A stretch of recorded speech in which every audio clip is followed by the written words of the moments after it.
The sky was shrouded in a heavy gloom, as if it were about to collapse. Long Out Yin trudged along the path home, which, if one were to speak frankly, was merely a cramped, sub-20 square meter prefab dwelling.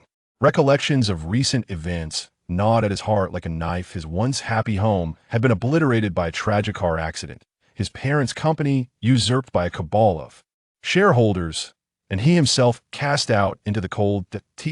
Add insult to injury. His girlfriend had callously abandoned him upon learning of his destitution. Brother Tion, being with you brings me such happiness. I wish to be with you forever and ever, to marry you and bear you many adorable children. All right? The echoes of his girlfriend's sweet promises and fervent oaths lingered in his mind, leaving him with a bitter chuckle. Truly, the world had grown cold, and the hearts of men had turned to stone. Unbeknownst to him, Long Out Yin found himself back at his meager abode, staring at the precariously standing structure, his heart swelling with bitterness. Just months prior, he had resided in a spacious villa, driven a luxurious Mercedes, and enjoyed a life devoid of worry. But now, he was left with nothing. The shareholders had conspired to declare his parents' company bankrupt, seizing all they owned to settle debts. Such a ludicrous excuse. How could a company of such repute fall to ruin? The very thought of those contemptible faces filled him with revulsion. He remembered confronting them, only to be met with their arrogant jeers. Oh, young Long, you can't blame others for your misfortunes. It's merely your ill fate. Poor child. Ha ha ha. Their laughter was grating to his ears. Once he had affectionately referred to them as uncles and elders, but how the tides had turned. Young Long, this is not our fault. Here, take this 5,000 yuan as a token from your uncle to help you settle in. Spend it wisely after all. It's 5,000. One uncle, wearing a mask of feigned kindness, offered him the money, yet the disdain hidden behind his eyes was unmistakable. The sight of that 5,000 yuan, swinging mockingly before him, was a cruel irony. With a stoic expression, Long Out Yin turned away and walked home, the echoes of their derisive laughter following him. Li Jingru, the woman he had always adored, had once been a source of warmth and solace. How foolish he had been to think she would comfort him in his time of grief. Instead, she had poured salt into his already festering wounds. Did you really believe I loved you? How laughable. If it weren't for the meals you provided, I wouldn't have spared you a glance. You're no longer a second-generation heir, you're just a pitiful, homeless wretch, she had scorned. Wake up, fool. You can no longer offer me what I desire. Let's part ways amicably. Oh, look, Sun Xiao has come to fetch me. I am now his woman. As she spoke, a sleek Audi screeched to a halt. A well-groomed man emerged, presenting her with a bouquet of roses. Jingru, sorry to keep you waiting. Let's go, he said, casting a derisive glance at the despondent Long Out Yin. Oh, isn't this young Long? You seem to resemble a forsaken stray dog. Ha ha ha. With that, they sped away, indifferent to the fury boiling within him. Once, Sun Long had been a sycophant, bowing and scraping before him. Yet now, the roles had reversed, and Long Out Yin found it hard to fathom that the once subservient Sun Long would dare to treat him with such contempt. Upon entering his dilapidated dwelling, he was greeted by a rickety bed and a table missing a leg. Clothes lay haphazardly strewn about, and empty beer bottles littered the floor alongside foul-smelling shoes and socks, intensifying the already oppressive stench. Long Out Yin could only manage a bitter smile as he furrowed his brow. How cruel fate could be. Lying on the bed, he gazed at the ceiling, feeling the weight of the dark clouds outside. Reflecting on his life, he realized it had been a dismal failure aside from his parents. He had no true friends, only superficial acquaintances who had fled at the first sign of his downfall. How pitiful. The more he pondered, the heavier his heart felt, and he questioned the very essence of his existence. In that moment of despair, Long Out Yin resolved to abandon this sorrowful world, for there was nothing left to cling to. Rising, he stepped outside, where the clouds had thickened ominously, foretelling an impending storm. Without realizing it, he found himself standing at the edge of a cliff on a well-known mountain, aptly named Cliff of Rebirth, after a legendary Taoist who had once traversed these lands. Atop the cliff, a chilling wind struck him, clearing his mind as he gazed at the scene before him. The more he contemplated, the angrier he became, and he found himself shouting at the heavens, "What wrong have I committed, that you should treat me thus? The heavens are blind, the way of fate is unjust. He vowed that if he were granted another life, he would seize it with both hands, for his destiny would be dictated by himself, not by fate. Just as he became lost in this fervent thought, a bolt of purple lightning streaked across the sky, piercing through him, and in an instant he lost consciousness. With the lightning came a thunderous roar, followed by a torrential downpour, as if the heavens sought to wash away every trace of him from this world. In a far-off expanse, a grand hall stood majestically, exuding an air of solemnity and authority that compelled one to kneel. Constructed entirely of the rarest and most durable purple extreme stone, it was a marvel of opulence. Inside, a figure robed in purple sat upon a dragon-carved throne, adorned with 9 golden dragons.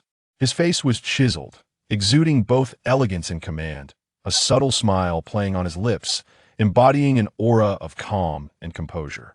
This was the renowned and powerful immortal sovereign of the divine realm, whose prowess had never been witnessed, yet whose supremacy was never doubted. Suddenly, the immortal sovereign murmured, "Interesting, very interesting. A 9-colored divine soul. I had believed I was the only one in this universe. How unexpected! It seems fate has destined me a worthy successor. This youth harbors deep grievances. Preparations must be made. He is no ordinary individual. Yes, I have an idea." With that, he let out a laugh that was shockingly lascivious, contrasting sharply with his dignified appearance. Lying beside the carefree deity, the 9-clawed divine dragon suddenly felt a chill coursing through its body and muttered to itself, "It has been ages since my master emitted such laughter. I wonder which unfortunate soul is about to face misfortune. Alas, how could the most magnificent dragon in the universe have accepted such a debauched master? Nevertheless, what can I do? I cannot defeat him. Let me mourn for that unfortunate soul for 3 seconds." With that, it resumed its slumber, entirely oblivious to the sinister gaze directed at it by the carefree deity. Had it been aware, it would have leapt as far away as possible. Within the depths of a black hole in the cosmos, a soul radiating with a spectrum of colors floated aimlessly. The fierce gale that first brushed against its surface was swiftly absorbed by the vibrant glow emanating from a soul. Should a divine being witness this scene, they would undoubtedly be rendered speechless. Such a terrifying wind could likely overwhelm even a deity. The existence of such a peculiar soul capable of absorbing it was truly astonishing. As the gale intensified, the rate at which the soul absorbed energy increased dramatically. The 9-colored essence of the soul began to exhibit faint traces of gray. Had the carefree deity observed this, he would surely have leapt from his seat in shock, for it was not merely a 9-colored divine soul, but rather a more exalted, chaotic divine soul. This chaotic essence, spoken of only in legends, was said to grant its possessor true mastery over the universe, elevating them to the status of the supreme primordial sovereign.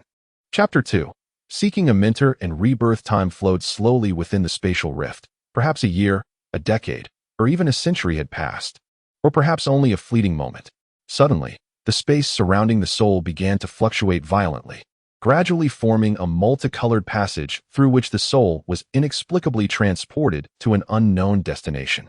In the divine realm, at the carefree divine palace, the carefree god lord sat on his dragon throne, drenched in sweat and pale-faced, practicing his techniques to regain his composure.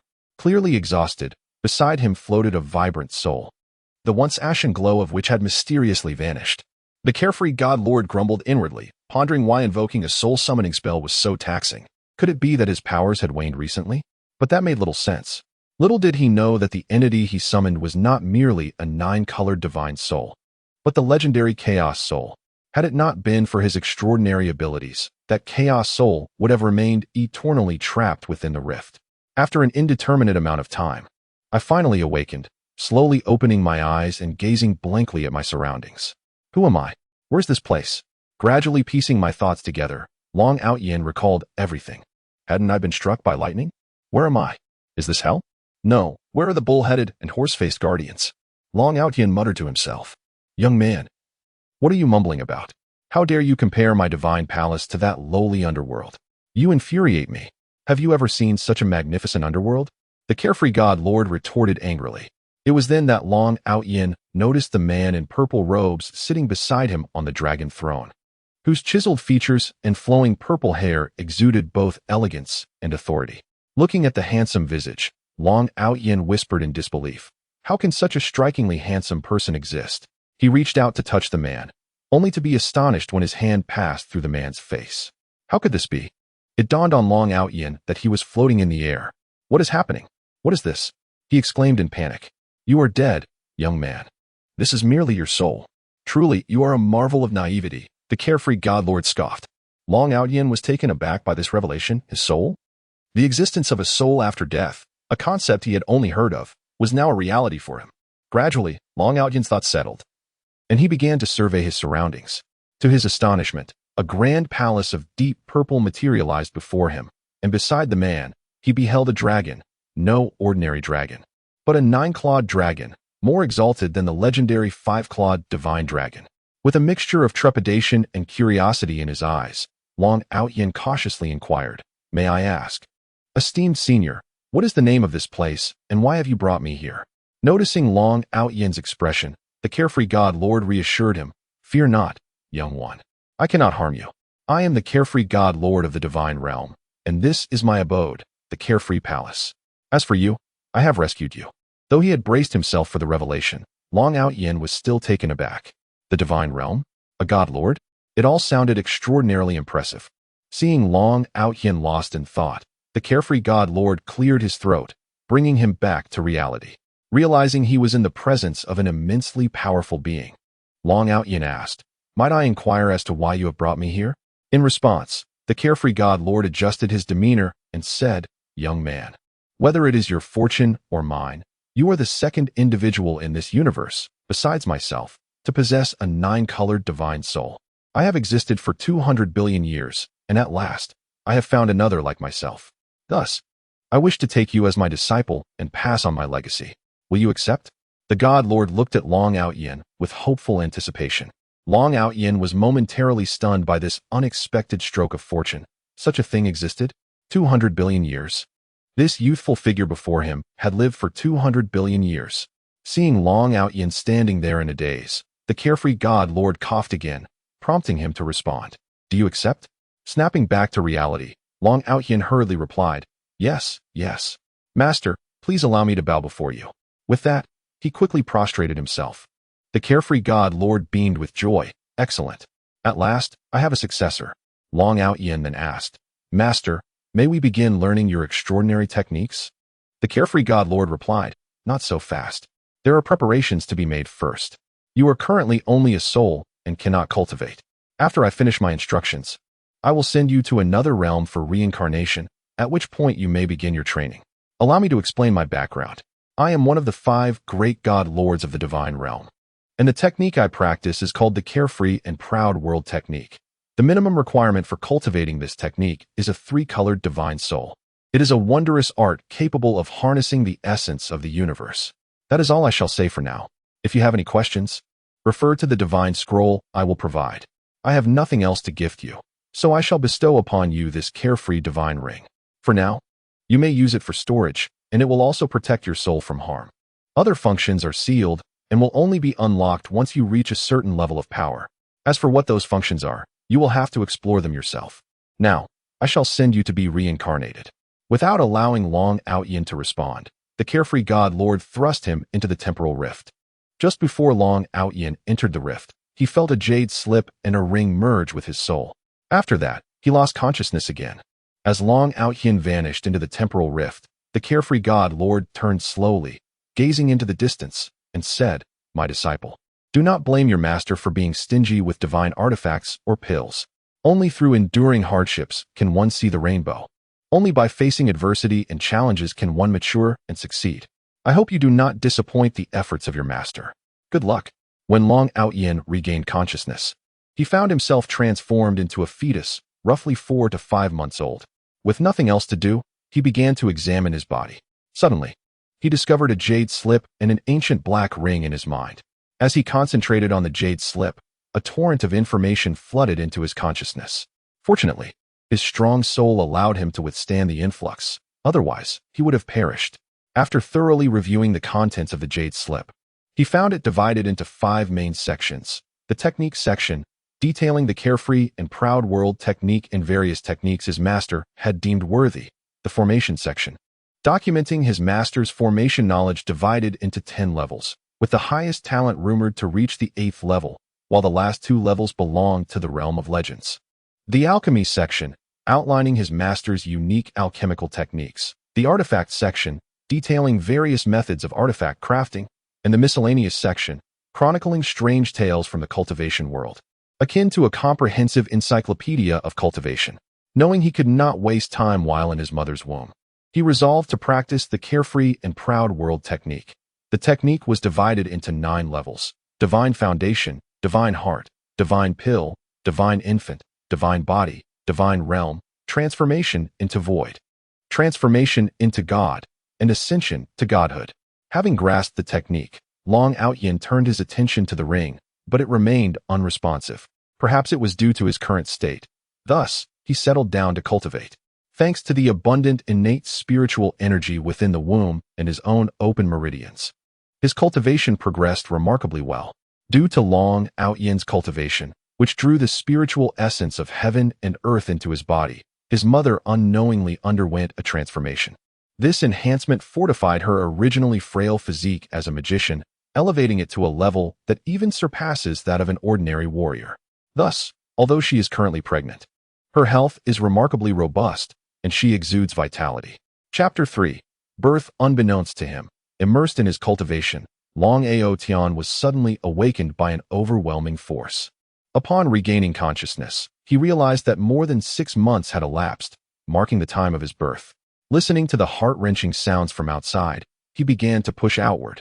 In the capital city of the Aolong Empire, Tianlong City, the atmosphere within the dragon family estate was tense and heavily guarded, as if even a sparrow could not escape.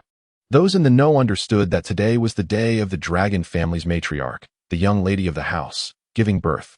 As one of the 6 prominent families of the empire, the dragon family was particularly cautious, fearing any misstep. The dragon family held 60 of the empire's military power, commanding 3 legions: the Qinglong Legion, the Baihu Legion, and the Royal Guard Legion, each led by the 3 sons of the current family head, Long Batian. The eldest son, Long Patian, commanded the Qinglong Legion stationed at the southwestern border of the empire. The second son, Long Jingtian, led the Baihu Legion at the northwestern Baihu Pass, and the third son, Long Zhantian, remained in the capital, overseeing the Royal Guard Legion. The dragon family held a position of great authority within the Aolong Empire, standing shoulder to shoulder with the royal family among the 6 esteemed families. Since the establishment of the empire, the dragon family had governed military affairs through generations, earning the royal family's trust, often through intermarriage. They were indeed the backbone of the Aolong Empire, with each generation producing exceptional talents loyal to the empire. At this moment, a young man dressed in military attire, with black hair and eyes, and an elegant appearance, paced anxiously outside. His face was openly displaying concern as he muttered to himself, "Why isn't she out yet? Has too much time passed? I hope Ziyin is all right. This is truly nerve-wracking." This man was none other than Long Zhantian, the father of our protagonist. "All right, Zhantian, settle down. My eyes are starting to blur from watching you pace. Where has your usual composure gone? Rest assured, Ziyin will be fine. Bishop Lizi is inside, and nothing will go amiss," remarked a burly middle-aged man exuding an air of authority, appearing to be in his 50s. This man was Long Batian, the current head of the dragon family, and one of the 5 first-class dukes of the empire, known as the Purple Dragon Duke. Long Batian's demeanor was remarkably calm, a testament to his experience in facing tumultuous events. Hearing his father's words, Long Zhantian ceased his pacing and looked through the door, but his anxious expression showed no signs of abating. Observing his younger son's behavior, Long Batian shook his head, reflecting on the impulsiveness of youth, recalling how he too had been even more reckless at that age. Had it not been for others holding him back, he might have rushed into the room himself. Suddenly, a vigorous cry echoed from within, followed by a maid rushing out to announce, Master, the young lady has given birth to a son." At this news, joy illuminated the faces of Long Zhantian and his father. Long Zhantian hurriedly pushed the door open and rushed inside, finding his wife, Ziyin, weakly lying on the bed. He quickly approached her, comforting her. "Ziyin, are you all right? You've worked hard. Lying in bed, Dongfang Ziyan wore a radiant smile of happiness as she replied, Jean Tian, I'm not in pain. Look at how adorable our baby is. Oh dear. You're all being too excessive, engaging in lovey-dovey talk without regard for the occasion. And Ziyan, you truly are the epitome of forgetfulness in the face of beauty. I expend my magical energy to heal you, and you don't even utter a word of thanks before getting cozy with your husband. How disheartening, remarked a strikingly beautiful woman with golden hair and blue eyes, clad in a mage's robe. Despite her feigned sadness, a glint of mischief sparkled in her eyes. This was Bishop Lizi, a prodigious talent of the church, who had achieved the rank of 9th-level light magic grandmaster at the tender age of 25. It is worth noting that light magic is the most challenging form of magic to master on the continent, and few can reach the 9th level in their lifetime, underscoring Lizi's exceptional talent. She was a close friend of Dongfang Ziyan. Hearing this, Dongfang Ziyan's face flushed with embarrassment as she retorted, Stop teasing me, Lizi. I won't talk to you anymore. All right. I won't intrude on your tender moments any longer. I must return to the church. The affairs there are overwhelming and exhausting, Lizi said, departing and leaving the couple to whisper sweet nothings while pointing at their child. After struggling for half an hour, Long Ao Tian finally emerged from the womb, letting out a few symbolic cries before opening his little eyes to survey his surroundings. His gaze fell upon two stunning women. One, his mother, lying on the bed, slightly fatigued yet radiating happiness. The other, a captivating figure clad in a white mage robe. Attempting to maintain an expression of piety, though her eyes betrayed a playful spirit as she communicated in a language he could not comprehend. Suddenly, the door swung open, revealing a strikingly handsome young man, and Long Ao Tian thought to himself, this must be my father. He is quite dashing. I surely won't fall short in looks either. As he pondered, Long Ao Tian sensed a formidable energy circulating within his father's dantian, indicating a level of power far beyond his own, likely at the integration stage of cultivation. Long Ao Tian himself was at the early stage of divine foundation, equivalent to the late stage of foundation establishment. Were it not for the unique nature of the Xian Yao divine respects techniques, he would not have discerned the vast difference in their power levels. Furthermore, the concealment of his own powers was exceptional, only detectable by those 4 realms above him. His mother and the woman were enveloped in an energy fluctuation, with the latter likely at a level comparable to his father, while his mother appeared slightly less advanced. At the mid-integration stage, however, her physical strength was formidable, comparable to his father's and far superior to that of the other woman. Long Ao Tian also noted a strong spiritual energy emanating from his mother, realizing that her enhanced physical prowess was a result of his own cultivation efforts, which had infused her body with the essence of the heavens and earth. Soon thereafter, Long Ao Tian was passed around by a throng of people, leaving him bewildered. Among them, one imposing middle-aged man, exuding an aura of authority yet wearing a tender smile, stood out to him. Recognizing the reverence with which his father treated this man, Long Ao Tian surmised that this must be his grandfather. The energy within his grandfather was similar to that of his father but far more potent. Likely at the late Golden Core stage, Long Ao Tian silently breathed a sigh of relief, realizing that had the energy been any greater, his own might have been detected. He resolved to exercise caution in this world, for the cultivation levels of its inhabitants remained a mystery to him. In the depths of his thoughts, Long Ao Yin observed a small boy, perhaps 4 or 5 years of age, who bore a striking resemblance to his father. The cherubic face, rosy and endearing, elicited a profound sentiment within him as the child incessantly pinched and prodded at him. He mused to himself that having lived over 20 years in his previous life, he would undoubtedly feel discomfort by such incessant fidgeting from a child. Noticing the surrounding maidservants flitting about nervously, fearing the child might stumble, Long Ao Yin pondered that perhaps this boy was his younger brother. Well, considering their kinship, he decided to overlook the child's antics, attributing the behavior to his own youthful state. Unbeknownst to him, Long Ao Yu continued to squirm and wriggle, and had he not been carried away, Long Ao Yin would have endured further torment. That evening, the Long family hosted a grand banquet to celebrate, attended by numerous elegantly attired guests who showered compliments upon his grandfather. Observing this spectacle, Long Ao Tian realized that he was likely amidst the affluent and the noble. Yet, among this assembly, not all wore genuine smiles. A few faces, though seemingly cheerful, bore a shadow of discontent and resentment, hinting at familial adversaries. He resolved to memorize their visages for future caution. To his astonishment, Among the celebrants was a regal figure exuding an imperial aura, adorned in a golden robe embroidered with a large lizard, crowned majestically. Beside him stood a woman of noble bearing, reminiscent of his father. Long Outyin contemplated, could this be the emperor? The attire bore resemblance to the dragon spoken of in this realm, akin to the nine-clawed divine dragon from his master's tales. Might that woman be the empress? Was she his aunt? It seemed imperative to master the local tongue soon, for the barrier of language was indeed a troublesome hindrance. The festivities continued deep into the night, exhausting Long Outyin to the brink. The noble women were exuberantly affectionate, incessantly kissing his cheeks, which left him feeling quite vexed. To his utter dismay, an unattractive woman even claimed his first kiss, an affront he deemed unforgivable. Only when all the guests had departed did he accompany his mother back to their quarters. What further compounded his embarrassment was the necessity of feeding, as he gazed upon his mother's bosom, an unusual sensation stirring within him. Alas, what a predicament! But such was the plight of his tender age. After finishing his meal, Long Outyin succumbed to a deep slumber, too fatigued for any cultivation that day. Chapter 4.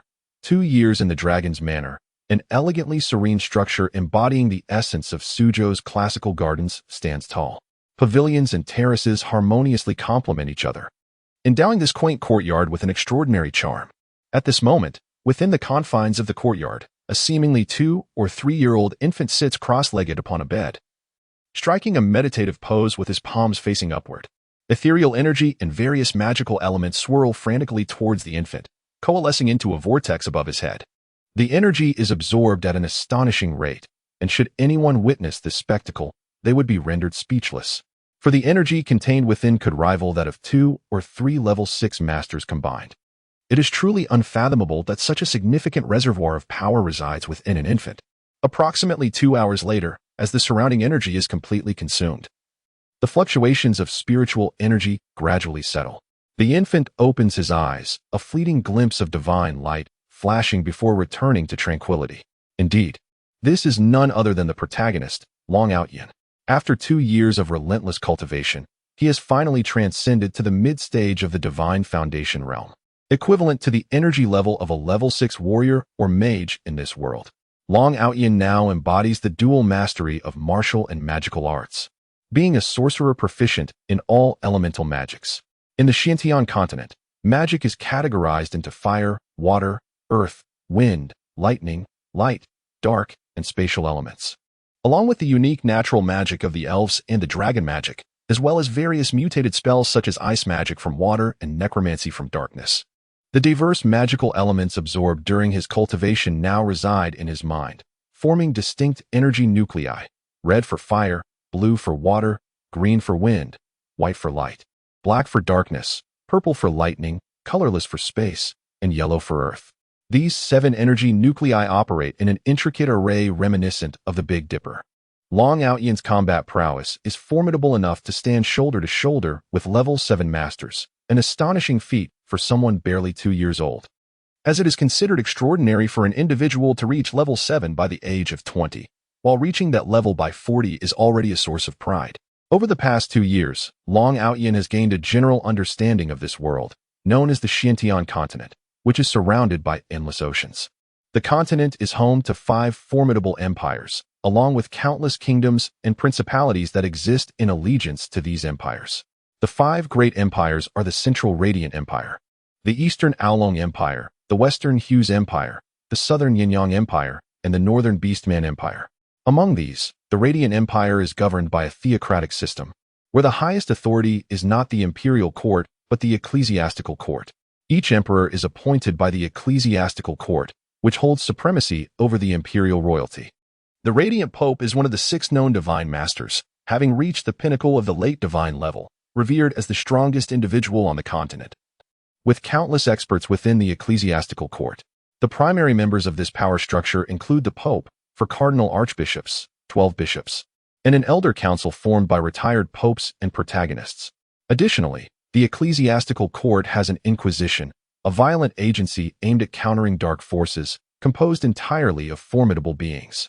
Thus, the Radiant Empire is often hailed as the foremost empire of the continent.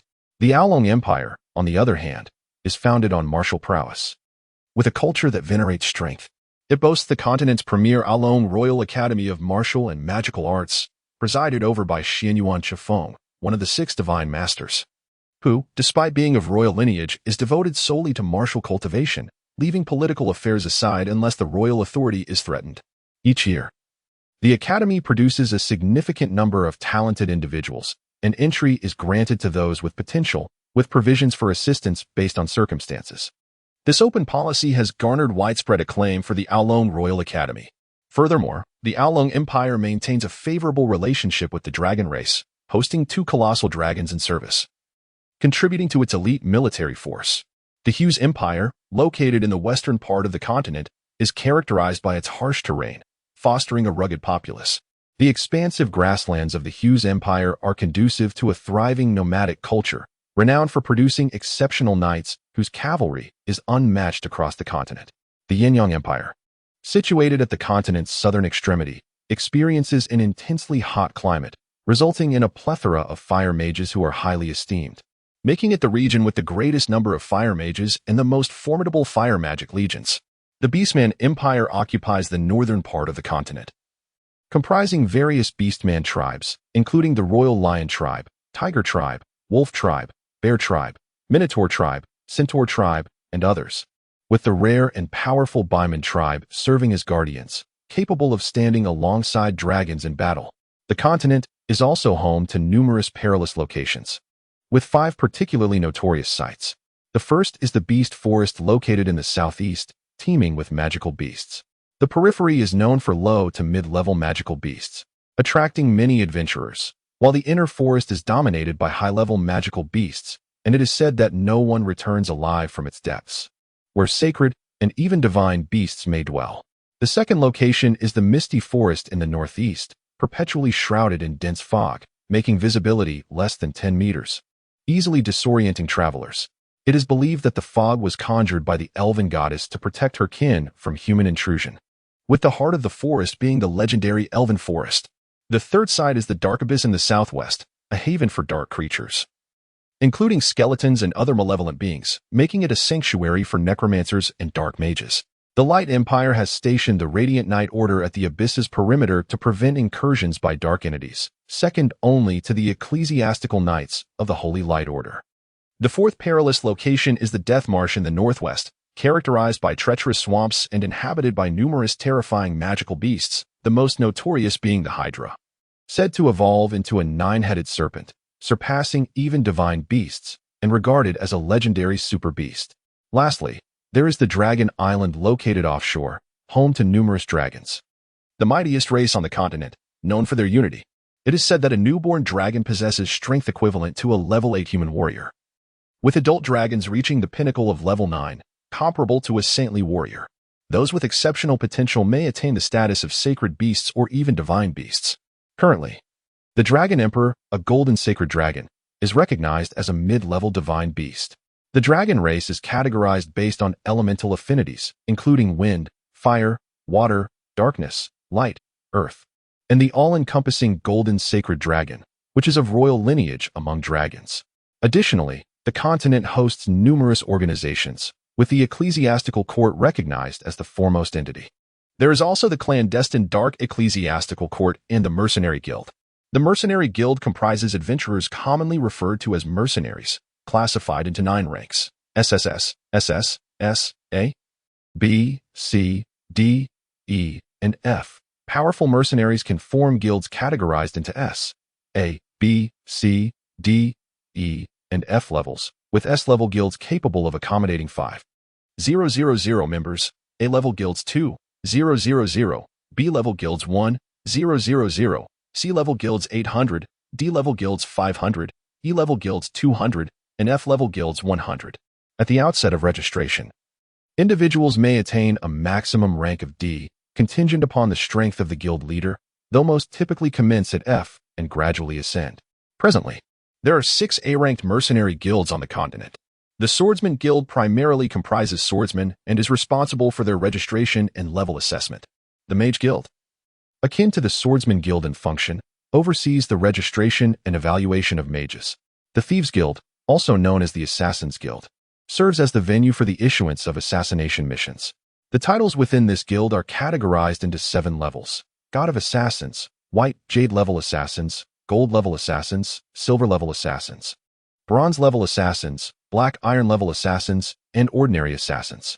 It is said in legend that the God of Assassins possesses the capability to eliminate even God-tier beings. However, this remains merely a tale. Furthermore, numerous renowned merchant associations, hidden families, and organizations exist throughout the continent. In the Xiantian continent, the doctrine of strength prevails, wherein respect is accorded solely to those of formidable power, contrasting sharply with the rule of law society once known on Earth. Here, individuals of great might may disregard the law, provided they do not incite the ire of humanity, lest they be besieged by the continent's powerful. It is known that there are 6 divine-level experts on the continent: Pope Paul X, Xianyuan Chengfeng, the head of the Aolong Royal Academy of Magic and Martial Arts of the Aolong Empire; Kaiser, the Beast Emperor of the Orc Empire, Yamamoto Sarang; the Fire Mage of the Sunfire Empire, Karen Hughes of the Hughes Empire; and Linghu Tianhan, the head of the reclusive Linghu family, who does not belong to any faction.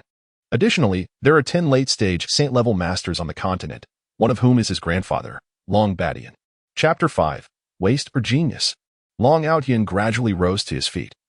Glancing at the clock to find that it was already afternoon, the sun was nearly setting. At that moment, the maid buyer knocked on the door and called out, "Young master, it's time for dinner. Your parents are waiting for you." Buyer entered and noticed Long Outyin standing, preparing to leave, devoid of any childishness. She had long grown accustomed to this. Ever since his birth, Long Outyin had never exhibited any typical infant behavior.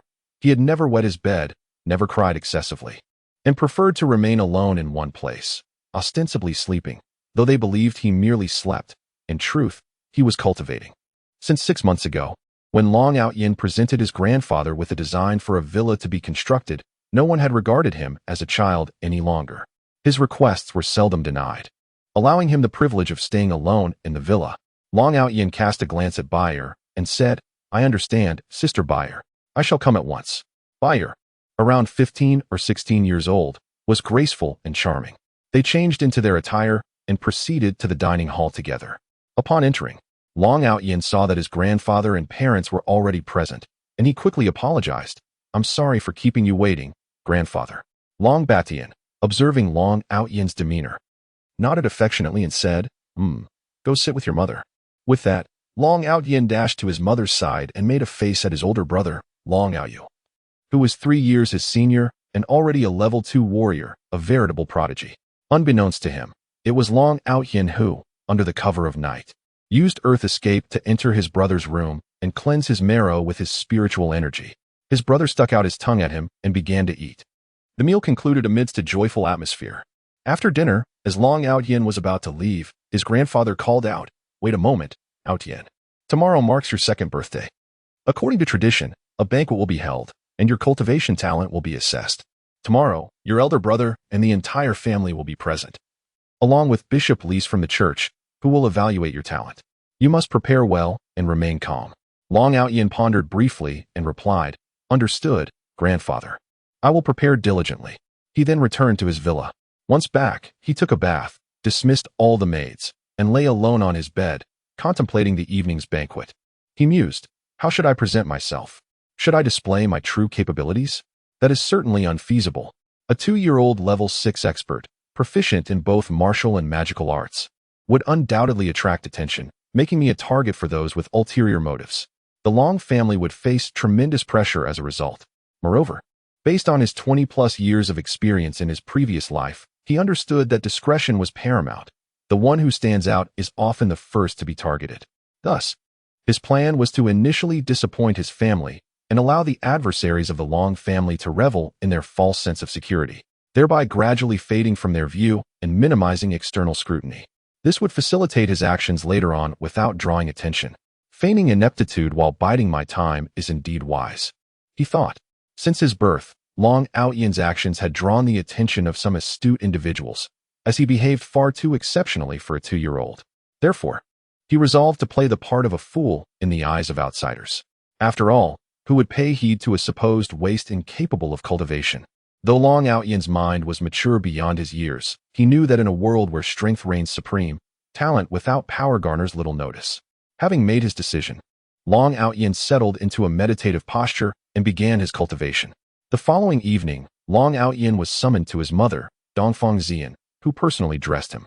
Seeing the loving expression in her eyes nearly brought him to tears, yet he held back, resolving firmly that in this life, having lost his parents' affection in his previous existence, he would protect his family with all his might, for they were his greatest weakness. Anyone who dared to threaten them would face his wrath. Once dressed, Dongfang Xian carried him to greet the guests. Upon entering the bustling hall, Long Outyin felt a pang of headache as he followed his mother to greet each individual, many of whom he recognized from his birth. Among them, a few caught his particular attention: Ouyang Xiong, the head of the Ouyang family. One of the 6 great families of the Aolong Empire, was of short stature with a sharp nose and thin lips, wearing a facade of insincere smiles, truly a cunning politician. Then there was Shimin Shui Xiao, the head of the Shimin family, whose name nearly made Long Outyin laugh. It was reminiscent of an amusing phrase from Earth. Lastly, there was Linghu Lung Feng, the head of the Linghu family, who lived up to his name, being tall and cold in demeanor, managing only a strained smile even when greeted. His maternal grandfather, Dongfang Tian, and 2 uncles, Dongfang Tianyun and Dongfang Tianfeng, were also present. Long Outyin was familiar with them, visiting during the New Year celebrations. After greeting these individuals, he sat down with his mother beside his grandfather. After a brief moment, an announcement echoed from outside: "The Emperor has arrived. The Empress has arrived." Everyone promptly rose to welcome them, and just as they were about to kneel, the Emperor spoke. "Today, there is no need for such formalities. The Empress and I are here as private individuals." At this juncture, Long Outyin approached the Emperor, bowing respectfully and saying, "Nephew greets the Emperor and the Empress." The Empress immediately picked him up, kissing his cheek, and began to inquire about various matters, while internally assessing the Emperor. Noting his impressive presence and keen eyes, an astute ruler indeed. As the Emperor and Empress arrived, Long Outyin's grandfather announced the commencement of the banquet, and the hall erupted into a lively scene of clinking glasses, animated discussions, and various forms of merriment. As the evening progressed, it was time for Bishop Least to assess Long Outyin's cultivation talent. Upon seeing the striking figure of the bishop, Long Outyin felt a stir within himself, leading to a moment of self-deprecation. The bishop produced a transparent glass orb from his spatial ring, gesturing for Long Outyin to place his hand upon it. Long Outyin concealed his energy fluctuations and placed his hand onto the orb. Yet, after a prolonged moment, the orb remained unresponsive, causing his family to grow increasingly anxious, particularly his parents and grandfather. Some in the crowd began to smirk, taking delight in his apparent failure. As the atmosphere grew restless, hushed whispers filled the air. Observing Long Outyin's grandfather's deepening frown, many fell silent. However, one individual, oblivious to the tension, exclaimed with a sneer, "Brother Long, don't take it to heart. The Long family is quite affluent. Surely, one more mouth to feed is of little consequence." This was none other than Shimin Shui Xiao, whose words dripped with scorn, prompting Long Outyin's grandfather's expression to darken even further. At that moment, a calm yet indignant voice interjected. "It seems that this situation pales in comparison to your family's 3rd young master, for it appears your family struggles to support even one more mouth." The speaker was none other than Long Outyin's grandfather, Dongfang Tian. Originally, when Shimin Shui Zhao's youngest son was born, a difficult delivery led to the death of his wife. Consequently, the child was born with congenital disabilities and mental challenges, requiring constant care. Out of a deep yearning for his deceased wife, Shimin Shui Xiao showered his youngest son with extraordinary affection.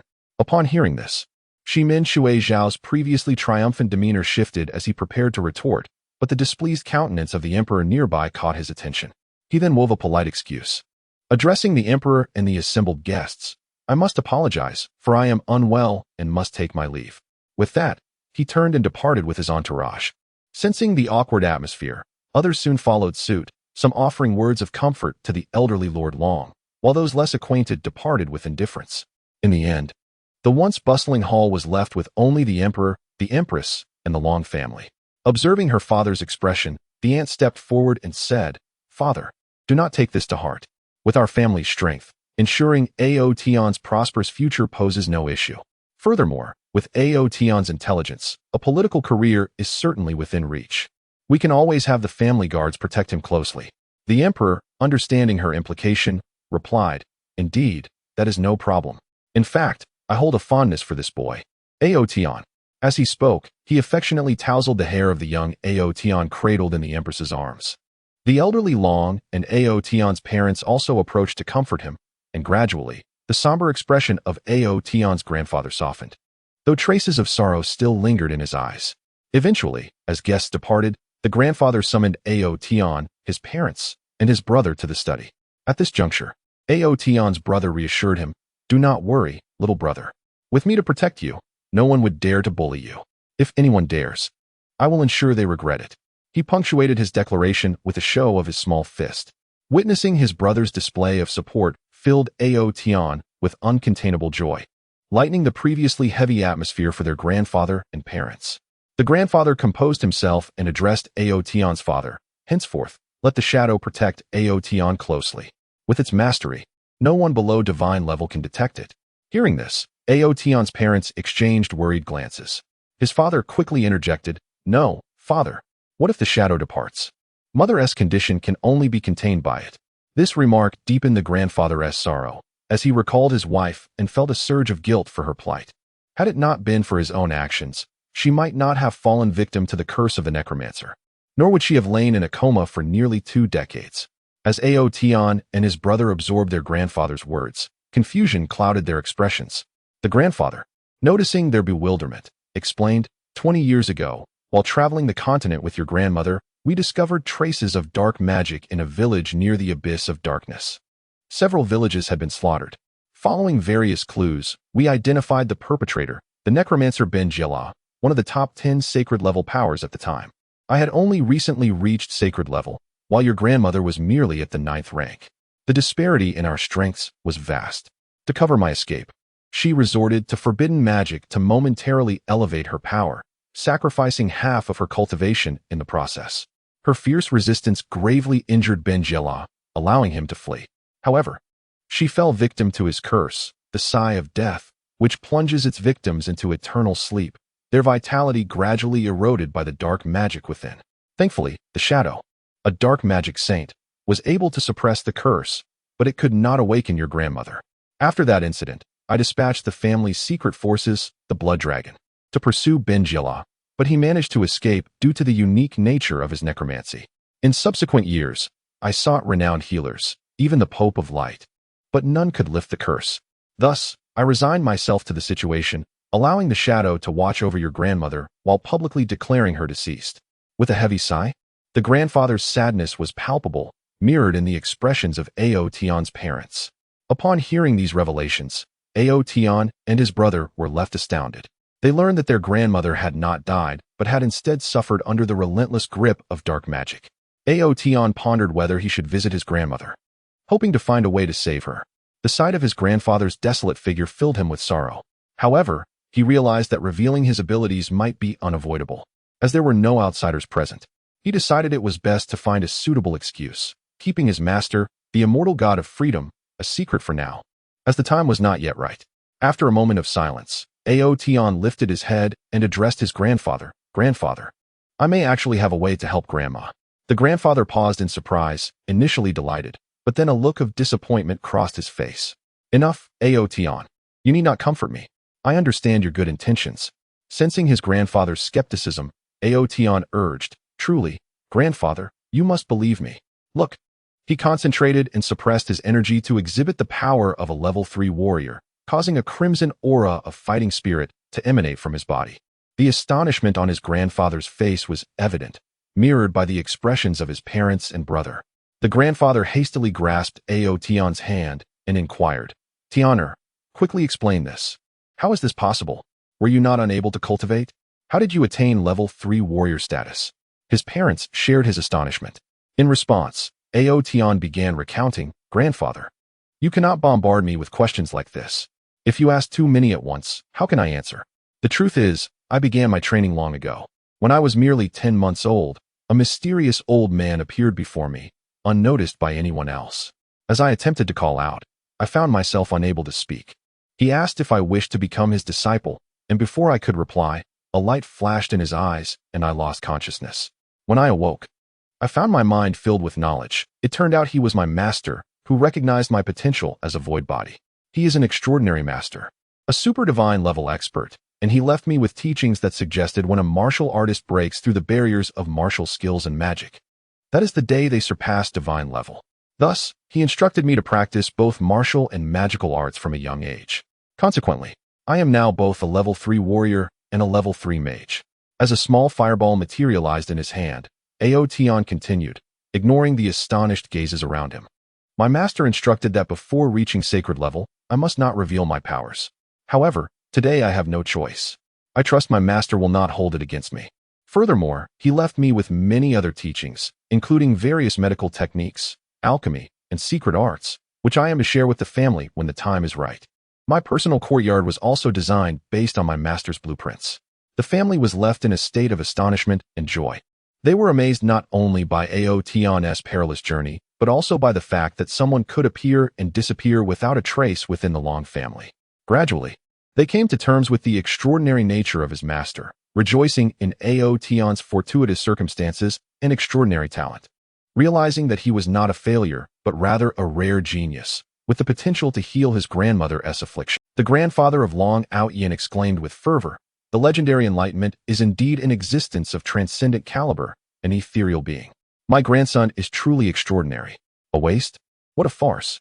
If Tian'er is deemed a waste, then the geniuses of this world might as well consume excrement. Outyin, prepare yourself. Tomorrow we shall visit your nanny. By the way, let us keep Tian'er's circumstances strictly confidential. No one should divulge them. Let Tian'er serve as the trump card of the Long family. Humph, we shall catch them off guard. Ha ha ha ha."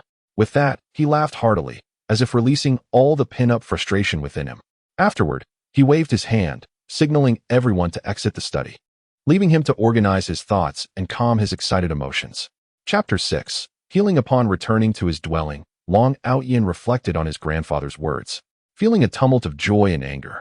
The joy stemmed from the revelation that his grandmother was still alive, while the anger arose from the fact that she had been languishing in a coma for nearly 2 decades, with the culprit still at large. Long Outyin swore that if he ever encountered Benjela, he would ensure he paid a bloody price. In his previous life, he had lost his grandmother early and had never experienced her affection.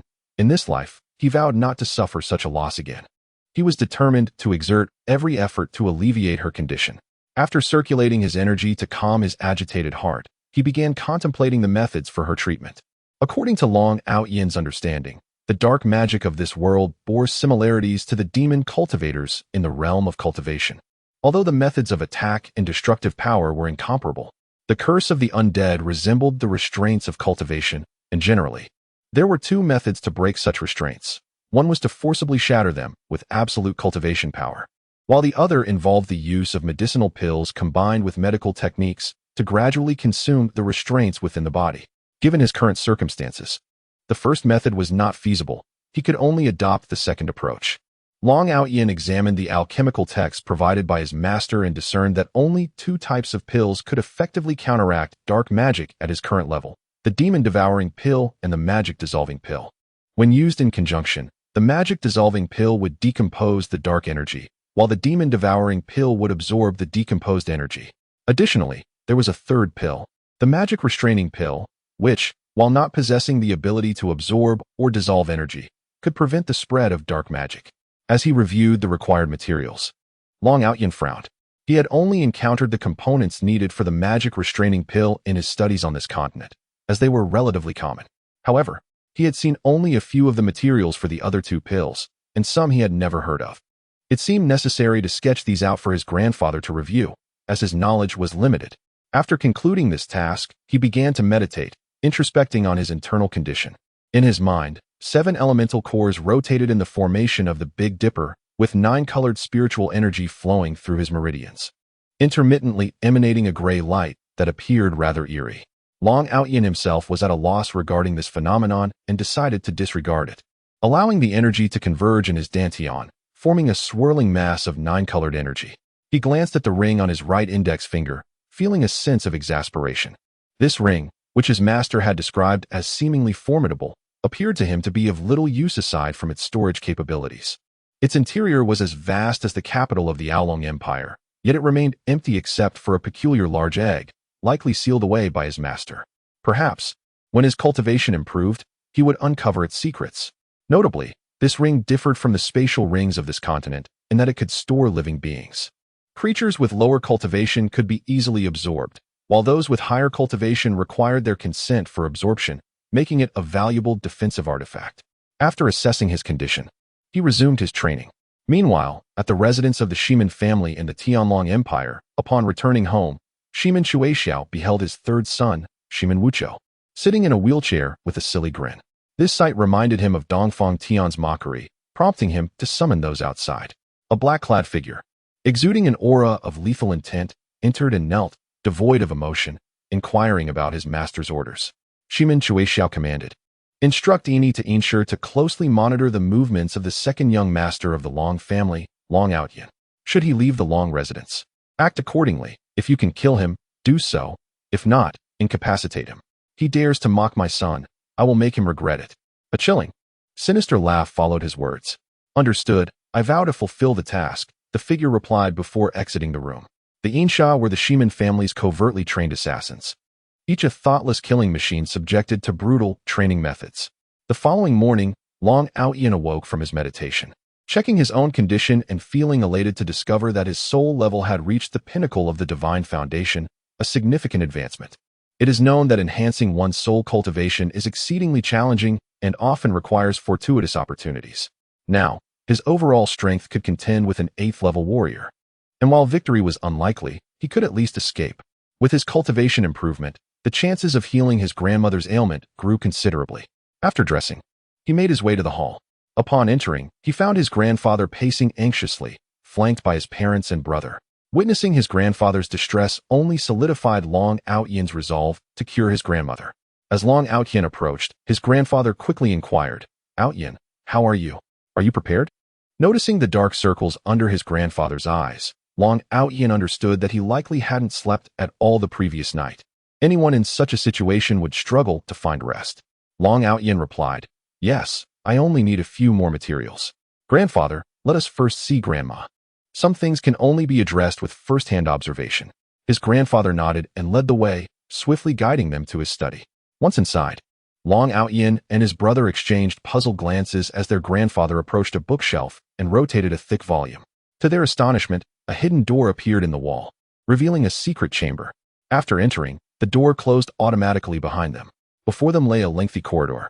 And after following his grandfather through numerous twists and turns for over 10 minutes, they arrived at a spacious secret chamber. As they stepped inside, they were met by a figure shrouded in a black cloak, holding a skeletal staff, an eerie sight indeed. Upon recognizing Long Baitian, the figure bowed, "Master, you have arrived." Long Baitian expressed gratitude. "Yes, Shadow, you have worked hard over the years. Please take me to see her." Shadow led them into an inner chamber, adorned with exquisite decor that exuded warmth, reflecting the depth of Long Baitian's feelings for his wife. Approaching the bed, Long Outyin beheld a woman who appeared to be in her 80s, her complexion pale and her hair white, a sight that confirmed to him that this was indeed his grandmother. Long Baitian stepped forward, tears brimming in his eyes as he gazed upon her visage. In truth, Long Outyin's grandmother was only in her 50s, still in the prime of life by the standards of this world, yet the corruption of dark magic had aged her prematurely. Shadow vanished as they entered, but Long Outyin sensed his presence lingering nearby, a testament to his own cultivation's unique sensitivity to energy. Logically, he should not have been able to perceive someone of Shadow's advanced level. Long Baitian gazed for a while at his wife, who lay on the bed, then turned around to beckon him closer. As Long Outyin approached, he was struck by the sight of his beloved grandmother, and a wave of emotion surged through him, causing tears to flow unbidden. This was indeed his dear grandmother, and he felt a pang of sorrow. However, he quickly suppressed his sadness, recalling the purpose of his visit, to conduct a cycle of energy cultivation. He stepped forward and grasped his grandmother's wrist, cautiously attempting to channel his energy into her body. The moment his energy entered, the dark energy within her began to resist, but it was swiftly absorbed.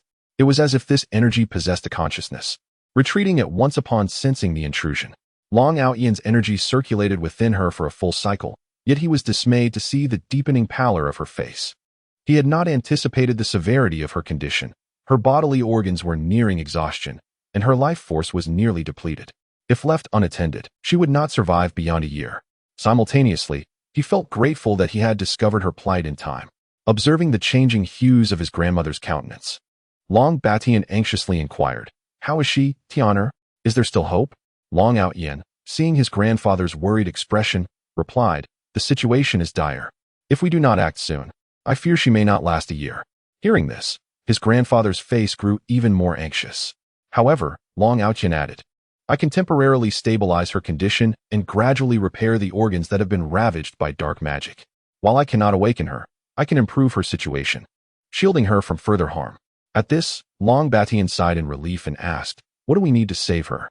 Long Outyen presented a list he had prepared the previous night. After reviewing it, Long Batian furrowed his brow and remarked, most of the ingredients are available at home, but some I have never seen before.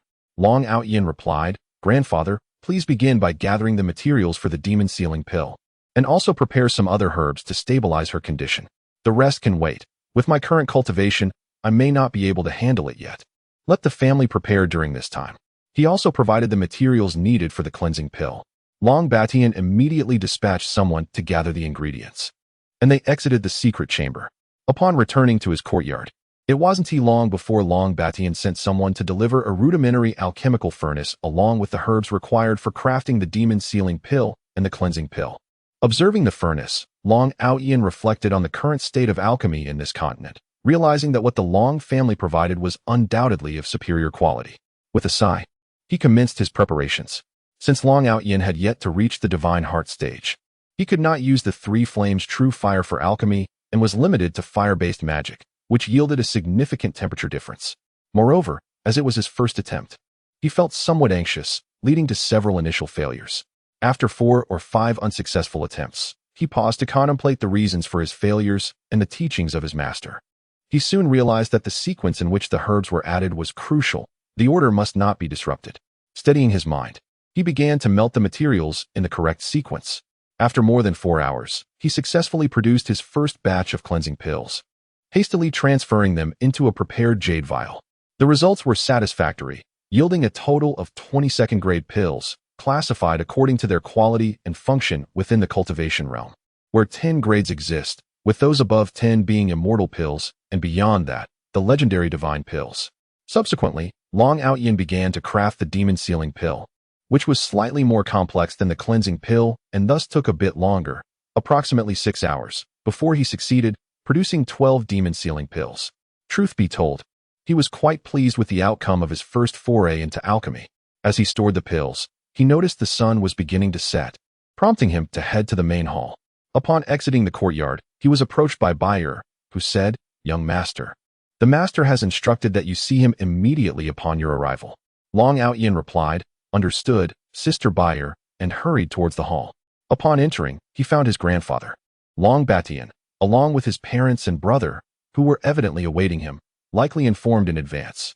Long Batian quickly asked, How did it go, Outyen? Long Outyen replied, The pills are ready. We can give them to grandmother. He presented the pills, and Long Batian, trembling with anticipation, eagerly accepted them and rushed into the secret chamber. Once there, Long Batian personally administered the pills to his wife, watching intently for her response. Soon, he observed dark impurities seeping from her skin, and her complexion began to regain some color. Seeing this, Long Batian turned to Long Outyen with a look of confusion. Long Outyen reassured him, Grandfather, it is already having an effect. Those dark substances are the impurities being expelled from grandmother's body by the cleansing pills, which will enhance her resistance. We should have someone assist her with the cleansing shortly. If we continue giving her 1 pill daily, her health will stabilize in a few days, and I will return to refine more. Long Batian, finally smiling, interrupted Long Outyen, saying, Yes, I will make the necessary arrangements. You need not rush back to refining. Rest first, lest you exhaust yourself. Sometimes, I wonder if you are indeed the reincarnation of that celestial being. You hardly seem like a mere 2-year-old child. Upon hearing his grandfather's final remark, Long Outyen broke into a cold sweat, realizing he must remain more discreet in the future. He replied, Understood, Grandfather. Besides, if I were truly a celestial reincarnation, wouldn't that only make our Long family even more powerful? Hee hee. With that, he laughed heartily. The room erupted in laughter at Long Outyen's words, and Long Batian offered a few more words of advice before allowing him to return. Chapter 7. A decade in the blink of an eye. Long Outyen returned from the secret chamber to his villa, casually consuming a few morsels before resuming his cultivation. With time at his disposal, he resolved to seize every moment for training, understanding that strength is the foundation for asserting oneself in the world. Thus, he dedicated himself to relentless practice. In the subsequent days, he refined several types of elixirs, producing ample quantities sufficient for his grandmother's needs. As these potions were consumed, his grandmother's condition stabilized, leaving him poised to refine the demon and devouring pills. He awaited not only his own ascension and cultivation, but also the materials from his family. In the days that followed, Long Outyin spent his afternoons in the company of his elder brother. Should his brother engage in training, he would venture out alone. Since his grandmother's health had improved, he found himself shadowed by a formidable guardian, a master who remained ever vigilant at his side. Lovingly referred to by his grandfather as the protector of the young prodigy of the Long family, Long Outyin, succumbing to the inevitable, accepted this arrangement, recognizing that having such a powerful ally was a comforting boon, especially during his nascent stages of growth. Thus, a decade passed in this unremarkable manner.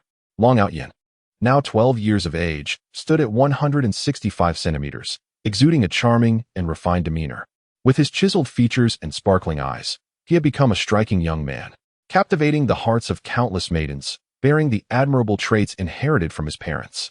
Over the years, he experienced significant breakthroughs in his cultivation, ascending from the mid-stage of divine foundation to the early stage of divine heart, equating his strength to that of the initial holy level.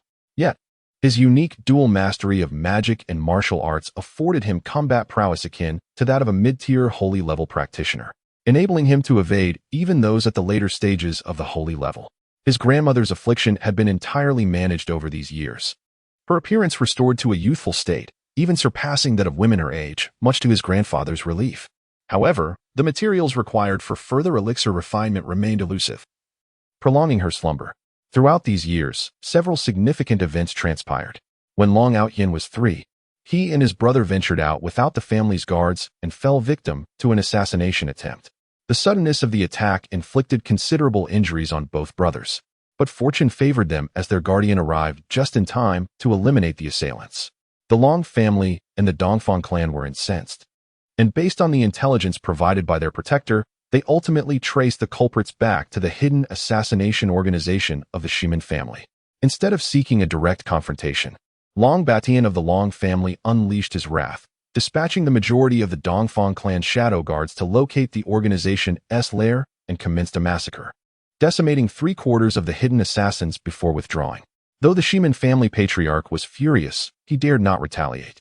Constrained by the alliance of the two great families and the impending wrath of the empress, recognizing their culpability, this incident starkly divided the already fractured major families into two camps: the alliance led by the Long and Dongfang families, whose primary strengths lay in military and commercial realms, and the opposing faction led by the Ouyang and Shimin families, which wielded political influence and weapon manufacturing capabilities, with the Shimin family specializing in arms production.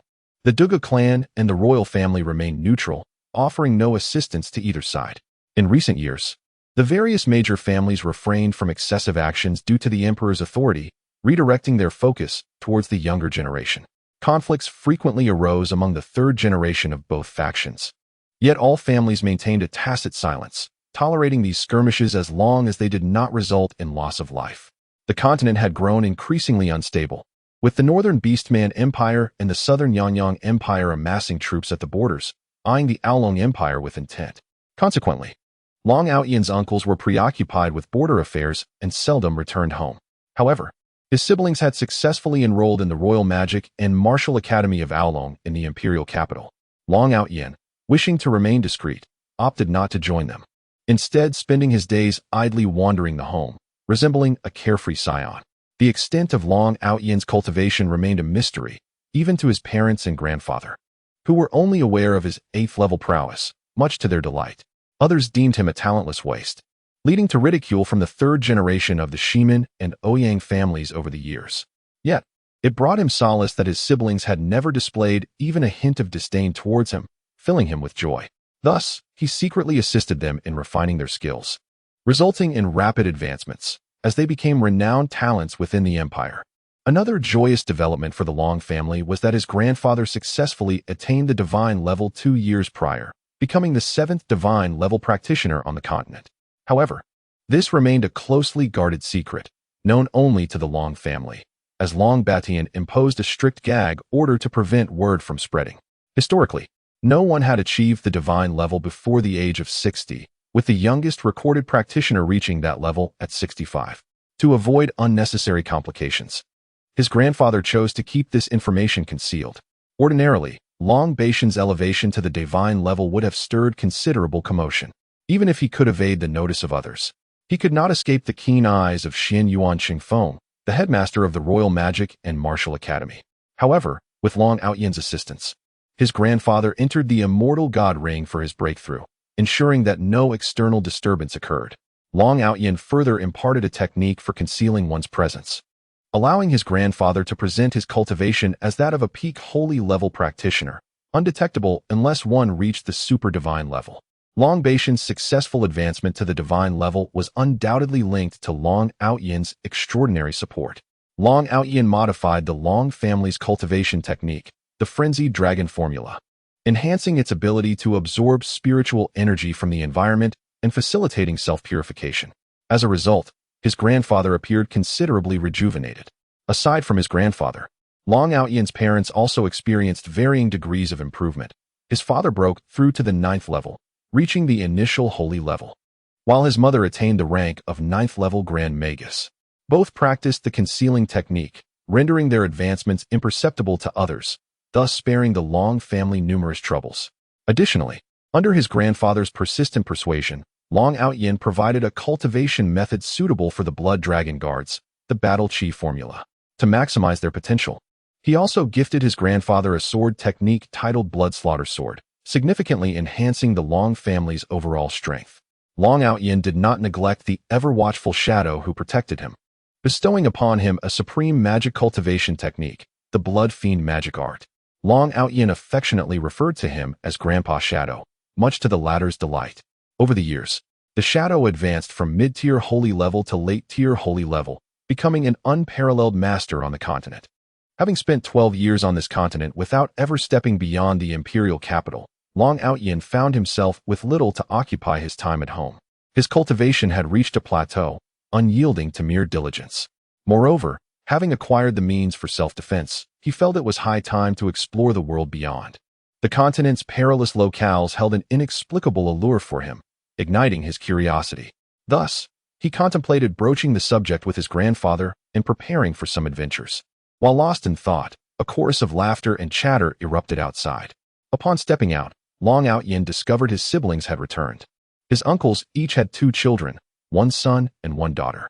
By age, they were Long Aoyan, the eldest at 17, a 7th-level swordsman known for his composed demeanor, Long Aofeng. The second, at 16, a 6th-level swordsman with a roguish charm, yet possessing considerable self-restraint. And finally, his brother Long Aoyu, also 16 but slightly younger, who had attained the rank of 7th-level swordsman, thanks to Long Aoyan's early assistance in refining his skills. Subsequently, there was his elder cousin, Long Aoshua, aged 15, a 6th-level ice mage, an advanced version of water magic, whose offensive capabilities were comparable to those of a 7th-level mage. Though her demeanor was quite frosty, she exhibited great kindness towards her kin. The remaining individual, a source of considerable exasperation, was Long Aoyue, the little princess of the Long family, aged 13, 1 year older than Long Aoyan. She was a 5th-level fire mage and, seemingly due to her training, possessed a vivacious and fiery temperament, relishing in mischief. Much to everyone's chagrin, as she circled him playfully, she exclaimed, "Come clean. What wickedness have you been up to all alone in your room? We have been here for quite some time without catching a glimpse of you." With a mischievous wink, Long Aoyan felt an unjust accusation weigh upon him. He was acutely aware that their arrival had only been recent. Knowing that any attempt at defense could lead to genuine trouble, he turned to his other brothers for assistance. But they uncooperatively averted their gaze, pretending not to notice. In light of this betrayal, Long Aoyan lamented their disloyalty. Observing his discomfort, his elder sister, Long Aoshua, interjected to Long Aoyue, "Enough now, Aoyue, do not tease Aoyan any further." Upon hearing her elder sister, the little girl huffed defiantly, "Humph, consider yourself fortunate. Today, I shall let it slide." With that, she raised her fist in a show of mock defiance. It is noteworthy that the audacious little girl feared not her eldest brother, Long Aoyun, but rather her 2-year older sister, Long Aoshua, Perhaps it was due to the elemental conflict of water overcoming fire that Long Outyin perceived this dynamic. Grateful for the timely intervention, he quickly expressed his thanks to his elder sister. Thereafter, they began to chatter animatedly about their amusing experiences at the academy. Watching them with rapt attention, Long Outyin felt reluctant to interrupt their enthusiasm. Their tales revolved around trivial squabbles among peers, and as a man whose psyche surpassed 35 years, he found it difficult to invest interest in their youthful banter. After more than half an hour of spirited conversation, Long Aoyue piped up, "By the way, there are no classes at the academy tomorrow. Shall we go out for a stroll?" This suggestion was met with immediate enthusiasm from the group, weary from their incessant training. After all, they were merely adolescents seeking a reprieve. Reflecting upon the dullness of solitude at home, Long Outyin decided it would be far more enjoyable to venture out together and gather supplies for their upcoming trials. He nodded in agreement. Seeing her proposal met with unanimous support, the little girl beamed with excitement. After a brief period of joyful commotion, a messenger announced that their grandfather summoned them for dinner. Thus, Long Outyin and his companions set off in a lively procession toward the dining hall. Chapter 8. Shopping. As Long Outyin and his companions entered the hall, they were greeted by the sight of his grandfather and parents, to whom they promptly offered their salutations before taking their seats to commence the meal. Long Batian gazed upon his grandchildren, his heart swelling with a sense of pride, for the third generation of the Long family were indeed exceptional individuals. It seemed fitting that he, Long Batian, might consider retirement, as the future would undoubtedly belong to the younger generation, with his role merely to offer guidance from the sidelines. After the meal, Long Outyin's second sister proposed an outing for the following day to their grandfather, who pondered the suggestion before acquiescing. He arranged for a contingent of blood dragon guards to covertly ensure their safety. The blood dragon consisted of over 500 members, each averaging a strength of level 7, organized into 50 teams of 10, with 2 level 9, 3 level 8, and 5 level 7 blood dragon guards assigned to follow discreetly. Additionally, 5 personal guards from the Long family, though less formidable than the blood dragons, were seasoned veterans from the military and loyal subordinates of Long Batian. Once the arrangements were finalized, Long Batian presented each of them with a golden card for pocket money, each card containing 10,000 gold coins, a trivial sum for the Long family, considering that 1 gold coin equals 10 silver coins, and 1 silver coin equals 10 copper coins. A typical family could sustain themselves on merely 10 gold coins per year. With their grandfather's generous gift in hand, Long Outyin and his companions retired to their rooms. Long Outyin placed his golden card into his storage bag, a gift from his grandfather designed to keep prying eyes at bay, for the storage ring was too conspicuous. After Long Outyin's grandfather had glimpsed the ring, he cautioned him against displaying it publicly, lest it attract envy. Hence, he was entrusted with a storage bag, which was more common among the nobility, though still a rarity for ordinary folk. Upon returning to his chamber, Long Outyin cast an illusionary array to conceal his presence, vanishing from sight only to reappear within the Xian Yao divine ring. This peculiar space, discovered a year prior when he broke through to the initial stage of the divine heart, had liberated itself from the first seal set by his master. Here, he found a unique realm, enriched with tenfold the spiritual energy of the outside world, which he designated as the spiritual energy space. This sanctuary would undoubtedly enhance his cultivation speed. Casting a glance at the large egg resting in the corner, Long Outyin found himself at a loss for words.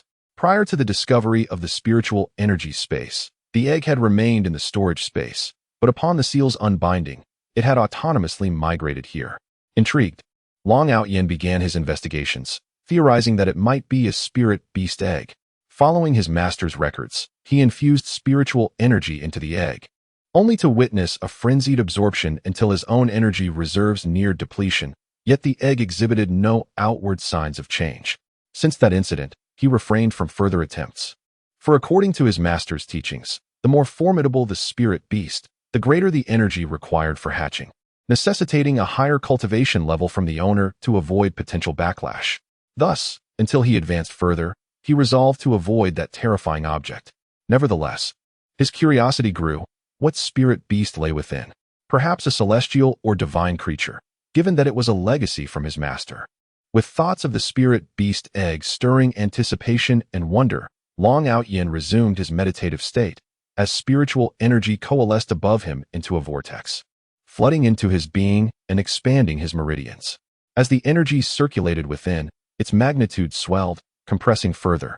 Upon reopening his eyes 8 hours later, he noted only a slight increase in his spiritual energy, leaving him somewhat disheartened. It was evident that practical experience was imperative, for continued stagnation in cultivation was untenable. Emerging from the ring, Long Outyin observed the brightening sky and recalled the previous day's promise. He hastily donned appropriate attire and stepped outside, keen to avoid being ensnared by the scheming of his younger sister, Long Aoyue. Yet, as fate would have it, trouble found him nonetheless.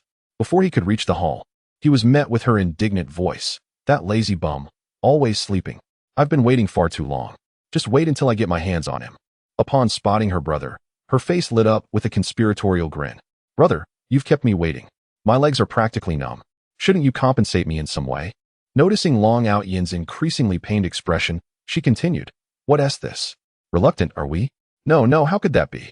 To show my gratitude for your understanding today, I declare that all expenses shall be on you." Her declaration elicited a triumphant smile, while the other siblings regarded Long Outyin with sympathetic glances. "Well then," she said, "since you seem to be quite agreeable today, I'll let you off the hook. But remember your promise." With a playful shake of her fist, she warned him against any possible reneging. Long Outyin sighed inwardly, feeling utterly powerless against her whims. As they huddled together, plotting how to torment Long Outyin, he protested silently while they disregarded his discomfort. Eventually, their grandfather's arrival halted their scheming, and they gathered to share a meal before departing the Long residence in a lively procession, following Long Baishan's repeated admonitions. Once outside, Long Aoyue eagerly led the way to the commercial district. The bustling street before them was alive with shops and the incessant calls of vendors, creating an atmosphere of vibrant prosperity. Observing the enthusiasm of his companions, Long Outyin joined in, engaging in various distractions and treating his sister without a hint of tedium. As he surveyed the thronging crowd, Long Outyin suddenly felt an acute awareness of his own disconnection from this world since his rebirth, as if he were growing increasingly remote from it, experiencing a sense of detachment. In an instant, a realization struck him. To comprehend the natural order and the ways of the heavens, one must immerse oneself in the world around them. He recognized that his previous approach to cultivation had deviated from its rightful path, having observed life from a distance rather than participating fully in its unfolding. A surge of spiritual resonance jolted through him, and Long Outyin was elated to discover that his soul cultivation had made a remarkable leap, advancing to the initial stage of the divine pill, transcending several realms in one go. Joy coursed through him as his demeanor transformed. Where he had once exuded an air of aloofness, he now emanated a profound connection to nature, truly integrating into this world. Although the external environment remained unchanged, in Long Outyin's perception, everything had undergone a radical transformation, from indifference to vibrant clarity. Noticing Long Outyin lost in thought, his brother Long Aoyue approached with concern, asking, "Outyin, what is the matter? Are you feeling unwell?" Responding to his elder brother's attentive gaze, Long Outyin smiled reassuringly. "I'm perfectly fine, big brother. Just lost in thought for a moment." At that moment, Long Aoyue, having approached, remarked, "You seem a bit different than before. What has changed?" She circled him, her large eyes glinting with curiosity. Others wore expressions of confusion, but only the elder brother, Long Aoyue, nodded thoughtfully. Long Outyin hastily laughed and said, "How could that be? It must be that your eyes are deceiving you." He then slightly restrained his demeanor. The group did not dwell on the remark and continued their stroll. As they wandered into a more secluded street, Long Outyin suddenly heard the sound of hammering. This reminded him of the purpose of their outing. He still lacked a suitable weapon. Although the Long family possessed fine arms, none suited him. Most swords in this world were two-handed great swords, which Long Outyin found cumbersome, leading him to ponder the creation of a personalized weapon. Noticing his interest in a nearby blacksmith shop, Long Outyin's brother asked, "Are you thinking of going in, Outyin?" Long Outyin replied, "Yes, I wish to acquire a sword." He deliberately let a look of longing shine in his eyes. Aside from his brother, no one else understood his true situation. They assumed he simply yearned for a sword to enhance his training, eliciting expressions of sympathy from them. However, they did not contest Long Outyin's desire and accompanied him inside. Inside, they encountered a dwarf, approximately 1.3 meters tall, vigorously swinging a hammer. Long Outyin observed this dwarf carefully for the first time. The dwarf appeared to be in his 50s, with a bushy beard and a muscular build, exuding strength. Yet, Long Outyin knew that this dwarf was likely much older, perhaps around 400 years, since dwarves have long lifespans, typically living over 600 years and reaching adulthood at around 150 years. This dwarf was akin to a middle-aged human, prompting Long Outyin to reflect on the wonders of the world. They refrained from interrupting the dwarf's forging and instead began examining the weapons on the shelves, for the dwarves despise any disruption during their crafting process. Viewing it as an affront, Long Outyin picked up a weapon, only to feel a wave of disappointment wash over him. While these weapons were considered fine for ordinary human warriors, to Long Outyin, they were merely mundane, lacking the sublime quality of the flying swords and treasures used by cultivators. Regrettably, without superior materials for forging, he had to settle for these ordinary weapons. At some point, the dwarf paused his work and, noticing Long Outyin's expression of disappointment, initially felt anger. However, upon assessing Long Outyin's strength, a look of disdain crossed his face as he thought, "A person without magic or fighting spirit dares to come here and pretend to understand. How naive." He approached and asked, "It seems, esteemed guest, that you are not satisfied with the swords I have forged. Could you enlighten me?" Long Outyin's siblings looked on with curiosity. Long Outyin picked up the best weapon among them and said, "This is the finest here, but in my view, it still falls short. There are too many impurities. And most importantly, the soul of this sword is flawed." Upon hearing Long Outyin's words, the dwarf's expression changed dramatically, and his face flushed with excitement. He stepped forward and said, "Young master, please forgive my earlier rudeness. Allow me to introduce myself. My name is Alamerk. You truly understand weapons. You have discerned the flaws of this weapon at a glance, for which I feel humbled." He moved to bow, but Long Outyin, startled, quickly stepped back. "What nonsense! I cannot accept a bow from someone over 400 years old," he exclaimed. "Senior, you are too kind.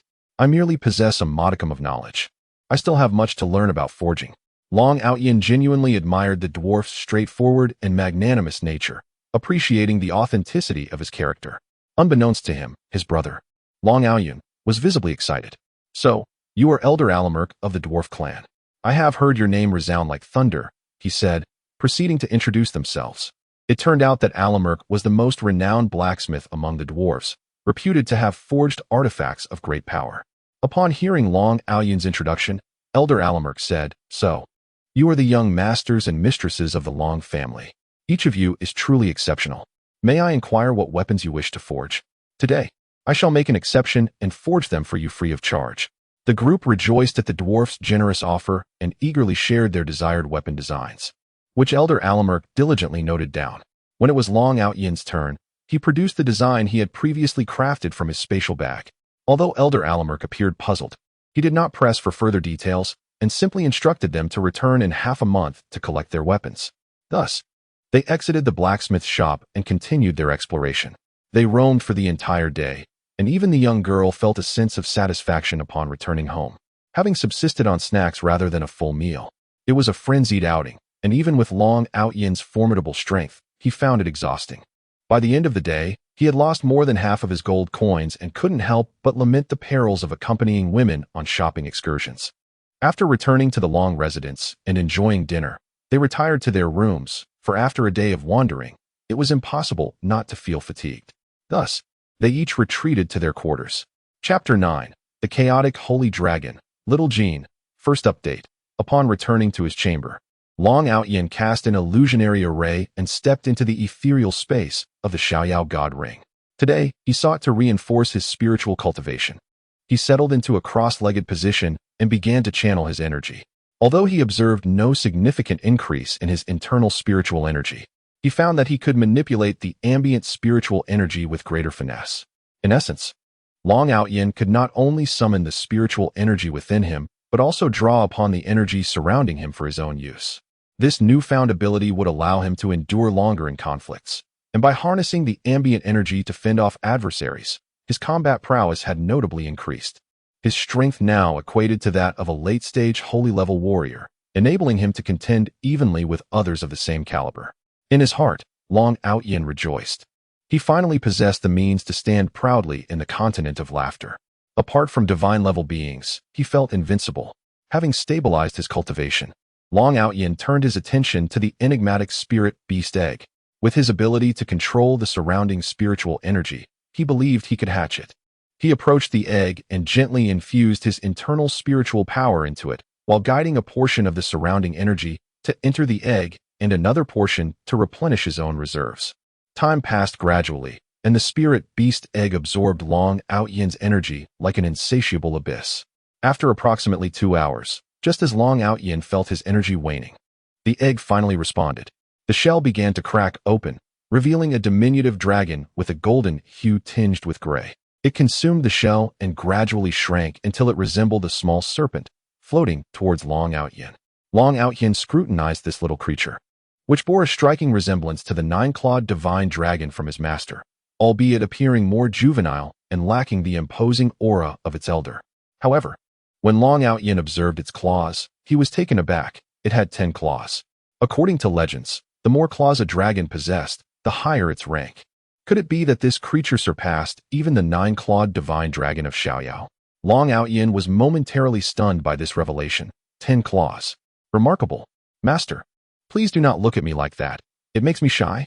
Though I am quite handsome, I can also feel bashful, a youthful voice echoed in Long Outyin's ears. Startled, he exclaimed, "You can speak. How wonderful. By the way, given your golden appearance, I shall call you Little Jean. But tell me, why do you have 10 claws? Isn't the highest-ranking dragon supposed to have only 9? And where are your parents?" Little Jean replied, "Master, you ask so many questions at once. How can I answer them all? Humph. I am the only chaotic holy dragon in the universe. Of course I can speak. According to my ancestral memories, the pinnacle of dragonkind is not the 9-clawed divine dragon, but rather the 10-clawed chaotic holy dragon. It is merely that no one has ever seen one before. As for why I have 10 claws, I am uncertain. Perhaps it is due to the chaotic power within you, Master." After a brief pause, Little Jean continued, "As for my parents, they reside in the divine realm.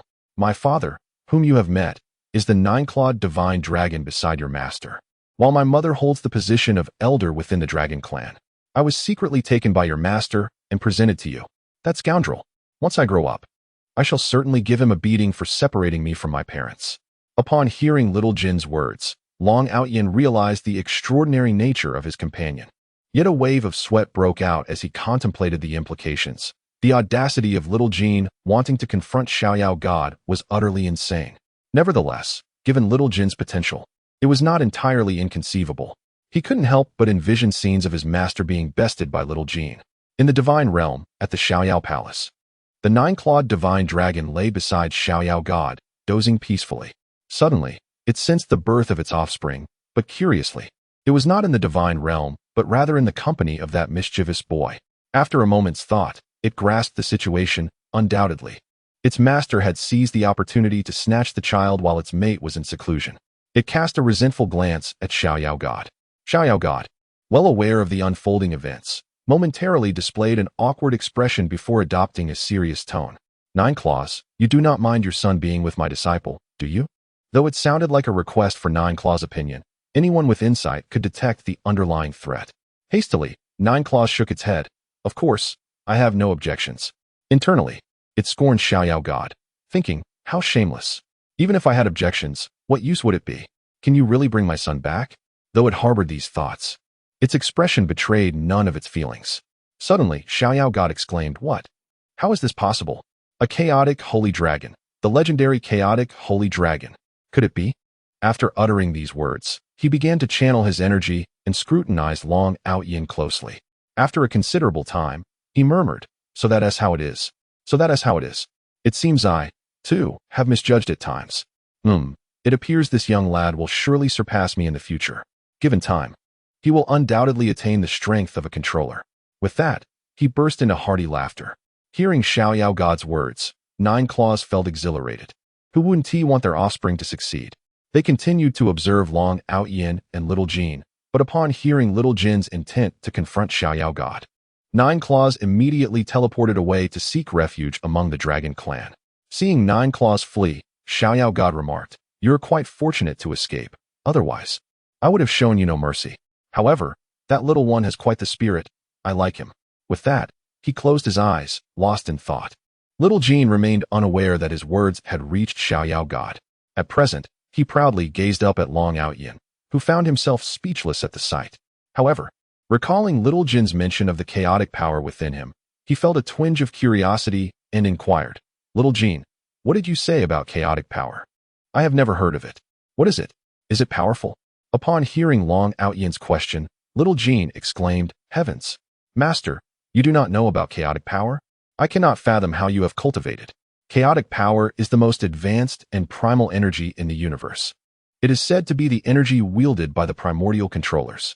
Even the energy within the divine lords is merely pseudo-chaotic power and pales in comparison to yours. Master, you have a significant chance of reaching the realm of controllers, which is the highest level in this universe." Listening to Little Jin's words, Long Outyin understood that he had been sitting on a treasure without realizing it. The gray energy within him was, in fact, chaotic power.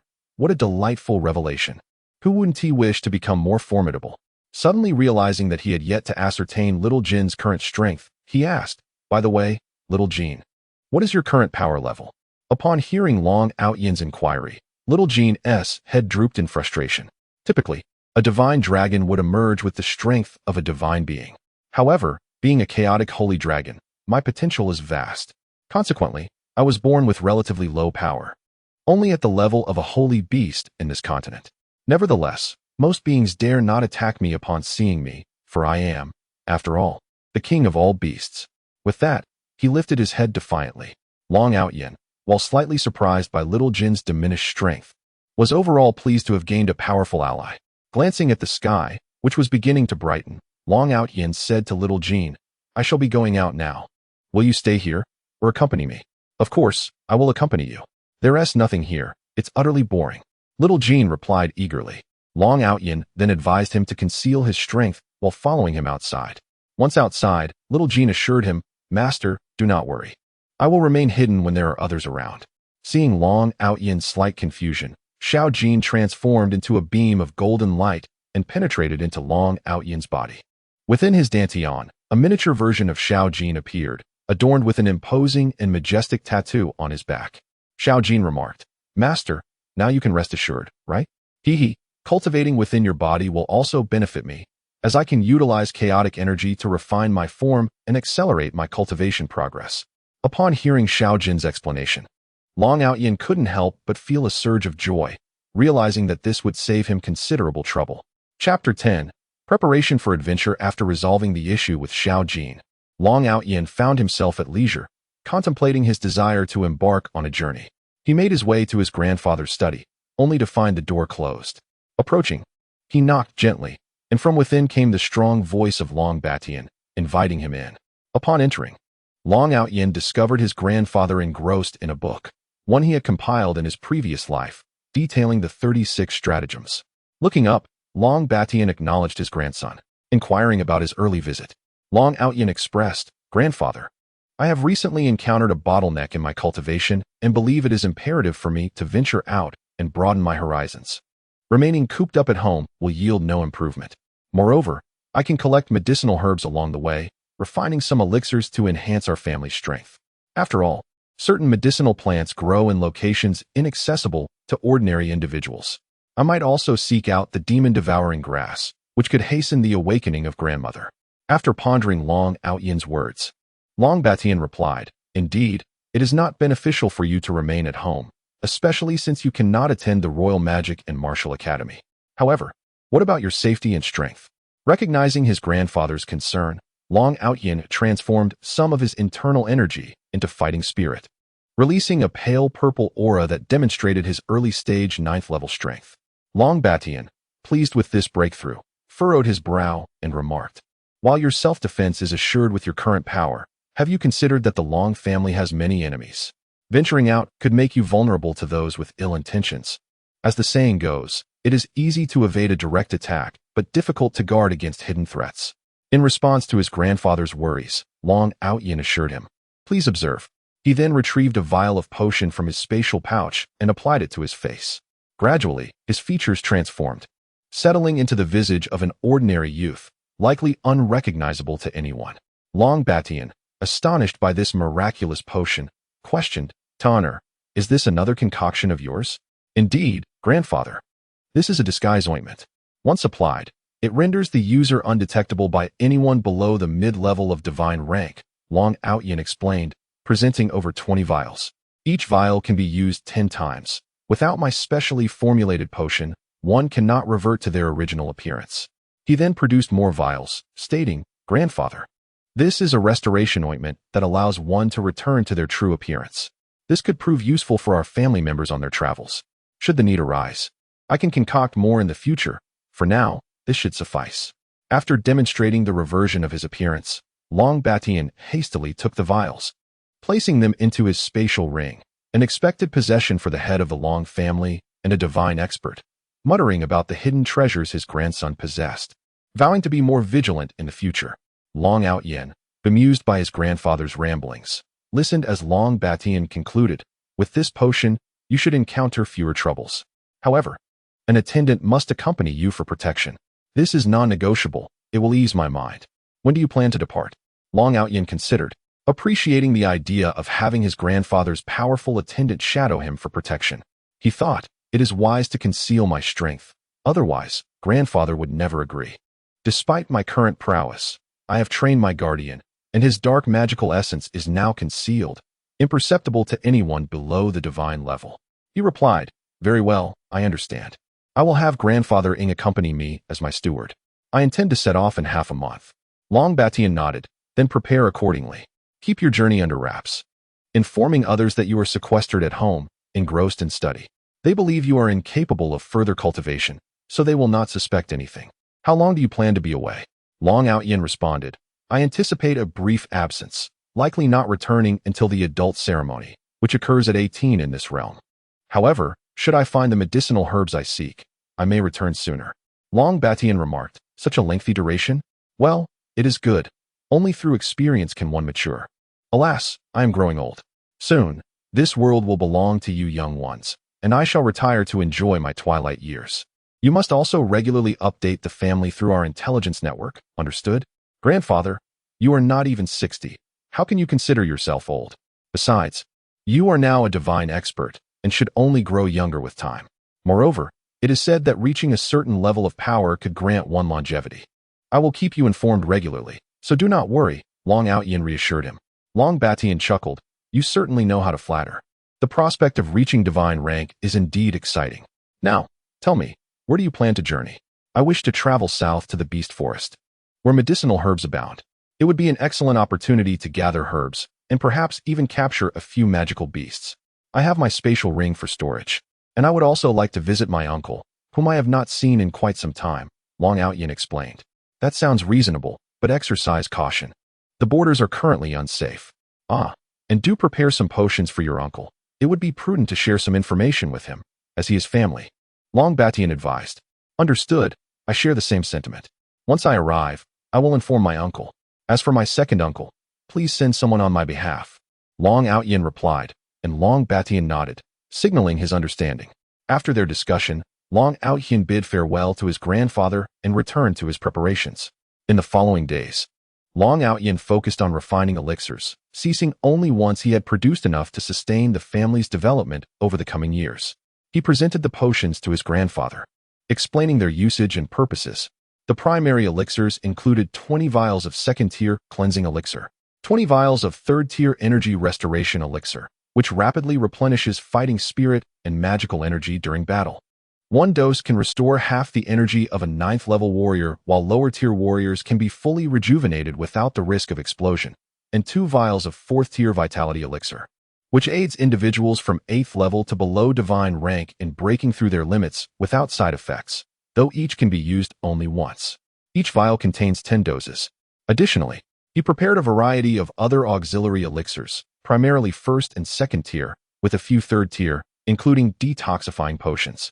During the remaining time, Long Outyin spent his days preparing for the upcoming journey while dedicating his nights to cultivation. Thus, half a month passed, during which Xiao Jin diligently practiced within Long Outyin's body, remaining silent. When the appointed time with Elder Alamike arrived, Long Outyin sought out his siblings to gather their weapons. At that moment, they were in their grandfather's study, likely receiving another round of moral instruction from him. Long Outyin entered Long Baishan's study, first greeting his grandfather, and then acknowledging his siblings, clarifying his intentions.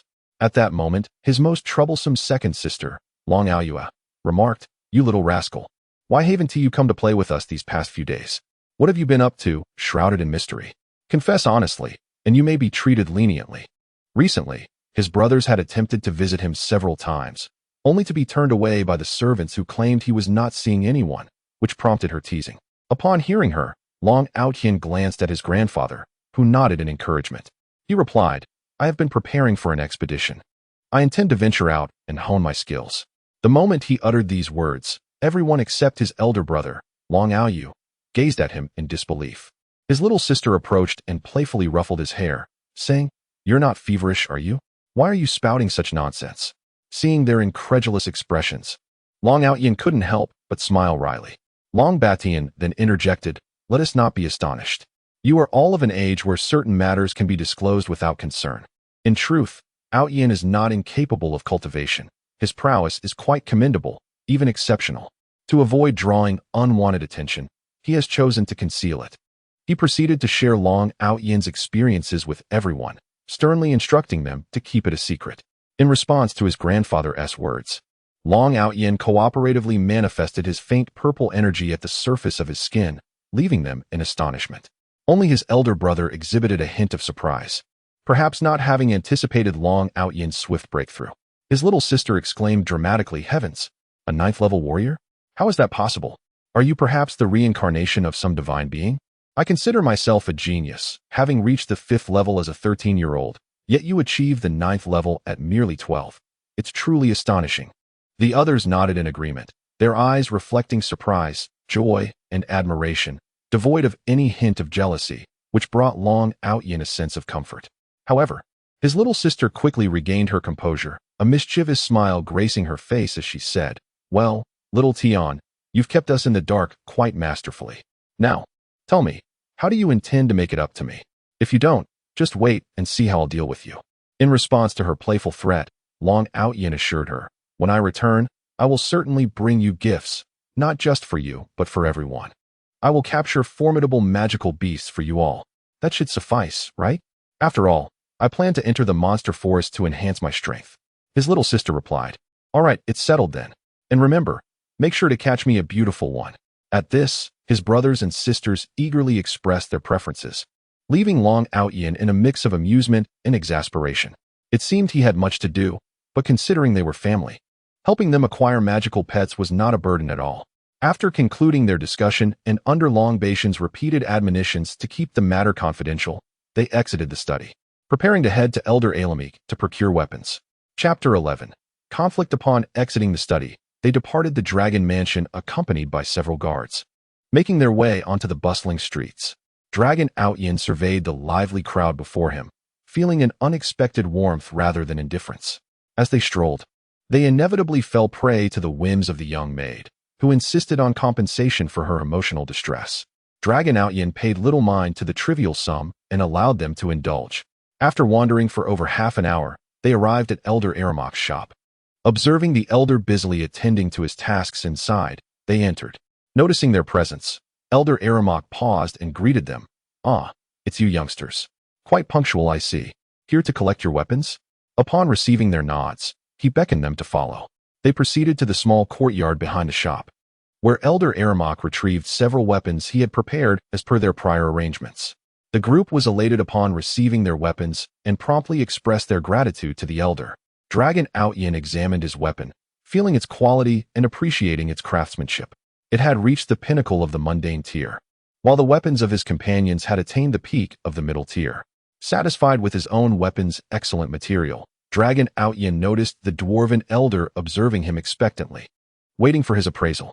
Acknowledging the elder's craftsmanship, Dragon Aotian remarked, "Elder Aramok, your reputation is well-deserved. This sword must have required considerable effort. It is devoid of impurities, imbued with spiritual energy, undoubtedly a remarkable blade."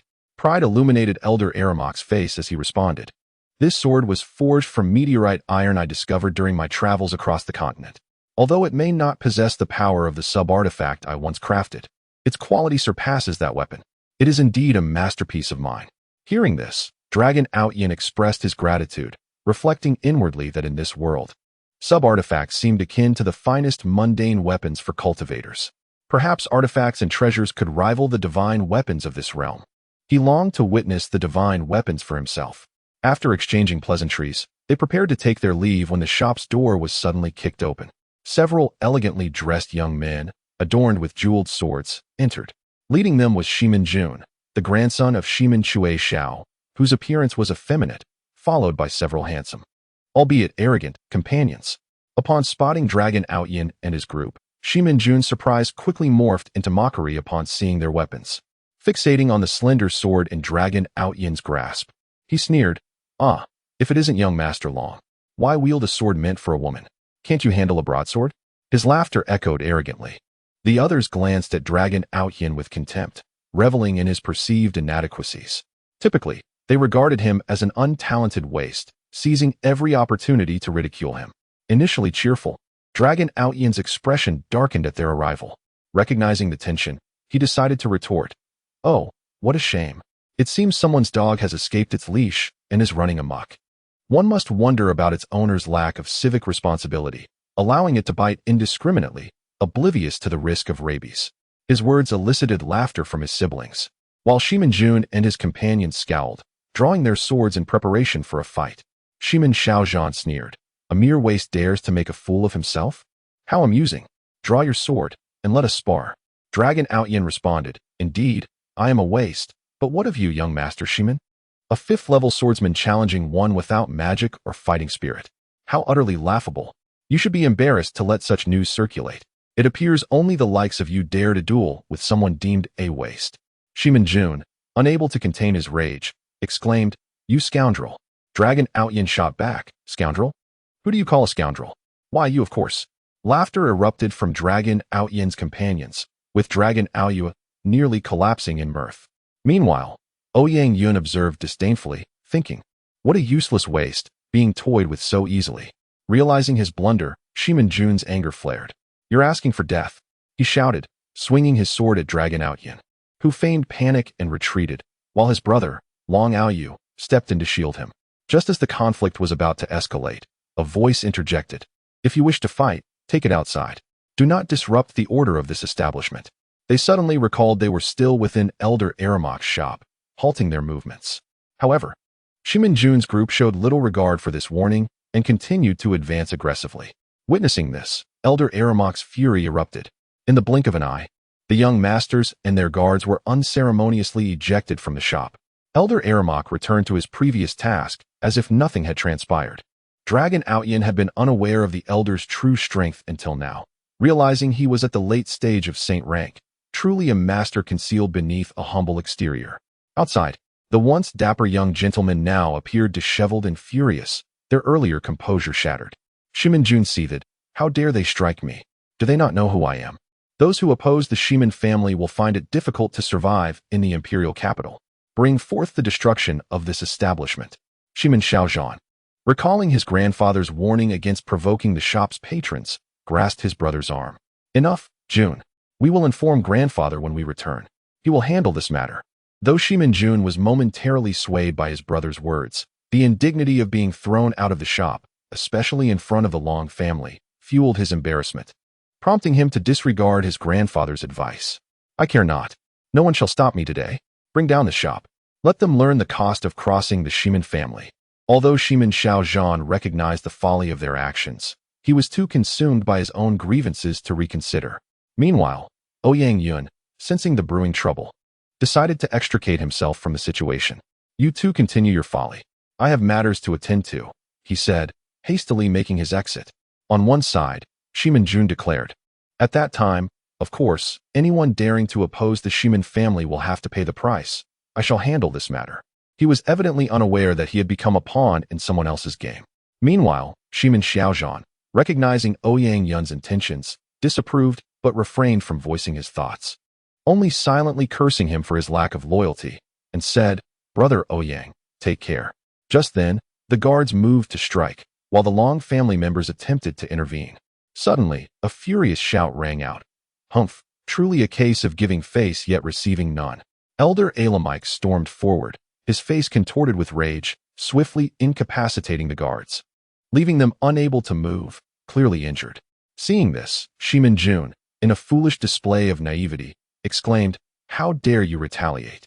Are you not afraid of the Shimin family's vengeance?" In response, Elder Alamike scoffed disdainfully, "Humph, the Shimin family? What audacity! I shall await your family's retribution right here. Go back and inform Shimin Shui Xiao that our cooperation ends here." With that, he returned to the shop. The remaining Shimin brothers, wearing expressions of displeasure, glanced at the fallen guards and berated, "What a bunch of useless fools! What purpose do you serve?" They then cast a venomous look at Long Outyin and his companions, stating, "Do not revel too soon. We shall see what unfolds." With that, they disregarded the moaning guards and Shimin Xiaozhan as they departed in disgrace. Observing their disarray, Long Aoyu and the others relished the moment, while Long Outyin felt a surge of satisfaction. Subsequently, they bid farewell to Elder Alamike and returned home. Upon arriving, they rushed to their grandfather's study, chattering excitedly about the incident. Upon hearing their account, Long Batian chuckled, "It seems some individuals are destined for misfortune. Those boys surely have no idea about Elder Alamike's true identity. The Shimin family's business will undoubtedly suffer. Without the dwarves' assistance, how will they sell their wares?" Listening to Long Batian's words, everyone grasped the implication. The Shimin family's status as one of the 6 great families of the empire, monopolizing the weapon trade, was largely due to the support of the dwarves. Now, without that backing, their position was precarious. Suddenly recalling Ouyang Yun's demeanor, Long Outyin remarked, "That Ouyang Yun seems quite cunning. He is not an easy adversary. We must remain vigilant." Upon hearing this, the others nodded in agreement, having also noted Ouyang Yun's demeanor. After a brief discussion, they each returned to their respective quarters. Chapter 12. Aftermath and departure. As the Long family engaged in their spirited discussions, the 2 young masters of the Shimin family returned home in a state of disarray. The servants, taken aback by their disheveled appearance, hurried to inform the family head. In his study, Shimin Shui Xiao, the patriarch, quickly made his way to the hall upon hearing the report, only to be met with the sight of his 2 grandsons in distress.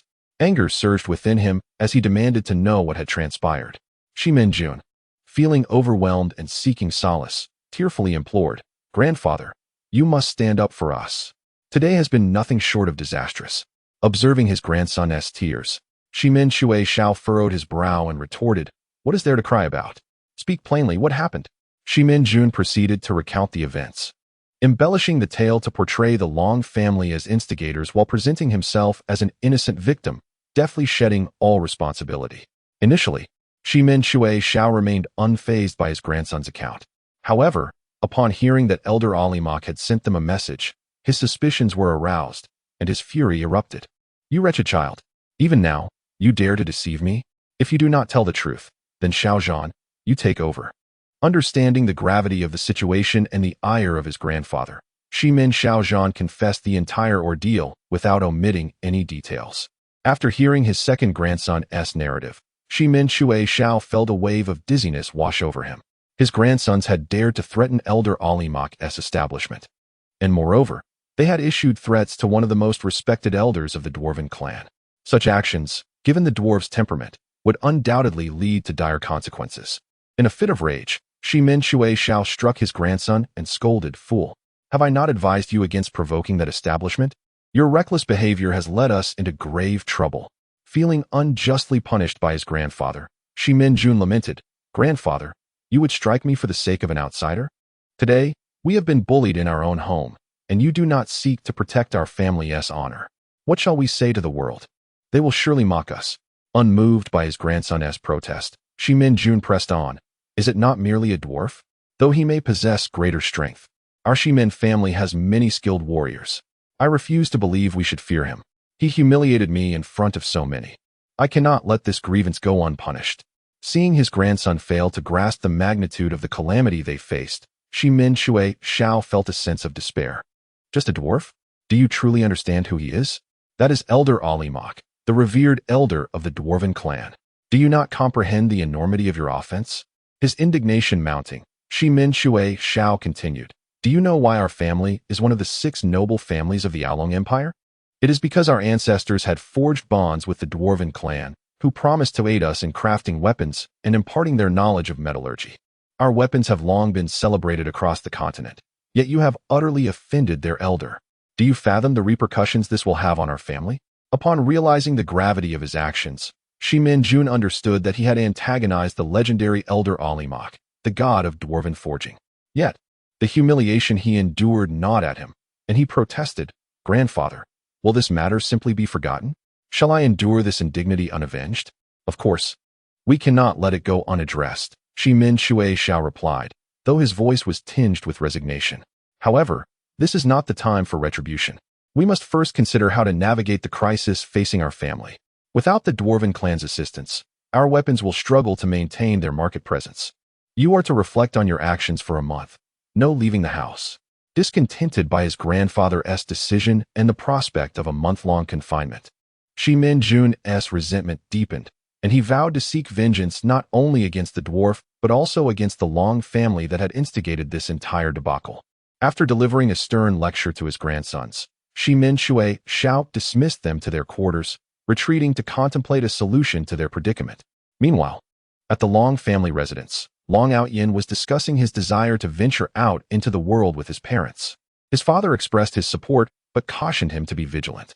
Conversely, his mother voiced her disapproval, saying, "Outyin, you are still so young to be embarking on such a journey. I worry for your safety. What if you encounter danger?" Feeling the warmth of his mother's concern, Long Outyin was touched. Indeed, the saying rings true: a mother worries for her child who travels 1,000 miles. He felt a pang of guilt, but reassured her, "Mother, you need not worry. I am now a level 9 warrior and mage. I can protect myself. Besides, Elder Ing will accompany me, and nothing will befall me."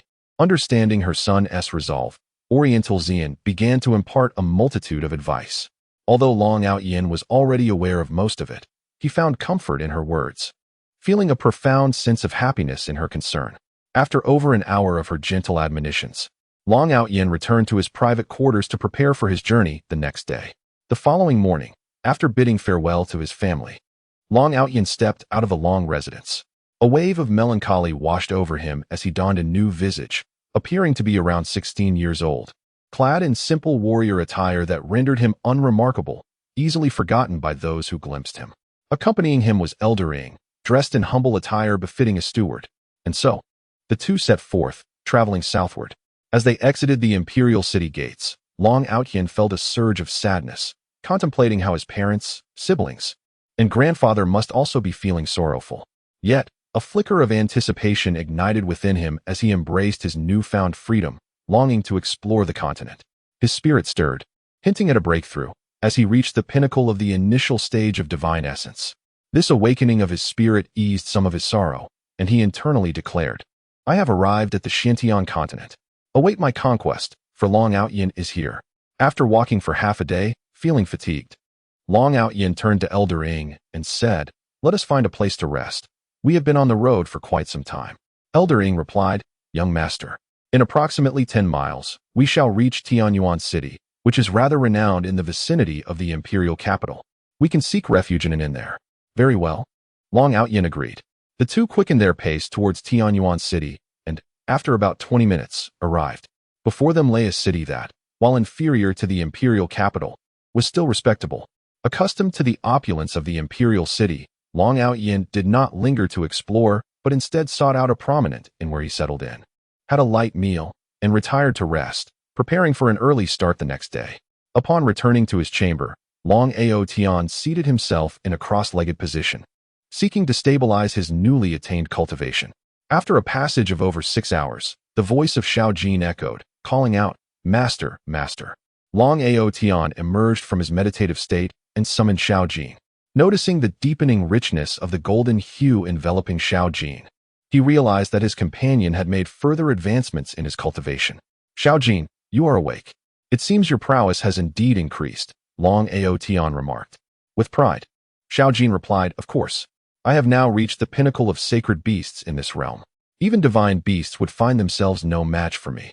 Long Aotian felt a surge of joy upon hearing Xiao Jin's remarkable claim. He suggested that they embark on an adventure to hone their skills. Ecstatic, Xiao Jin clamored for Long Aotian to recruit several magical beasts as his subordinates. Long Aotian, though somewhat exasperated by the request, did not refuse. Thus, Xiao Jin declared his intention to cultivate further and return to the confines of Long Aotian's being. Chapter 13. Fury Unleashed. First update of the day. At dawn the following day, Long Out-yin awakened from his meditation. Upon stepping outside, he noticed that Grandpa Ing had already risen and prepared breakfast. "Thank you for your hard work, Grandpa Ing," Long Out-yin expressed gratefully. Ing, responding nonchalantly, replied, "Oh, it's nothing. I couldn't sleep anyway. Besides, as your steward, I might as well do it well." Long Out-yin shrugged in acknowledgement. Since he had bestowed the blood fiend magic art upon Ing, their relationship had evolved into one of both familial respect and camaraderie, transcending age. Ing, being a practitioner of demonic arts, naturally shunned conventional formalities, embodying the carefree and audacious spirit typical of those in the dark path. Were it not for their respective statuses, they might have even referred to each other as brothers. After breakfast, they proceeded to return their lodging. Drawing from their experience from the previous day, Long Out-yin instructed Ing to procure a modest horse-drawn carriage for a swifter journey. Once aboard, they set off southward. Thus, they traveled by day and rested by night for over half a month, finally arriving at a mountainous region shrouded in dense forest, exuding an eerie ambience. Long Out-yin learned from Grandpa Ing that they were near the Black Dragon mountain range, notorious for the activities of numerous bandit groups that utilized the terrain for concealment, making it difficult for the military to intervene. According to their itinerary, it would take approximately another 10 days to reach Qinglong Pass. Shortly after entering the Black Dragon mountain range, Long Out-yin sensed the oppressive aura of impending danger, prompting him to exercise caution. Despite his formidable strength, prudence was never misplaced. As they continued onward, they unexpectedly spotted a village ahead. However, before they could approach, a strong stench of blood assaulted their senses, compelling Long Out-yin to instruct Ing to hasten their pace. Upon entering the village, even Long Out-yin, with his mid-stage divine elixir realm composure, was overwhelmed with fury. The ground was littered with dismembered corpses, the remnants of brutal slaughter. Several female bodies appeared to have been violated before being murdered, with entrails strewn about, indicating that the massacre had occurred within the past day. Long Out-yin exchanged a glance with Ing, who wore a blood-red gaze, radiating an aura of vengeance. They scoured the village, yet found no survivors. Consumed by a mix of rage and sorrow, Long Out-yin gathered the remains, using a fire-based spell to incinerate them before burying the ashes, vowing to avenge their deaths. Long Out-yin shared his intent with Ing, who, fueled by his own wrath, readily agreed. They followed the trail left by the perpetrators, witnessing the devastation of other villages along the way, each devoid of life, mirroring the first. As dusk approached, they arrived at the outskirts of a bandit stronghold, illuminated by flickering torches, unmistakably the lair of the thieves. Exercising restraint, they concealed their presence and surveyed the area. Long Out-yin noted the extensive security, with over 20 lookout posts and several hidden sentries, indicating a cautious and formidable gang. The bandit group numbered over 500, with the strongest members at mid-level 9, 2 at level 8, and the majority at levels 3 to 4, a formidable force, suggesting they were not mere common thieves. Just as they prepared to eliminate the lookouts, they heard the sounds of a struggle nearby, accompanied by cries of alarm and agony. They swiftly approached to find over 20 bandits surrounding 2 individuals, a young man in his 20s, at the initial stage of level 8, and a girl, around 16 or 17, exuding an air of cold pride, possessing late-stage level 6 strength. Both youths bore expressions of unyielding hatred, oblivious to the growing crowd, determined to fight on. The bandits fell one by one, yet more continued to close in. Among the bandit ranks, 3 figures observed coldly, their expressions menacing, clearly displeased with the prolonged skirmish. The highest ranking of the trio, a mid-level 9 bandit leader, commanded, "Brothers, please take care of them." At his words, the 2 younger bandits drew their swords and charged in. The arrival of the 2 bandits worsened the already dire situation for the young defenders, their injuries multiplying. The girl's magical energy waned, her complexion paling. The young man, witnessing her plight, lamented, "Sister, it's my fault for being so reckless. I should have considered your safety." The girl, glancing at him with a pained expression, replied, "Brother, I do not blame you. Even without you, I would seek vengeance for our parents. It seems, however, that we may not achieve that today." Seizing the opportunity during their exchange, the 2 advancing bandit leaders launched a fierce attack, inflicting deep wounds on the young man. Realizing the imminent peril, Long Out-yin exchanged a look with Ing, silently urging him to deal with the 2 bandits. The 2 bandits, feeling triumphant, suddenly found their vision blurring as they experienced a cold sensation at their throats before losing consciousness. Having cultivated the blood fiend magic art, Ing had attained a level of martial prowess equivalent to mid-stage saint, opting for physical combat to avoid complications. The young defenders, believing their end was nigh, had closed their eyes, only to hear two cries of agony. Upon opening their eyes, they beheld the decapitated bandits before them, and two figures, a senior and a youth, stood ready to assist. The older man, appearing to be in his 60s, held a sword defensively, while the younger approached them. Gratefully, the young man said, "Thank you for saving us. I am Zimingfeng, and this is my sister, Zimingyu. We are forever indebted to you. Please allow us to bow in gratitude." He helped his sister to her feet and inclined deeply before Long Outyin. Long Outyin, hastily intervening, stated, "It was merely a trifling matter.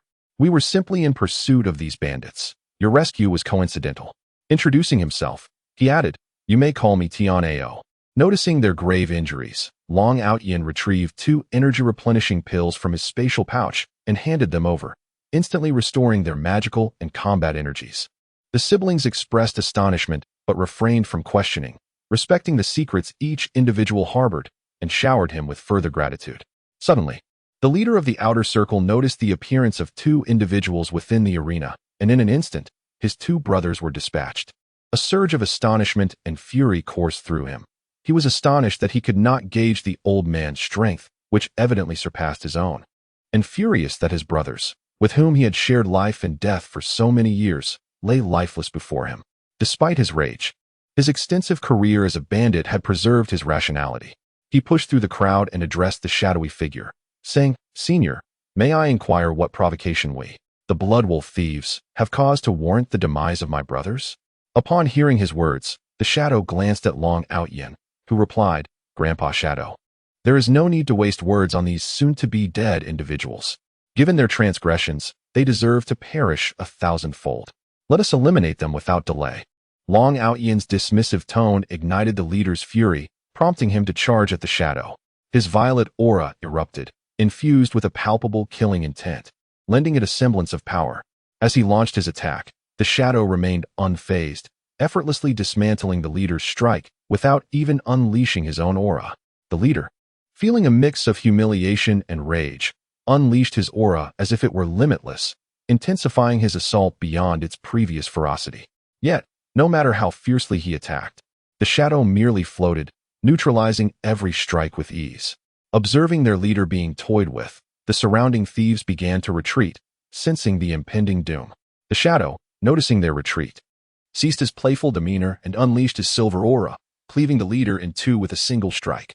He then commenced the eradication of the remaining minions, leaving no survivors in his wake. Zimingfeng and Zimingyu looked upon the shadow's display of might with awe. Zimingfeng murmured, "The Sword Saint. I have finally encountered the Sword Saint, by the grace of the Light God." Meanwhile, Zimingyu pondered with curiosity, such mysterious figures. The elder is indeed the Sword Saint, and that young man provided me with a potion that replenished my magical energy instantaneously. I have never heard of such a thing before. She cast a curious glance at Long Outyin. Noticing her gaze, Long Outyin looked up and appraised her. Initially unaware, he soon recognized that she was a rare beauty. Exuding an air of cold elegance reminiscent of his elder sister, her appearance rivaling that of his siblings. Due to his past life experiences, Long Outyin had avoided emotional entanglements since his rebirth, harboring a deep-seated fear that led him to deliberately evade such matters. He spoke nonchalantly, "Is there something amiss? Why do you regard me so?" Although Zimingyu's demeanor was cool, she was still a girl of 16 or 17, and his words inevitably flustered her. A blush momentarily gracing her cheeks before vanishing, restored to her former aloofness as she replied, "It is nothing," and averted her gaze from Long Outyin. Seeing her reluctance to elaborate, he chose not to press further. The shadow soon concluded his work, with only a few stragglers left fleeing the scene, and shortly thereafter, all were vanquished. The shadow returned and reported, "Young master, all has been resolved." Long Outyin acknowledged, "Thank you for your efforts, Grandpa Shadow." They proceeded to search the bandits' lair and, finding no survivors, were about to depart when Zimingyu suddenly gasped. Long Outyin and the others quickly gathered around her. Observing as a hidden door in the wall revealed a secret chamber, triggered inadvertently by Zimingyu's touch. The group exchanged glances.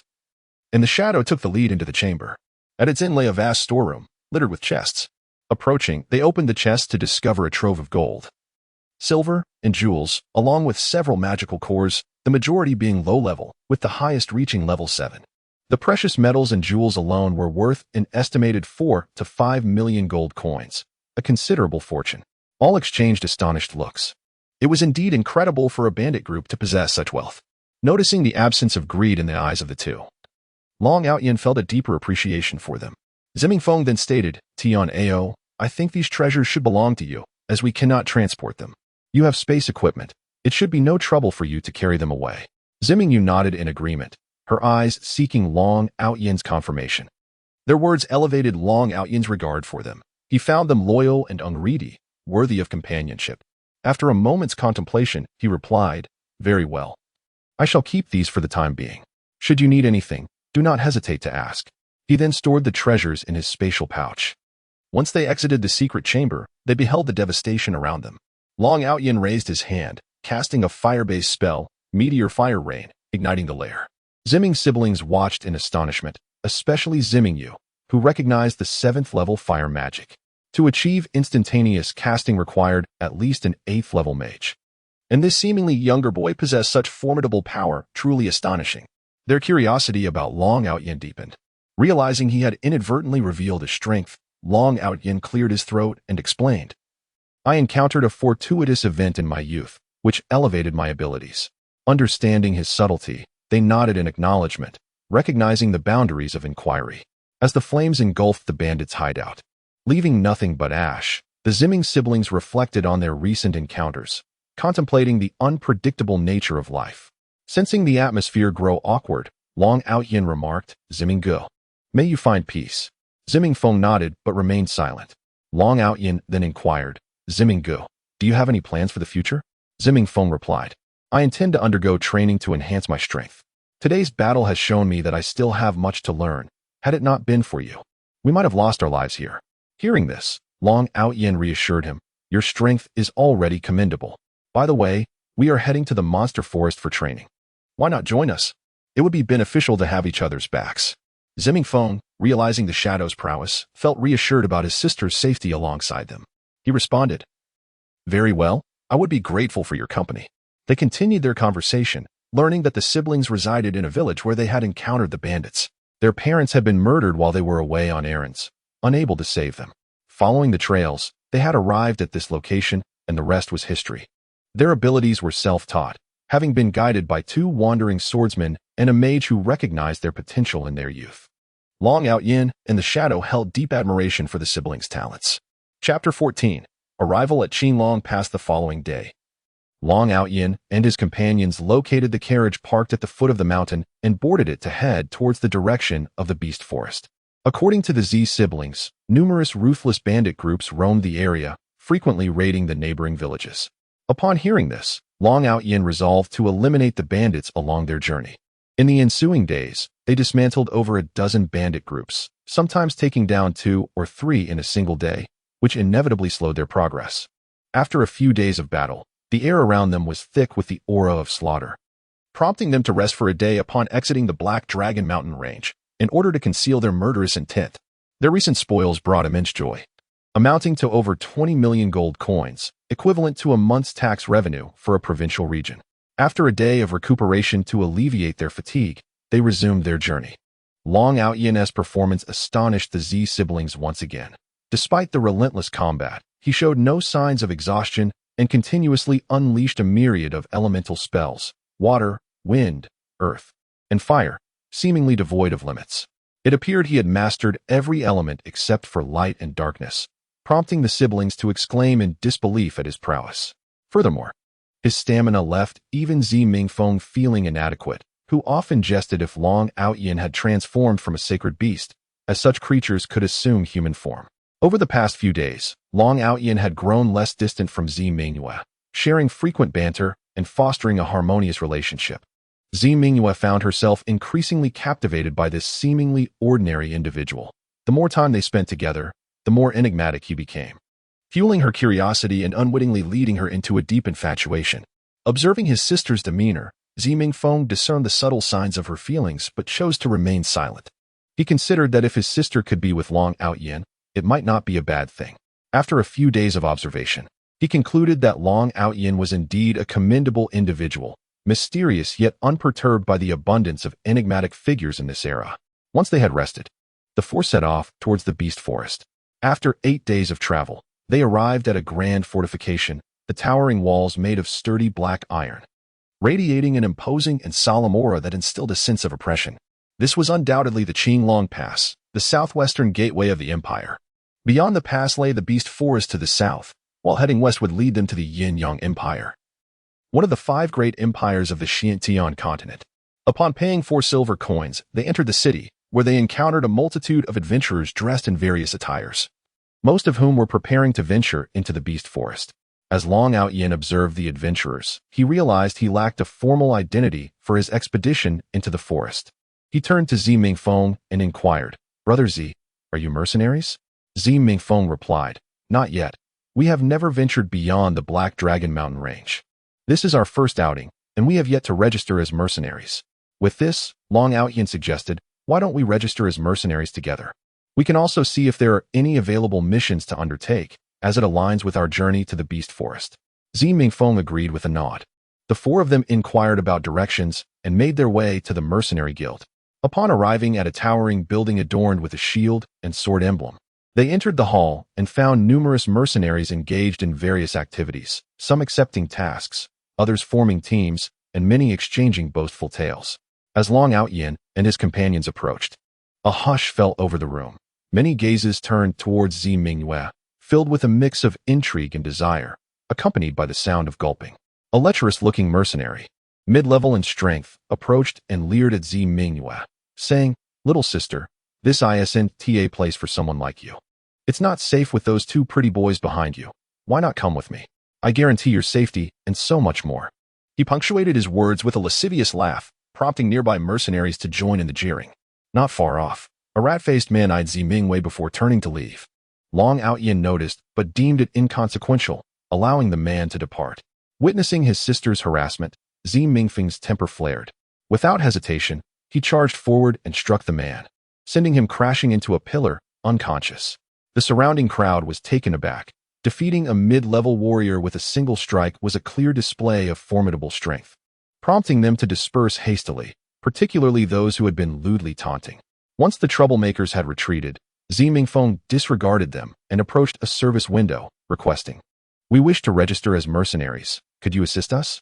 The attendant, upon recognizing Long Outyin, responded with utmost respect, "Please show me your professional badges, and I will assist you immediately." Long Outyin glanced at Zi Mingfeng and the others, all of whom shook their heads. He then asked the attendant, "Where can we obtain professional badges?" The attendant, though puzzled, replied respectfully, "Swordsmen can test at the Swordsman Guild across the way, while magicians can test at the Magic Guild next door." After thanking the attendant, Long Outyin and his companions departed for the Swordsman Guild. Upon their arrival, they found many individuals engaged in the swordsman-level tests. Noticing the long lines, Long Outyin frowned. Suddenly, he spotted an empty corner with a receptionist. Exchanging glances with his companions, they made their way over, drawing the attention of those nearby, who regarded them with pitying glances. Long Outyin noticed their stares but chose to ignore them as they approached the receptionist, who appeared disheveled, wearing a worn gray robe, his hair unkempt and eyes drooping as if on the verge of sleep. Yet, a flicker of sharpness occasionally flashed in his gaze, revealing his true capabilities. He was at the peak of mid-level saint rank, on the verge of a breakthrough. Long Outyin mused that this old man must possess an extraordinary background, and the Swordsman Guild was indeed a place of hidden talents. He approached respectfully, saying, "Esteemed elder, my friends wish to undergo the swordsman level assessment. Could you assist us?" The elderly man seemed to just notice them, scanning their group. Upon seeing Long Outyin, he furrowed his brow in confusion, sensing no distinct energy fluctuations emanating from him, only a hint of potent magic that remained elusive.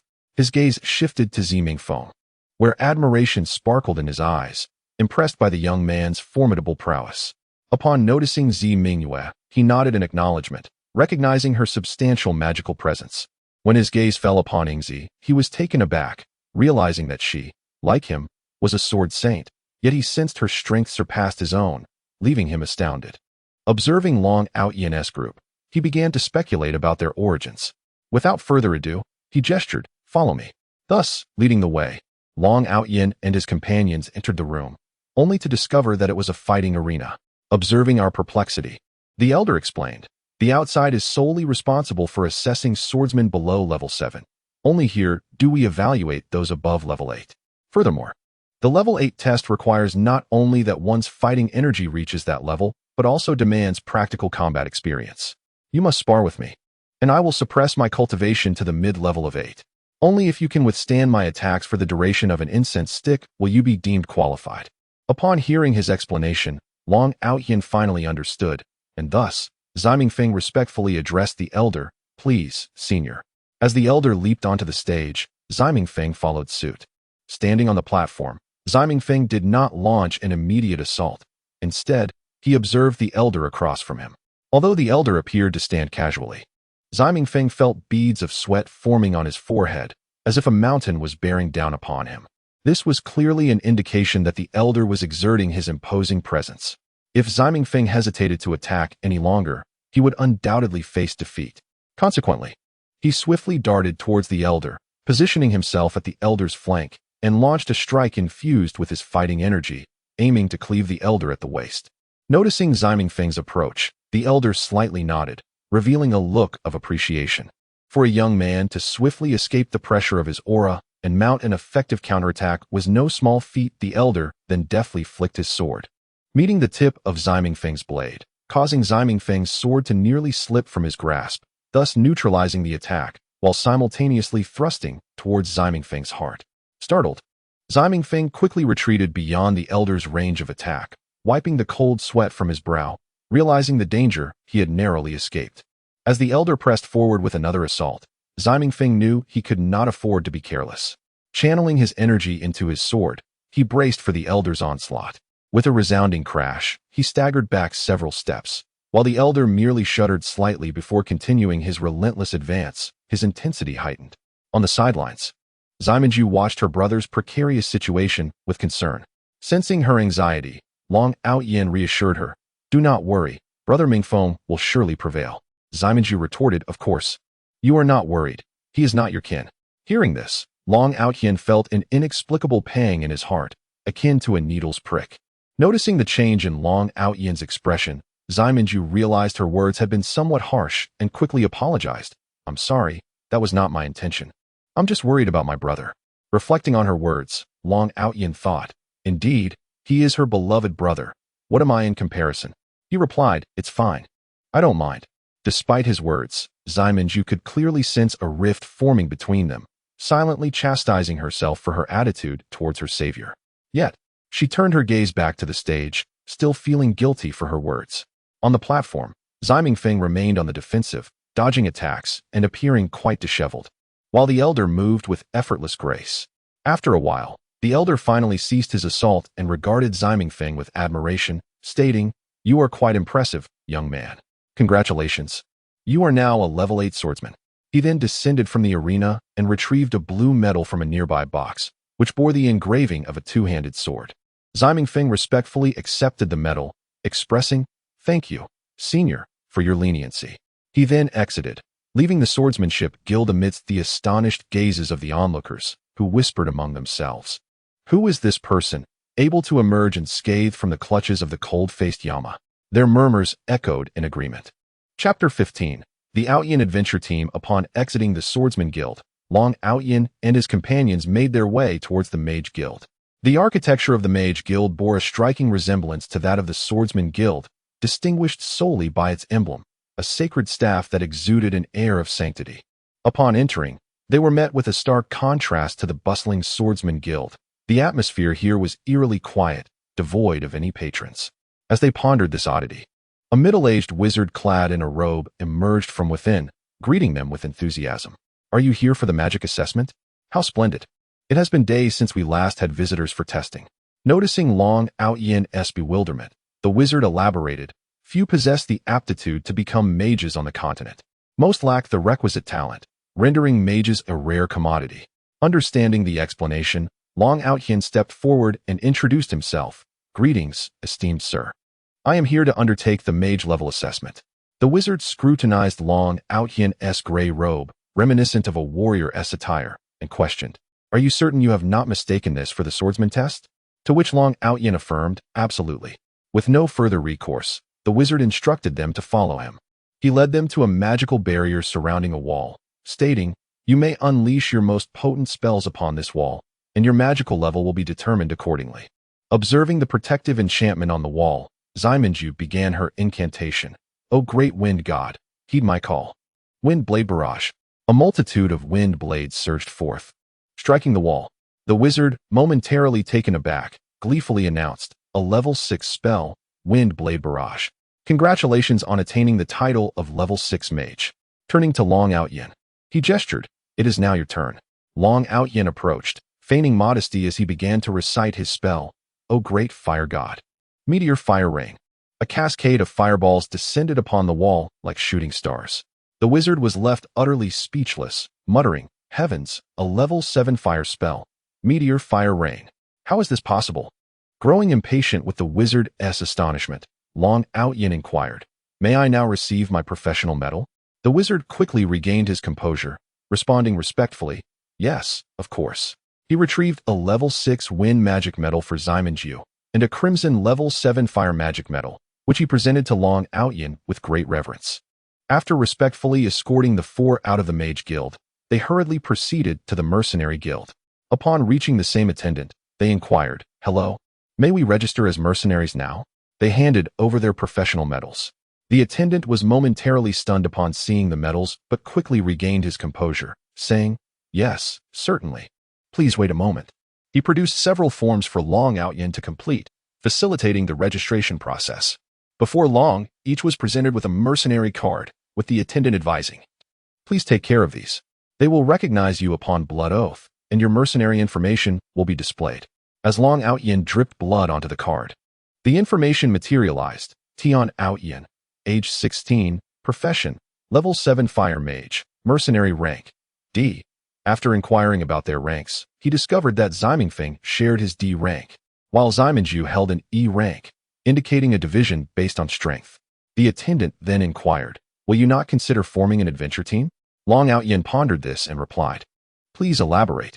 The attendant explained, "Typically, when the number of adventurers is limited, they opt to form adventure teams, while larger groups establish mercenary corps. Adventure teams are classified into 5 tiers, S, A, B, C, and D, with a maximum of 100 members. Unlike mercenary corps, which have tier-based membership limits. As long as the number does not exceed 100, registration can commence, with a maximum initial tier of C. After deliberation, they decided to temporarily name their team the Out-Yin Adventure Team. Long Out-Yin stated, "Very well, let us form a team." He filled out the necessary information on the form, selecting an emblem in the likeness of Little Jean. With no objections from the others, he submitted it, and shortly thereafter, a golden card was handed to him. Upon dripping blood on it, the inscription read, "Out-Yin Adventure Team, Captain, Tian Out-Yin, Members, Ximenju, Ximenfeng, Team Level, C." Once the formalities were completed, they left and approached the task board, where various missions were posted. The highest tier was SSS, followed by SS, S, A, B, C, and D. Among the SSS tasks, a few left them speechless, including one stating, "Level SSS, hunt a golden sacred dragon and obtain a vial of its blood. Reward, 10 million gold coins, no deadline." Another read, "Capture a young divine beast, the immortal phoenix. Reward, 100 million gold coins, no deadline." And yet another, "Explore the misty forest and capture an elemental sprite. Reward." These tasks were utterly preposterous, seemingly impossible to accomplish. Setting aside the might of dragons and divine beasts, merely locating them would be an insurmountable challenge. Moreover, even if one were to succeed, who would entrust such tasks to someone else? Those capable of such feats are undoubtedly powerful individuals, and such individuals possess their own dignity. Who would demean themselves for mere coin? As they perused the board, a few suitable tasks caught their attention, and they decided to accept them. To procure a level 7 magical beast's core from the Windstorm King and a vial of blood from a level 7 magical beast, the Lightning Ferret. After accepting the tasks, the 4 sought refuge in a nearby inn for rest. Back in their room, Long Out-Yin sat on his bed, resuming his training. Meanwhile, Ziming Feng noticed his younger sister's somber demeanor following her assessment earlier that day. Concerned, he knocked on her door. Ziminju forced a smile as she greeted her brother. "Brother, what brings you here? Why aren't you resting?" Ziming Feng, feeling a pang of concern, asked, "Sister, what troubles you? You seem so glum. Has someone upset you? Tell me, and I shall intervene." At her brother's inquiry, Ziminju's expression darkened further. After a moment's contemplation, she relayed the day's events. Ziming Feng sighed, "Sister, how could you be so foolish? Regardless of circumstances, Tian Outyin is our benefactor. How can you treat him thus? Moreover, since meeting him, you appear to be quite infatuated. Your thoughts seemingly consumed by him. It seems Tian Outyin harbors some affection for you as well. Do you not realize this could hurt him?" Ziminju's face flushed at her brother's words, and she retorted, "Nonsense. We are merely friends. Please do not speak such things." Internally, she pondered, have I truly developed feelings for him? Why is he always on my mind? Why does his displeasure affect me so? Observing his sister's reaction, Ziming Feng replied, Matters of the heart are beyond my counsel. You must navigate this on your own. However, I urge you to deliberate carefully. After all, happiness lies within your grasp. And men like Tian Outyin are rare. His status is evidently extraordinary, likely stemming from a prominent family. Seize this opportunity. Whatever your choice, know that I shall support you. Now, rest well." As she spoke, she exited the room, leaving Ziminju alone in the chamber, tossing and turning in bed, unable to find solace in sleep. Her mind raced with thoughts. What should I do? How could I have spoken to him in such a manner after he saved me? Surely, he must be heartbroken. Though he outwardly appeared unfazed. Given his esteemed background, could I possibly be worthy of him? Tian Ao, what manner of person are you? The following morning, the four of them descended to the ground floor to partake in breakfast. Long Outyin noticed Ziminju's dazed expression and the dark circles beneath her eyes, clearly indicating a restless night. Witnessing her distress inexplicably pained him, and he pondered, have I developed feelings for her? If not, why does her sorrow affect me so deeply? Yet, would she ever reciprocate my affection? After all, I am merely an ordinary-looking individual. He shook his head, casting aside these thoughts, resolving to let things unfold naturally, without imposing any expectations. Meanwhile, Ziming Feng observed his sister's demeanor and glanced at Long Outyin with a sigh, inquiring, "Mingyue, what troubles you? Did you not rest well?" Ziminju, sensing her brother's scrutiny, quickly replied, "I couldn't quite adapt to sleeping here last night." Ziming Feng recognized her deception, but chose not to press the matter further. Thus, they all set off to enjoy some food before embarking on a leisurely exploration of Qinglong City. As they wandered, Ziminju gradually regained her spirits, eagerly immersing herself in the array of delightful merchandise, using it as a means to alleviate her inner turmoil. Before long, the morning slipped away, and fatigue set in among the group. They made their way to the largest tavern in Qinglong City, the Yueli Tavern, a property of Long Outyin's maternal grandfather. However, due to their current training period, they could not reveal their identities, leading them to be seated at a window-side table in the main hall. After ordering a selection of dishes, they settled in, patiently awaiting their meal. Just as Long Outyin was about to relax, he noticed a shifty-eyed individual from behind them. The very same person they had encountered at the mercenary guild, hastily making his way towards the city lord's residence. Chapter 16. Conflict at the tavern soon. The dishes they had ordered arrived, and true to its reputation as the finest tavern in Qinglong City, the service was remarkably efficient. The group began to savor their meals, nodding in satisfaction at the delightful fare before them. Meanwhile, in a lavishly adorned room within a secluded estate of the city lord's residence, two naked bodies entwined in a passionate embrace, indulging in their carnal pleasures in broad daylight. Just as they were lost in their ecstasy, a man with a sly demeanor burst into the estate, knocking frantically on the door. Inside, the sounds abruptly ceased, followed by an agitated voice exclaiming, "Who dares to disturb me at this hour? Was it not made clear that I should not be interrupted?" Slowly, the man donned his clothing and opened the door, revealing a handsome figure with delicate features, albeit marred by the signs of excessive indulgence. Upon recognizing his most loyal subordinate, he inquired, "What has you so flustered? Can't you see I am preoccupied?" The disheveled man replied, "Young master, I just spotted the exquisite beauty I mentioned yesterday dining at the Yueli Tavern. That is why I rushed to inform you." Upon hearing this, the young man perked up, his eyes gleaming with excitement. "Is that true? She is indeed at the Yueli Tavern?"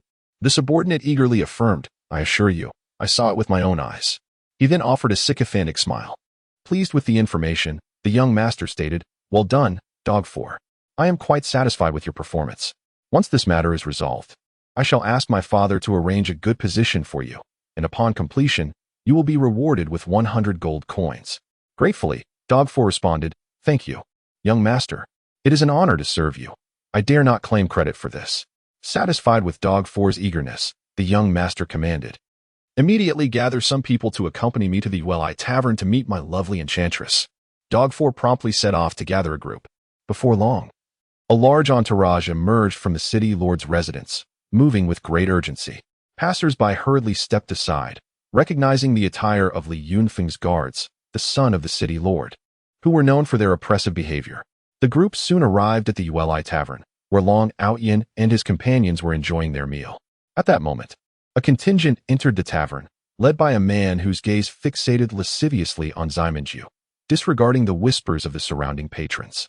Long Outyin glanced up and noticed the group approaching their table. Recognizing a familiar figure among them, Dog 4, Long Outyin recalled seeing him at the mercenary guild the day before. He deduced that Dog 4 had informed the young master of their whereabouts, prompting this intrusion. Li Yufeng approached their table, offering a nobleman's bow to Ximenju. With a gentlemanly demeanor, Beautiful lady, may I invite you to join me for lunch? His eyes lingered inappropriately on her chest, completely undermining his own image. Ximenju, irritated, replied, I apologize, but we have already finished our meal. Thank you for your kind offer. Li Yunfeng, feeling slighted by her rejection, responded, Then may I invite you to my residence as a guest? My father is the city lord. I hope you will grant me this favor. Faced with the weight of his status, Ximenju felt a surge of anger, but was also acutely aware of her own limitations against the son of the city lord. She hesitated, unsure of how to respond, fearing repercussions for her brother. Li Yunfeng, noticing her reluctance, pressed further, I implore you, do not make this difficult for me. It would be unfortunate if matters escalated, potentially harming your friends. Seeing his sister in distress, Ximenju's brother intended to intervene, but Long Outyin, feeling discomfort at the situation, stepped forward, saying, Are you implying that the Li family holds dominion over Qinglong City? Do you truly believe you can disregard everyone else? Dog 4, emboldened, interjected. You insolent brat. Our young master finding favor with this lady is her good fortune. Few dare defy him in Qinglong City. Surrender her willingly, or face dire consequences. Long Outyin retorted, It seems there are still individuals in Qinglong City who do not regard your young master with reverence. I was under the impression he was the city's overlord. He paused, his tone shifting to one of severity. Furthermore, who are you, a mere dog, to speak here? It would be wise to keep your pets leashed. Dog 4 stammered in disbelief, but Li Yunfeng interrupted, Enough. Stand down. Dog 4 retreated, his demeanor deflated. Li Yufeng scrutinized Long Outyin, noting his humble attire, which suggested he did not hail from a noble or powerful family. He dismissed him with contempt. Who are you to speak here? Do not overreach your station. You are no more than a frog dreaming of swan flesh. Unperturbed, Long Outyin replied, I return your words. Do not be a toad dreaming of swan flesh. Do you truly believe the Li family commands absolute authority in Qinglong City? Li Yunfeng's expression darkened. Very well, since you refuse to heed my warning, I shall take matters into my own hands. Bring that woman here, and any who resist shall be dealt with ruthlessly. Long Outyin's anger surged. It was evident that such behavior was habitual for Li Yunfeng. It was time to teach them a painful lesson. Just then, an elderly steward descended from the upper floor, admonishing, Young Master Li, please adhere to the tavern's rules and do not overstep your bounds. Should you violate them, the consequences will be beyond your capacity to bear. Realizing he had nearly drawn blood within the tavern, Li Yunfeng's frustration escalated upon hearing the steward's condescending tone. What does the Tavern matter to me? I will take whom I please. Who dares to stop me? You, a mere steward, do not even warrant my attention. Disregarding the elder, he turned to his men, Seize that woman. The guards surged forward, but Long Outyin swiftly countered. The guards, accustomed to dealing with ordinary folk, found themselves quickly overwhelmed. Frustrated by the ineffectiveness of his guards, Li Yunfeng scolded, You are utterly useless. What purpose do you serve? As he turned to face Long Outyin, his face drained of color, fear overtaking him. Do not approach. My father is the city lord. If you harm me, he will not spare you. Surrender the girl, and I shall let this matter rest. As he remained oblivious to the presence of Ximenju, Long Aoyan was seized by a surge of anger. He swiftly delivered a kick to Li Yunfeng's groin, causing the latter to emit a pitiful scream as he was sent flying, landing motionless on the ground, rendered unconscious by the pain. Witnessing their young master being so brutally assaulted, the attendants hurriedly assisted Li Yunfeng in retreating towards the city lord's residence, leaving behind a few harsh words as they departed. Approaching them was the steward, who introduced himself. "Esteemed young sirs, I am Dongfang Kai, the steward of the Yulai Tavern. You have inadvertently offended young Master Li. It would be prudent for you to depart swiftly. Although we are not intimidated by the Li family, it is advisable for your safety to leave at once." Long Aoyan, appreciating the steward's concern for their well-being, felt his respect for him rise significantly. He discreetly committed Dongfang Kai's appearance and named a memory, intending to express his gratitude later. Thus, Long Aoyan responded, "Thank you for your kindness, Steward Dongfang. We are well aware of the situation and shall take our leave." With that, Long Aoyan and his companions exited the Yulai Tavern and made their way to the inn. Along the journey, the Ziji siblings appeared anxious, clearly still troubled by the earlier incident. Observing their distress, Long Aoyan reassured them, "Rest easy, Brother Z, they cannot harm us." However, Ximenju interjected, "I am truly sorry, Tianao, for continually bringing trouble upon you." Her face reflected deep sorrow. Witnessing her plight, Long Aoyan felt a pang of empathy and comforted her. "It is of no consequence, Mingwei. I harbor no fear of the Li family. Should they dare to act recklessly?" His eyes glinted with a cold light, exuding an aura of menace. Hearing Long Aoyan's words, Ximenju gradually felt her unease dissipate. Yet, contemplating his statement, she couldn't help but feel despondent. If Long Aoyan regarded the Li family with such disdain, it implied that his status was indeed lofty. She pondered whether she was worthy of him. In the city lord's residence, upon witnessing his son in such a pitiful state, the city lord erupted in fury, berating his guards. "Speak. What transpired? Who had the audacity to disregard the Li family's honor and inflict such harm upon my son?" The leader of the guards stepped forward and recounted the events in detail, concluding, "And so it was, my lord, that individual sent young master flying. We hastily brought him back. After delivering the account, he retreated to await the city lord's judgment. Just as the city lord was about to unleash his wrath, a messenger announced the visit of Dongfang Kai, the steward of the Yulai Tavern. At that moment, City Lord Li Tianlin recalled that his son had engaged in violence at the tavern. A cold sweat broke out upon realizing that the forces backing Yulai Tavern were beyond the reach of his modest Li family. He promptly rose to greet the steward, momentarily forgetting his son's plight. Chapter 17. A night visit to the general's mansion. After returning to the inn, Long Aoyan and his companions rested for a while. Only after receiving repeated assurances from Long Aoyan did Ximenju dispel her concerns regarding the Li family. They then casually strolled around until nightfall, at which point they each returned to their respective rooms. Long Aoyan pondered to himself, "It has been nearly a month since I left. I wonder how my family is faring. It is time to pay my uncle a visit. Tomorrow, I shall set off for the monster beast forest. Though I am not afraid of the Li family, I am also not keen on inviting trouble." Thus, Long Aoyan retrieved a set of night gear from his spatial pouch. Once dressed, he transformed his appearance back to his true self and leaped out of the window, making his way swiftly toward the general's mansion. His uncle, Long Patian, as the commander of the Azure Dragon Legion, naturally had his residence in Azure Dragon City. Typically, he would return home at night, while spending his days training soldiers at the military camp. After approximately half an hour of travel, Long Aoyan arrived at Long Potion's abode, which was located in the southwest of Azure Dragon City. Unlike most nobles who resided in the city center, Long Patian chose a residence closer to the military camp for convenience. Observing the general's mansion before him, Long Aoyan nodded in approval. The various lookout posts numbered over 10, making it impenetrable. Furthermore, assessing their prowess, he noted that each guard was above level 5, exuding a palpable aura of lethality, evidently seasoned warriors of exceptional caliber. Long Aoyan quietly utilized an earth escape technique to burrow underground in search of his uncle. He noticed that the study in the main courtyard was heavily guarded, leading him to surmise that his uncle was likely within. He stealthily made his way there without alarming the guards. Inside the study, Long Patian was deep in thought, examining a sand table while holding a book, clearly contemplating a military dilemma. Despite his focus, his vigilance remained heightened, a habit ingrained from his years in the military. Suddenly, he barked, "Who goes there?" A deep purple aura erupted from his mouth, directed fiercely at Long Outyin. Upon seeing the deep purple aura tinged with white, Long Outyin felt a surge of joy, realizing his uncle was on the brink of a breakthrough. Long Outyin set up a barrier around them to prevent any disturbances from the outside. He met his uncle's attack head-on, resulting in a resounding impact that sent Long Outyin retreating a few steps, though this was intentional. Long Patian, taken aback, noted that the force of his attack had barely budged Long Outyin, who seemed uninjured, and he wondered why the guards outside remained oblivious. Long Patian launched another assault, this time with 80% of his strength. Sensing the intensity, Long Outyin quickly called out, "Uncle, it's me, Outyin." He urgently sought to halt his uncle's attack, knowing that a direct hit would reveal his presence. Long Patian hesitated, and Long Outyin swiftly removed his headscarf, recognizing his nephew despite their year-long separation. Long Patian exclaimed in surprise, "Outyin, is that really you? What brings you here, and why are you dressed like this? And your strength, what is going on?"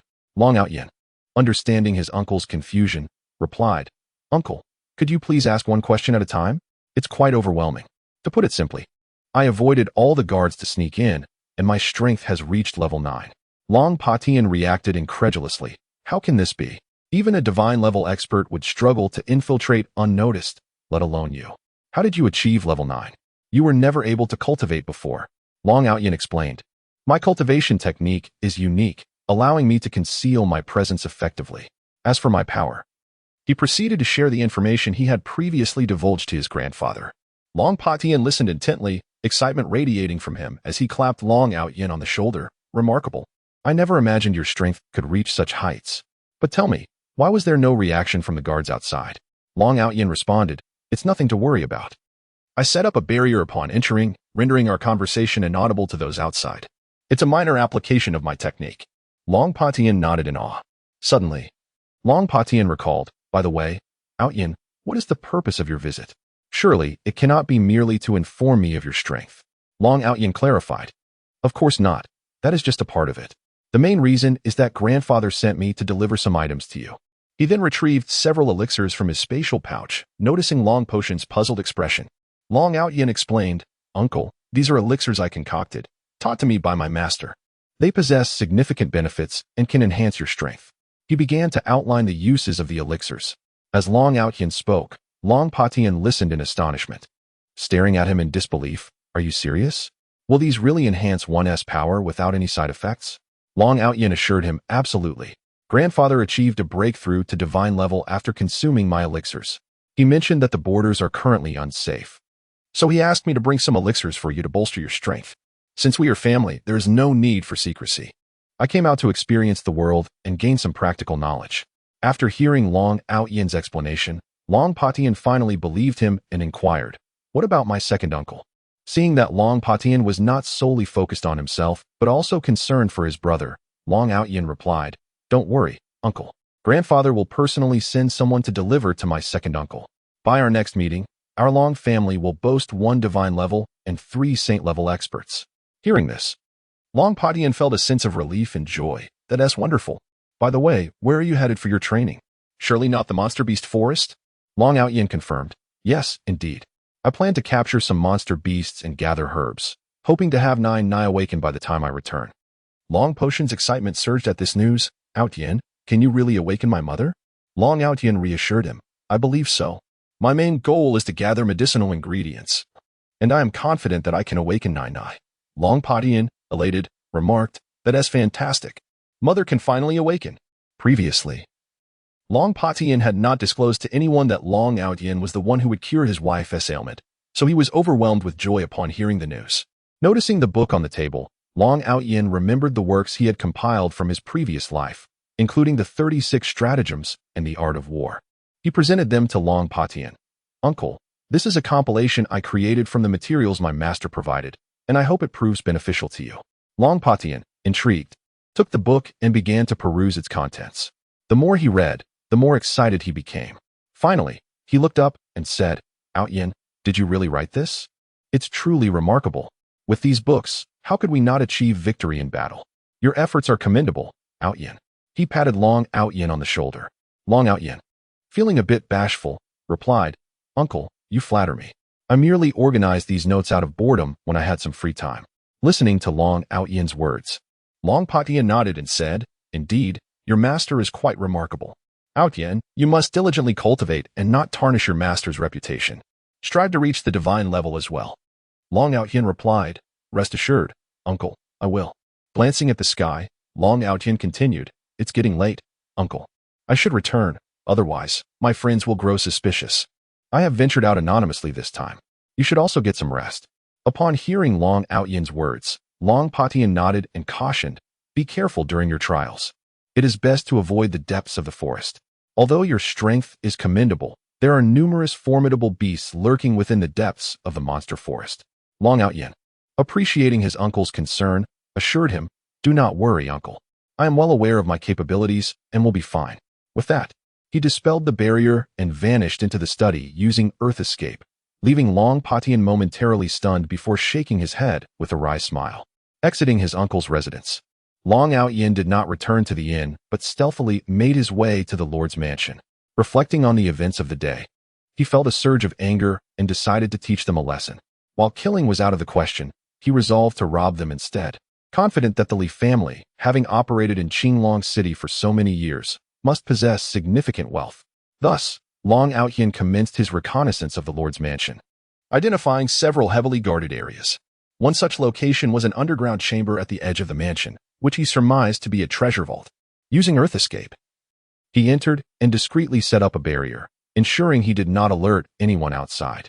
Before him lay a plethora of gold, silver, and jewels. Even Long Outyen, with his remarkable composure, could not suppress his astonishment. The gold alone was estimated to be worth several hundred million.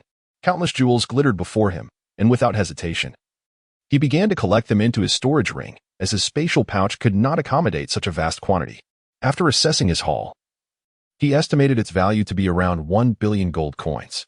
Just as he was about to depart, Long Outyen's keen senses detected a subtle energy fluctuation emanating from a corner of the vault. Although faint, it did not elude his awareness. Upon investigation, he discovered a hidden compartment, cleverly concealed. Gently breaking open the compartment, he found numerous high-level magic cores, far superior to those he had previously encountered. He counted 2 9th-tier cores, 10 8th-tier cores, and over 50 7th-tier cores, with hundreds of 6th-tier cores. In addition to the cores, there were various weapons. Among them were 3 items contained within boxes, piquing Long Outyen's interest. One of these emitted the energy he recognized, which was neither martial energy nor magic, but the spiritual energy of cultivators. Opening the box, he found an ancient ring inside, which he immediately recognized as a storage ring. Not the kind from Xintian continent, but one used by cultivators. When he extended his consciousness into it, he felt it rebound, indicating the presence of a restriction. He decided to set it aside for further study upon his return. Another box contained a tattered map, incomplete and unintelligible, which he also took. The final box held a dagger of exceptional quality, likely a supreme artifact, inscribed with the words Dragon Slayer. It seemed to be the legendary artifact known as the Dragon Slayer dagger. After ensuring he had not overlooked anything, Long Outyen dismantled the barrier and exited the Lord's mansion. Hurrying back to the inn, reflecting on his bountiful gains from the evening, he felt a surge of joy, contemplating the promising prospects of his newfound vocation as a thief. Chapter 18. The Free Immortal, Shao Yi, Second Update. Upon returning to the inn, Long Aotian quietly entered his room without disturbing anyone. He set up a formation and entered the carefree divine ring, where he began to examine a storage ring he had acquired. From an outward perspective, the ring was adorned in a deep purple hue, intricately carved with 2 lifelike golden dragons, exuding an air of opulence. Judging by its craftsmanship, it was at least of celestial artifact grade. Long Aotian attempted to delve deeper with his divine sense, but was once again repelled. Realizing that brute force would not suffice, he understood he needed to discover the essence of the formation.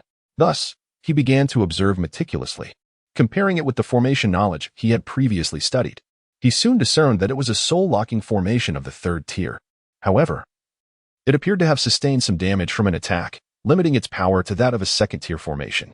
Had it truly been a 3rd-tier formation, Long Aotian would have found himself powerless, as only cultivators at the Spirit Division stage or higher could manipulate such formations. Fortunately, he could still manage a 2nd-tier formation, so he commenced the painstaking process of unraveling it. Finally, as exhaustion set in, he succeeded in breaking the formation. To his astonishment, a small figure, roughly the size of a fist and clad in golden armor, emerged. Upon closer inspection, it was revealed to be a nascent soul, a manifestation of a cultivator's essence, exuding power akin to that of an early-stage exit from the corporeal realm. This was the most formidable being Long Aotian had encountered since his rebirth. As Long Aotian scrutinized the nascent soul, it too examined him. Eventually, the nascent soul spoke. "Young one, is it you who has freed me?" The language it employed was not that of the Xiantian continent, but rather the Chinese Long Aotian was familiar with, evoking a sense of nostalgia. Long Aotian replied in kind, "Yes, esteemed senior.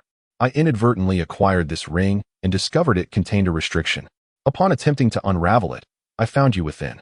Might I inquire as to how you came to be in this predicament?"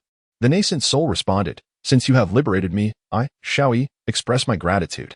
Should you require anything in the future, I shall not hesitate to assist. However, I am currently but a nascent soul, relatively fragile. As for my presence here, it is a lengthy tale." Thus, Xiaoyi recounted his experiences, leaving Long Aotian in a state of astonishment. It became clear that Xiaoyi had once been a tribulation-free immortal.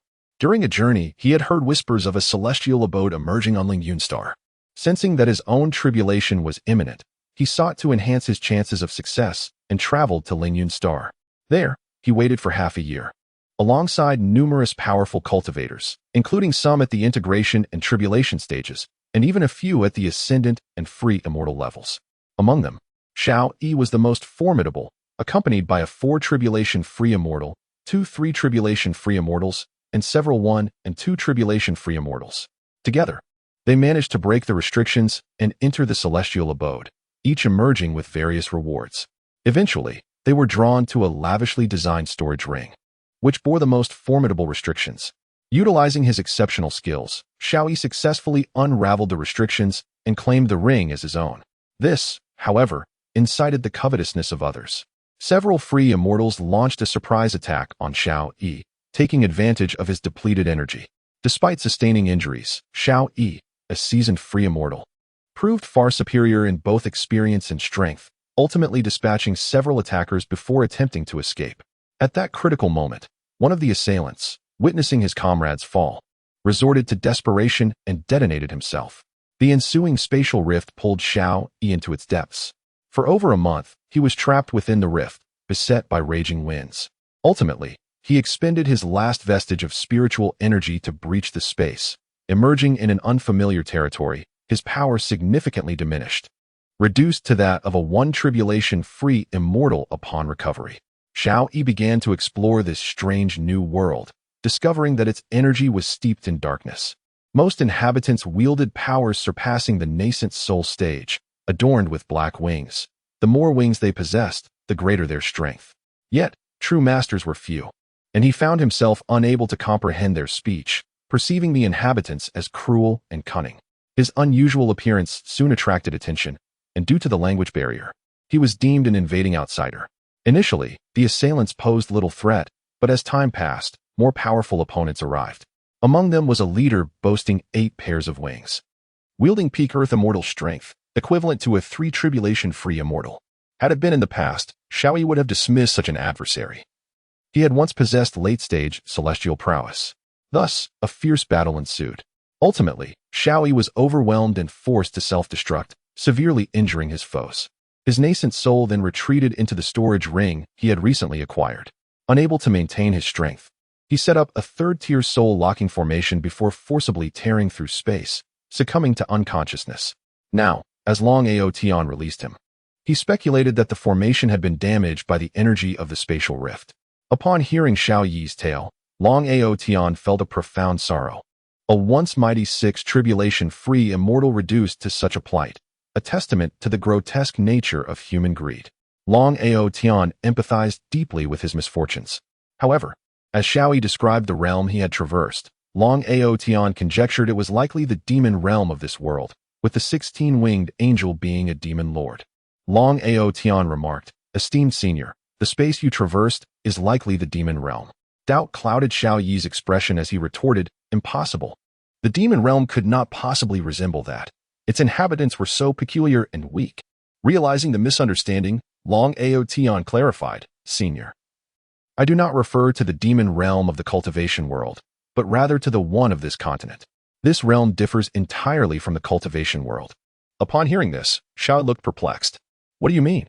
I do not comprehend. What do you mean by it not being the cultivation world?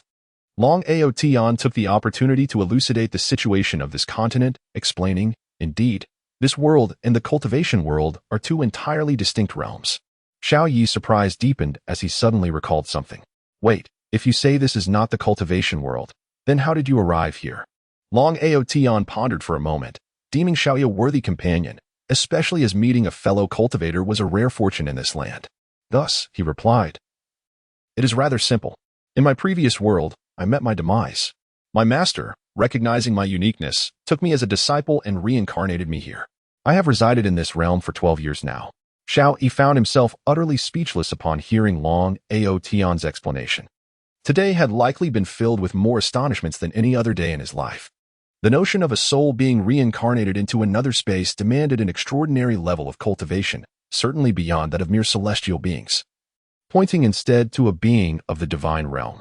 With these conjectures swirling in his mind, Xiao Yi cautiously inquired, could it be that your master is from the divine realm? Your fortune is indeed remarkable. Impressed by Xiao Yi's insight, Long Aotion chose not to conceal the truth any longer. Unlike others, Xiao Yi hailed from the cultivation world and possessed a strong capacity for acceptance. Long Aotion declared, esteemed senior, your discernment is commendable. My master is the carefree divine sovereign from the divine realm. Upon hearing this, Xiao Yi was once again rendered speechless, exclaiming, goodness, what a marvel! The disparity between individuals is staggering. Please, share more. I would rather not embarrass myself in your presence. Upon hearing this, Long Aotion realized that Xiao Yi was indeed a person of genuine sentiment. Thus, Long Aotion remarked, it's nothing much, but if I must say something. The space we currently inhabit is not the Xiantian continent, but rather my storage space, a gift from my master. That's all I'll share. There are matters that even my parents are unaware of, as I fear it may frighten them. You are the only one privy to these secrets, so I kindly ask you to keep them confidential. Moved by Long Aotion's candor, Xiao Yi responded, well, since you don't regard me as an outsider, let's refrain from calling me senior from now on. Just call me brother instead. After all, I have nothing to lose and will benefit from your company. I have no acquaintances here. Seeing Xiao Yi's openness, Long Aotion decided to drop the pretense, saying, very well then, brother, I shall be straightforward. Observing Xiao Yi's current state, Long Aotion inquired, brother, what is your condition?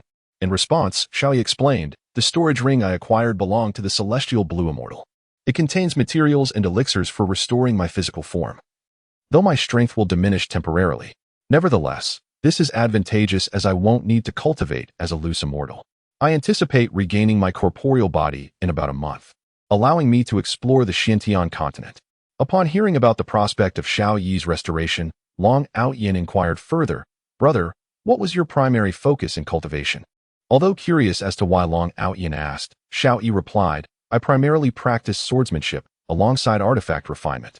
Listening intently, Long Aotion began to search for sword cultivation techniques and artifact refinement methods among the teachings bestowed by his master.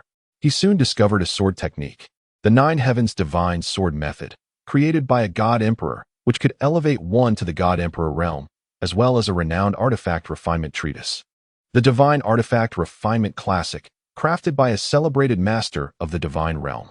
Long Aotion meticulously copied both techniques onto a jade slip and handed it to Xiao Yi. Receiving it with a puzzled expression, Xiao Yi used his divine sense to examine the contents and was instantly filled with astonishment and joy. With an excited demeanor, he looked at Long Aotion and said, thank you, my dear brother. I need not say more. These two techniques are perfectly suited to me. To say anything further would feel like a formality. Acknowledging his gratitude, Long Aotion replied, congratulations, brother. I also wish you a swift recovery, and when the time comes, we shall explore the Xiantian continent together. Realizing that time was of the essence and dawn was approaching, Long Aotion added, I must take my leave now to avoid raising suspicion. Should you require anything, simply notify me through your divine sense. Xiao Yi nodded in agreement, and Long Aotion exited the storage ring. Observing that the sky was beginning to lighten, he silently expressed gratitude for the night's experiences. Had he not visited the city lord's mansion, he would not have met the esteemed Xiao Yi. However, he needed to depart quickly, as the Li family would likely impose a citywide lockdown after the loss of so many items. Chapter 19. Arrival at the Monster Forest. Upon arriving at this realization, Long Aotian no longer hesitated. He resolved to leave the city while dawn had yet to break, rousing the Ji siblings and informing Yingzi of their plans. They quickly gathered their belongings and departed the city. Unbeknownst to Long Aotian, the city lord had just issued a citywide lockdown order as they exited. For city lord Li Tianlin, the previous day had been exceptionally grim. His son had been humiliated, stripped of his manhood, and he had attracted the ire of the formidable Dongfang family. When the steward from the Dongfang family came knocking, his troubles only compounded. Fortunately, upon learning of his son's predicament, the steward chose not to pursue the matter further, merely warning Li Tianlin not to let it happen again before departing. However, matters escalated.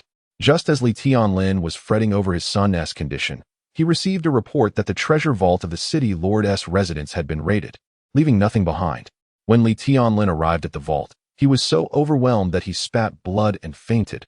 His entire family fortune had vanished, along with a mysterious map coveted by the Ouyang family, causing him to lose consciousness in a fit of rage.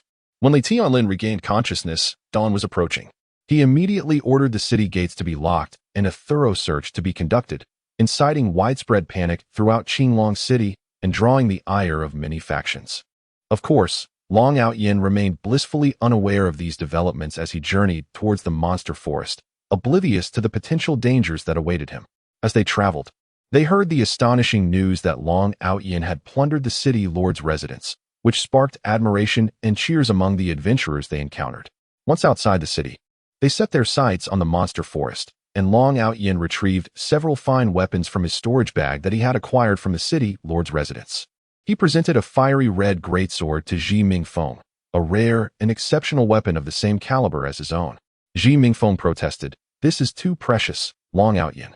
My own weapon serves me well. Please keep it for yourself." Long Aotian insisted, "Brother Ji, do not be modest. A superior weapon brings greater safety, allowing you to better protect Mingwei, does it not? Besides, you haven't taken any of the treasures we have looted along the way." Reluctantly, Ji Mingfeng accepted the sword, wielding it with delight. Meanwhile, Ji Mingwei felt a surge of happiness at Long Aotian's concern for her. Long Aotian then produced a pristine white staff, adorned with a 9th-tier wind magic core. Its appearance was both pure and regal. He handed it to Ji Mingwei, stating, "Mingwei, this staff is for you. With it, your power will significantly enhance, granting you greater safety here." Blushing, Ji Mingwei simply replied, "Thank you," as she accepted the staff. Long Aotian's heart fluttered at the sight of her shy demeanor, momentarily losing his composure before chastising himself for his lack of restraint. Noticing Long Aotian's gaze, Ji Mingwei felt both embarrassed and elated, lowering her head even further. Ji Mingfeng, on the other hand, was pleased for his sister, having discerned Long Aotian's affections for her. Next, Long Aotian presented Yingzi with 2 jet-black weapons, a staff and a heavy sword, identical in quality to the earlier gifts. Yingzi accepted them without hesitation, aware that additional strength equated to enhanced safety. The Ji siblings, though curious about the staff, refrained from questioning it, instead toying with their newly acquired weapons. Seeing everyone pleased with their gifts, Long Aotian declared, "Let us set forth." He quickened his pace towards the monster forest, where they encountered a variety of adventurers traversing the path. Some wore expressions of joy, having enjoyed fruitful hunts, while others bore wounds and sorrowful faces, clearly having faced adversities. After approximately 2 days of travel, they reached the outskirts of the monster forest, where the threats posed by wild beasts and low-tier monsters were minimal. They made brief stops to gather herbs and soon ventured deeper into the forest's interior, where low and mid-tier monsters dwelled. The mid-tier monsters posed a slight threat, especially to the relatively weaker Ji Mingwei, as she struggled against some of them. Mid-tier monsters were classified as level 46, equivalent to humans at level 57. Generally, monsters could challenge humans of a lower tier, making victories for equally ranked humans quite rare. Long Aotian lingered longer in this area, as the abundance of herbs warranted it. Most refrained from combat, with only Ji Mingwei persistently engaging in battles against the monsters, which posed little threat unless they appeared in large numbers. The others remained vigilant, offering support and guidance. As time passed, Ji Mingwei matured significantly, enhancing her combat skills and she reached the pinnacle of level 6, on the verge of a breakthrough to level 7. Realizing they had exhausted their opportunities for growth in this area, they decided to delve deeper into the forest in search of monsters relevant to their quest. Their targets were the wind wolves and lightning ferrets, both classified as level 7 monsters, equivalent to approximately level 8 for humans. Importantly, the wind wolves were pack creatures, making them troublesome adversaries, while the lightning ferrets, known for their speed, could rival peak level 9 warriors and were notoriously elusive. After resting for a night in the central region of the monster forest, they began their descent into its depths, where high-level monsters reigned supreme. Each adventurer here was skilled, and upon entering, they heightened their senses. Aware that any encounter with a monster could be fatal, they proceeded with caution, reacting swiftly to any disturbances. 3 days passed without sight of their quarry, only encountering solitary monsters of low to mid-level, with the strongest being in the mid-level 7 range. Under the G siblings' onslaught, these monsters fell quickly. After 3 days of tension, fatigue began to set in, prompting Long Outyin to suggest finding a secure location to rest before venturing further. They discovered a small mountain adjacent to a sheer cliff, setting up camp there. After a modest meal, they retreated to their tents for rest. Lying alone in his tent that night, Long Outyin found himself restless, plagued by an ominous premonition. For cultivators, such intuitive feelings about future events were not uncommon, and he remained alert, unwilling to dismiss the sense of unease. Thus, Long Outyin rose from his tent and seated himself upon the ground beside it, gazing up at the sky. A violet moon hung high above, exuding an eerie aura. The days in the Xiantian continent resembled those on Earth, yet the nights transformed into something extraordinary, for the moon here was a deep shade of purple. Legends spoke of this moon casting a haunting glow, a reflection of the demonic realm within Xiantian. As he contemplated the round moon above, Long Outyin couldn't help but reminisce about his life on Earth. The words of Li Bai echoed in his mind. I raised my head to gaze at the bright moon, and lowered to think of my hometown. Though the moon was different, his sentiments remained the same. Despite having no friends in this place, it was undeniably his homeland, stirring a sense of longing as his emotions gradually sank into contemplation. Chapter 20. Night Battle with the Wolves. The moon hung high in the sky, yet the atmosphere surrounding it grew increasingly eerie. Lost in contemplation, Long Outyin remained oblivious to the countless eyes surrounding them, gleaming like night pearls. These belonged to the wind wolves they had been seeking all along. Suddenly, a chill ran down Long Outyin's spine, jolting him from his reverie. Alarmed, he surveyed his surroundings and quickly roused his companions. As they emerged, they collectively gasped in astonishment, even the shadow's demeanor shifting slightly. If he were alone, he would not have regarded these wolves as a threat. Even if he could not eradicate them all, escape would still be feasible. However, with Zi Mingyue and the others by his side, the situation became considerably more complicated. Realizing the gravity of the situation, they promptly prepared for battle. Fortunately, they were near a precipice, providing them with a strategic advantage. Otherwise, being surrounded would have posed a dire problem. Upon detecting their awareness, a resounding wolf howl erupted from the pack. Hearing this, the wolves began to advance rapidly toward Long Outyin, who soon realized the sheer number of wolves, over 1,000, each possessing a strength of around level 5. Gazing at the ominous mass before him, Long Outyin felt a shiver of trepidation. Slaying them all would not be an easy feat given his current cultivation level. He could not yet wield some of the more powerful area of effect techniques. Thus, he opted to rely on magic instead, concealing his true abilities for the time being. As the wolf pack closed in, Long Outyin prepared for combat. Another wolf howl pierced the air, and a barrage of wind blades soared toward them. Acting swiftly, Long Outyin conjured a magical shield, positioning himself and Zi Mingfeng to protect Zi Mingyue. Blue energy erupted from Zi Mingfeng as he met the incoming wind blades, while the shadow absorbed the brunt of the attack. Feeling the safety of Long Outyin's protection, Zi Mingyue experienced a surge of warmth in her heart, contemplating how wonderful it would be if he could always shield her like this. Yet, her thoughts darkened as she remembered his age and strength, fearing she might not be worthy of him, creating a conflict within her heart. Once the wind blades dissipated, Zi Mingfeng and the shadow charged forward, targeting the still recovering wolves. Silver and blue energy bursts illuminated the battlefield, and wind wolves fell in droves. Meanwhile, Long Outyin and Zi Mingyue were not idle. They unleashed spells as well. Long Outyin wielded a crimson staff, a refined artifact of his own making, superior even to Zi Mingyue's. Noticing Long Outyin's serious demeanor as he utilized a weapon, something he seldom did. Zi Mingyue felt a mix of curiosity and respect.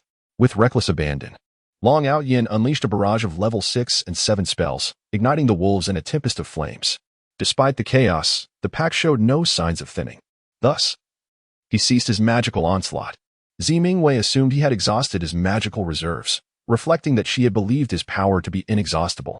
However, before she could finish her thought, Long Outyin began to chant an intricate incantation, drawing the surrounding fire elements toward him in a frenzied whirl, accumulating to a terrifying degree. With a commanding call of infernal abyss, dark flames erupted from beneath the ground, soaring to heights exceeding 5 meters, engulfing an area of 200 meters in black fire. The anguished howls of the wolves echoed within the inferno as they fell one after another. Zi Mingyue stood in awe, recognizing the spell as the most powerful 9th-level fire magic, originally believed only to be within the grasp of an 8th-level mage. Her heart swelled with a mixture of joy and concern, torn by the realization of Long Outyin's true capabilities. Zi Mingyue was equally astonished. Although he had suspected Long Outyin's prowess surpassed his own, witnessing him as a 9th-level mage left him speechless. Had he known Long Outyin had reached the pinnacle of both magus and sword saint, he would have been utterly astounded, witnessing Long Outyin's devastating effectiveness against the wolves. Their morale soared, emboldened by each victory. However, the Wolf King, enraged by the loss of its pack, unleashed a furious howl. Hearing this, the previously retreating wolves surged forward once again. Recognizing the shift in dynamics, Long Outyin resolved to eliminate the Wolf King first. They moved decisively toward their target, gradually closing the distance. The imposing figure of the Wolf King loomed before them, instilling a sense of awe in Long Outyin. Had he not felt his own limitations, he might have considered taming it as a magical companion. Standing at 2 meters tall and 4 to 5 meters long, its silver fur shimmered ominously under the purple moonlight. As they approached, the Wolf King met them without hesitation, while the remaining wind wolves ceased their attacks, encircling the group. The Wolf King unleashed a 5-meter-long wind blade towards them. Zi Mingyue, radiating blue energy, countered with a powerful energy strike, resulting in a clash that ultimately neutralized the attack. Although the Wolf King was a level 7 beast, its strength was comparable to Zi Mingyue's, making them evenly matched. Enraged that a mere human had withstood its wind blade, the Wolf King howled in fury, launching an even larger wind blade toward Zi Mingyue. Long Outyin and the others refrained from intervening. Recognizing that opportunities for growth often arise from adversity, Zi Mingyue concentrated his energy into a fiery greatsword, unleashing a crescent-shaped wave of power that shattered the wind blade. Unwavering, the energy continued toward the Wolf King, slicing through its fur and leaving a deep wound. This level of power was unprecedented for Zi Mingyue. However, the amplification from his greatsword enabled such a formidable attack. In response to its injury, the Wolf King radiated an intense white light, coinciding with the appearance of the purple moonlight, triggering Long Outyin's recollection of the Wolf King's unique ability, howling at the moon, which temporarily elevated its strength to level 8 during a full moon. As the white light mingled with the purple moonbeams, the Wolf King transformed, its fur shifting from white to a pale lavender, then deepening to a rich violet. With a thunderous howl, the Wolf King expanded in size, its power now at mid-level 8, exuding an aura of both majesty and menace. As the Wolf King's strength surged, Zi Mingyue grew increasingly focused, though evading its attacks became more challenging, and his injuries began to accumulate. However, he never gave up, persistently seeking the vulnerabilities of the Howling Moon Wolf to launch an assault. At long last, after a series of magical onslaughts, the Howling Moon Wolf revealed a moment of weakness. Seizing the opportunity, Zi Mingyue propelled himself forward with a powerful push against the ground, soaring towards the beast and unleashing a deep crimson, sword energy aimed at the wolf's throat. In response, the Howling Moon Wolf countered with a slicing wind blade directed at Zi Mingyue. As a result, the wolf's head was severed and flew from its body, while Zi Mingyue was violently hurled away by the wolf's final wind blade, sustaining grievous injuries. Witnessing the demise of their leader, the surrounding pack of wolves scattered in terror. Long Outyin paid no heed to the fleeing wolves, hastening to Zi Mingyue's side to assist him to his feet. Observing her brother's severe injuries, Zi Mingyue wept and implored, "Tian'ao, please save my brother." Seeing Zi Mingyue's distress, Long Outyin chastised himself for not having rescued Zi Mingyue sooner. He quickly reassured her, "Do not worry. Mingyue will be fine, I promise." He then retrieved a healing elixir, the purple cloud pill, which he had concocted during his idle nights. This fourth-tier potion is renowned for its miraculous efficacy in treating both internal and external wounds, and he administered it to Ziming. Upon witnessing Long Outyan's actions, Ziming felt a wave of relief wash over her, for she was aware of the extraordinary potency of his elixirs. Meanwhile, others busily extracted the magical cores, salvaging only the intact pelts, ultimately gathering over 300 fifth-tier magical cores, more than 100 sixth-tier cores, none from the 7th tier. But they did recover one 8th-tier core from the Howling Moon Wolf, along with more than 50 pristine wolf pelts. Once the collection was complete, Ziming regained consciousness, realizing that his recovery was due to the effects of Long Outyan's elixir. He approached and expressed, "Thank you, Tian Ao, without your aid, my recovery would have taken much longer."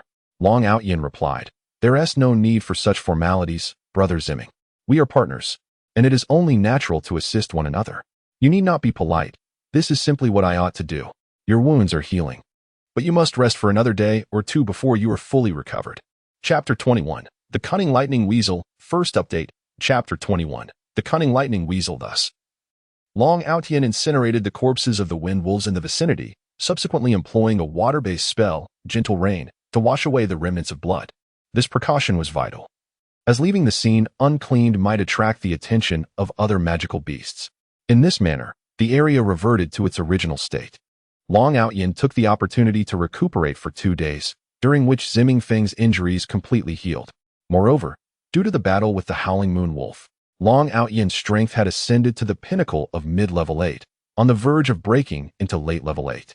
This development brought them immense joy. After 2 days, Long Outyan and his companions resumed their quest for the Lightning Weasel, consciously avoiding the territories inhabited by pack-dwelling beasts to evade arduous confrontations. The Lightning Weasel, a rare creature within the beastly forest, was seldom seen, and even when spotted, capturing one proved difficult. For nearly half a month, Long Outyan navigated the depths of the magical beast forest, diligently evading the notice of other beasts until he finally discovered the tracks of the elusive Lightning Weasel. On that day, Long Outyan arrived at a small valley adorned with a vibrant array of flowers, their hues a striking contrast against the backdrop of the beastly forest. As they marveled at this captivating scenery, a sudden flash of white from the underbrush caught Long Outyan's attention. Swiftly, they pursued the white figure, and to their astonishment, it revealed itself as the Lightning Weasel they had sought. Despite the weasel's extraordinary speed, which rendered all but Long Outyan and Ingzi unable to keep pace, it seemed to toy with them, darting away and then pausing to glance back, baring its teeth in a playful manner. Long Outyan found himself exasperated by the weasel's antics. Yet its swiftness left them powerless. In the dense forest, even Long Outyan and Ingzi struggled to capture the diminutive creature, which could easily slip through their fingers. Thus, they had no choice but to follow, eager to discern its intentions while hoping for an opportunity to seize it. The ensuing chase was both comical and infuriating, as they would halt in pursuit only to find the weasel mirroring their actions. Ultimately, they resumed the chase, driven by curiosity, as magical beasts of level 7 and above possessed considerable intelligence, particularly the cunning Lightning Weasel. Long Outyan and his companions were intrigued by its motives. After roughly 2 hours of pursuit, they reached a pond at the valley's depths, where a small patch of land emerged amidst the water. The Lightning Weasel anxiously observed this island, prompting Long Outyan to investigate further. To his delight, he spotted a small tree laden with an assortment of colorful fruits. According to records, these were the highly coveted elemental fruits, capable of being refined into various potions that enhanced magical and combat aptitude associated with their respective elements. However, the art of alchemy had waned across the continent, and elemental fruits had become exceedingly rare, making their discovery a momentous occasion. For magical beasts, consuming such fruit could significantly boost their evolutionary potential, not merely in level, but possibly in lineage. Yet, a thought struck Long Outyan. Why had the Lightning Weasel led them here? Was there a hidden agenda? Just as he pondered this, a surge of energy rippled through the pond, giving rise to a dark water sphere that radiated an intense corrosive aura, even more potent than that of dark elemental magic. Long Outyan, recognizing the danger, called for his companions to retreat. When the sphere collided with the ground, the surrounding flora withered instantaneously. Long Outyan's gaze shifted back to the pond, where the water parted to reveal a massive toad, over 3 meters tall, exuding a chilling aura. It was an ice toad, a mid-level 8 magical beast notorious for its venom, capable of bringing even sacred beasts to a slow demise through its poison. The realization struck Long Outyin. The lightning weasel had lured them into a trap, intending to leverage their strength against the ice toad, which was a natural predator of the weasel, safeguarding the elemental fruit tree. The weasel's plan was clear: to instigate a battle between Long Outyin's group and the ice toad, hoping to reap the benefits once they were weakened or defeated. Evidence of previous skirmishes littered the area, with discarded swords and scorched earth indicating that the weasel had successfully led others into the jaws of the ice toad before. Consequently, Long Outyin and his companions had unwittingly become pawns in the weasel's game. Upon sharing his suspicions with the group, they all concurred, feeling both resentment and admiration for the weasel's cunning. However, for the weasel, its encounter with Long Outyin's party would culminate in tragedy, as the sparse woodland offered little refuge. Without the cover of trees, capturing it became a straightforward endeavor for Long Outyin. Determined not to waste time, Long Outyin instructed Ingzi to engage the ice toad, while the weasel, realizing its scheme had failed, attempted to flee. Yet, Long Outyin was not inclined to let it escape. Swiftly, he approached the weasel and struck it down before it could react. The weasel's prowess lay solely in its speed. In all other aspects, it fell short of even a level 6 beast, making it an easy target for Long Outyin. Collecting the weasel's blood, he filled 10 vials, a valuable alchemical ingredient. As the weasel possessed a robust resistance to toxins, effective against most venoms, albeit not that of the ice toad. Observing Long Outyin's swift actions, Zimingfeng remarked, "Outyin, are you a swordsman or a sorcerer? Your speed is rather abnormal." Long Outyin replied, "I am both, of course." Zimingfeng scoffed, "Sure, keep dreaming." After disposing of the ice toad and lightning weasel's remains, Long Outyin turned his attention to the elemental fruit tree at the pond center. As they gathered near the tree, Zimingfeng inquired, "Is this truly the legendary elemental fruit tree?" Long Outyin affirmed, "Indeed, it is. It appears it will ripen by tomorrow. Let us guard it throughout the night." With that, Long Outyin set up a barrier around the tree, rendering it invisible from the outside. The onlookers marveled at the spectacle. Exhausted from the day's pursuits, they returned to their tents for rest, while Long Outyin ventured off to procure firewood. He retrieved some magical chicken from his spatial pouch and cleaned it by the lake, preparing two for a meal. After wrapping them in mud, emulating the Earth's method of cooking, he ignited a fire and sat nearby, reflecting on his recent experiences and feeling a wave of nostalgia. It had been 2 months since he left home. It was time to send a message of reassurance back to his family. Thus, Long Outyin produced a compact communication array from his storage pouch, a tool of the Long family for sending messages. He transmitted his safety information and, upon completion, stored it away. Glancing at the time, Long Outyin estimated that the pine chicken was nearly ready. He extinguished the fire and called everyone out. They looked on in confusion as Long Outyin unearthed 2 clay balls from the ground. With a swift strike of his sword, he split one open, revealing the golden, succulent meat of the pine chicken. A tantalizing aroma wafted through the air, enticing them to inhale deeply. Noticing their eager anticipation as they swallowed, Long Outyin gestured for them to join him in the feast. Without hesitation, they took up their knives and began to carve the meat. Zimingfeng exclaimed, "Outyin, you are truly remarkable. You can create such delectable dishes. This is absolutely delicious." Without a care for appearances, they began to devour the meal, quickly consuming half of the pine chicken. Chapter 22. The White Snow Spirit Fox. As Long Outyin and his companions indulged in their feast, he remained oblivious to a white figure stealthily approaching them.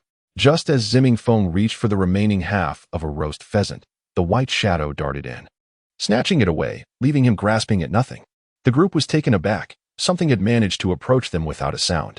If it were an enemy, they all broke out in a cold sweat.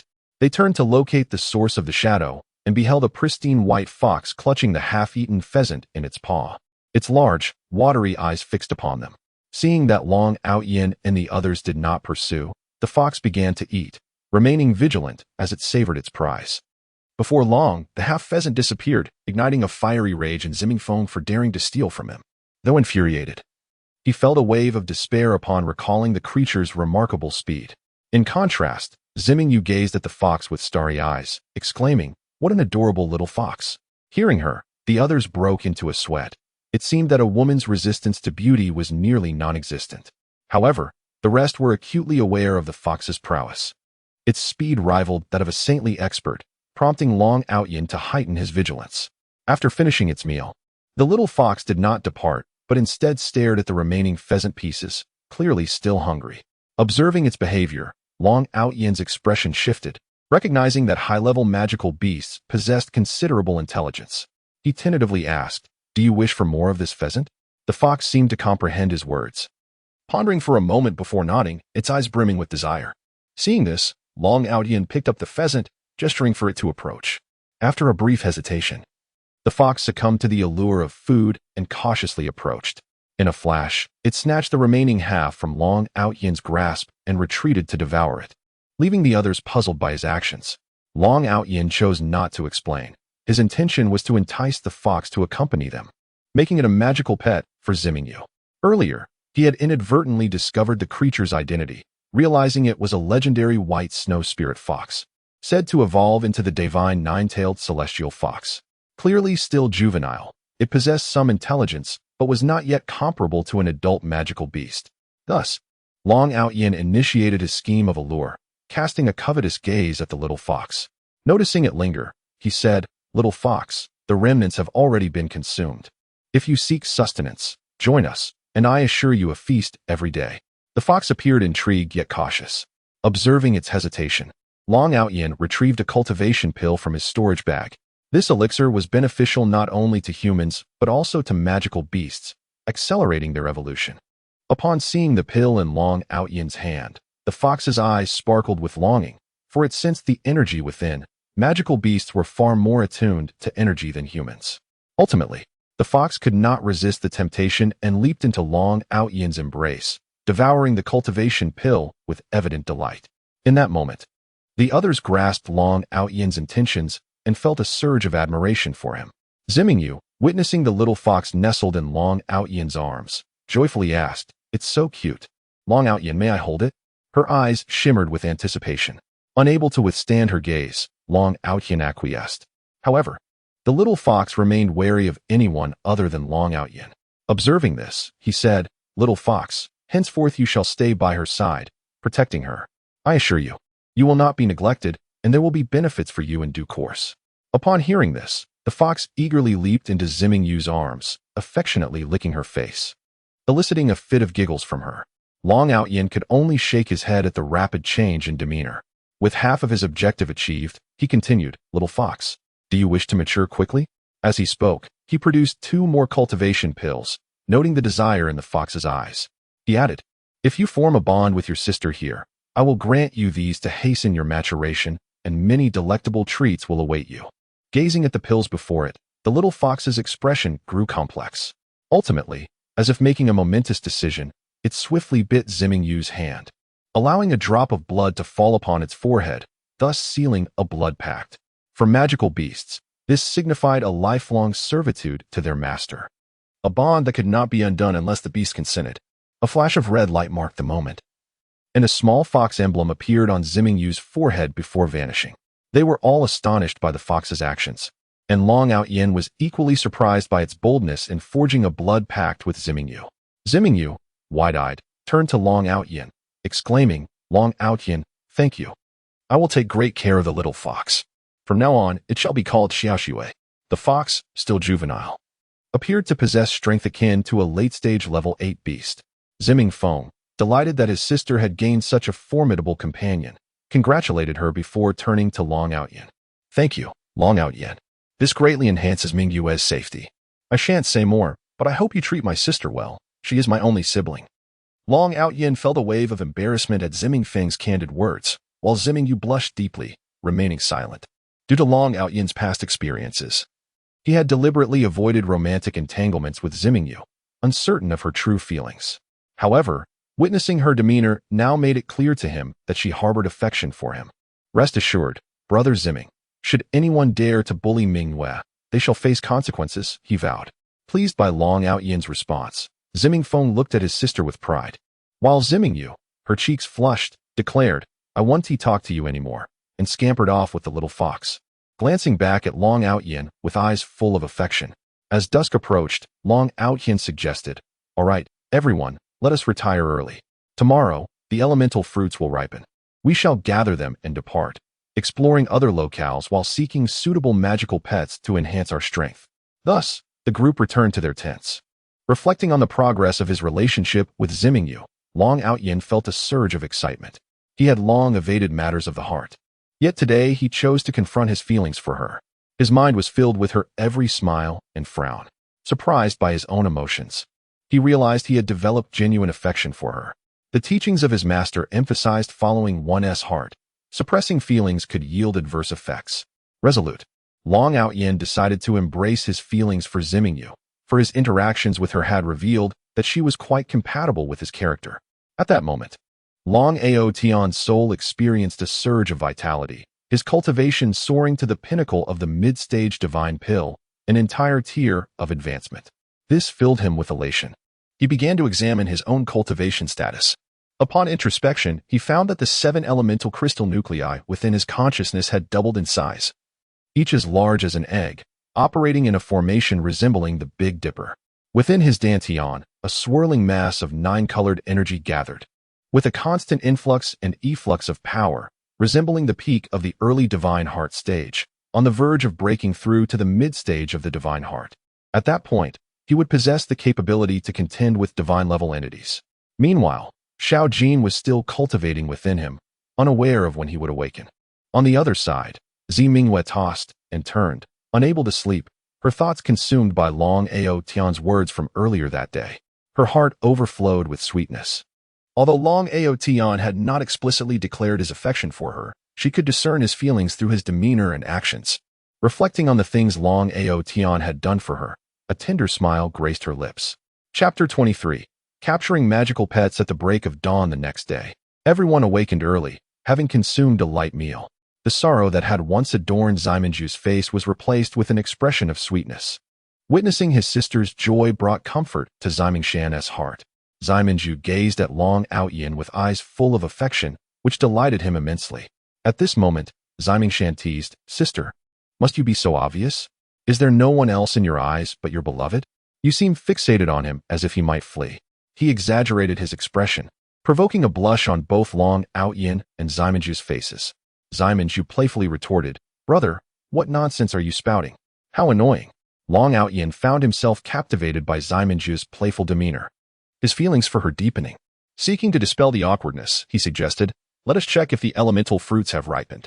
Upon entering the barrier, he discovered that the fruits had indeed matured.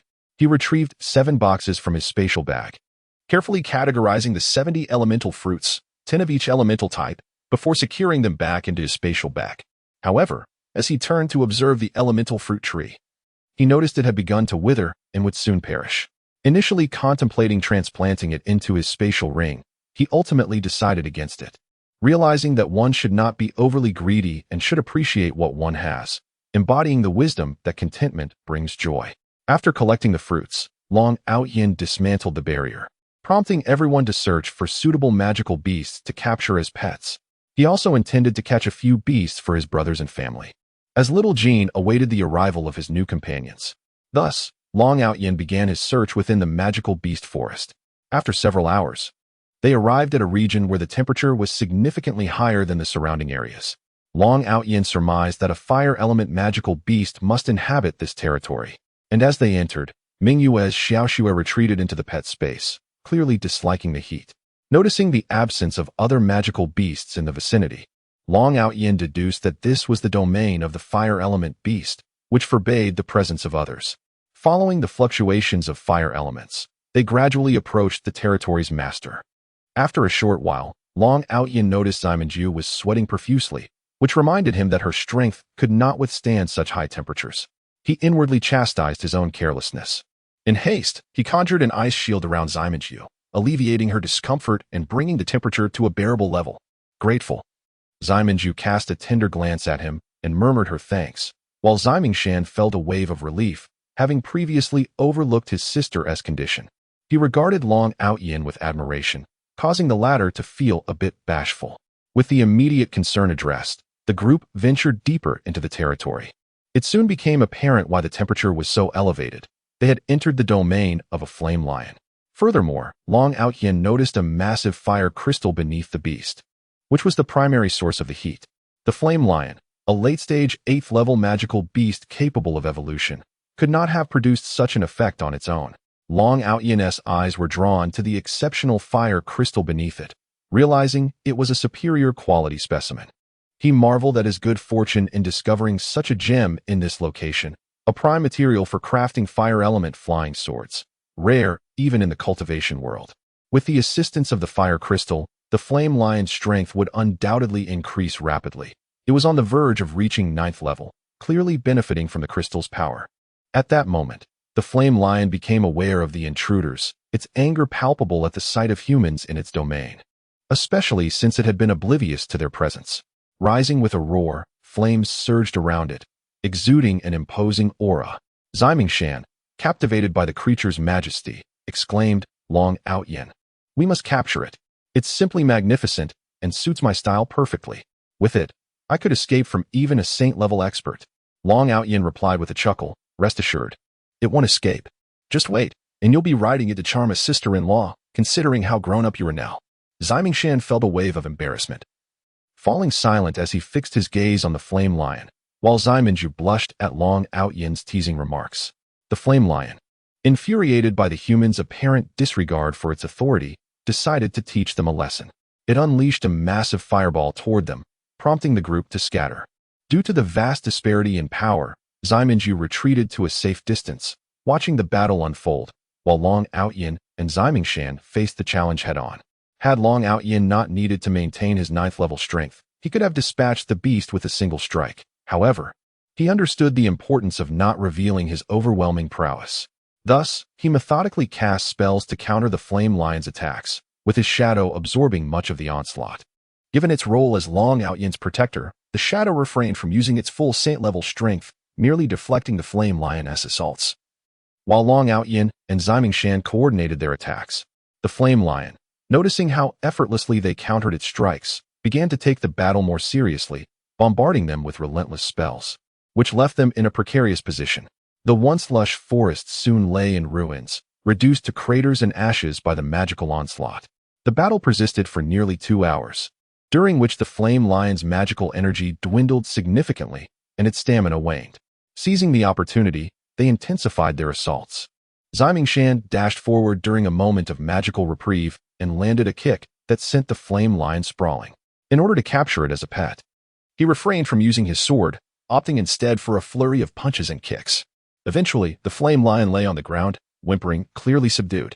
Ximengshan, filled with elation, hurried to establish a master-servant contract with the beast.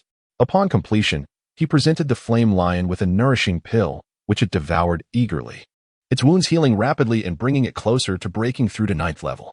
After addressing the situation, Long Out-Yin entered the flame lion's den to retrieve the prized fire crystal, and upon confirming there were no other valuables, he suggested they find a place to rest before continuing their quest for magical beasts. Following a brief respite, they resumed their search, sweeping through the inner regions of the magical beast forest, leaving no 8th level or higher beasts unexamined. Initially astonished by Long Out-Yin's ability to store live beasts in his spatial ring, Ximengshan and Ximenju expressed their wonder. Long Out-Yin explained, "This is a spatial artifact capable of containing living creatures." Ximengshan was taken aback, realizing that such storage equipment was the stuff of legends, while Ximenju regarded Long Out-Yin with curiosity, eager to learn more about him. Long Out-Yin reassured them, "Brother Ziming and Mingwei, I promise to share my story when the time is right. Rest assured, I have my own reasons for this." Upon hearing Long Out-Yin's words, the others nodded in understanding. Grateful for their comprehension, Long Out-Yin expressed, "Thank you for your understanding. I assure you, I will be able to speak soon." Ximingfeng remarked, "Out-Yin, from the very first moment I laid eyes on you, I sensed that your identity was far from ordinary. To have a sword saint as a protector at such a young age, and to possess extraordinary powers alongside an array of miraculous elixirs, each capable of astonishing the continent, so long as you regard me as a friend and do not let my sister down." In response to his words, Long Out-Yin replied, "Thank you, Brother Ziming. As long as I am here, no one dares to bully Mingwei. Anyone who wishes to harm her must first contend with me." Pleased with Long Out-Yin's assurance, Ximingfeng nodded in satisfaction. Meanwhile, Ximenju shyly lowered her head, her heart brimming with sweetness. Thus, Long Outyin and his companions continued their endeavors for nearly 3 months. During this time, they sent a message of reassurance back home, while primarily focusing on hunting magical beasts and gathering herbs. The bond between Long Outyin and Ximenju deepened, though their physical interactions remained minimal, yet a mere glance or gesture could convey boundless affection. After 3 months of relentless battles, fatigue set in, prompting Long Outyin to conclude their hunting expedition. The rewards were substantial, as Shadow had captured a 9th-level late-stage magical beast, the Shadow Leopard, entirely on his own, without any assistance from the others, which was a testament to Long Outyin's concealed prowess. Zimingfeng witnessed the true strength of a saint-level expert, his blood surging with excitement and admiration, a testament to the reverence held for true power. Currently, Long Outyin's storage ring contained 58th-level magical beasts, including 25 low-level, 10 mid-level, 8 high-level, and 7 peak-level beasts, as well as 12 9th-level beasts, 8 in the early stage and 4 in the mid-stage, with none in the late stage. Satisfied with his haul, Long Outyin noted that no one on the continent had yet been reported to possess a sacred beast as a magical pet. Even Dragon Knights only had 9th-level dragons, and there were fewer than 20 individuals with 9th-level magical beasts. Those with 8th-level beasts were exceedingly rare. While slaying magical beasts might be relatively straightforward, capturing them posed a significant challenge. Though there had been auctions for magical pets, the highest grade available was only 7th level, as higher-level magical beasts were difficult to transport. Consequently, the ownership of high-level magical pets was limited to a select few powerful individuals and noble offspring. Long Outyin also gathered a plethora of herbs, including materials capable of refining elixirs of 6th level and above, with countless low and mid-level herbs, marking a bountiful harvest. Though he lamented the absence of the elusive demon-eating grass. Chapter 24. The first encounter with the sacred beast. Thus, they resolved to journey eastward in hopes of making some discoveries. After days of capturing magical beasts, fatigue had begun to settle in, prompting them to embark on this leisurely expedition. The eastern region of the magical beast forest is notably unique, unlike other areas where the beasts are distinctly categorized by levels. Here, various ranks of magical creatures coexist harmoniously. Long Outyin ventured eastward for about a week, observing the mingling of different levels of magical beasts without disturbing them. Continuing on his path, as they traversed, the group enjoyed a delightful blend of travel and training. One midday, they arrived at a vast valley, flanked by towering cliffs adorned with pine trees and an array of flora. A canyon stretched ahead, seemingly limitless. Intrigued by the extraordinary scenery, they decided to explore further, walking deeper into the canyon where the flora flourished and the cliffs rose ever higher. Long Outyin marveled at the wonders of nature. Such breathtaking landscapes were truly captivating. Gradually, the valley narrowed, culminating in a mere 10 meters in width. Upon passing through the gorge, Long Outyin was greeted with a brilliant sight, a veritable paradise unfolding before him. Utilizing his divine perception, which he had acquired upon reaching the divine heart stage, he began to understand the area, spanning approximately 10 miles. The locale was encircled by sheer cliffs, with only one exit. At its center lay a large lake, while the surrounding terrain flourished with various flowers and numerous precious herbs. Much to Long Outyin's delight, they proceeded inward, and as they walked, Long Outyin began to gather herbs, soon reaching the lake's edge. In the lake's center, a small island, roughly 100 meters in diameter, beckoned them. They ascended to the island using magic or fighting spirit, an ability granted to warriors of level 7 and above. The island was abundant with rare medicinal plants, resembling a natural apothecary. Long Outyin collected them cautiously, aware that careless handling could damage the delicate herbs, and he was determined to avoid causing any to wilt due to improper gathering. Suddenly, he noticed a dense mist in a particular area and approached to investigate, exclaiming in astonishment, "Devouring demon grass! It truly is the devouring demon grass! What splendid fortune!" Upon hearing Long Outyin's exclamation, the others hurried over, with Shadow expressing excitement. "Young master, this is the devouring demon grass you sought. Lady Mother will be saved." His enthusiasm was palpable. Ximenju inquired, "Tianao, what is the devouring demon grass used for?" Zimingfeng also appeared curious. Long Outyin carefully stored the grass in a box before responding. "The devouring demon grass is used to concoct an antidote for curses. My grandmother has been afflicted by a dark curse and has been unconscious for nearly 30 years. This herb is the final ingredient I need. Upon hearing this, Ziming Feng congratulated him. Then congratulations are in order. You will be reunited with your grandmother. Ziminju also wore a joyful expression. Long Outyin nodded in agreement, sharing their happiness. Just then, an ominous feeling washed over him, prompting him to alert the group. Given their shared experiences, they trusted Long Outyin's instincts, which had consistently warned them of impending danger. At that moment, bubbles began to rise from the lake. Realizing the potential threat, they swiftly departed from the small island, as its size was ill-suited for combat, and returned to the shore, anxiously observing the lake. Suddenly, the water parted, revealing a dragon-like head emerging, followed by the rest of its serpentine body, which measured approximately 50 meters in length and was covered in hard, green scales. Long Outyin gasped in shock. The creature was a mid-tier sacred beast. Even he would not stand a chance against it. Shadow exclaimed, "The sacred beast, Azure Flood Dragon. Young master, we must flee. We are no match for it." The gravity of the situation left them all breathless, for sacred beasts rivaled even the most formidable of divine beings. As they prepared to escape, a blue barrier suddenly rose within a 500-meter radius. Shadow's face darkened as he remarked, "It's a water curtain barrier. Young master, it seems our escape is impossible. Only a divine expert can breach this barrier. We may have to face it. Perhaps there remains a sliver of hope." Though their expressions grew grim upon hearing Shadow's words, none displayed fear. Ziminju declared, "Tianao, even if we perish here, I will have no regrets. Being by your side is enough for me." Her words deeply moved Long Outyin, who embraced her firmly, assuring her, "Fear not. As long as I am here, no harm shall befall you, even from a divine being." Feeling shy for the first time in Long Outyin's embrace, Ziminju lowered her head, savoring his warmth, and replied, "I believe in you." Meanwhile, Ziming Feng interjected, "Come on, you two. This is hardly the time for romance. We're in a life-threatening situation." At his words, Long Outyin sheepishly released Ziminju, offering an apologetic smile. Raising his gaze to the Azure Flood Dragon before him, Long Outyin began to devise a strategy. The most prudent approach would be to summon Xiao Jin or Elder Xiao-Yi to handle the creature. However, he dismissed the first option, realizing that fleeing in such a manner would cast a shadow over his future cultivation. Moreover, this was the most formidable opponent he had encountered since arriving in the Xiantian continent, and retreating did not align with his character. Elder Xiao-Yi had restored his physical form and was currently recovering his cultivation, having reached mid-stage nascent soul, making him more than capable of dealing with the beast, as his abilities far surpassed those of the denizens of this continent. Yet, this would expose Elder Xiao-Yi, complicating matters. Ultimately, Long Outyin resolved that if necessary, he would unleash Xiao Jin, who had rapidly ascended in power through recent training, now reaching mid-tier divine beast status.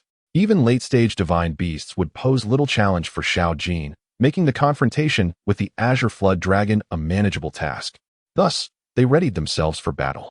Suddenly, the beast spoke, "Despicable humans! How dare you disturb my sacred cultivation? Such insolence shall not go unpunished." Long Outyin was momentarily taken aback. It was his first experience hearing a magical beast speak. Although 9th-tier beasts were capable of speech, none had done so during their previous captures, a detail Long Outyin had overlooked. Stepping forward, Long Outyin addressed the sacred beast respectfully. "Esteemed sacred beast, please forgive our unintentional intrusion. We were unaware of your sacred cultivation here. Had we known, we would never have dared to disturb you. We humbly ask for your understanding of our recklessness." The creature scrutinized Long Outyin closely, its gaze shimmering with a golden light. Long Outyin felt exposed, as if laid bare before the beast, heightening his sense of wariness. The beast replied, I did not expect you to possess such a remarkable disguise technique. Had it not been for my true sight, I would not have noticed. I disdain conversing with one who wears a mask. It is an affront to me." This is a moment when Long Outyin realized the true effect of the Eye of Reality, which evoked a profound sensation within him. Aware that he had been discovered, he saw no need for concealment. With a swift motion, he applied a vial of elixir to his face, instantly revealing a youthful visage that could captivate countless hearts. Ziminju and Ziming Feng gazed at him in astonishment, never expecting Long Outyin to possess the ability to alter his appearance. However, upon reflection, they understood, after all, Long Outyin's identity surely warranted a disguise during his travels. As Ziminju beheld Long Outyin's strikingly handsome features, a blush crept onto her cheeks, and she mused to herself, "So, Outyin is truly this handsome. The sacred beast, witnessing Long Out-Yin's restored appearance, remarked, "I did not anticipate that you would possess such formidable power at such a young age. The innate talent of humanity is indeed impressive. Although your intrusion was unintentional, you have trespassed and harvested numerous medicinal herbs from this place. If I were to let you leave without imparting a lesson, it would be quite humiliating for me." Pausing for a moment, the sacred beast feigned contemplation and said, "Very well, here is my proposal. If you can withstand my efforts for half an hour, you may depart. Otherwise, do not blame me for the consequences." Long Out-Yin weighed the pros and cons of this offer, recognizing that it was the greatest concession the sacred beast could make. After all, sacred beasts possess their own dignity. Enforcing such a significant compromise was no small feat. For a sacred beast, this was a display of remarkable leniency. After conferring, they agreed to the terms and prepared to engage the sacred beast. As a water-type entity, the sacred beast had the advantage of being near a lake, which posed a challenge for them. They decided to lure it out first, and then adopt a guerrilla tactic to endure for half an hour. With their strategy in place, they initiated their assault, with Shadow leading the charge while Long Out-Yin supported from the side. In response, a barrage of water arrows rained down upon them, each infused with the formidable strength of an 8th-level expert. Long Out-Yin quickly conjured a magical shield and retreated at speed. Shadow, channeling his inner energy, fortified himself against the onslaught, while Zimingfeng found himself in a more precarious position, constantly evading the attacks and sustaining several injuries. Meanwhile, Ximenju watched anxiously from a distance. Chapter 25. The golden-haired majesty. Upon witnessing their initial strike fail, the azure dragon beast retreated in anger, its massive form moving closer, swiftly exiting the confines of the small lake. With their first objective accomplished, the trio dispersed, forming a triangular formation to encircle the divine beast. Launching a series of coordinated attacks, realizing they had been outmaneuvered, the azure dragon beast cursed its own negligence. Suddenly, the waters surrounding the azure dragon beast surged with magical energy, coalescing into a protective barrier that enveloped its colossal body. The assaults from Long Out-Yin and his companions felt merely like an irritation against the formidable defense, rendering their efforts futile. Long Out-Yin, reflecting on the vast disparity in power, lamented the futility of their situation, recognizing that he was not accustomed to being so easily overpowered. Thus, he resolved to summon Xiao Jin. Long Out-Yin called out internally for Xiao Jin, who promptly awoke from his meditation, inquiring about his master's need. Long Out-Yin explained, "Xiao Jin, emerge and lend your assistance. We are in dire straits against a formidable opponent. Moreover, this being is a branch of the dragon lineage, and it would be advantageous to recruit it as an ally." Intrigued by Long Out-Yin's words, Xiao Jin replied confidently, "Rest assured, Master, I shall handle this." Long Out-Yin then urged Zimingfeng and Yingzi to retreat, their faces marked by confusion yet complying swiftly. "There is no other option. I must resort to my secret weapon," Long Out-Yin declared. "Do not be frightened." With that, he summoned Xiao Jin. As Long Out-Yin's words fell, Xiao Jin emerged majestically from within him, his grand form and regal presence captivating all. Standing at a staggering 100 meters, Xiao Jin dwarfed the divine beast, exuding an aura of power. "Is it you who has troubled my master?" he inquired, his voice resonating with authority. "It seems you are weary of life. Allow me to impart some lessons." The azure dragon beast trembled upon Xiao Jin's arrival, shrinking in size to a mere 10 meters, overwhelmed by an indescribable pressure that stifled its courage to resist. This oppressive force stemmed not only from the divine beast's might, but also from an ancient lineage that echoed within its very soul, a power that even the Dragon Emperor could not instill. The azure dragon beast recognized that this extraordinary creature belonged to a lineage far more noble than its own, leaving it in a state of bewilderment. Quaking, the azure dragon beast stuttered, "Esteemed divine beast, I was unaware that you were associated with my master. Had I known, even 100 lives would not compel me to offend you. I beseech you, spare my life." In that moment, it had relinquished all semblance of dignity, resembling a humble servant rather than a proud divine beast. "Are you of the dragon lineage?" Xiao Jin inquired, to which the azure dragon beast replied with a quivering voice. "Yes, my lord." "Indeed, but not the kind of lizardkin you refer to," Xiao Jin scoffed. "They are unworthy of the title of dragon, merely possessing a trace of draconic blood. How dare they claim such a name?" His disdain was palpable. The azure dragon beast, taken aback, absorbed this revelation. instinctively believing the truth of Xiao Jin's assertion, bolstered by the echo of ancient voices within. Suddenly, Xiao Jin shifted focus, stating, "Since this was unintentional, I shall not hold it against you. However, while death may be avoided, you shall serve as my subordinate, with your draconic essence and my guidance. You may one day surpass even your dragon gods." The azure dragon beast, recognizing the gravity of this opportunity, eagerly acquiesced. The prospect of evolving into a divine beast was a rare gift, one it would not squander, as its own path would require millennia of arduous training. With little hope of success, having secured the azure dragon beast's allegiance, Xiao Jin transformed into a diminutive snake and darted to Long Outyan's side, declaring, "Master, it is done. He shall be my first subordinate, and I shall train him well." The azure dragon beast, now resembling Xiao Jin, followed closely, expressing reverence. Long Outyan inquired, "Will you remain outside or continue your training?" Xiao Jin replied, "I shall stay out here to recruit more subordinates. Let the azure dragon beast enter to train. I will impart my techniques to him." With a flash of golden light, Xiao Jin imbued the azure dragon beast with the teachings of the transformation technique. Long Outyan then gathered the azure dragon beast among the other captured magical creatures, instructing them to refrain from conflict. The onlookers, initially stunned, began to grasp the magnitude of what had transpired, their gazes towards Xiao Jin filled with trepidation. This was no ordinary creature. Seeing their reactions, Long Outyan introduced, "Let me present my magical companion and brother, Xiao Jin. He has been training and was entrusted to me by my master for protection. Fear not, he is quite amiable." Upon hearing Long Outyan's explanation, the others realized the significance of his companion. Their curiosity piqued about the master capable of bestowing such a magnificent beast. Ingzi, familiar with Long Outyan's mentor, found solace in the revelation, acknowledging that it was plausible for a transcendent master to gift a divine beast to their apprentice. "Xiao Jin, please greet everyone," Long Outyan prompted. Xiao Jin obliged, bounding forth with exuberance. "Greetings. I am Master's magical companion, Xiao Jin. Please do not regard me with such fearsome gazes. I am quite accustomed to it, but I assure you, there is no need for such apprehension. Have you not noticed my charm?" Their laughter echoed, dispelling the earlier dread. Zimanju, emboldened by the moment, asked Long Outyan, "May I hold him?" Long Outyan obliged, passing Xiao Jin to her. Xiao Jin, perceiving their bond, flattered, "Mistress, greetings." Zimanju blushed at his words, and Long Outyan marveled at how this small yet mighty creature could captivate so easily. With matters settled, Long Outyan announced, "Let us prepare to return. We have lingered in the magical beast forest for nearly half a year. It is time to depart." Nods of agreement met his words.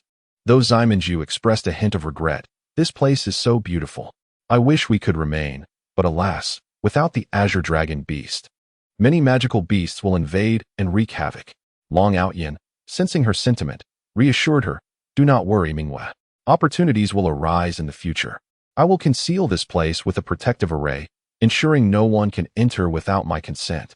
Her face brightened. "Is that true, Long Outyan? That is wonderful. We can visit again." Though Zimanju did not voice it, Long Outyan intended to shield this sanctuary with powerful formations, envisioning it as a base amid the escalating unrest across the continent. Various factions stirred, and dark forces showed signs of resurgence, alluding to an imminent upheaval. Although the Long family appears formidable, once conflicts arise across the continent, their adversaries will undoubtedly launch attacks against them.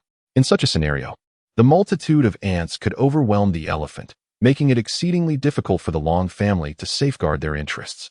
Therefore, it is prudent to prepare in advance, transforming this location into a clandestine stronghold.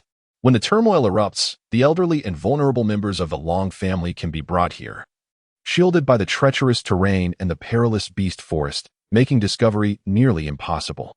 This strategy alleviates concerns for their safety and also provides a discreet venue for nurturing the Long family's secret forces, yielding multifaceted benefits. Eventually, a teleportation array will be established here, linked to the Long family. This array, a gift from the revered immortal master to Long Outyan, is documented with a straightforward setup method. It merely requires energy stones, which can be substituted with magical cores. Long Outyan contemplated. "It seems I cannot indulge in leisurely travels for much longer. I must discuss these matters with my grandfather, and having located the medicinal herbs, it is time to awaken my grandmother." Thus, Long Outyan declared, Of course, it is indeed true. How could I deceive you? I shall commence preparations shortly, which will take approximately 2 to 3 days.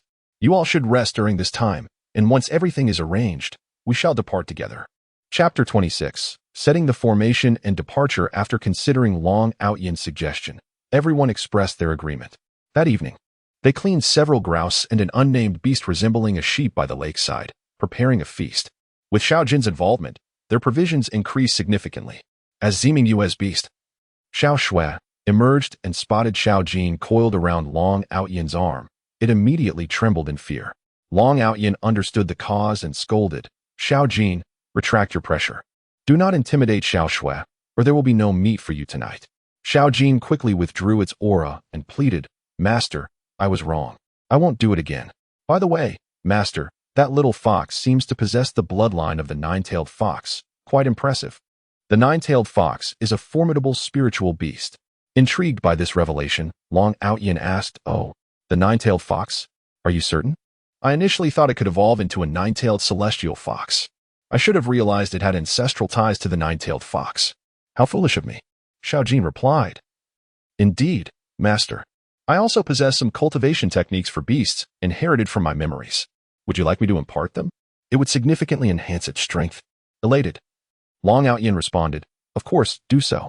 A flash of golden light appeared in Xiao Jin's eyes, and a technique materialized in Xiao Shui's mind. Having just come out for dinner, Xiao Shui suddenly sensed a wave of pressure, trembling in fear.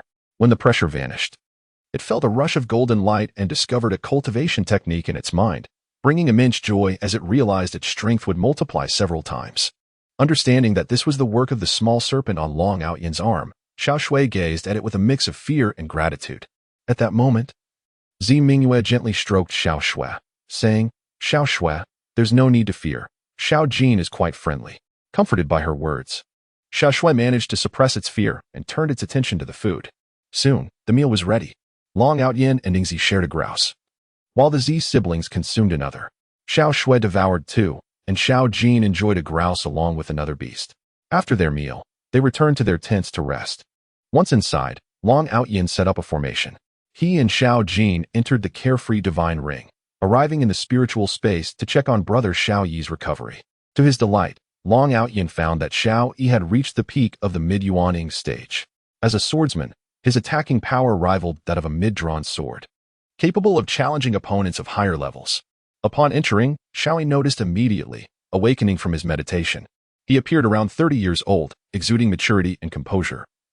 Akin to a drawn sword, an embodiment of the typical traits of a swordsman. "Long Out-Yin, you've arrived. What brings you here?" Xiao Yi inquired.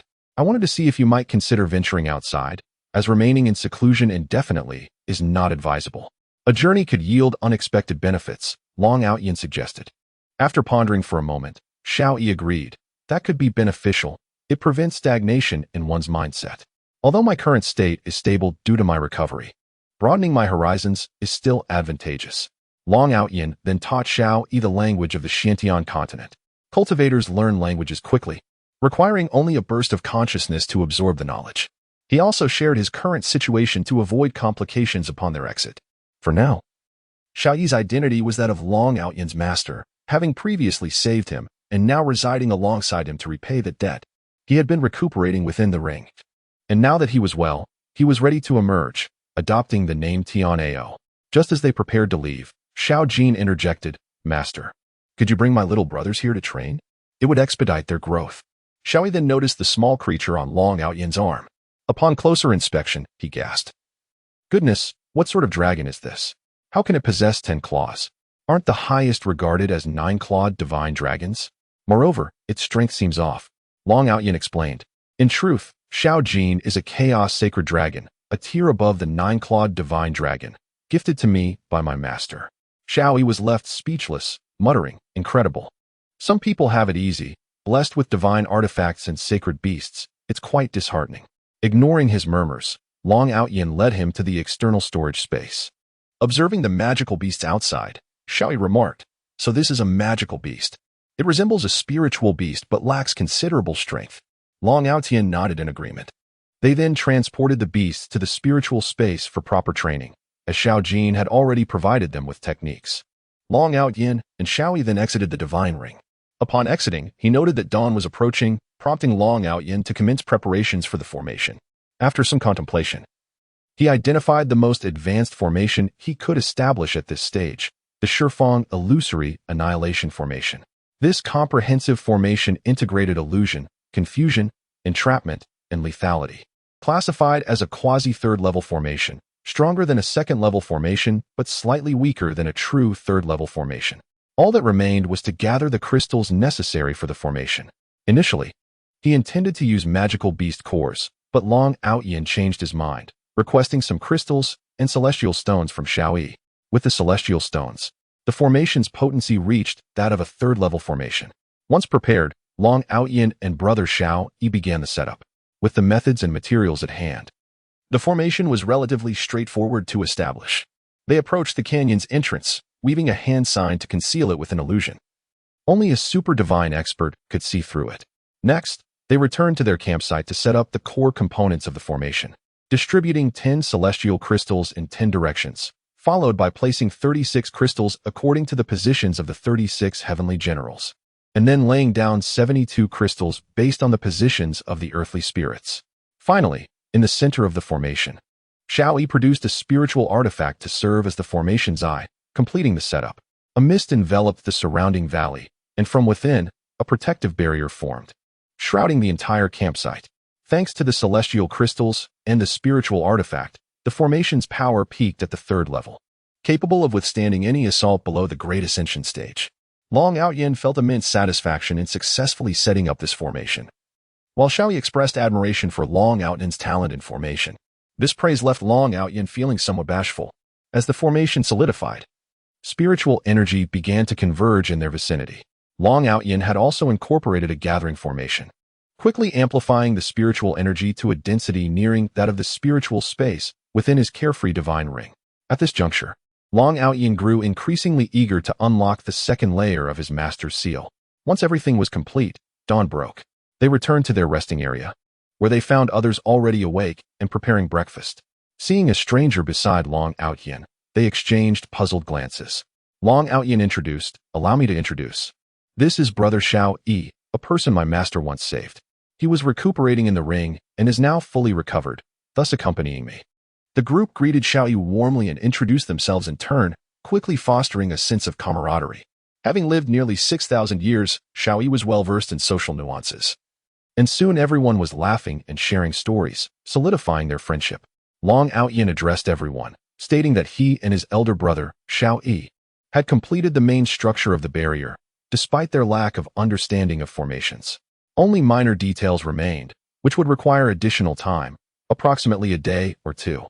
Once they finished their meal, he encouraged everyone to proceed with their respective tasks. Nodding in agreement, they concluded their meal, after which Long Outyin and Xiaoyi began to arrange the smaller formations, dividing the area into several distinct zones. Each zone employed a different formation, such as the Gathering Spirit Array and Dust Removal Array for living quarters, and the Gathering Spirit Array alongside the Ground Solidification Array for training areas, ensuring the earth remained firm to prevent uneven terrain post-training, among others. After 2 days of diligent work, they finally completed the layout of the entire base's formations. Apart from the absence of buildings and inhabitants, the site was now fully equipped, awaiting Long Outyin's grandfather to send someone for proper organization. He felt confident that no one from the Long family could be harmed in this place, and with a satisfied nod, he acknowledged their achievement. On the third morning, they rose early, preparing to embark on their journey. It had been nearly a year since Long Outyin had stepped outside, and it was time for a family reunion. Consequently, they began their trek towards the outskirts of the beast forest, striving to minimize encounters with magical beasts. Even when faced with provocations, they would merely drive the creatures away, resorting to lethal measures only when absolutely necessary. As a result, their journey back was swift, covering over 200 miles in a single day. Chapter 27. Encountering Injustice. Thus, they continued their journey outward. Upon exiting the encampment, Long Outyin transformed to an appearance of around 16 years of age. After a week of travel, they finally reached the central region of the monster forest, where high-level magical beasts were scarce, allowing them to progress at an even swifter pace. On that day, while they were on the move, they suddenly heard the sounds of combat ahead. Slowing their pace, they cautiously approached, realizing that this was the first group of people they had encountered since entering the forest. As they drew nearer, they discovered a band of cloaked figures surrounding 5 individuals. The 5 were relatively young, averaging around 18 or 19 years old, and their strength was commendable, as those who ventured into this region were typically skilled combatants. Among them, the most powerful was a sorcerer, appearing to be in his early 20s, wielding initial level 8 magic. In front of him stood a formidable swordsman, approximately 20 years old, boasting initial level 7 strength. Behind them were a pair of sword-wielding fighters, seemingly a couple, both in their late teens with mid-level 6 abilities. The youngest among them was a male sorcerer, just 17 years old, also at mid-level 6. Judging from their attire, it was clear that they held a respectable status, having received rigorous training from a young age. At that moment, they were surrounded, their faces displaying anger, evidently incensed by the circumstances they faced. The assailants, shrouded in masks, were of considerable strength themselves, averaging around level 5.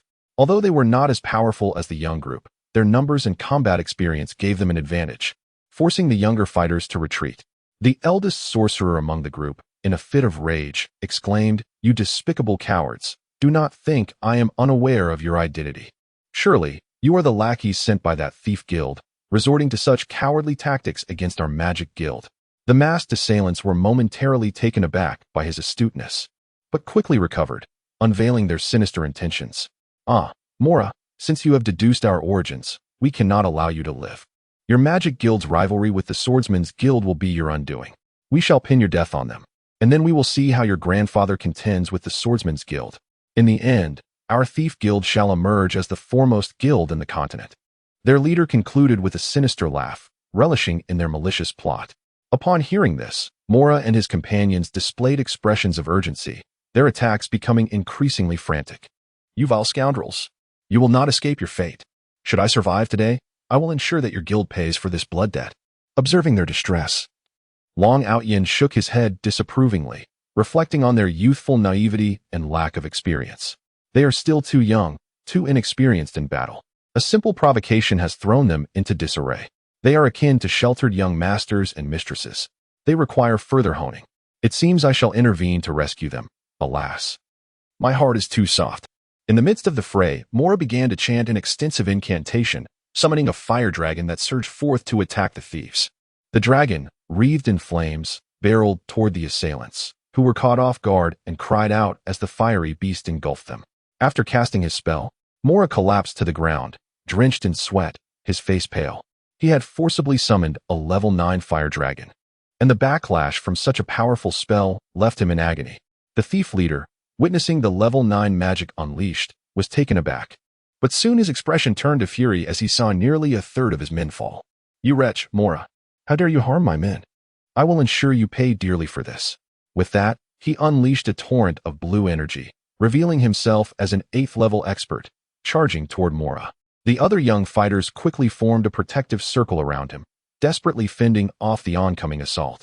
The thief leapt high, unleashing a 5-meter-long, 2-meter-wide wave of blue sword energy toward them, its ferocity evident. Realizing the gravity of the situation, the youngest male sorcerer conjured a magical shield to envelop his comrades. However, the disparity in strength was overwhelming. The shield shattered upon impact with the sword energy, while the others channeled their energy into counterattacks. Various colors of energy clashed, producing a resounding thud as the young fighter's strikes were obliterated, yet the blue energy continued its relentless advance, sending them sprawling. The young fighters spat blood, clearly wounded, while Mora, having overexerted himself, was in a far more dire state, his once regal robes tattered and his complexion ghostly pale. The remaining thieves, now in awe of their leader's prowess, charged at the young fighters once more. Undeterred, the youthful warriors rose from the ground with renewed determination, rejoining the fray. The second strongest among them, a robust young man, unleashed green energy, ensnaring 3 of the attacking thieves with ferocious energy slashes. As the battle raged on, the young swordsman, frustrated by being held back by lower-level opponents, concentrated his energy into a swirling vortex that ensnared the 3 thieves, momentarily hindering their movements. Seizing the opportunity, he dashed forward, delivering a lethal strike to one of their throats. With the opponents dispatched, he did not pause, quickly aiding his companions against the remaining assailants. Remarkably, Bolstered by their desperate resolve, and with the thief leader yet to intervene, the young fighters began to turn the tide, forcing the cloaked figures to retreat. Concealed in the shadows, Long Outyin nodded approvingly, noting their significant progress. I had not anticipated such rapid development. They have the potential to thrive. After enduring trials, they will undoubtedly become formidable. However, the thief leader, witnessing further losses among his ranks, erupted in anger. What a bunch of useless fools. You cannot even handle these inexperienced brats. What purpose do you serve? Despite his fury, he charged into the fray, significantly increasing the pressure on the young fighters, who began to falter, their wounds multiplying as blood loss took its toll. Frustrated by the setbacks, the thief leader unleashed a barrage of wind blades, akin to a magical tempest, surrounding the young fighters with razor-sharp energy, intent on overwhelming them with sheer force. The young individuals, upon witnessing the scene, were momentarily seized by a flicker of despair, yet predominantly they were enveloped in a profound indignation towards the shameless actions of their adversaries. Among them, Mora exhibited a hint of concern, evidently worried for her grandfather and the magical guild. Recognizing the imminent danger, Long Outyin understood that if he did not intervene promptly, this group would face certain demise. Thus, he instructed Yingzi and Zimingfeng to come to their aid. Nodding in agreement, the duo sprang into action. Yingzi confronted the bandit leader, while Zimingfeng set about dispatching the lesser thugs. With a single motion, Yingzi effortlessly neutralized the leader's wind blade attack. The sudden presence of two additional combatants startled the bandit leader, who could hardly believe that his ultimate technique had been so easily thwarted. Anger surged within him, threatening to derail his plans. Should this incident become public knowledge, it would spell trouble for his guild, and a dark murderous intent flickered in his eyes. The young people, witnessing the arrival of reinforcements, felt a surge of hope, their expressions reflecting the relief of having escaped a dire fate. The bandit leader, seething with rage, exclaimed, "Do you truly wish to wade into this murky water? Are you not afraid of the retribution from our guild? I advise you to mind your own business. Though you may possess formidable strength, our guild is not to be trifled with." In response to the bandit leader's threats, Yingzi scoffed disdainfully. "Revenge from your guild? You wretched rodents hardly warrant my concern. How audacious of you to threaten me. It has been years since anyone dared to speak to me in such a manner. You shall pay for your insolence." With that, a silvery aura enveloped Yingzi as he lunged forward, sword drawn, towards the bandit leader. Upon realizing the true identity of his opponent, a sword saint, despair filled the bandit leader's eyes. Even 10 of him would not suffice against such prowess. Before he could process this reality, he felt his head severed from his neck, his eyes wide open in death's grasp. Meanwhile, Zimingfeng swiftly dealt with the remaining thugs. Mora approached respectfully, expressing gratitude. "Thank you for your timely intervention, esteemed elder." "I am Mora. May I inquire your name?" The others echoed their thanks, visibly relieved. At this moment, Long Outyin, Ziminju, and Xiao Yi emerged, causing a wave of tension among the group. Yingzi reassured them, "Do not be alarmed. This is my young master and his companions. You may call me Yingzi. In my youth, I was a friend of your grandfather, Mori. It is a pleasure to meet you, and I must say, your strength is impressive." Upon hearing Yingzi's words, Mora expressed his gratitude to Long Outyin. "So it is you, Elder Yingzi. I am honored. I hope you will visit the magical guild. I believe my grandfather would be delighted." He then began to introduce Long Outyin to his companions. The tall, robust young man named Jack was the grandson of Elder Jeti, the very sword saint who had tested Zimingfeng. At this revelation, Zimingfeng's expression grew peculiar, prompting curiosity among the others. Long Outyin took the opportunity to recount the testing incident, which brought a collective understanding among them. Jack, in admiration of the youth who had passed his grandfather's test, began to call Zimingfeng Brother Mingfeng, much to the latter's embarrassment, though he did not object, as he was only a few years older than Jack, both being 22. The couple among them, the swordsman named Wang Hao and his counterpart Yin Ling, hailed from noble families and had grown up as childhood friends. The youngest of the group, Li Feng, was a direct descendant of the Li family, a prominent lineage that far surpassed the scale of the Li family in Qinglong City.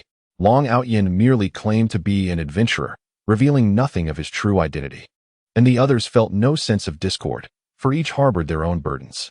Furthermore, Long Outyin was their savior.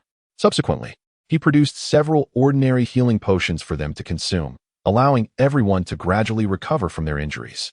Chapter 28. Amethyst bees. Seeing that they were healing, Long Outyin chose not to disturb them.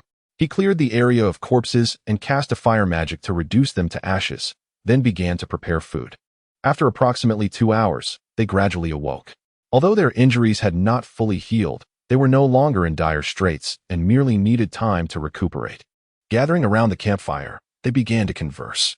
It turned out they had entered to undertake a mission as well and had formed a newly established adventurer group called the Brotherhood Adventurers.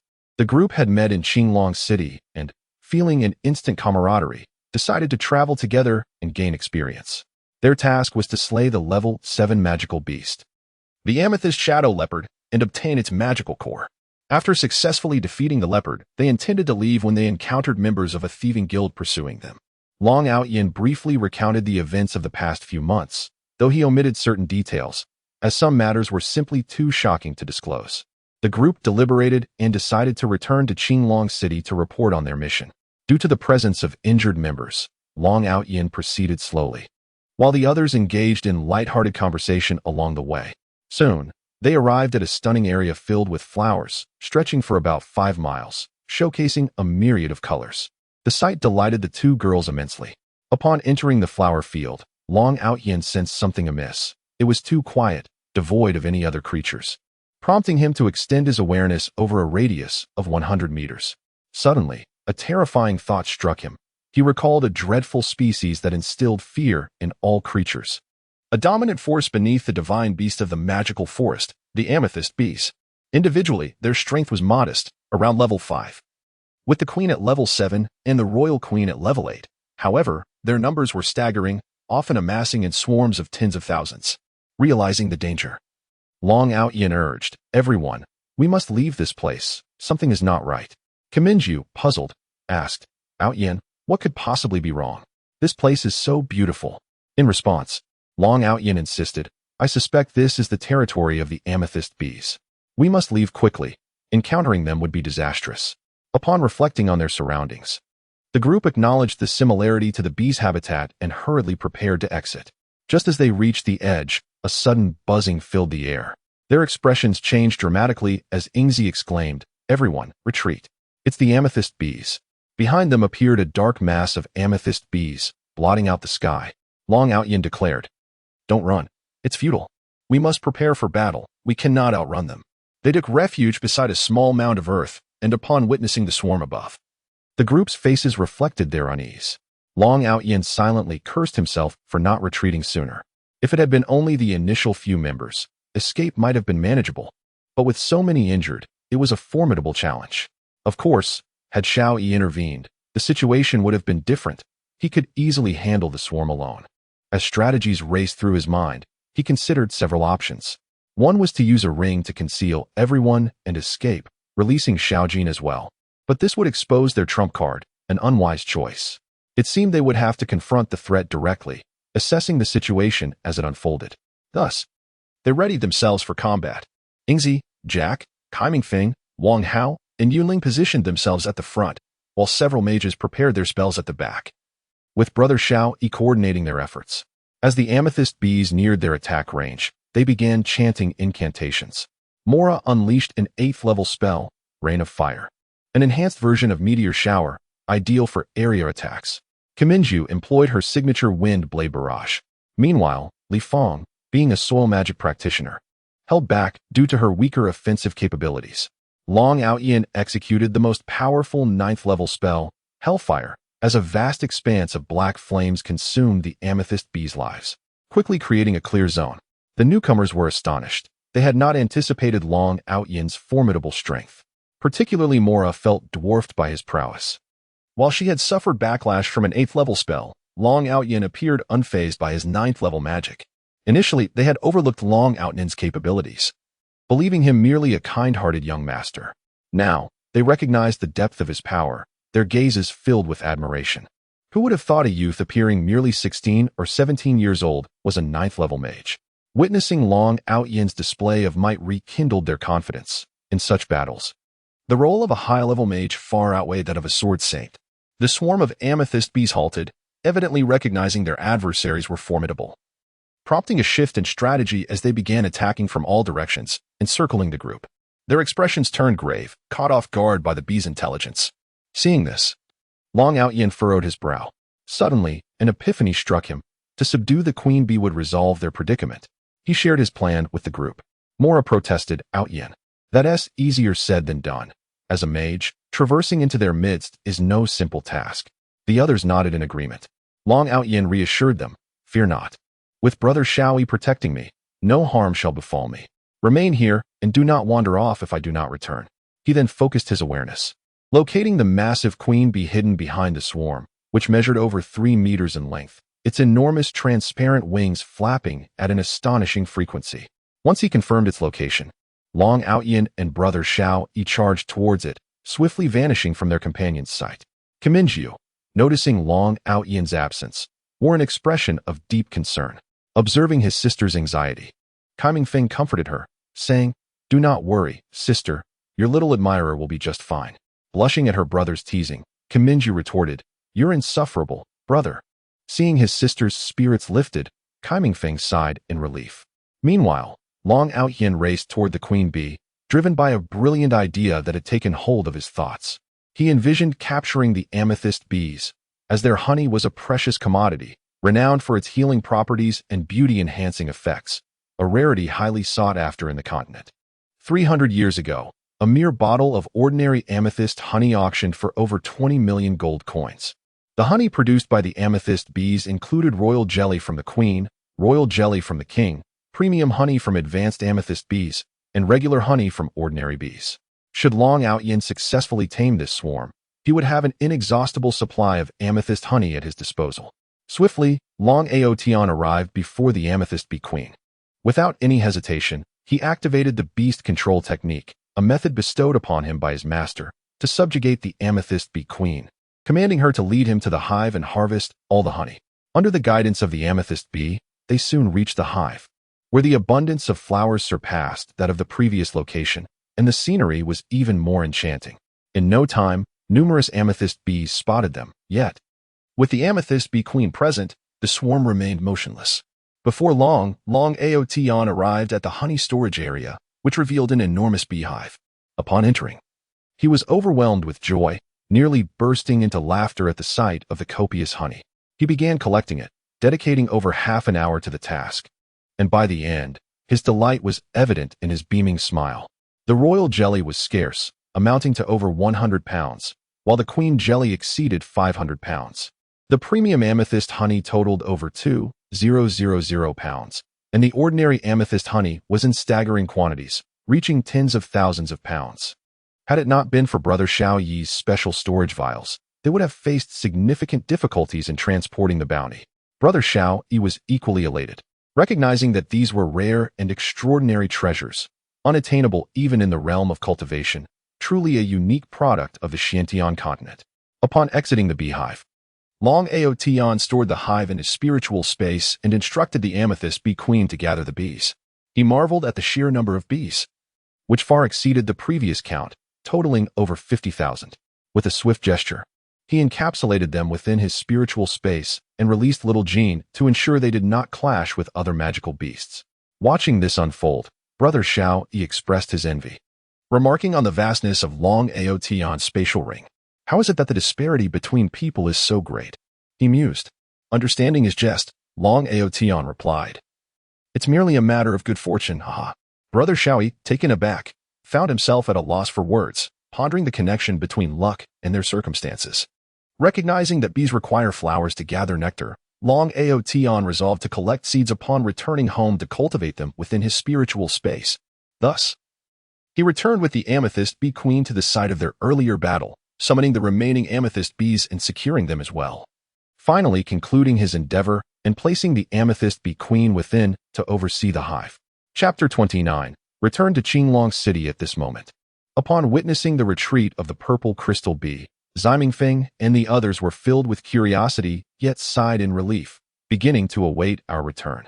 After approximately half an hour, as Long Outyin had still not returned, Ximinju anxiously inquired, Brother, why hasn't Tianao come back yet? Her eyes reddened, and tears streamed down her cheeks. Ximingfeng, feeling helpless, comforted her, Do not worry, my sister. His strength is formidable, and he will be fine. Besides, Elder Shaoyi is with him. They shall return shortly. Please, stop crying. The others, witnessing her distress, also stepped forward to console her.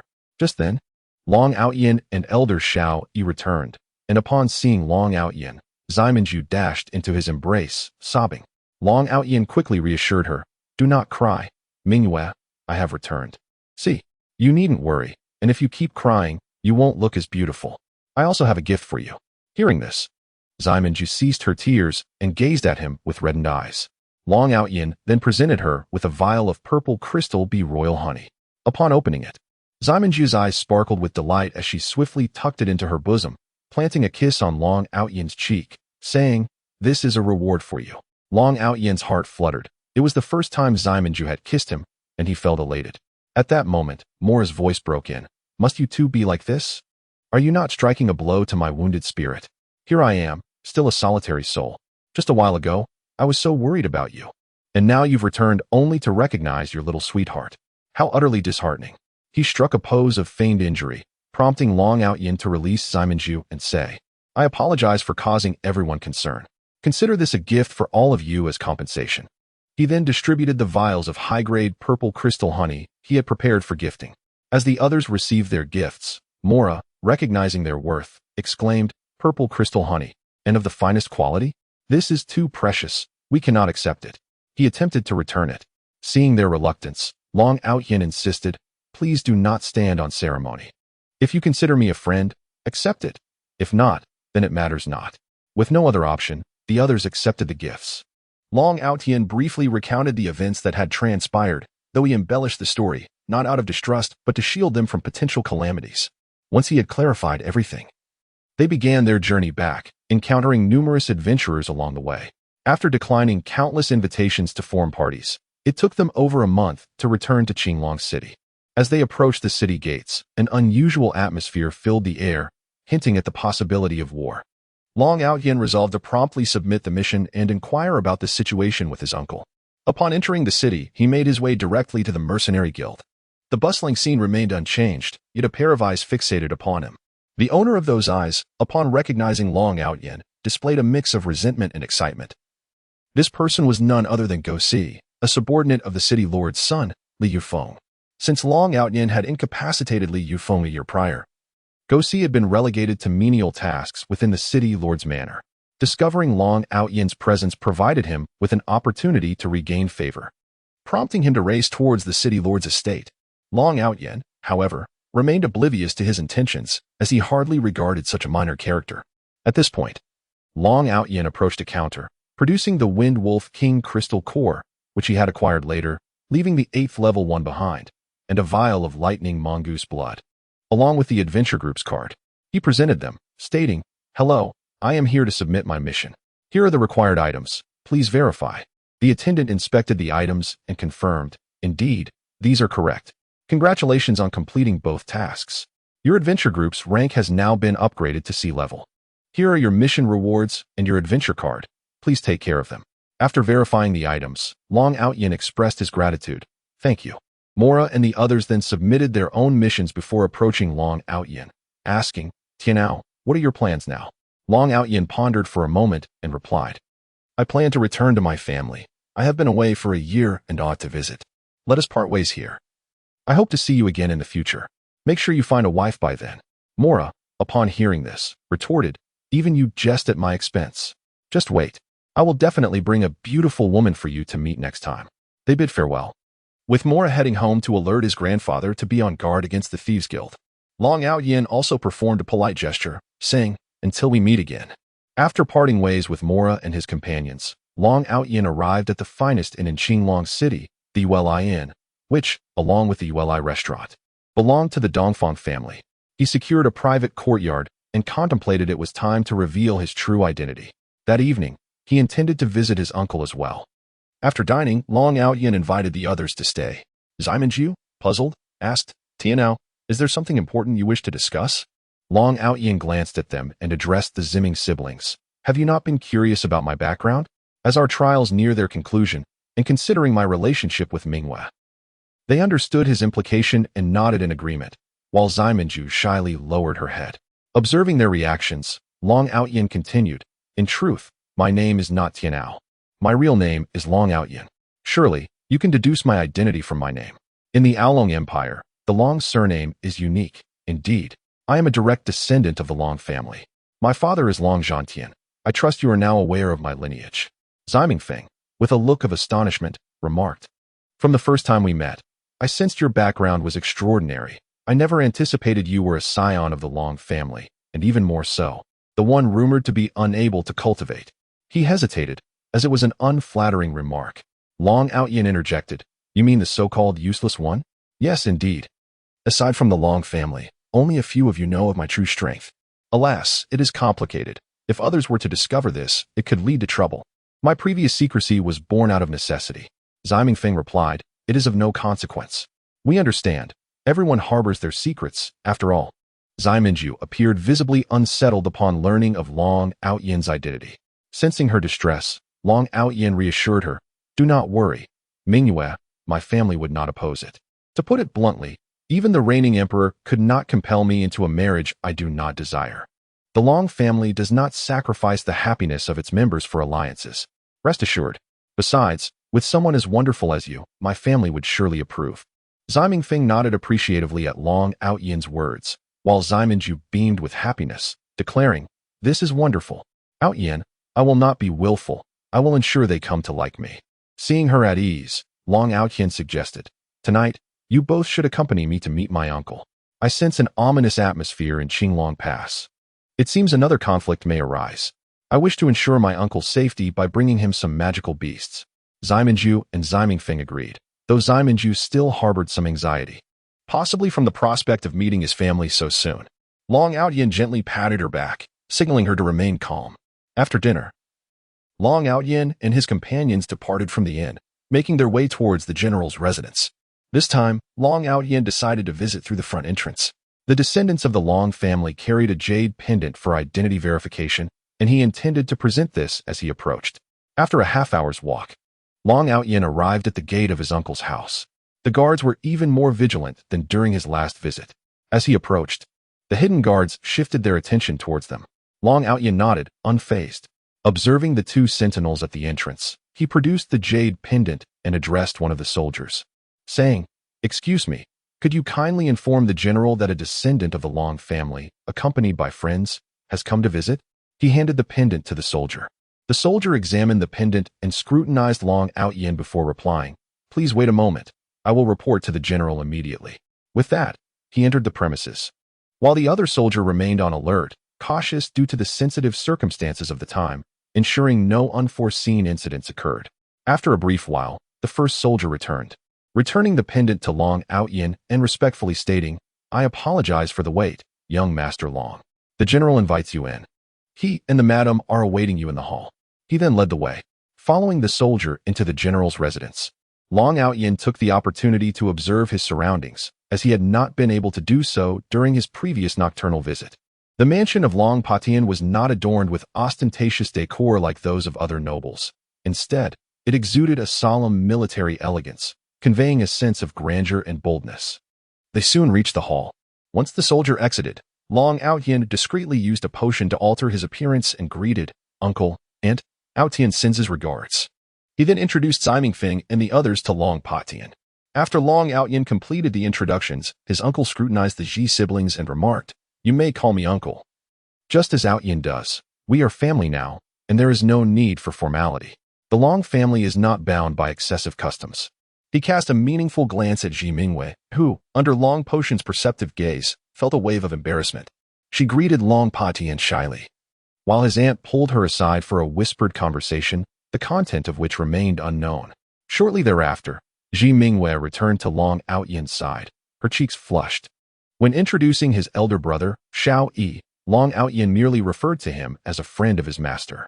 In contrast, Long Patian addressed Xiao Yi with utmost respect as Senior Xiao, which inadvertently complicated their familial hierarchy. Nevertheless, it was agreed that each would maintain their own relationships. Chapter 30. Gift Giving. At this moment, Long Outyin recalled his purpose and said, Uncle, I've noticed that the atmosphere in Qinglong City is quite tense. Is the situation at the border deteriorating?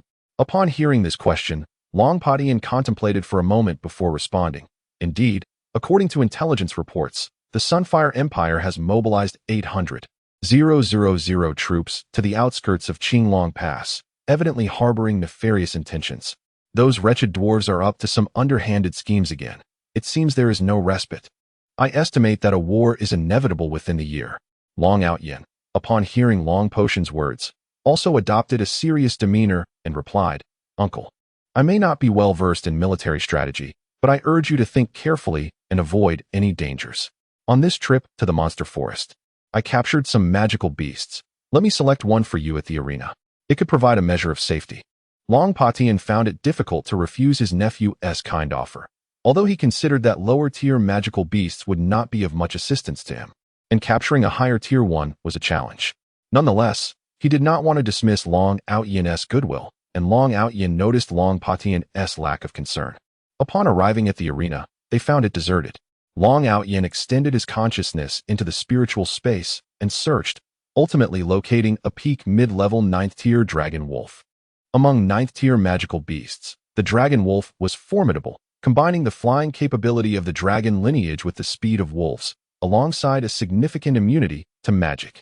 Thus, Long Outyan released the dragon wolf from the spiritual space. Startled from its meditation, the dragon wolf expressed its fury, roaring, "Who dares disturb my training? If I find out who it is, I will." It abruptly halted upon realizing it was Long Outyan who had summoned it. Long Outyan teased, "Go on. What were you saying? What will you do to me?" The dragon wolf trembled in fear and replied, "Big brother, you must have misheard me. Truly, it was a misunderstanding." At this moment, Long Patian recognized the dragon wolf's astonishment and exclaimed, "A dragon wolf! A dragon wolf! Outyan, is this the magical beast you mentioned?"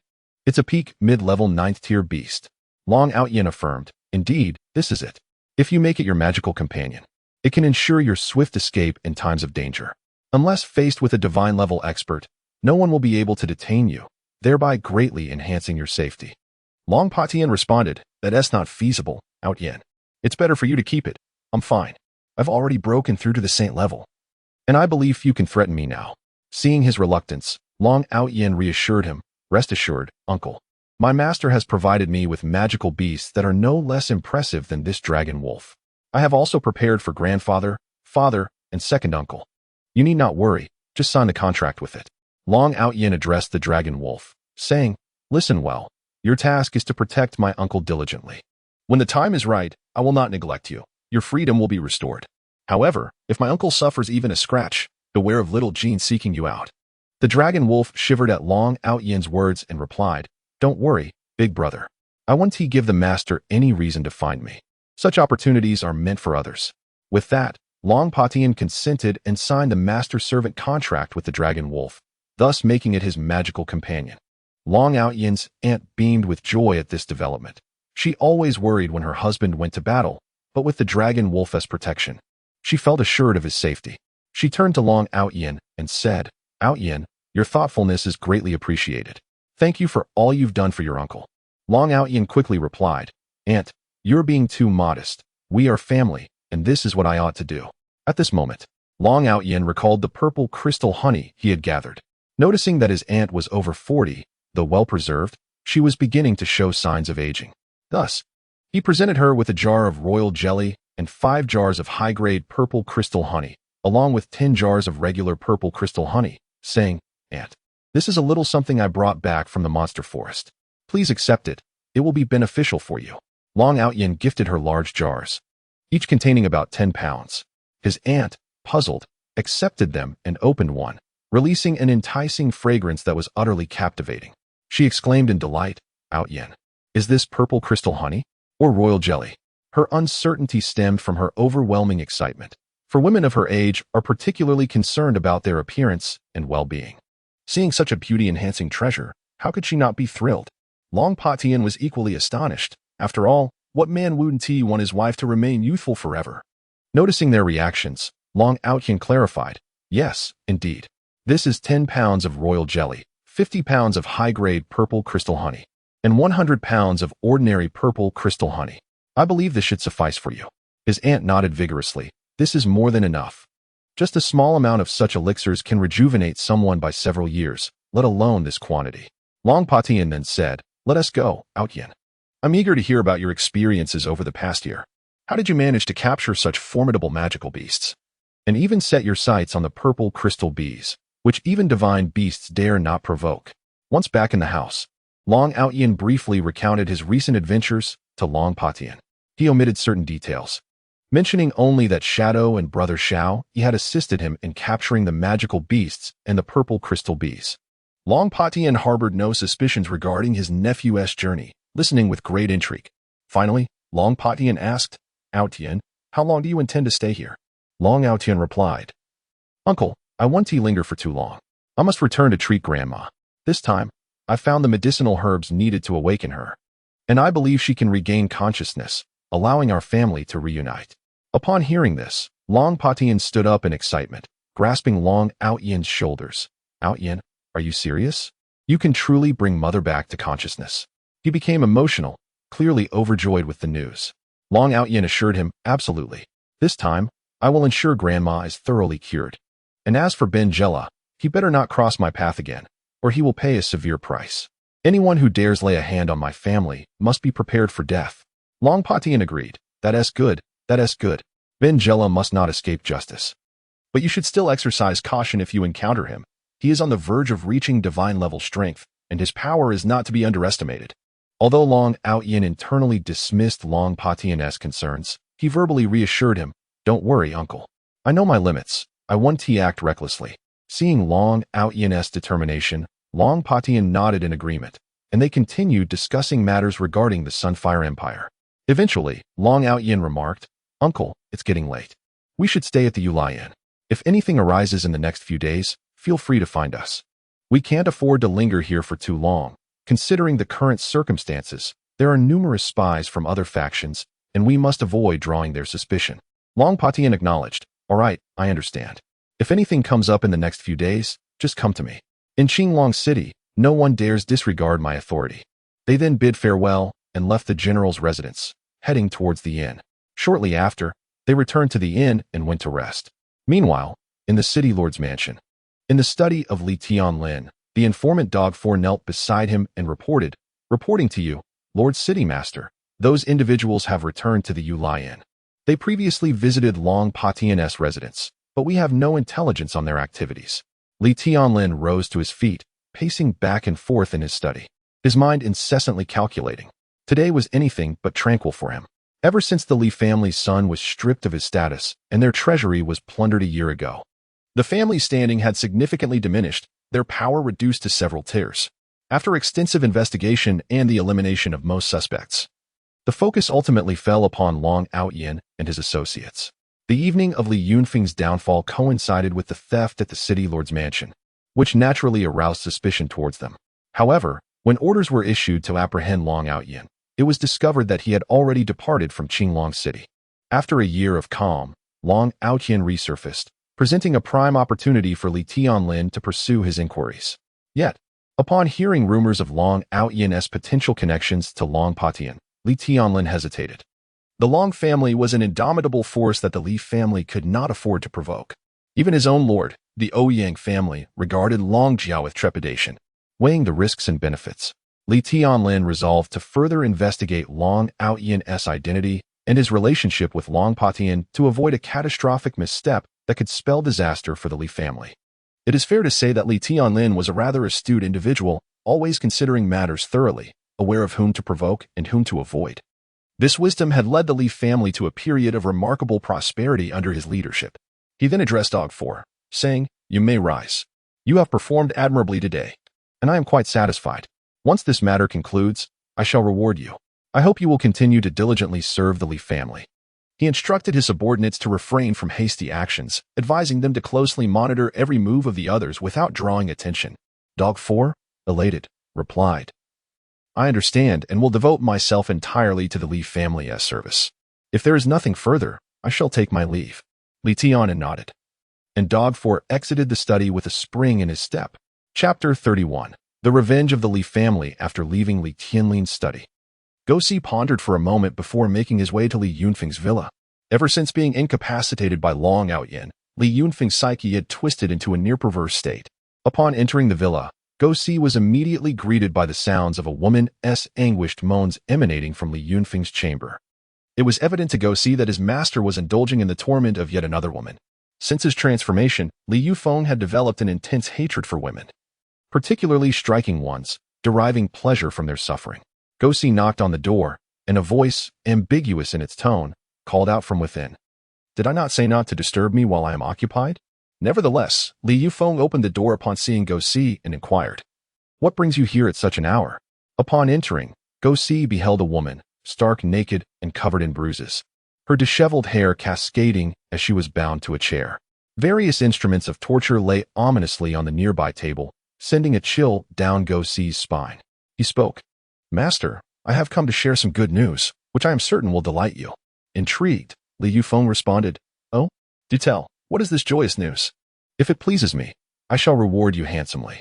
With enthusiasm, Go see declared, Today, while in the city, I stumbled upon someone you have long wished to see, your enemy from a year ago. They are currently residing at the Yulai Inn, and I hurried back to inform you upon spotting them. Li Yunfeng's expression darkened momentarily with venomous rage before erupting into manic laughter. Heaven has a path that you refuse to tread, yet you dare to intrude upon hell. I have sought you for an entire year, and now you return. The grievances you have bestowed upon me shall be repaid 100-fold. After his fit of laughter, he regarded Go see with approval. Well done, Go see. You have proven yourself worthy of my trust. Continue to work diligently, and I shall not neglect your efforts. He then inquired, Is my father aware of this matter? Go see replied, Master, the elder is informed. He wishes to observe the situation before taking action, preferring to investigate the adversary's origins first. Li Yufeng retorted, I care not who they are. I will not let this opportunity slip away. Speak, Go see, what do you propose? Go see suggested, Master. Among that group is a formidable expert. Confronting them directly may prove challenging. Perhaps we could lure him away and capture the woman, using her as leverage. I recommend we refrain from deploying our own men and instead employ the Thieves' Guild. This way, our financial investment will be minimal. Li Yunfeng, pleased with the plan, chuckled. Excellent suggestion. This will be your reward. Ensure you contact the Thieves' Guild immediately. I want the woman captured tonight, regardless of the price they demand. Producing a gold card from his pocket, Li Yunfeng handed it to Go see, who eagerly accepted it, exclaiming, Rest assured, Master, I shall see to it at once. Upon exiting the room, he could still hear the woman's cries and Li Yunfeng's maniacal laughter. Meanwhile, Long Outyin was in his room, oblivious to the scheming unfolding around him. In the dead of night, around 2 o'clock, he sensed the approach of over 10 individuals near the villa, with the leader possessing 9th-level prowess and the others around 7th level, indicating a highly skilled group. The stealth of these individuals was remarkable, and Long Outyen's memory sparked as he recalled that their behavior mirrored that of the group that had pursued Mora. Could this be retaliation from the Thieves' Guild? He quickly dismissed the thought, realizing it was improbable. Regardless of whether Mora had disclosed their plans, the Thieves' Guild could not have acted so swiftly. It was clear that another party intended to harm them. Ingzi and Xiao Yi also arrived at Long Outyen's chamber, having detected the intruder's presence. Long Outyen proposed, Let us follow them and uncover who dares to challenge us. Thus, they slipped out through the window and swiftly pursued the figures. The intruders, startled by their sudden discovery, exchanged glances and began to retreat, as the Thieves' Guild typically avoided direct confrontation, retreating to seek another opportunity upon being detected. Seeing the retreat, Long Outyen followed closely, astonished by their speed, which rivaled that of a saint-level expert, showcasing their expertise. After about 10 minutes of pursuit, Long Outyen found himself far from the inn when the 9th-level thief produced a signal flare, its brightness cutting through the darkness of the night. At the sight, Long Outyen's heart sank. He realized they had fallen into a trap. Ingzi and Xiaoyi quickly grasped the situation, abandoning their pursuit and racing back to the inn. Their speed now 2 or 3 times faster than before. Clearly, they had not exerted their full strength initially, as Long Outyen had hoped to avoid causing trouble outside the city. Now, regret filled his mind as he silently prayed that nothing untoward had occurred. Upon their return to the inn, they found Zimming Feng lying weakly on the ground, blood pooling from his mouth. Long Outyen rushed to him, discovering he had been poisoned. He promptly administered an antidote. After a moment, Zimming Feng regained consciousness and, upon seeing Long Outyen, urgently exclaimed, Outyen, Mingwei has been captured. We were caught off guard by their poison. Clearly, they are skilled in such arts. You must devise a plan to rescue Mingwei. Infuriated by the news of Mingyue's abduction, Long Outyen vowed, Do not worry, I will rescue Mingwei.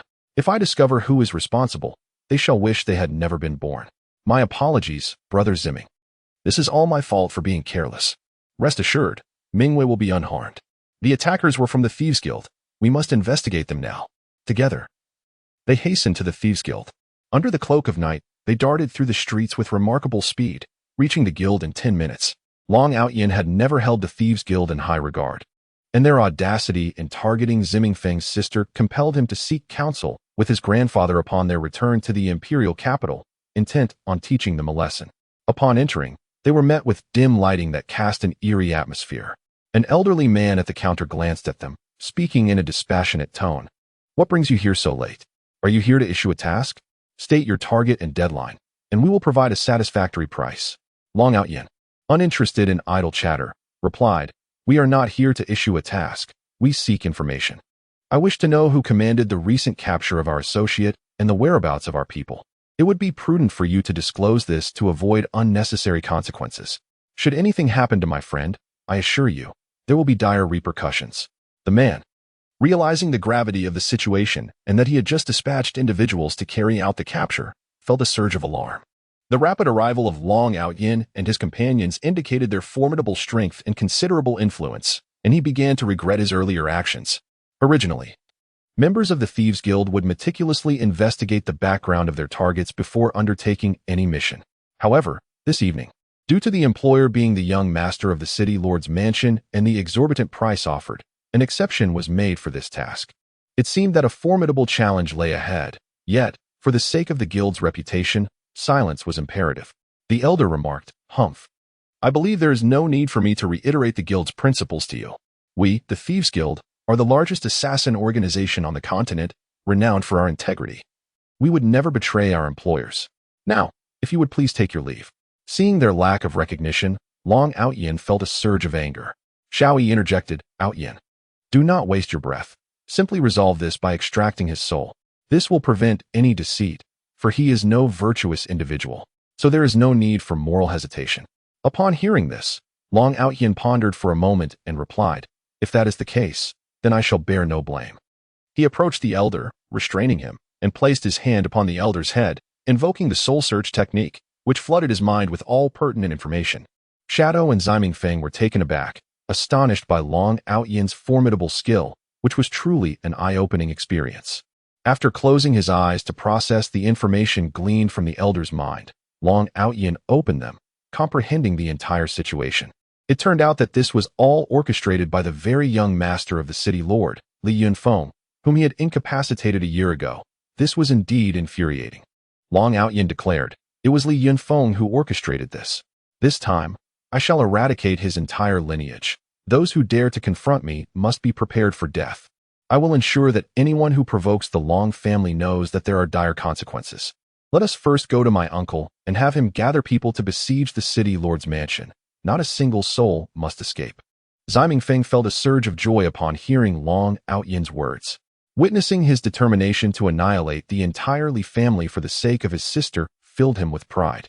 It was evident that his feelings for her were genuine. Nodding in agreement, they headed towards Long Potion's residence. They soon arrived at the doorstep of Long Potion's home. Chapter 32. The fall of the Li family. Long Outyin ascended with a sense of urgency, directly revealing his identity as he requested an audience with Long Potion. The attendant hastily ushered him inside and quickly ran to inform Long Potion, recognizing the pressing nature of the matter. Before long, Long Potion entered the hall and inquired, Outyin, what brings you here so late at night?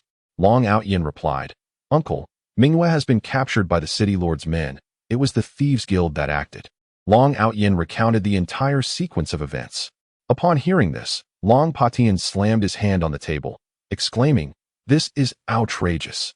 That little rascal from the Li family has grown far too bold, daring to seize a member of the Long family. I shall not let Li Tianlin off easily. He then added, Do not be anxious, Outyin. I shall gather our forces at once. With that, Long Potion swiftly departed, soon assembling 500 elite troops to march towards the City Lord's manor, while also dispatching messengers to summon reinforcements from outside the city. Within half an hour, they arrived at the City Lord's residence, where Long Potion commanded that the manor be surrounded. The guards of the City Lord's manor, upon realizing the encirclement, rushed inside to alert Li Tianlin. Li Tianlin, who had been sleeping soundly, was abruptly awakened by the commotion, feeling quite irritable. He donned his clothing and emerged from his chamber, asking the messenger, "What is the meaning of this disturbance at such an hour? Is the sky falling?" The messenger, in a fluster, reported, "It is dire, my lord. The city lord's manor is besieged by soldiers, all masters at arms. It appears General Long Patian leads them, and they seek to rescue someone. From their words, it seems our young master has taken someone from them." Li Tianlin's heart sank at this revelation, and he hastily ran outside. Upon seeing the grim expression of Long Patian and the furious countenance of Long Outyin, he inwardly lamented that something terrible had occurred. He addressed them, "I am unaware of General Long's intentions in surrounding my manor at this late hour. If I have offended you, please articulate it clearly." Long Outyin retorted, "Li Tianlin, you possess an audacity beyond measure. You dare to lay hands on my kin? You must be courting death. You sent people to conspire with the Thieves' Guild to abduct a member of the Long family. Should a single hair on them be harmed, I shall ensure the entire Li family pays the price." Li Tianlin, startled, protested, "A member of the Long family? I was unaware of such a thing. When did I ever send people to kidnap anyone from your family? Surely, this is a misunderstanding." At this juncture, Long Outyin interjected, "You should inquire with your precious son." "Humph.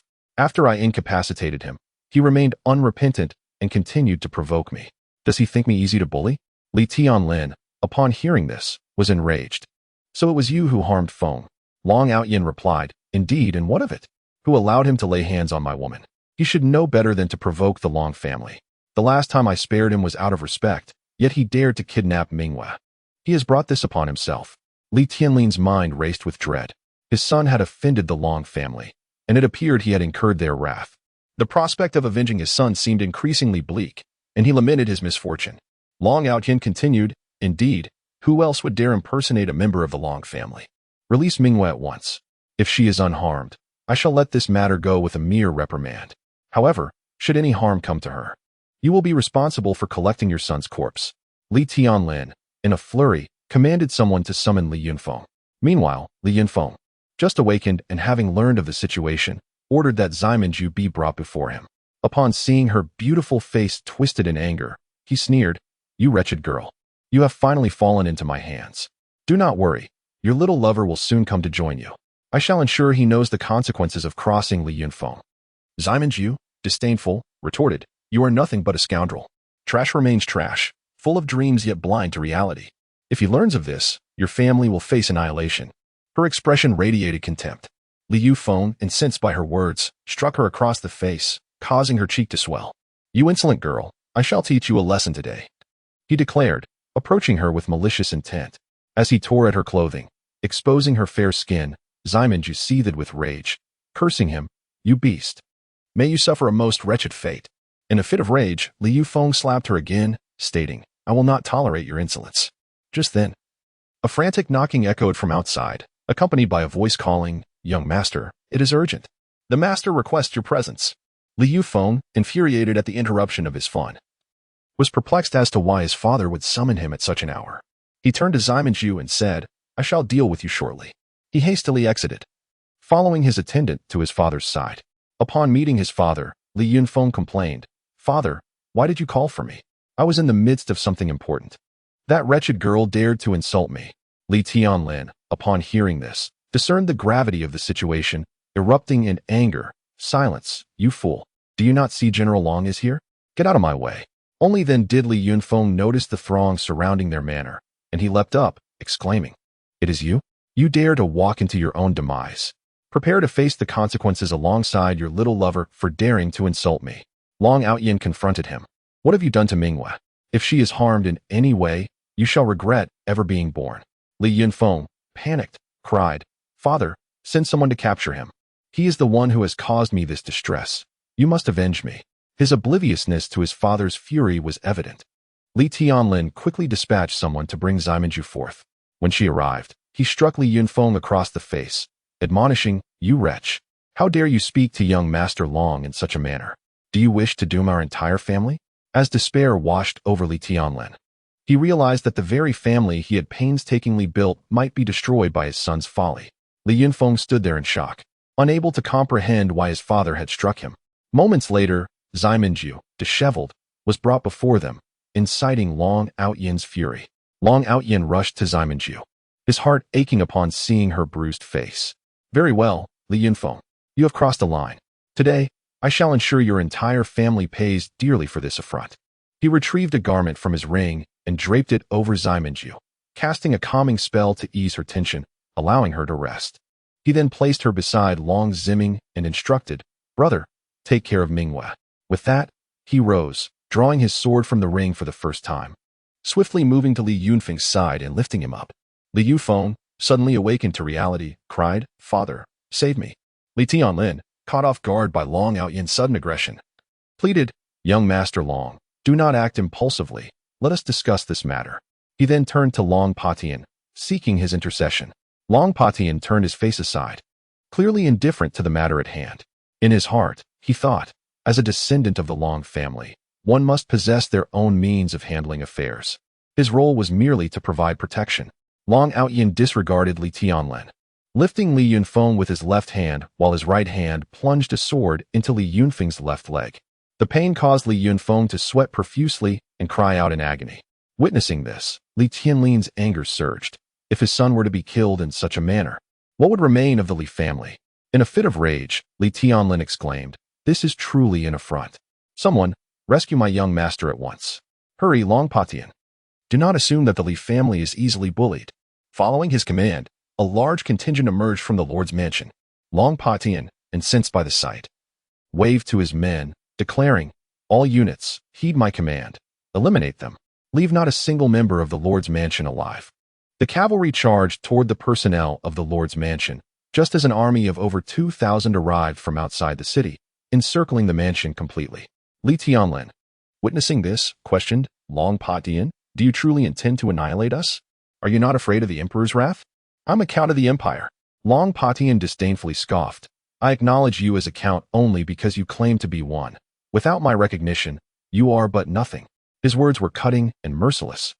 Realizing there was no room for retreat, Li Tianlin declared, "Even in death, I will ensure you do not have it easy." With that, he summoned his energy and charged at Long Outyen, his blue energy surging forth, revealing him to be an 8th-level warrior. Yet, a shadow flashed before him, blocking his path. Despair washed over Li Tianlin as he understood he could not kill Long Outyen. He cried out, "Long Patian, I curse your entire family. May they all meet a wretched end. I refuse to accept this." In an instant, the shadow struck with a sword to his neck, ending his life. Upon witnessing their lord's demise, the members of the mansion scattered in panic, only to be slain by the surrounding soldiers. Before long, not a single member of the Li family remained.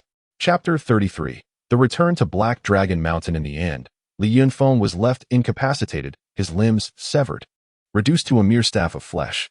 Long Outyen procured a crystal stone from his elder brother, Xiaoyi, extracting Li Yunfeng's soul and sealing it within, to be fashioned into a pendant for Mingyue's safekeeping. As the situation seemed to be under control, Long Outyen turned to Long Patian, saying, "Uncle, I appreciate your assistance today. Our eradication of the Li family should not cause any repercussions, right?" Long Patian affirmed, "Rest assured, who would dare voice dissent?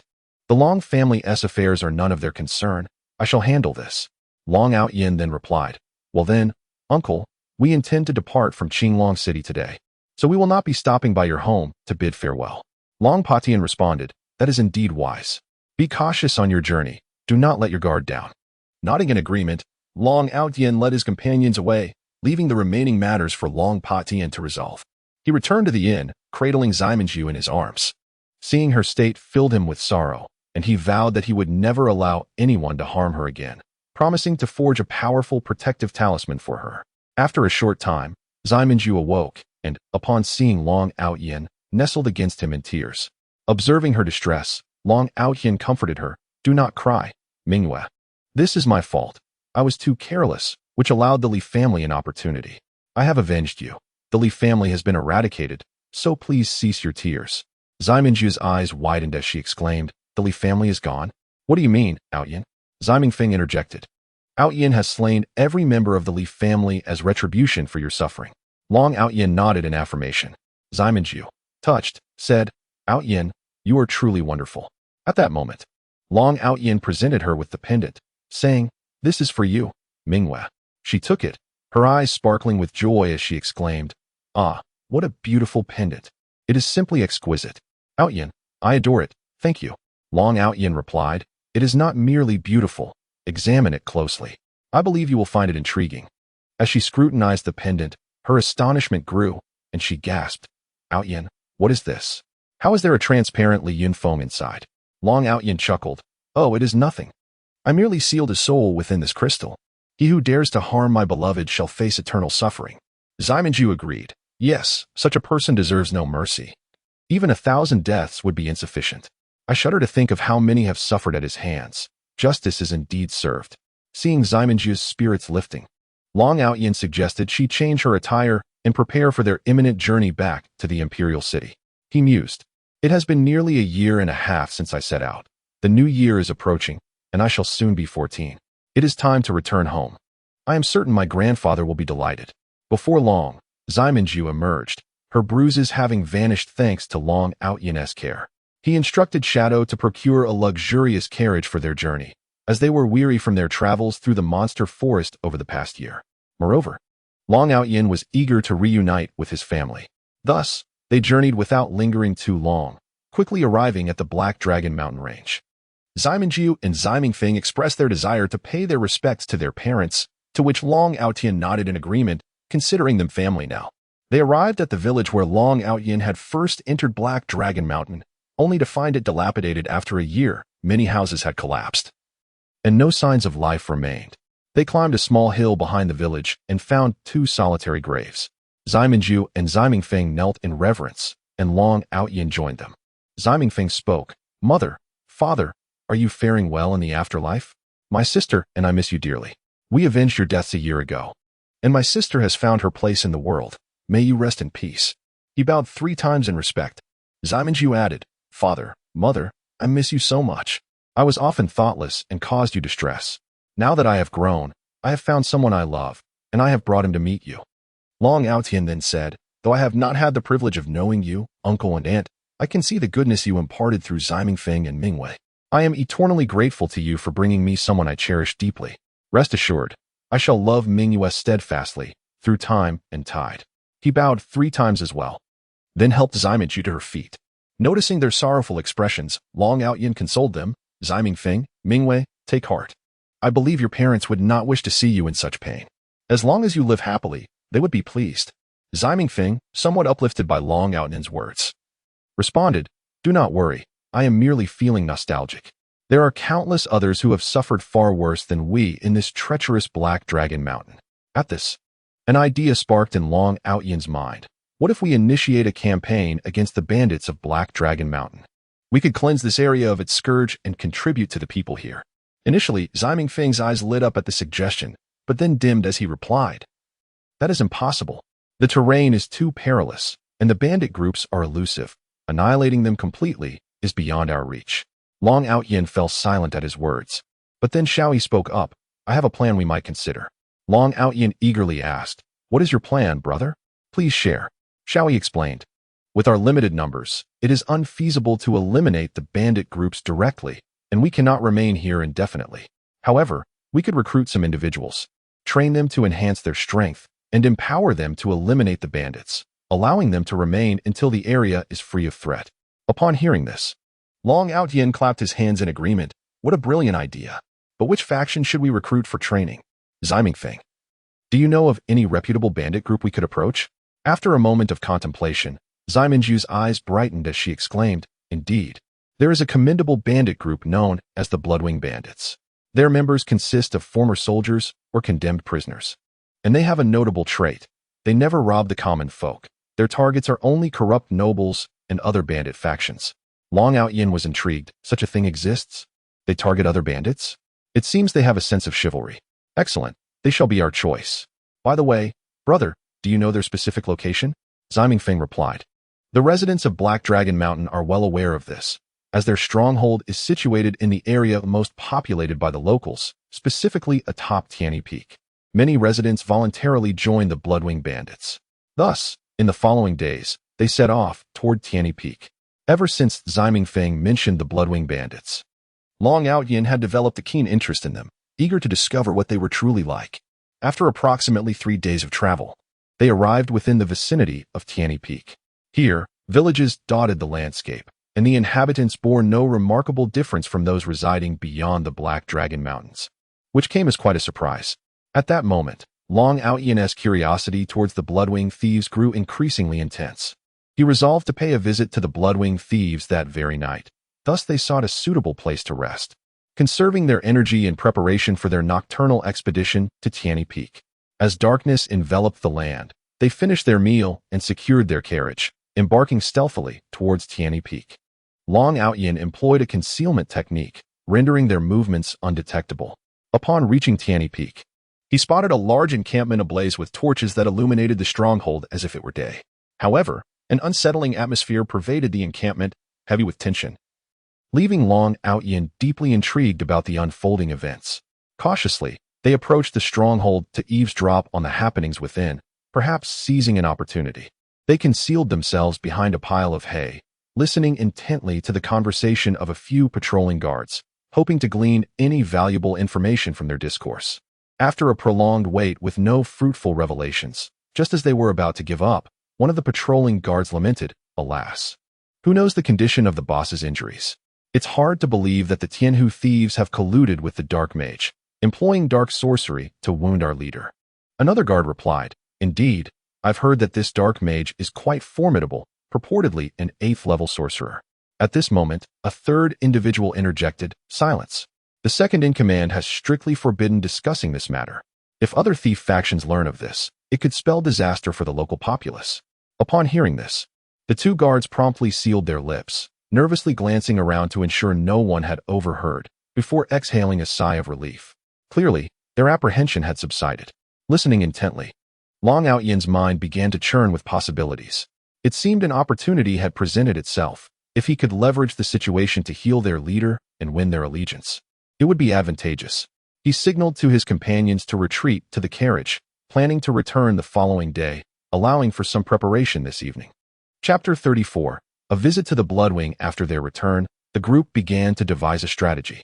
They ultimately decided that Long Outyan and his elder brother Shao Yi would venture forth, while the others would remain behind, awaiting their return. Given the nature of the task, a larger group would only complicate matters. Disguised as a light magic wizard, Long Outyan set out alongside Shao Yi to gain their allegiance. Having finalized their plan, they retired for the night. At dawn the next day, Long Outyan and Shao Yi rose early, had a light meal, and bid farewell to their companions before heading towards Black Dragon Mountain. Clad in robes befitting a light magic wizard, they approached their destination openly and without stealth. Before long, they arrived at the headquarters of the Bloodwing thieves. The sight of two unfamiliar individuals approaching raised the alertness of the inhabitants.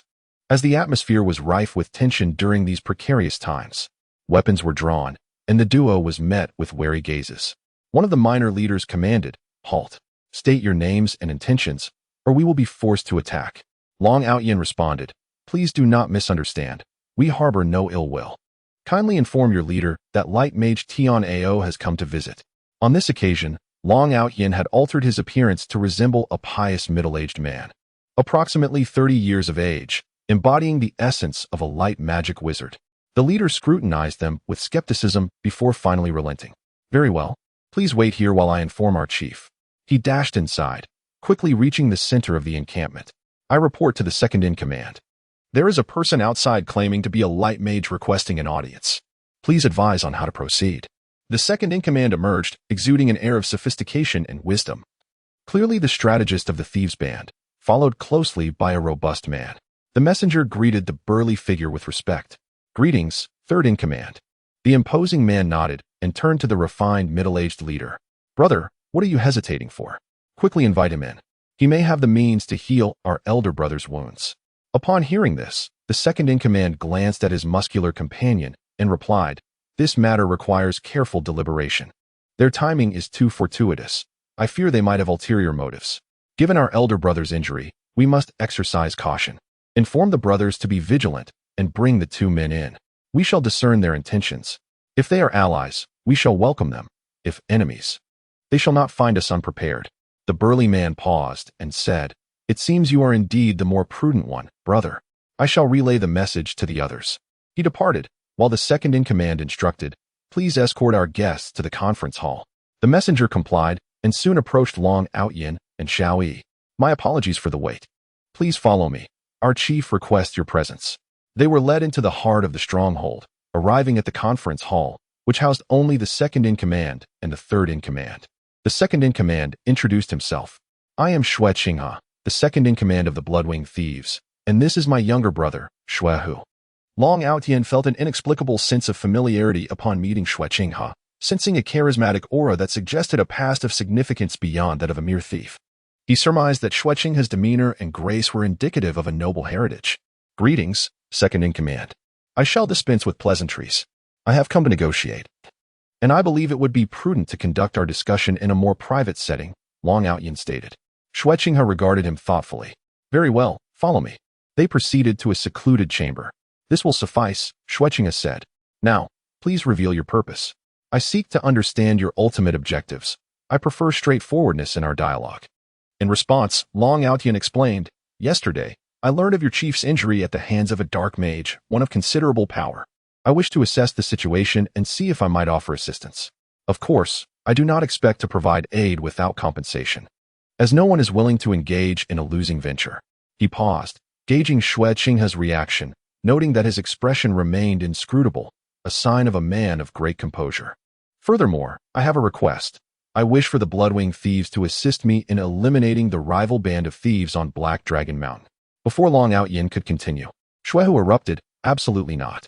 The Bloodwing Thieves will never submit to any faction. Do not think that with our chief incapacitated, we are easily cowed. Xue Qinghe interjected calmly. Brother, let us hear what Long Outyin has to propose before voicing our objections. Long Outyin continued, as I mentioned. I do not plan to ask you for any unethical deeds. I will not impose my will upon your stronghold. You shall remain in control. My request is simply for your assistance in ridding the region of the rival thieves. Xue Hu opened his mouth to protest, but was silenced by a stern look from Xue Qinghe. Long Outyin pressed on, Do not dismiss this as impossible. While it is true that your current strength may be insufficient, I intend to enhance your abilities. Do not doubt my power. Even the combined efforts of everyone in this stronghold would not withstand us for half an hour. Seeing the hint of discontent on Xue Qinghe's face, Long Outyin smiled.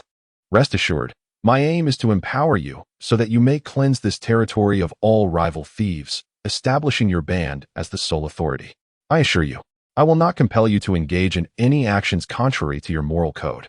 After a moment of contemplation, Xue Qinghe replied, I require proof of your capabilities and the extent of your influence. I cannot gamble the lives of my brothers recklessly. Long Outyin noted Xue Qinghe's measured response, recognizing him as a person of great potential and discernment. He exchanged a glance with Xiao Yi, who understood and began to channel his inner energy into a radiant golden aura. Xue Hu's eyes widened in astonishment, while Xue Qinghe exhibited shock mixed with excitement. I had no idea your companion possessed such formidable power, a divine-level expert, no less. It seems you are indeed a hidden gem. However, your prowess raises questions about your affiliations. In reply, Long Outyin mused, Might I suggest you share your true identity as well? A second-in-command of a thieves' band surely possesses a remarkable demeanor that is uncommon among mere brigands. Upon hearing this, the second-in-command was taken aback and remarked, Indeed, you possess remarkable insight. Since you have uncovered my true identity, I shall no longer conceal it. I am the last scion of the Huangfu family, and my name is Huangfu Qinghe. Long Outyin, astonished, responded, The Huangfu family? How can that be? Wasn't the Huangfu family annihilated by a mysterious force? How could any descendants possibly survive? Huangfu Qinghe replied with a chuckle, There is nothing impossible about it. Although our adversaries were formidable and numerous, my Huangfu family was, after all, a prominent force on the continent. Escorting a person to safety was not beyond our capabilities. Years ago, the Dark Vatican coveted my family's alchemical expertise and sought to enlist our services. However, my grandfather firmly rejected their proposal, prompting them to dispatch a significant portion of their might to launch a surprise attack on the Huangfu estate. He paused for a moment before continuing. At that time, the Vatican deployed a divine-level master along with 8 saint-level experts, not to mention countless others of varying strength. While my family was indeed powerful, we were hardly a match for such overwhelming force, especially under the circumstances of a surprise assault. Consequently, in a single night, the Huangfu family vanished from the annals of the continent, leaving only me to escape under the cover of our servants. His expression darkened with resentment as he continued. In my desperation, I found my way here and became the second in command, secretly amassing power in hopes of one day exacting revenge.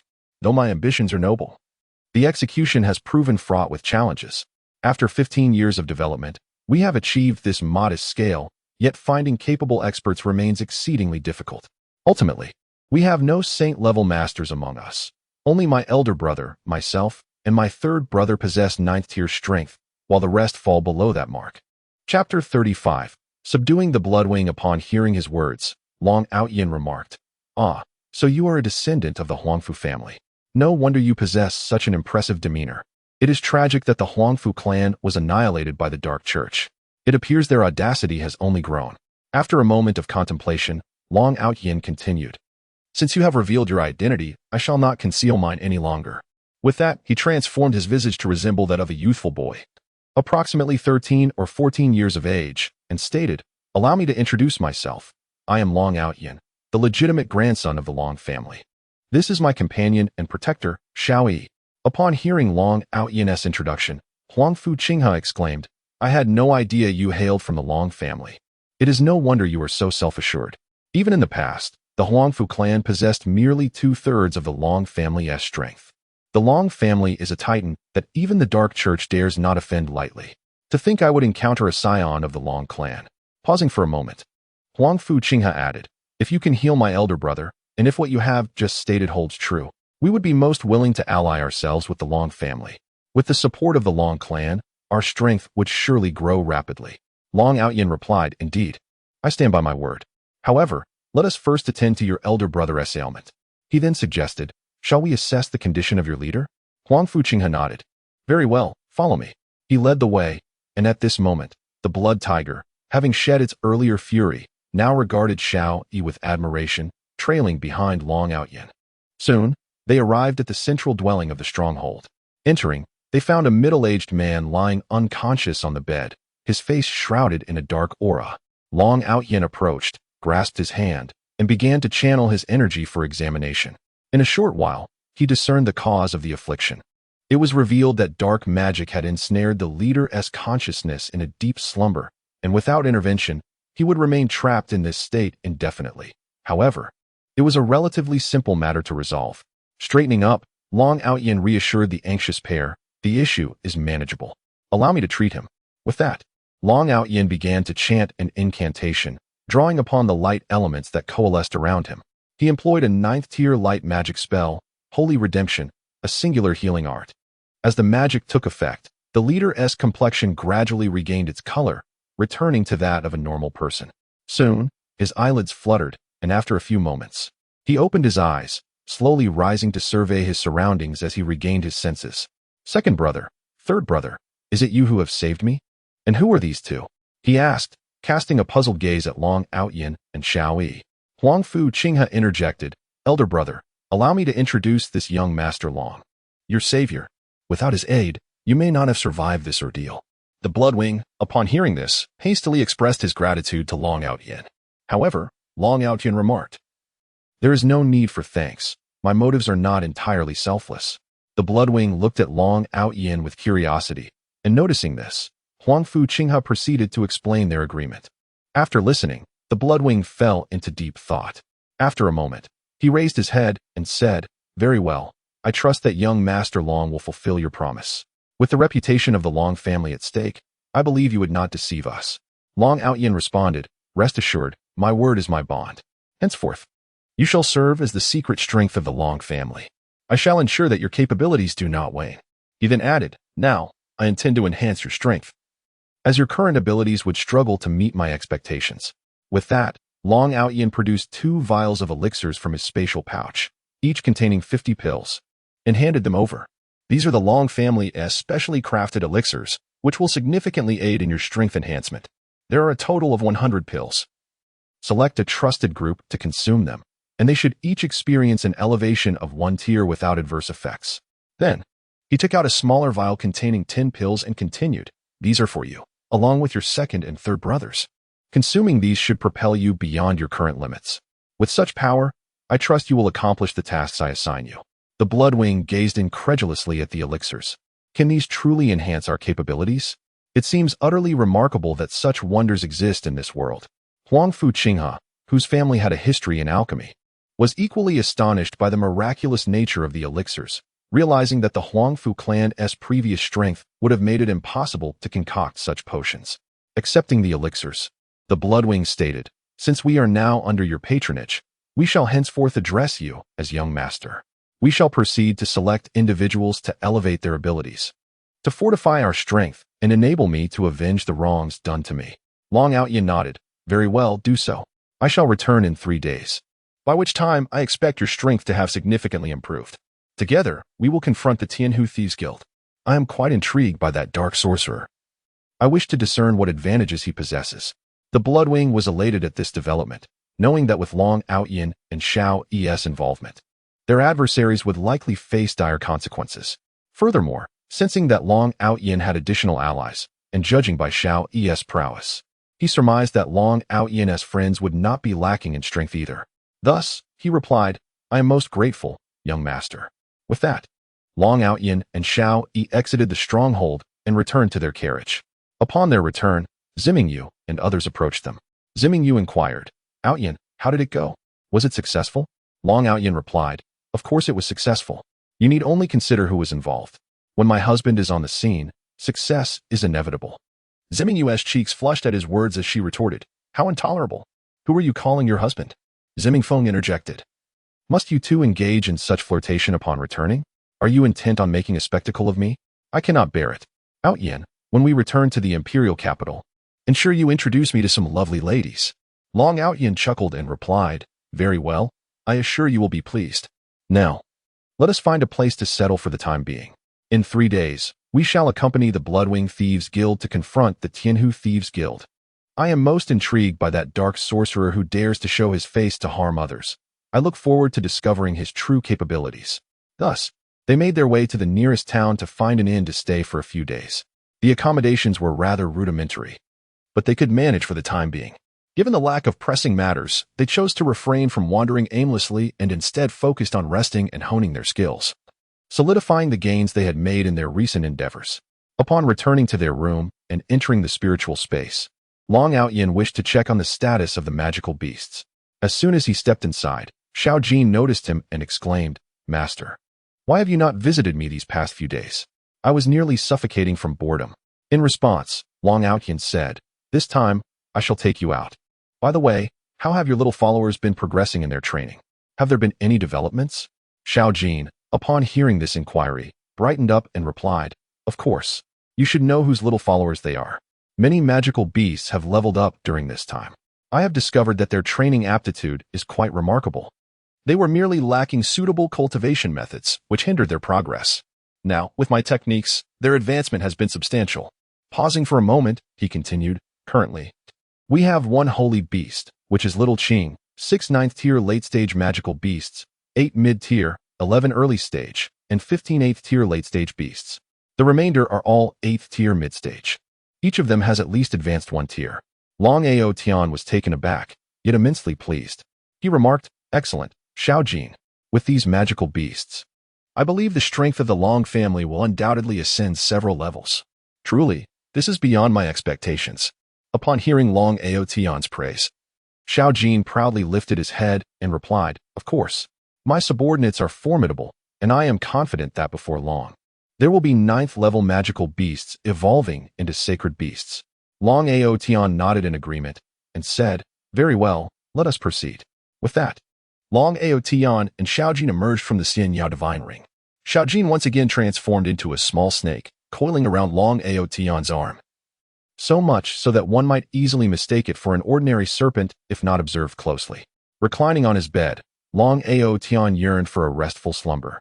Since embarking on his journey, he had hardly enjoyed a moment of true repose, as he had been incessantly practicing every night. Now, he had reached the pinnacle of the initial stage of divine heart cultivation, on the verge of a breakthrough. According to his master's insights, Long Ao Tian's cultivation speed was unparalleled. Typically, for an ordinary individual without any foundational skills, it would take at least 50 years to reach the golden core stage, 200 years to form the nascent soul, and a minimum of 1,000 years to endure the tribulation after attaining the nascent soul, not accounting for fortuitous encounters or the consumption of elixirs. While consuming elixirs could significantly accelerate one's cultivation, it also posed the risk of demonic deviation if one's mental state could not keep pace. Remarkably, without the aid of any divine elixirs, Long Ao Tian had approached the formation of his nascent soul in merely 12 years. Should others discover this, it would undoubtedly provoke astonishment throughout the realm of cultivation. Chapter 36. Assault on the Tianhu Thieves Guild in the blink of an eye. 3 days had swiftly passed. After vacating their accommodations, they set forth towards Tianyi Peak. Soon, Long Outyin and his companions arrived at the outskirts of the stronghold, where they observed the gathering of the guild members within, many of whom appeared eager and restless. As Long Outyin and his entourage approached, someone immediately came forward and inquired, "You must be young Master Tian Ao?" In order to conceal his identity, Bloodwing claimed to be Tian Ao rather than Outyin. "The leader is awaiting you in the conference hall. Please follow me." Long Outyin nodded and followed, with the others trailing behind him. They swiftly reached the same conference hall as before. Upon seeing Long Outyin's arrival, Bloodwing promptly stood to welcome him, exclaiming, "Young master, you have arrived. The elixirs you provided are truly remarkable. Our cultivation has significantly improved. Please, take a seat." With that, he ushered Long Outyin to the main seat, while the others settled beside him. Observing Bloodwing and the others, Long Outyin noted that Bloodwing had already broken through to the initial stage of the Saint level, while Huangfu Qinghe and Blood Tiger had reached the pinnacle of the 9th level. He believed that once they fully absorbed the potency of the elixirs, they would undoubtedly advance to the Saint level as well. Once seated, Long Outyin remarked, "Quite impressive. You have reached the Saint level. Now, let us discuss our current strength." Upon hearing this, Bloodwing replied, "Thanks to your elixirs, we now have 1 individual at the Saint level, 6 at the 9th level, 2 at the late stage, 1 at the mid stage, and the rest in the early stage, 15 at the 8th level, over 20 at the 7th level, and more than 80 combined at the 5th and 6th levels, with the remainder below the 5th level." He continued, "In terms of skilled fighters, we are indeed formidable. Undoubtedly the best among all the rogue factions in Black Dragon Mountain. However, our numbers at the lower tiers are somewhat lacking." Listening to this assessment, Long Outyin responded, "Quite commendable. I believe that even outside the major factions of the Aolong Empire, there is no one who can contend with you. With such strength, I am confident that dealing with the thieves here will be a rather simple task." Bloodwing then inquired, "Young master, the brothers are assembled and eager to depart. Many are restless, yearning for vengeance after the heavy losses we endured last time." Long Outyin replied, "Very well, we shall set forth immediately. We must eradicate the Tianhu Thieves Guild this time." With that, they joined the main force as they set out. This time, Bloodwing mobilized the majority of his elite fighters, leaving only a small contingent behind to guard their base, demonstrating his resolute determination. They traveled swiftly, and by nightfall, they arrived at the territory of the Tianhu Thieves Guild, which had chosen to establish its stronghold in a canyon rather than atop a mountain. Upon arrival, Long Outyin extended his senses, surveying the surrounding terrain. He quickly devised a strategy. The landscape resembled a pocket, encircled by mountains, with only one canyon leading out. Long Outyin resolved to employ a fire attack, aiming to first eliminate their weaker members and then launch a surprise assault amidst the ensuing chaos, hoping to annihilate them in one fell swoop. After sharing his plan, the group unanimously expressed their agreement, deeming it a sound strategy.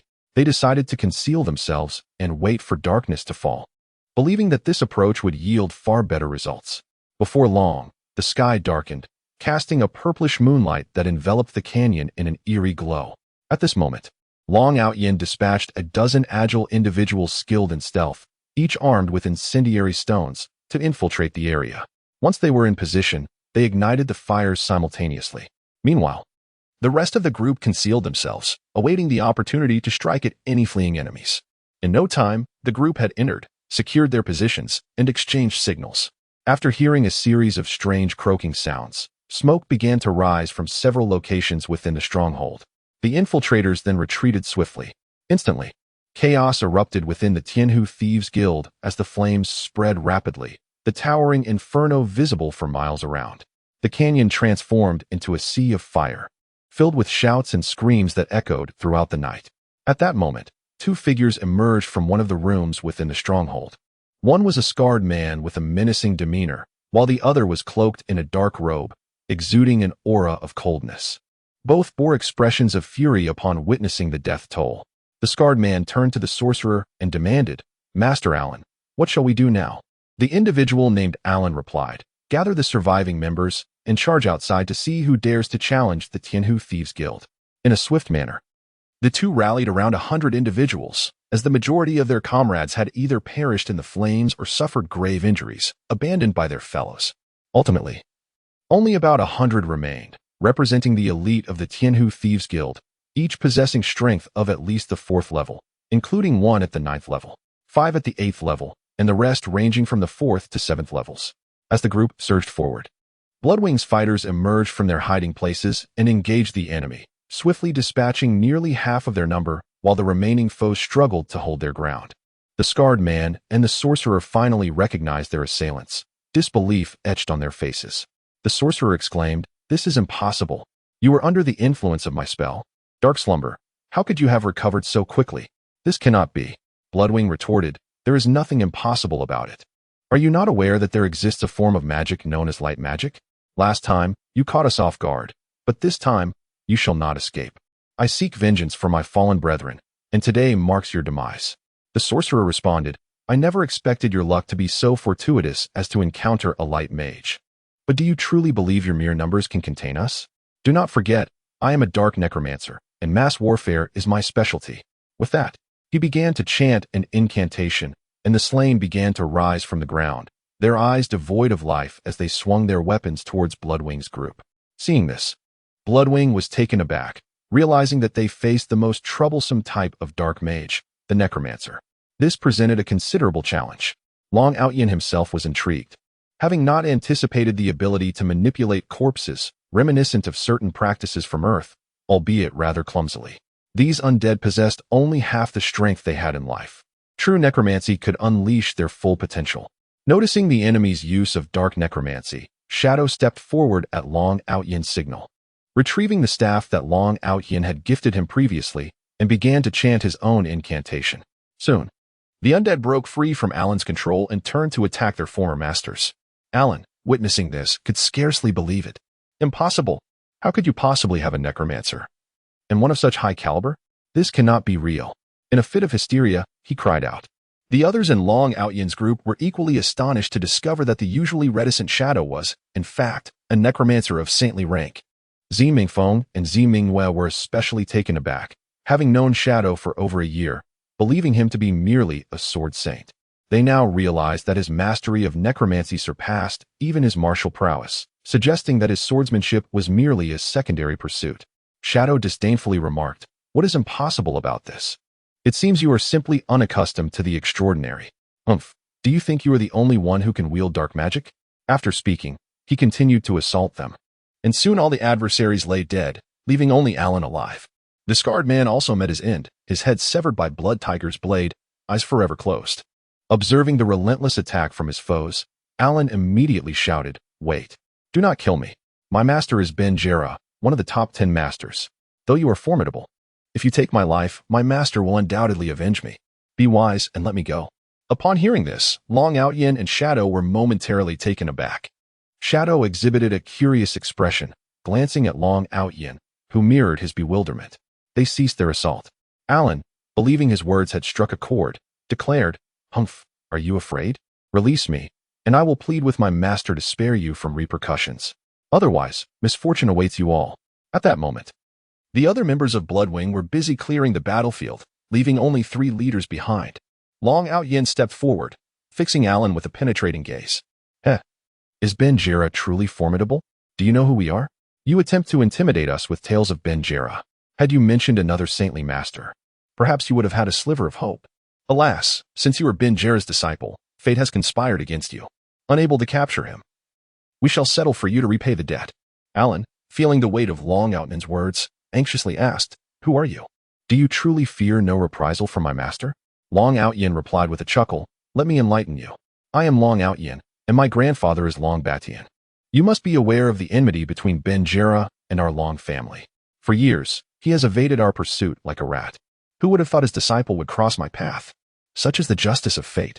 Upon hearing this, Alan's face turned ashen. He was well aware of the animosity between his master and the Long family. Before leaving, his master had cautioned him to conceal his identity from them, or he would surely face their wrath. It seemed luck had abandoned him, leading to this encounter. Terrified, Alan knelt and pleaded, "Young Master Long, please spare me. I am not responsible for my master's offense against your family. I beg you, show mercy."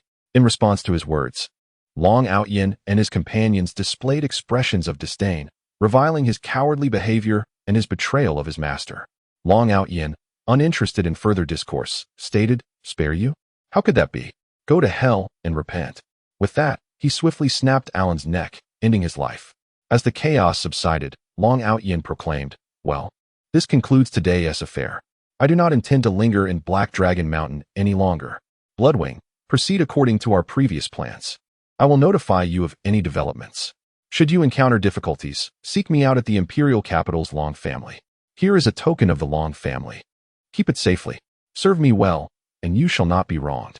With that, he bestowed upon them a jade pendant and departed with his companions. Bloodwing, Huang Fuqingha, and Blood Tiger respectfully bid farewell. "Young master, please take care. We shall diligently fulfill your instructions." Chapter 37. Return to the Imperial Capital before long. Long Outyin found himself outside the valley, locating the carriage that awaited him. He decided to spend the night in the carriage, setting off on his journey the following day. His spirits were lifted unexpectedly upon encountering Alan, the apprentice of Benjela, in this place. The night passed swiftly, and by dawn the next day, they rose to partake in a modest meal before resuming their travels. With unwavering focus, they journeyed onward, taking approximately half a month to reach the vicinity of the Imperial Capital. The carriage soon arrived at the grand gates of the Imperial Capital. After undergoing inspection, they entered the city, which remained as opulent as ever, bustling with throngs of people. They directed their carriage straight towards the Long family estate. Before long, they stood before the gates of Long Manor. Gazing upon the familiar residence, Long Outyin was filled with an inexplicable sentiment, a reflection of the adage near home. One feels more timid. The guards at Long Manor approached, stating, "This is a restricted area. Please present your identification so we may report your arrival." At that moment, a shadow descended from the carriage and presented a token to the guard. Upon examining it, the guard promptly responded, "I have the honor of meeting the esteemed guest. Please, you may enter, and I shall notify the master." Long Outyin and his companions disembarked from the carriage, which was then led back to the manor by the attendants. As he surveyed the familiar surroundings of Long Manor, memories of his childhood flooded his mind, prompting him to exclaim how swiftly time had flown. Soon, Long Outyin found himself in the main hall, where Long Batian gazed at them with palpable excitement.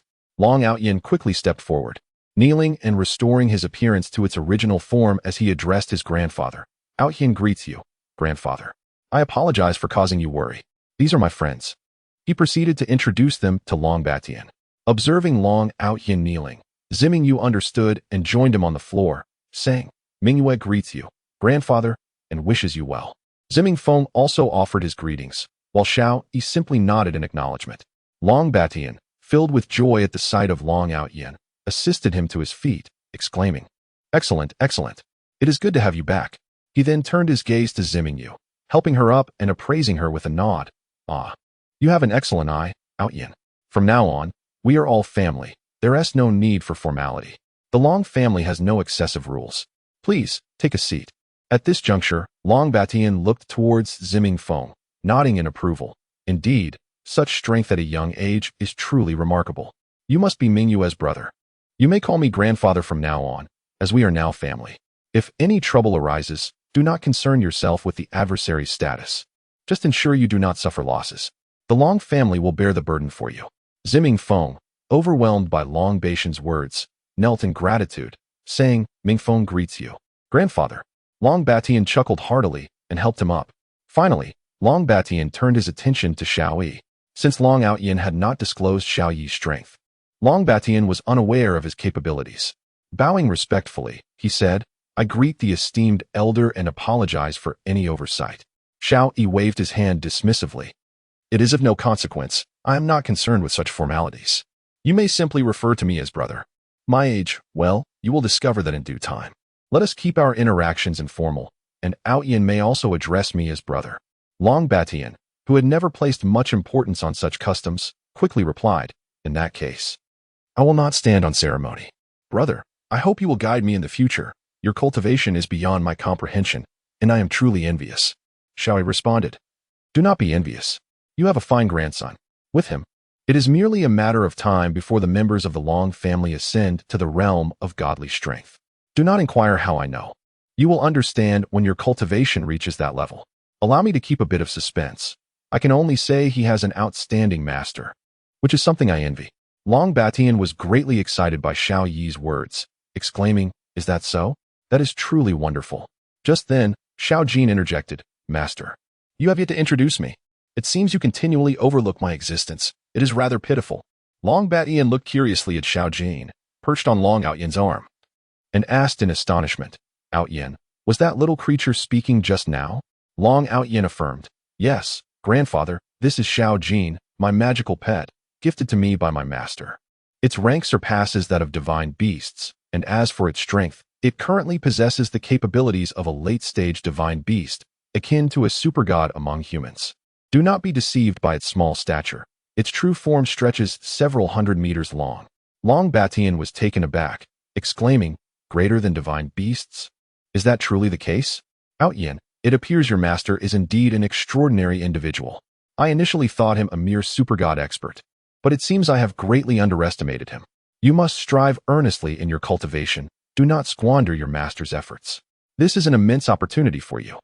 Long Outyan reassured him. Rest assured, grandfather, I will work diligently. By this time, noon was approaching. Long Batian glanced at the clock, saying, Very well. Let us prepare for a meal. Today, we shall celebrate in grand style. Your brother and father will be returning shortly, and we shall dine together. Afterward, I wish to hear about your experiences in detail. I am exceedingly curious about all that you have encountered during this past year. As he spoke, footsteps echoed from outside, and soon Long Zhantian and his wife entered. From a distance, Dongfang Xian exclaimed, I heard Outyan has returned. Where is he? As his parents approached, Long Outyan stepped forward. Father, mother, I have returned and apologize for causing you worry. Long Zhantian quickly helped Long Outyan to his feet, surveying him with pride. Indeed, you have grown taller and matured, truly resembling a man. Excellent. You are indeed my son, Long Zhantian. Dongfang Xian, tears streaming down her face, added, Outyan, my child. You have suffered so much. You have even become darker in complexion. Seeing his mother in such a state, Long Outyan fought back tears, saying, Mother, it was not at all painful. Allow me to introduce my friends. He proceeded to introduce them to Dongfang Xian. Zimingyu and the others stepped forward to greet her, and Dongfang Xian gazed at Zimingyu with a beaming smile, expressing her satisfaction. Outyan, you have good taste. Please treat her well. Long Zhantian also smiled at Long Outyan, giving him a thumbs up. While none of Long Outyan's siblings had yet brought home a girlfriend, he was the first to do so, causing Zimingyu to blush from his mother's comments. Yet she felt a surge of happiness. She had not anticipated earning the Long family's approval so effortlessly. The group settled down to engage in light conversation, and as they chatted, they grew more familiar with one another, sharing laughter and smiles. Suddenly, voices from outside indicated the return of his siblings, filling Long Outyan with anticipation. Before long, his siblings entered the hall, spotting Long Outyan and approaching him with joy. The girls quickly huddled together, gossiping, confirming the adage that women easily bond. Zimingyu soon joined them, laughing and chatting, which delighted Long Outyan. Who wouldn't he wish for their loved ones to get along harmoniously? Suddenly, the troublesome Long Aoyue piped up. Outyan, have you forgotten something important? You must tell me you've forgotten, or I will truly be upset. Upon encountering the young lady, Long Outyan was immediately struck by a headache. He hastily responded, No, how could I forget? I could never forget the matters you entrusted to me, my lady. Your gift is ready. Rest assured, everyone will receive theirs. After we finish dining, we shall proceed to the training grounds, which are spacious enough for what I have prepared for your magical beasts. Upon hearing this, their spirits lifted. The prospect of owning their own magical beasts filled them with excitement. They were immensely curious, but Long Outyan merely hinted that they would discover everything after the meal, provoking a chorus of eye rolls from them. At that moment, Long Outyan's brother, Long Aoyu, interjected, By the way, I've heard that the Royal Auction House will be holding an auction in 10 days. Shall we go and see what treasures may be available? It's rumored that many rare and extraordinary items will be showcased. They all nodded in agreement. Long Outyan pondered for a moment. intrigued by the notion of witnessing the auction and perhaps uncovering something valuable. He replied, "Very well, let us go together. I have never seen what an auction house looks like, and I am quite curious." After a brief conversation, the meal was served, and the family gathered around a large table to feast. The atmosphere was lively and filled with joy as they relished their meal. An hour passed swiftly, and as they finished, Long Aoyue exclaimed, "Ao Tian, you promised we would go to the training grounds after eating. You must keep your word, or the consequences will be dire." At this, Long Aoyan recalled his earlier promise to the little girl and responded, all right, we shall go now." He turned to Long Batian and Long Zhantian, saying, "Father, mother, grandfather, you should join us as well. We have captured quite a number of magical beasts, and I have prepared one for you too." Long Batian replied, "Oh, we have one as well. Very well, I shall witness what sort of magical beast it is." With that, the whole group made their way to the training grounds in a grand procession. Chapter 38. The Grand Distribution of Pets. Upon arriving at the martial arena, Long Batian dismissed the crowd present. At that moment, only Long Aoyan and his companions remained. Long Aoyue, filled with impatience, urged, "Hurry up, Aoyan, I can hardly wait." Her eagerness elicited laughter from the others, as she had always exuded the charm of a spirited young girl, while Long Aoyan emanated a sense of calm and maturity, reminiscent of an older brother to her younger sister. All right, I'll get it for you right away," Long Aoyan replied, extending his consciousness into the spiritual space to retrieve the fiery bird he had intended to gift her. This fiery bird, a mid-level 8th grade creature, was chosen not for its formidable strength, but to prevent any undue reliance on its power that could hinder her growth. Its charming appearance made it all the more delightful. As the fiery bird emerged, it captured everyone's attention, its exquisite form a favorite among the girls. Long Aoyue exclaimed, "Oh, what a beautiful little bird. It's simply adorable. I love it." Long Batian, recognizing its mid-level 8th grade strength, remarked in astonishment, "A mid-level 8th grade fiery bird? Typically, they are only at the initial level. It's truly remarkable."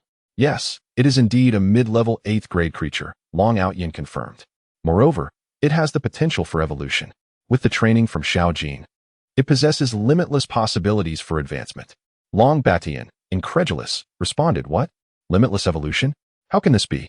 Long Aoyan explained, "Nothing is impossible. Magical beasts also have cultivation methods. Those unable to evolve simply lack suitable techniques.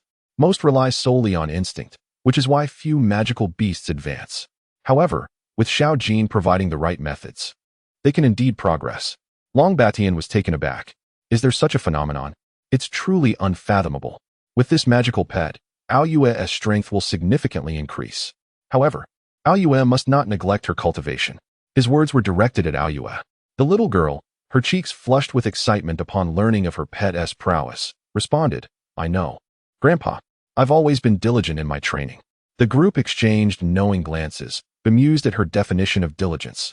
Her time for practice was indeed scarce, and without her grandfather's supervision, her current strength might have been vastly different. Sensing their expressions, Long Aoyue insisted, "I'm serious this time. You must believe me. I've made a great effort." The group nodded in agreement, eager to avoid further discussion. Thus, they proceeded to establish the master-servant contract, and the fiery bird became her magical companion. Is it really that simple? Long Batian questioned, recalling how complicated the process used to be. In the past, signing a magical pet contract was quite troublesome, especially if there was a significant disparity in strength, requiring assistance from many. "It's quite straightforward now," Long Aoyan replied. "All these magical pets are subordinates of Xiaojin. With Xiaojin here, they wouldn't dare to resist." He affectionately patted Xiaojin's head. Xiaojin chimed in, "If it dares to oppose, I'll simply give it a little extra meal." A glance at the fiery bird sent shivers through its body. Long Aoyue interjected, "No bullying, little Hua." To which Long Aoyan gently admonished, "All right, Xiaojin, tone down your aura. We don't want to frighten little Hua." With Long Aoyan's words, Xiaojin retracted its imposing presence, and the fiery bird ceased trembling, though its gaze towards Xiaojin remained filled with trepidation. "Now it's your turn." Beginning with the eldest brother, Long Aoyan announced. Long Aoyan stepped forward, and Long Aoyan summoned a radiant tiger king, a creature of initial 9th grade strength. As the eldest brother, you deserve a formidable companion. This magical beast can autonomously advance. It was initially a late-stage 8th grade radiant tiger king and has now progressed to an initial 9th grade level. It will continue to advance over time. Long Aoyan expressed his excitement. Thank you, Aotian. With this magical pet, I can surely claim the top position in the academy. This is fantastic. Long Batian was equally astonished. A ninth-grade creature? That is quite rare. Even among elite practitioners, few possess ninth-grade magical beasts. I, for one, do not own any. The higher-tier ones are difficult to acquire, while the lower-tier ones lack utility. Who would have thought Aoyan would gain one today? However, this matter must remain discreet. Unless absolutely necessary, refrain from utilizing magical beasts. This approach will benefit your cultivation and evade the attention of various factions. It's best to keep a low profile. Reassured by Long Batian's words, Long Aoyan replied, Don't worry, Grandpa, I understand. I will strive to cultivate diligently. Long Batian nodded, confident in Long Aoyan's dedication. Next was Long Aofing, who eagerly stated, Aoyan, we share a close bond.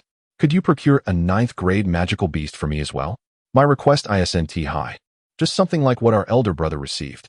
Long Aoyan rolled his eyes, ignoring the request, for his second brother often jested and joked. Do you think ninth-grade magical beasts are as common as cabbages? They are the strength of a sword saint. Ultimately, Long Aoyan presented an independent late-stage 8th-grade unicorn, resembling a horse but significantly larger, adorned with a single horn. This dual-element magical beast, embodying both light and wind attributes, was incredibly swift and could utilize all light magic below 9th grade, making it an exceptional choice for a melee swordsman. Long Aofing's eyes widened with delight. Aoyan, you truly understand me. This magical beast is incredibly handsome. If I ride it, I can. He abruptly halted, remembering the occasion, and quickly added, well, it may not be 9th grade, but it's still decent. I'll gladly accept it. Then, Long Aoyu approached, stating, Aoyan, hand it over. If it's not 9th grade, I want to take it. I'm now at mid-level 7th grade, just like elder brother. Over the past year, Long Aoyu had made notable progress, demonstrating his commitment to training. Long Aoyan reassured him, rest assured, it will meet your expectations. He summoned a gale wolf, a wind-type magical beast renowned for its speed, rivaling that of divine beasts. Before the imposing, snow-white wolf, Long Aoyu beamed with joy. Indeed, we are brothers. I want to hold back, he declared, proceeding to establish the contract. Finally, it was Long Aoshue's turn. Long Aoyan conjured an ice phoenix, a mid-level 8th grade creature, a descendant of the divine ice phoenix. This wondrous beast had been fortuitously discovered in a cave near the core of the magical beast forest, where only a single egg was found. After hatching within the spiritual space, they realized it was a divine creature. Long Aoyan silently thanked his luck for not having cooked it. This rare ice-type divine beast perfectly matched Long Aoshue's attributes. As the ice phoenix emerged, all eyes were drawn to it. Long Batian, uncertain, inquired, is this a young divine beast?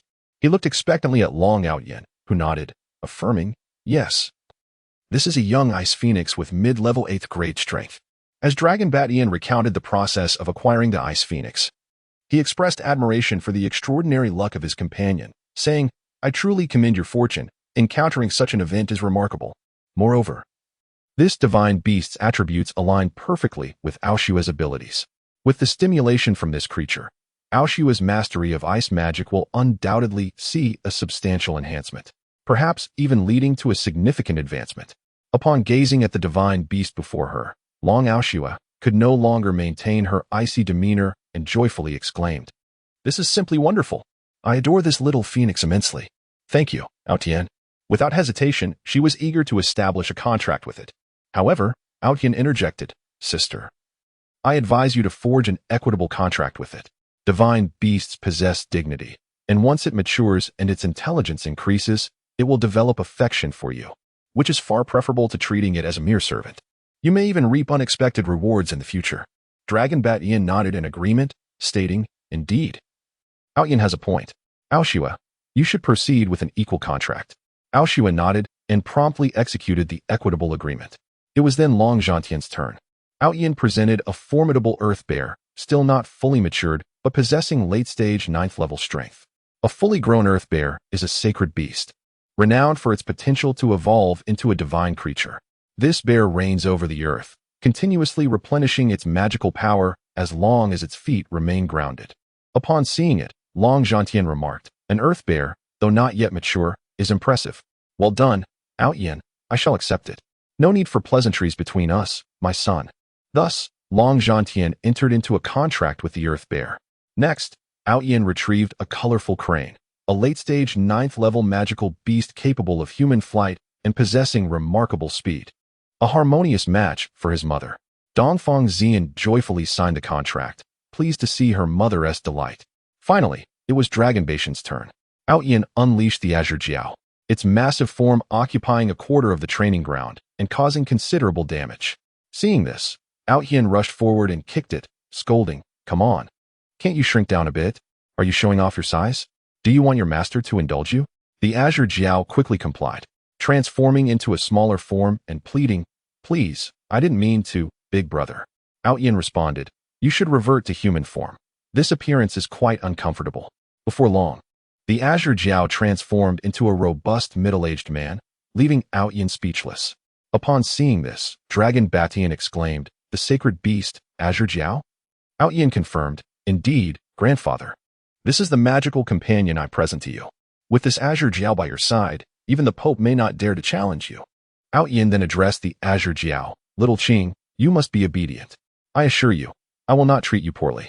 The Azure Jiao replied, "Rest assured, big brother. I will diligently protect your family." With that, it signed a contract with grandfather. Dragon Batian reflected, "With these magical beasts, the strength of our dragon family has surged nearly by half. Even without resorting to ultimate weapons, the church would think twice before provoking us. Outyin, you truly are our family's fortunate star." He continued, "Today's events must remain strictly confidential.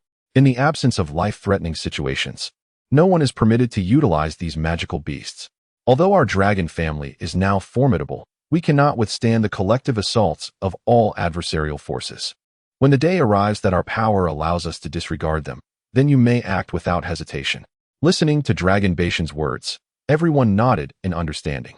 Grandfather added, "Well then, let us retire for the evening. Outyin, please visit my study tonight." With that, the group departed the training ground in high spirits, returning to their respective quarters to attend to their own affairs.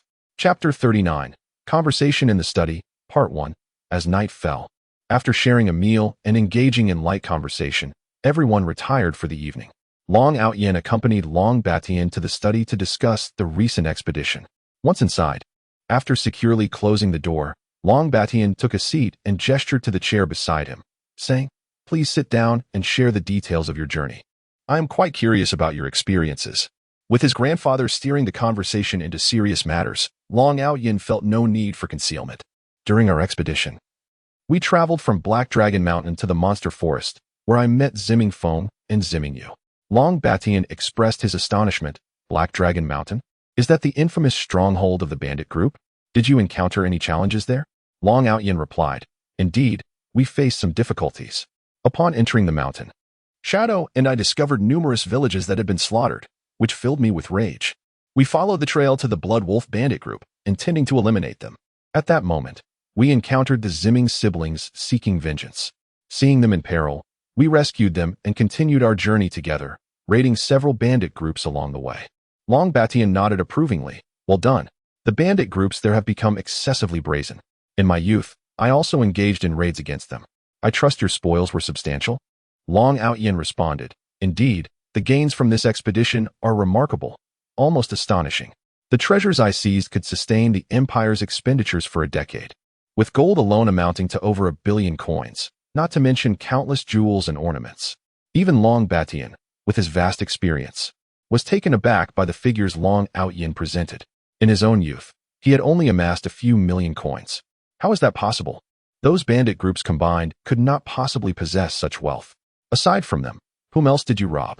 Realizing his grandfather had seen through him, Long Outyin admitted, "Well, after entering Qinglong City, the city lord's son troubled me, harassing Zimming Yu, and I incapacitated him.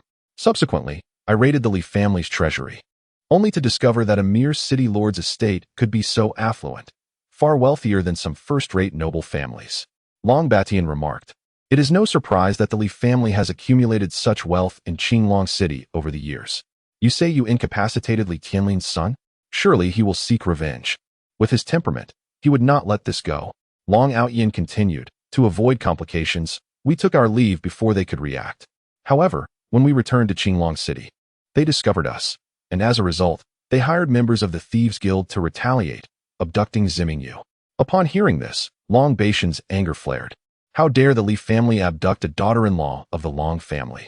They are courting their own demise. Tell me, how did you handle the situation? Long Outyin recounted. Recognizing the attackers as members of the Thieves Guild, I traced them back to the Li family. That night, I sought out my uncle, who led a team to besiege the city lord's mansion while I went to rescue her. I found Yu being assaulted by Li Tianlin's son. In a fit of rage, I killed Li Yufeng, and the Li family's forces fought back but were all eliminated by my uncle's men. Not a single one of them survived. Grandfather, this won't bring trouble to our family, will it? Long Batian nodded in satisfaction. Well done. Those who offend the Long family deserve such a fate. As for the trouble you mentioned, our family has never sought conflict, but we have never feared it either. Anyone who opposes us should come directly to the Long family. Reassured by his grandfather's reaction, Long Outyin continued. After entering the monster forest, we sought out magical beasts for training. Whenever we encountered suitable creatures, we captured them to enhance our family's strength. Currently, I have over 50 magical beasts of mid-level 8 or higher, which we can sign contracts for when the time is right. Long Batian, astounded by the number, exclaimed, Good heavens! Over 50 mid-level 8 magical beasts? This is enough power to rival an entire regiment. Even the entire Aolong Empire combined does not possess such a quantity. With these, our family will have a greater bargaining chip, especially as we have many concealed enemies. Long Outyin nodded. Indeed, within the empire, the Ouyang and Shimin families are our direct rivals, and there are likely many other factions dissatisfied with the Long family status. Long Batian acknowledged, correct. Thus, the stronger our family becomes, the more secure we are. As the saying goes, one must be wary of those with ill intentions. Long Outyin continued. It took us over a year to capture these magical beasts. Eventually, we traveled eastward and arrived at a secluded valley within the core region of the monster forest. There, we discovered a hidden basin surrounded by steep cliffs, approximately 10 miles in circumference, with only the gorge we entered as an exit. Pausing for a moment, Long Outyin added, In that place, there are many rare herbs. Oh, grandfather, I have wonderful news that I believe will bring you great joy. Long Batian, intrigued, inquired, Oh, what is this good news? Do share. Long Outyin revealed, In the center of the lake within the basin, I found the demon devouring grass. With this herb, our grandmother's injuries can be healed, and she can awaken. Long Batian sprang to his feet, brimming with excitement. Is that true? You truly found that herb? Our grandmother can awaken? This is incredible. After 30 years, she can finally return to us. Ha ha ha, this is wonderful.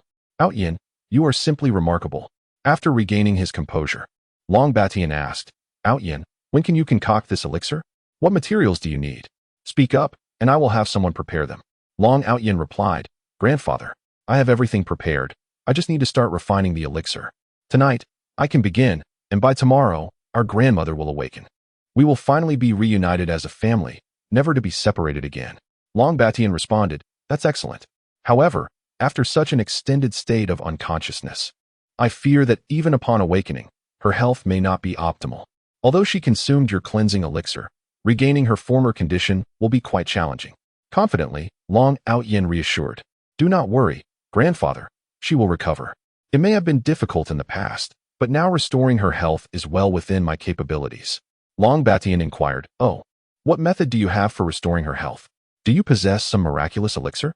Long Outyin clarified, While I do not have a miraculous elixir, I possess something even better, an item that no one else on the continent can attain.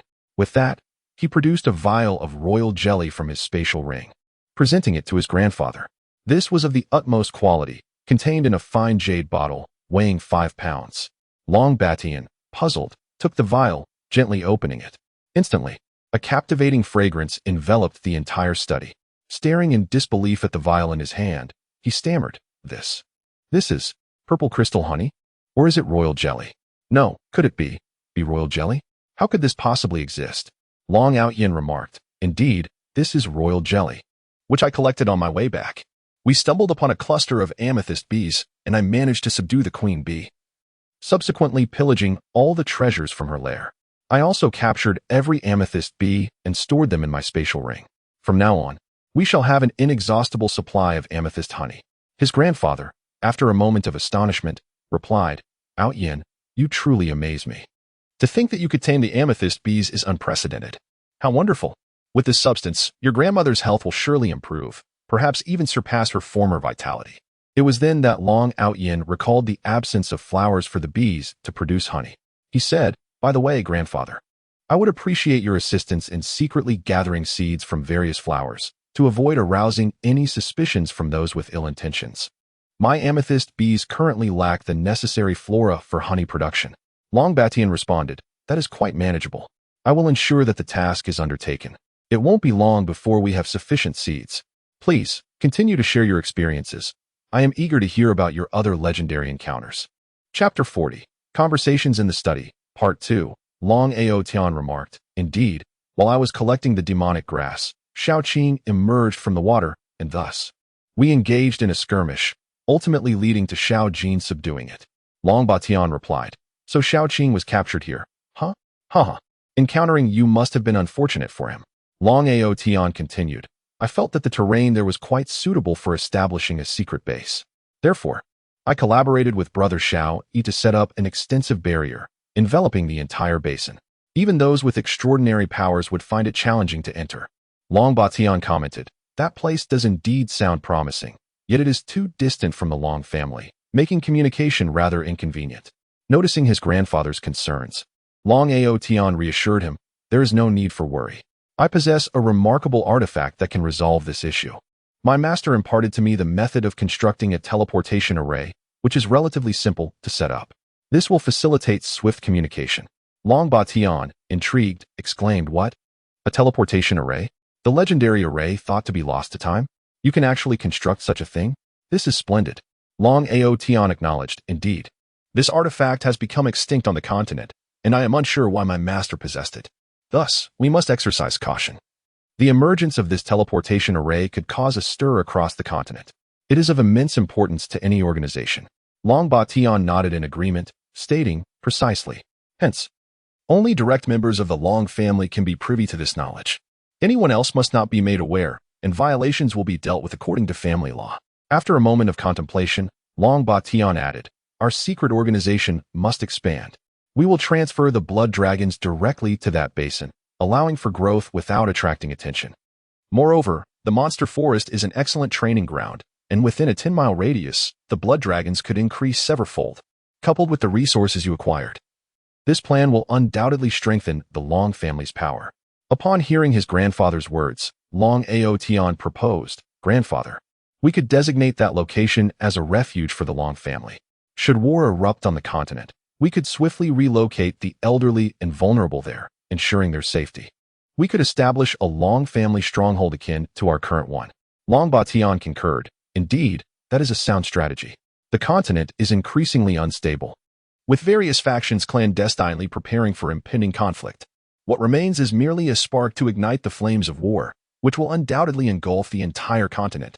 In such a scenario, the Long family cannot guarantee its survival. Thus, this secret base would alleviate our concerns." Long Ao Tian affirmed, "Certainly. We will need to send people to develop that site, as there are currently no habitable structures. Once constructed, we can transfer some resources there." Long Batian agreed, "Yes. We shall secretly mobilize personnel tomorrow. Once the teleportation array is operational, we will proceed to establish that base.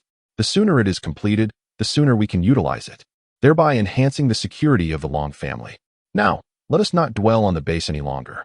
When the teleportation array is operational, I will personally visit. For now, continue with your tales of adventure," Long Batian encouraged. Long Ao Tian recounted, "After our preparations, we set off from the monster forest to return to Qinglong City. Along the way, we encountered several friends, including the grandson of the Magic Guild's president, the grandson of the Sword Guild's elder, a direct descendant of the Li family from the Aolong Empire, and 2 other commendable noble youths." Long Batian remarked, "Ah, their backgrounds are quite impressive, being direct descendants of significant powers. How did you come to know them?" Long Ao Tian explained, "They were being pursued by a thieves' guild, which sought to incite hostility between the Magic Guild and the Sword Guild. Our people intervened and rescued them, after which we returned to Qinglong City together. Although I did not disclose my identity at the time, I suspect the Magic Guild may have inferred it, as the shadow revealed his name to Mo La, mentioning a connection with his grandfather." Long Batian responded, "Indeed, they will likely deduce it. In the past, I shared a strong bond with Shadow and Imola. We traveled the continent together.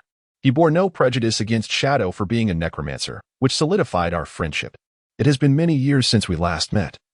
We should seize the opportunity to reconnect. Long Aotion affirmed, with the impending conflict across the continent, having such amicable factions strengthens our ability to safeguard ourselves, ensuring we do not lose potential allies.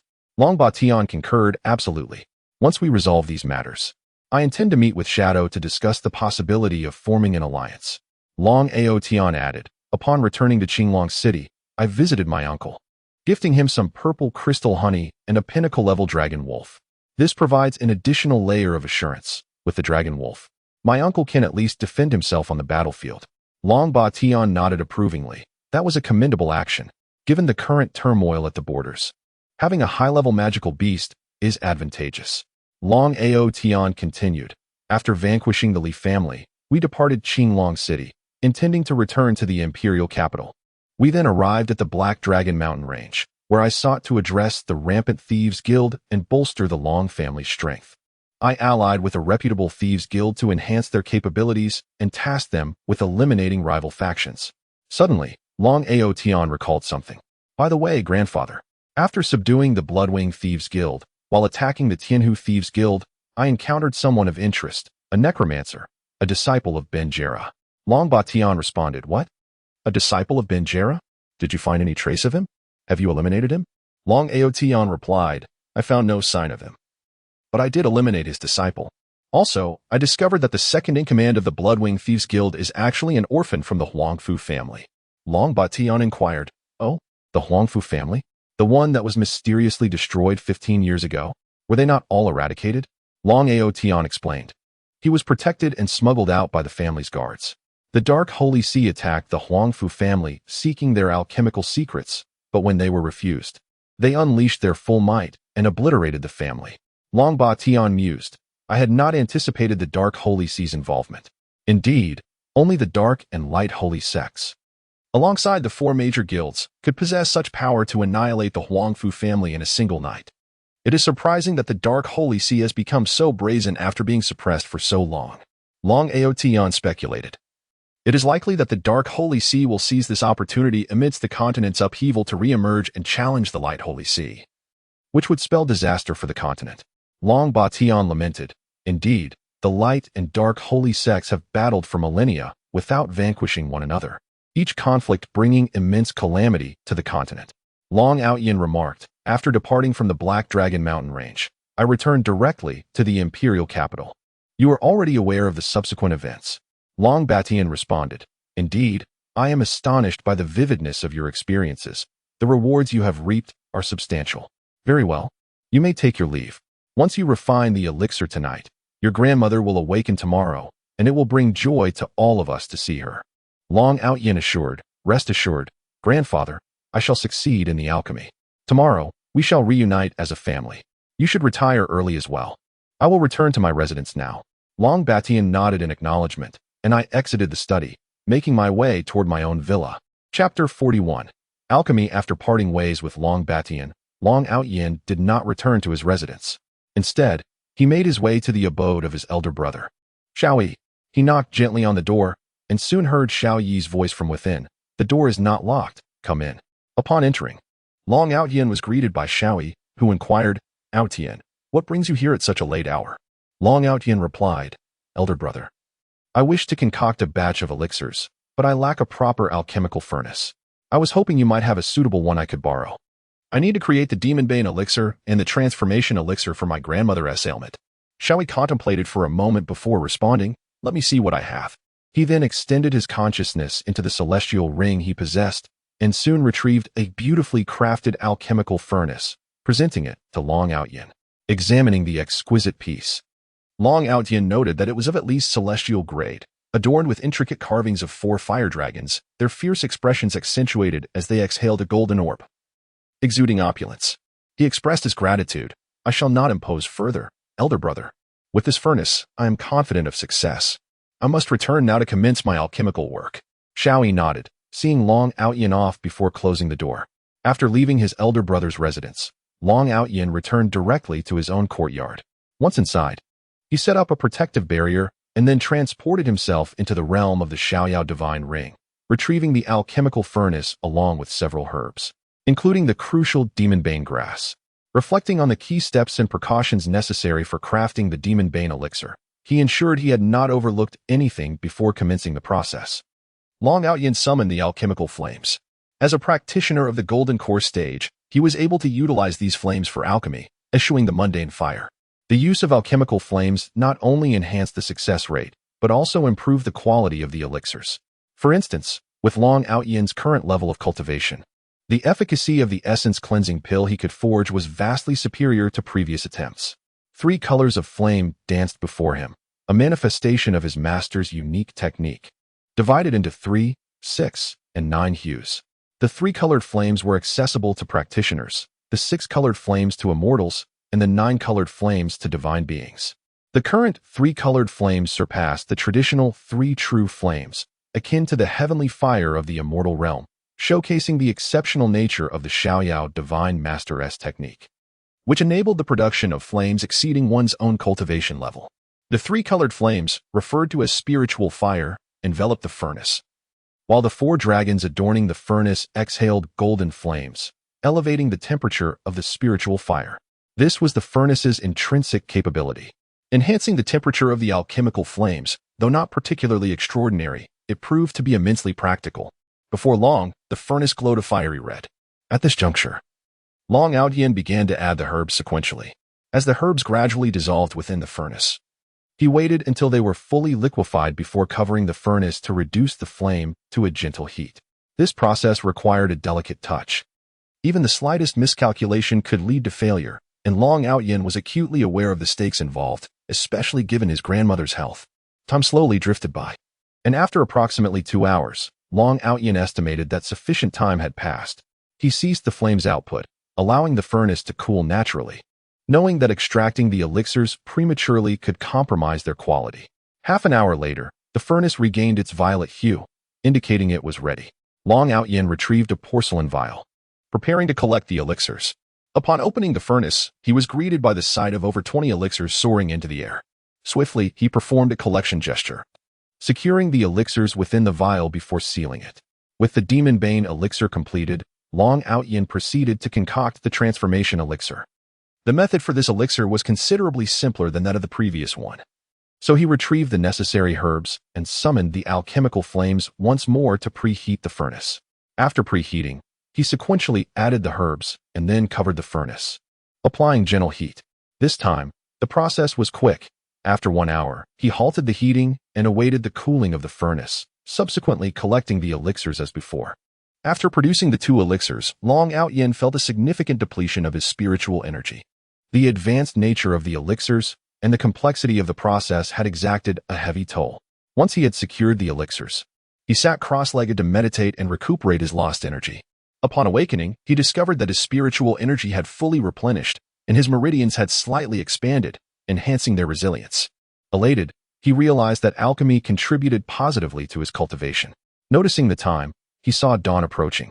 Long Outyin stepped out of the Xiaoyao divine ring and began to reflect on his experiences over the years. Since his rebirth, life had been smooth sailing, devoid of setbacks. He had managed to cultivate familial bonds, friendships, and romantic connections, feeling as though he had acquired it all. Life had become exceedingly comfortable, devoid of urgency. Thus, Long Outyin had been acting according to his whims, without imposing any pressure upon himself. Consequently, he felt as if he were gradually losing the drive to advance. This realization brought a wave of shame upon him. The Xiaoyao Divine Master had bestowed upon him such a remarkable opportunity, yet Long Outyin had failed to seize it fully. Pridefully reveling in minor achievements while looking down upon the inhabitants of this realm. Indeed, their innate capabilities could not compare to his own. But the world was not devoid of formidable practitioners, including those hidden from plain sight. Through Xiaoyi's experiences, Long Outyin had also come to understand that celestial beings existed within this realm. He could not afford to be complacent. It was imperative that he imposed some pressure upon himself and cultivated a sense of vigilance. In that moment, Long Outyin felt as though he had awakened from a deep slumber, realizing the folly of his past actions. His worldview, life perspective, and values underwent a profound transformation. leading to a newfound clarity in his heart. As a result, his soul experienced a subtle breakthrough. As dawn broke, Long Outyin tidied his attire and exited his room. The morning brought forth a flurry of activity as all living beings began their day, gazing towards the rising sun in the east. Long Outyin felt a wave of optimism wash over him, as the world around him seemed to shimmer with renewed vibrancy, a possible consequence of his recent breakthrough. Stepping into the hall, he discovered that everyone had risen early, eagerly awaiting his arrival, knowing that today marked the day of his grandmother's awakening. Upon entering, he noticed Long Baishan's expression brimming with excitement and anticipation. Long Outyin addressed him, "Grandfather, I apologize for making you wait. I have successfully crafted the elixirs last night. We can now go to see grandmother. I believe she will awaken swiftly after consuming my elixirs." Long Batian, filled with enthusiasm, exclaimed, "Really? That is marvelous. Let us go see your grandmother at once." Long Outyin said, "Grandfather, this is the elixir for grandma. Please take good care of it." Long Batian trembled as he accepted the elixir, his expression brimming with emotion, and tears shimmered in his eyes, revealing the depth of his excitement. Once he secured the elixir, Long Batian led the way towards the secret chamber of the study. Soon, everyone entered the hidden room and arrived at the chamber where his beloved grandmother rested. Upon seeing Tang Fenghua, Long Baishan's excitement intensified. He trembled as he revealed the elixir. Gently assisting his wife to sit up and administering the elixir to her with utmost care, before gently laying her back down, his tenderness starkly contrasting with his usual decisive demeanor, perhaps due to his overwhelming emotions. After she ingested the elixir, Long Batian fixated his gaze upon his wife, yearning to witness her awakening at the earliest moment. Observing his anxiousness, Long Outyin reassured him, saying, "Grandfather, please do not be anxious. Grandma will likely awaken shortly, so you needn't worry." The others joined in to console Long Batian. He replied, "It's quite all right. Heh, there is no need for comfort. I am merely overwhelmed with excitement." Time passed slowly as everyone awaited, and soon an hour elapsed. Long Batian began to exhibit signs of impatience, the urgency in his eyes unmistakable. Chapter 42. A family reunion. Just as Long Batian was growing increasingly impatient, he suddenly noticed Tang Fenghua's eyelids twitching while she lay in bed. His heart raced with excitement. Tang Fenghua's eyelids struggled more vigorously, as if awakening required immense effort. After a moment, a narrow slit formed between her eyelids, and she gradually opened her eyes. Seeing Tang Fenghua awaken, Long Batian eagerly leaned closer and exclaimed, "Fenghua, you have finally awakened. How do you feel? Is there anything uncomfortable?" Tang Fenghua opened her eyes, gazing around in confusion. Her mind was a chaotic whirl, but as she slowly surveyed her surroundings, her eyes began to brighten, and her thoughts gradually untangled. Memories began to resurface in her mind. Upon noticing the anxious gaze of this familiar man, Tang Fenghua concentrated hard to recall. Suddenly, her mind clicked, and memories surged forth like a tidal wave. The sweetness of first love, the warmth of motherhood, the thrill of traveling the continent, and the fury of battles fought with determination, all came flooding back. Long Batian, seeing Tang Fenghua lost in thought, grew increasingly worried, asking, "Fenghua, what is the matter?" "It's me, Batian. Do you not recognize me? Please, do not frighten me." He looked toward Long Outyin with a questioning expression. Everyone else shared Long Baishan's anxiety. Long Outyin, observing the concerned faces around him, reassured them, "It's all right. She has just awakened, and her thoughts are a bit muddled. She will be fine in a moment. Don't worry, Grandpa." Hearing Long Outyin's words, the others relaxed, realizing that after such a long period of unconsciousness, it was only natural for her to feel disoriented. Finally, Tang Fenghua recalled who the man before her was. This was her beloved husband, whom she had fought so fiercely to protect. Although he had lost the youthful handsomeness of his earlier days, he now exuded a mature steadiness. Yet, the white in his hair puzzled her. Noticing Long Baishan's growing agitation as she remained silent, Tang Fenghua hastily said, "Batian, you are Batian. Where am I? Did I not die? What on earth is happening? And why is your hair white?"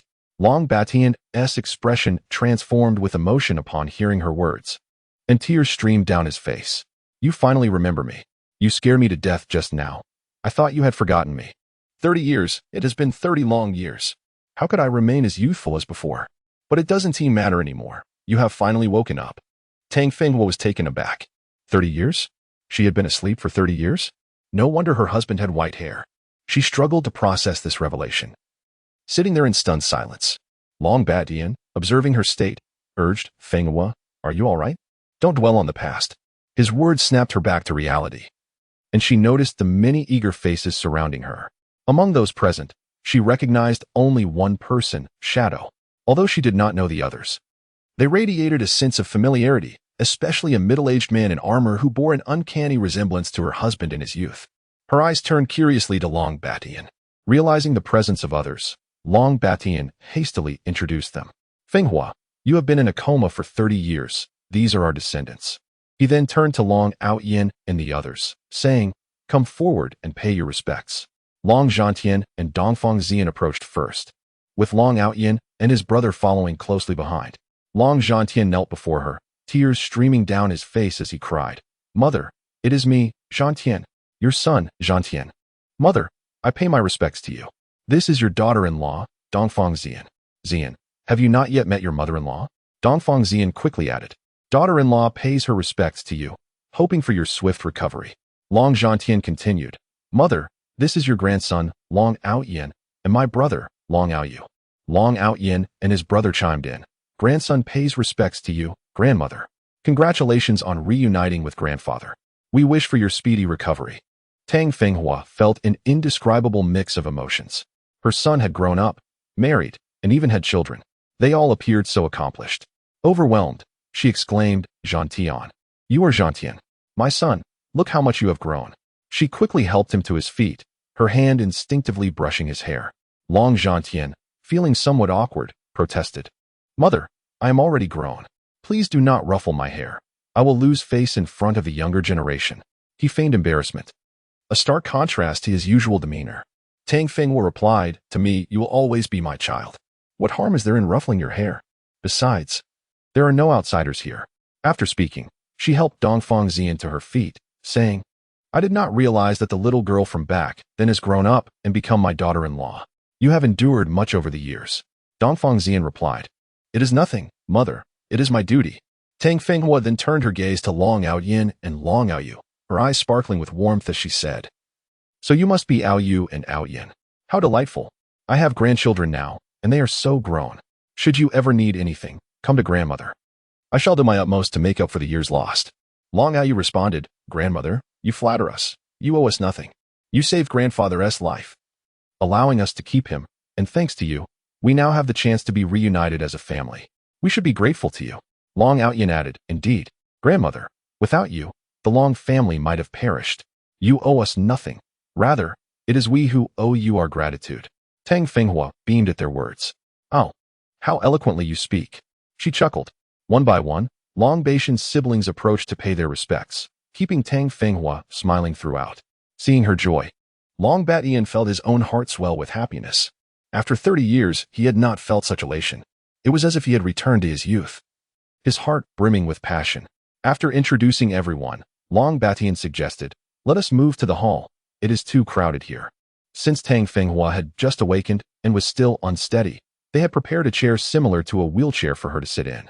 Long Batian pushed her as they all exited the chamber, making their way to the hall. Upon exiting the chamber, Tang Fenghua was struck by a wave of nostalgia at the familiar sights before her, feeling an overwhelming sense of warmth in her heart. Once in the hall, everyone found a place to sit, and Tang Fenghua pondered aloud, did I not fall victim to Jera's curse? How is it that I have awoken? Upon hearing Tang Fenghua's inquiry, Long Batian initially felt a surge of anger, likely recalling the matter of Benjila. He soon regained his composure and spoke. After you fell victim to the dark curse, I searched far and wide for a means to lift it, traversing nearly half the continent. When I finally met the Pope and learned that even he could not assist, I lost all hope. I returned to the family and instructed Shadow to use dark magic to sustain your life. At this point, Tang Fenghua, filled with curiosity, asked, if even the Pope was unable to help, how did I awaken? Is there perhaps an existence more powerful than the Pope? Long Batian, his expression filled with admiration, replied, stronger than the Pope? Indeed, there are such beings. Although I cannot specify their number, I am aware that those of transcendent divinity truly exist. Tang Fenghua exclaimed. Is that so? Do you know any transcendent masters who cured my affliction? When did you come to know such formidable figures? Long Batian responded. I lack the fortune to meet such individuals, but my ignorance does not imply that others have not encountered them. In fact, Aoyan's master is a transcendent powerhouse, and it was based on his teachings that Aoyan was able to heal you. To find the medicinal herbs required for your cure, Aoyan and Shadow ventured deep into the monster beast forest for nearly 2 years, ultimately locating the necessary materials to restore your health. Hence, I can affirm the existence of transcendent beings. Tang Fenghua, astonished, said, "What? Aoyan was the one who cured my ailment? His master is a transcendent powerhouse. This is truly incredible." She then turned to Long Aoyan and remarked, "Aoyan, you have worked hard. To venture into the monster beast forest at such a young age for Grandma's sake is no small feat." Long Aoyan replied, "It was nothing, Grandma. Even if I weren't seeking herbs, I would have gone into the monster beast forest for training. Besides, it was my duty, so there is no need for concern." Tang Fenghua, puzzled, said, "Training in the monster beast forest? You're so young, and yet you risk such dangers. Your grandfather must be quite daring to allow you to go there. What if something were to happen?" She glared at Long Batian as she spoke. Long Batian quickly reassured her. In truth, with Aoyan's strength, as long as he remains cautious, he should face no peril. You must understand, Aoyan currently possesses a 9th level cultivation, and he is skilled in both martial arts and magic. Moreover, with Shadow, a holy level expert, guarding him, the risks are minimal. Tang Fenghua responded, "What? Aoyan has already reached 9th level cultivation? This is simply unbelievable. Surely, throughout the history of the continent, no one has attained 9th level at such a young age. Aoyan is truly fortunate and possesses exceptional talent." Chapter 43. Forging artifacts. The group engaged in conversation for the entirety of the morning, only dispersing after their midday meal. Long Batian and Tang Fenghua returned to their chambers, undoubtedly having much to discuss after more than 30 years apart, so no one dared to intrude upon their reunion. Upon returning to his room, Long Aoyan reflected on his current cultivation level, which had reached the pinnacle of the early God Heart stage, comparable to the peak of the Golden Core stage. He considered himself a true practitioner of the mystical arts. However, he had yet to possess a worthy artifact. While his elder brother Xiao Yi had some, their high grade rendered them unsuitable for Long Aoyan's use, as they were the storage ring of an immortal, filled with treasures from the celestial realm that ordinary practitioners could scarcely wield, let alone afford the immense energy expenditure required. Thus, Long Aoyan resolved to forge his own artifact. Since his reincarnation, he had yet to attempt crafting one, and he was eager to test his forging skills. He cast a restrictive spell and entered the realm of the Xiaoyao God Ring, arriving in the storage space. He surveyed the available forging materials and selected the exquisite fire crystal gathered from the fiery lion, alongside several other materials like golden crystal secret silver, and the sword crafted by the dwarven elder. Once he had chosen his materials, Long Aoyan proceeded to the aura space to commence the forging process. As this was his first attempt, he meticulously reviewed the essential precautions for crafting artifacts to ensure no detail was overlooked before beginning his preparations. Forging predominantly consists of 4 steps. The first is to smelt the materials, followed by shaping the artifact, inscribing formations, and finally cooling and solidifying the creation. Following these steps, Long Aoyan summoned the 3-color spirit fire, which is traditionally used for alchemy, but equally serves for forging. After invoking the flames, he tossed the fire crystal into the air, watching as it gradually melted into a flowing liquid suspended above.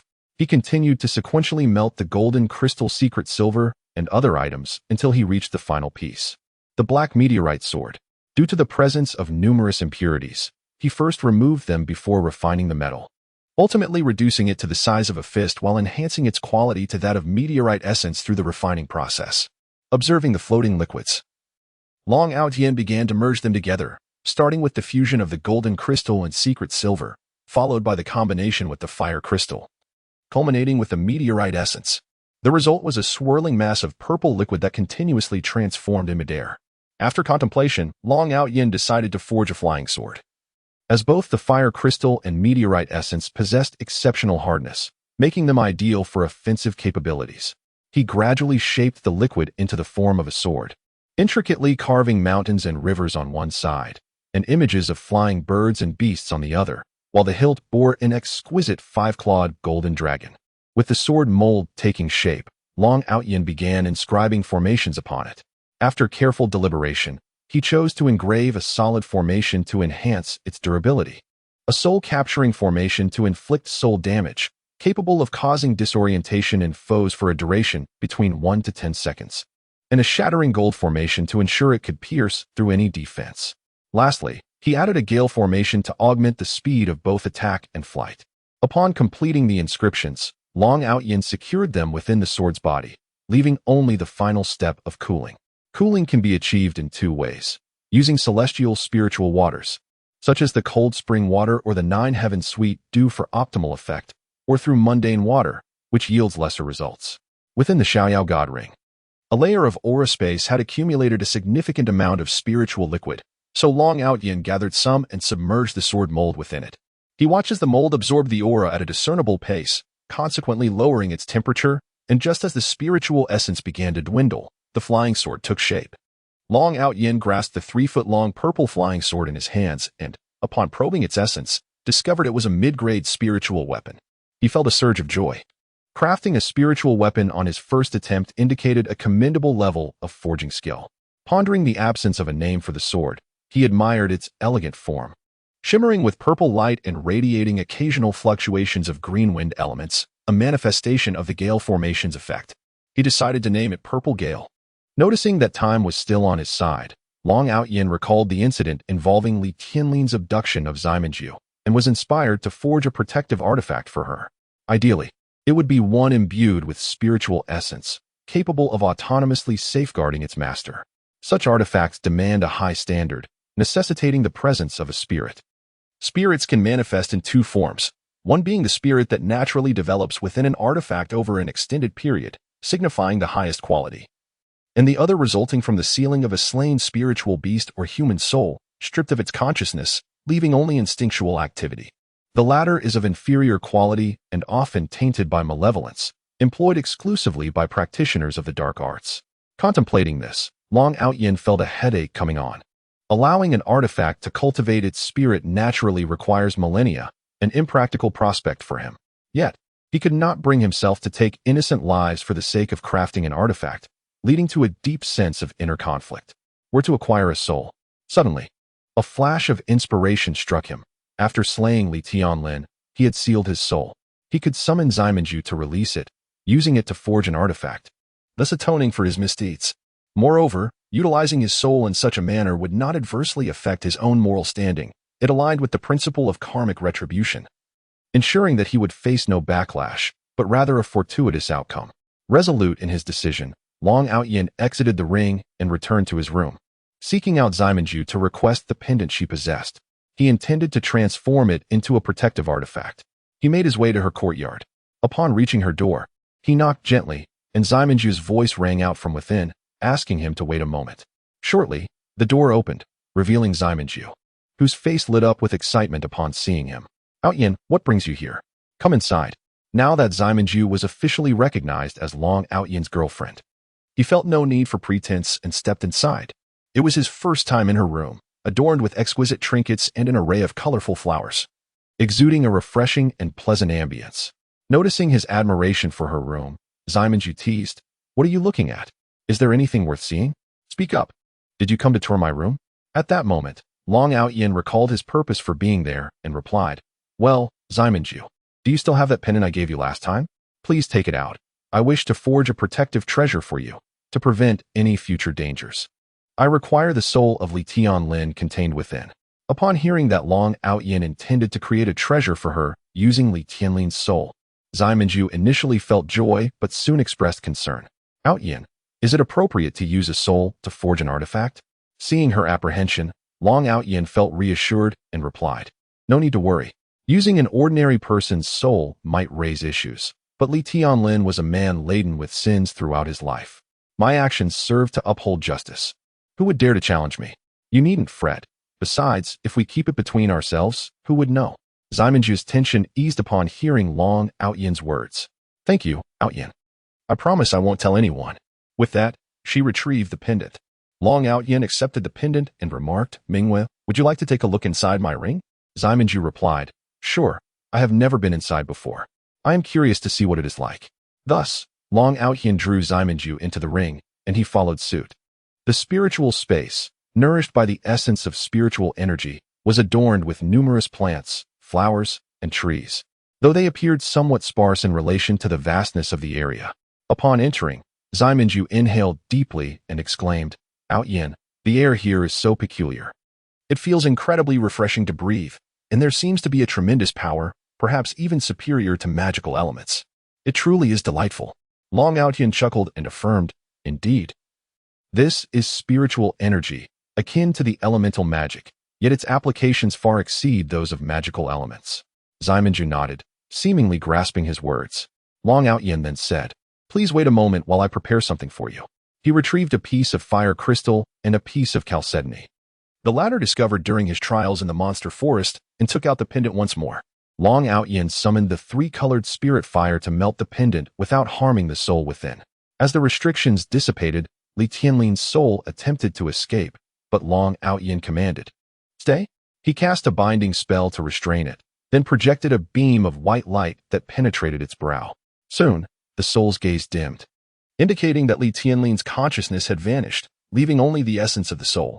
Subsequently, Long Outyin melted and shaped the fire crystal and chalcedony, ultimately forming a dazzling 16-faceted diamond pendant, resplendent and exquisitely crafted, far more captivating than the pendant he had initially gifted to Mingwe. Next, Long Outyin began inscribing formations. He etched 3 in total: a soul-nourishing formation to nurture the spirit, a 5-element defense formation for protection against elemental attacks, and a spirit-gathering formation to accumulate spiritual energy to enhance one's physique. After completing the formations, he immersed the pendant in spiritual liquid, which it absorbed swiftly. A quick examination revealed it to be a high-grade treasure, quite commendable. Finally, Long Outyin produced a strand of ice silkworm silk, threading it through the pendant. This silk, gathered during his trials in the monster forest, originated from a 7th-level magical beast, and even 8th-level beasts found it difficult to escape its grasp due to its remarkable resilience. Thus, a defensive treasure was completed. Chapter 44-45, Linghu Wanqing, combined. Long Outyin rose from his seat and approached Mingwe, producing the pendant he had just crafted. Upon seeing the exquisite piece, Ximenju's eyes sparkled with delight as she exclaimed, "It's so beautiful. Outyin, is this for me?" Without hesitation, Long Outyin fastened the pendant around her neck, replying, "Of course it is for you. Who else would I give it to?" Ximenju's cheeks flushed with excitement as she joyfully responded, "Thank you, Outyin. You are truly wonderful. I adore you." In the early morning, Long Outyin awoke from a deep slumber, turning to find Mingwe nestled against him. A wave of warmth filled his heart as he observed her peaceful slumber. Choosing not to disturb her, he reflected on the passionate events of the previous night, feeling a surge of happiness. Thanks to the jade pendant he had gifted Ximenju, he had finally captured her heart, leaving him with an overwhelming sense of accomplishment. Quietly, Long Outyin dressed and stepped out of the room, just in time to see Bayer preparing his toiletries. Upon spotting him, Bayer blushed with a mix of embarrassment and indignation before regaining her composure and stating, "Young master, everything is ready for you. You may wash up now." With that, she hurriedly retreated into the room. Long Outyin found Bayer's behavior today rather puzzling. Piecing together the clues, he realized that she must have overheard what transpired between him and Mingwe last night. Cursing himself for his carelessness, he lamented his failure to set up soundproofing, which explained Bayer's flustered demeanor. Feeling a wave of embarrassment wash over him, he was grateful that no one else had witnessed the incident. Determined to prevent such a situation from recurring, Long Outyin resolved to ensure adequate soundproofing in the future. Hastily finishing his morning routine, he returned to the room, where Mingwe was already awake and dressing. Noticing Long Outyin's unusual expression, she inquired, "What's wrong, Outyin? Is something the matter?" Chapter 46. The Crown Prince. The previous few women wandered from one corner to another, thoroughly enjoying their time in the jewelry store, making several rounds while Long Outyin and his companions helplessly trailed behind in a continuous loop.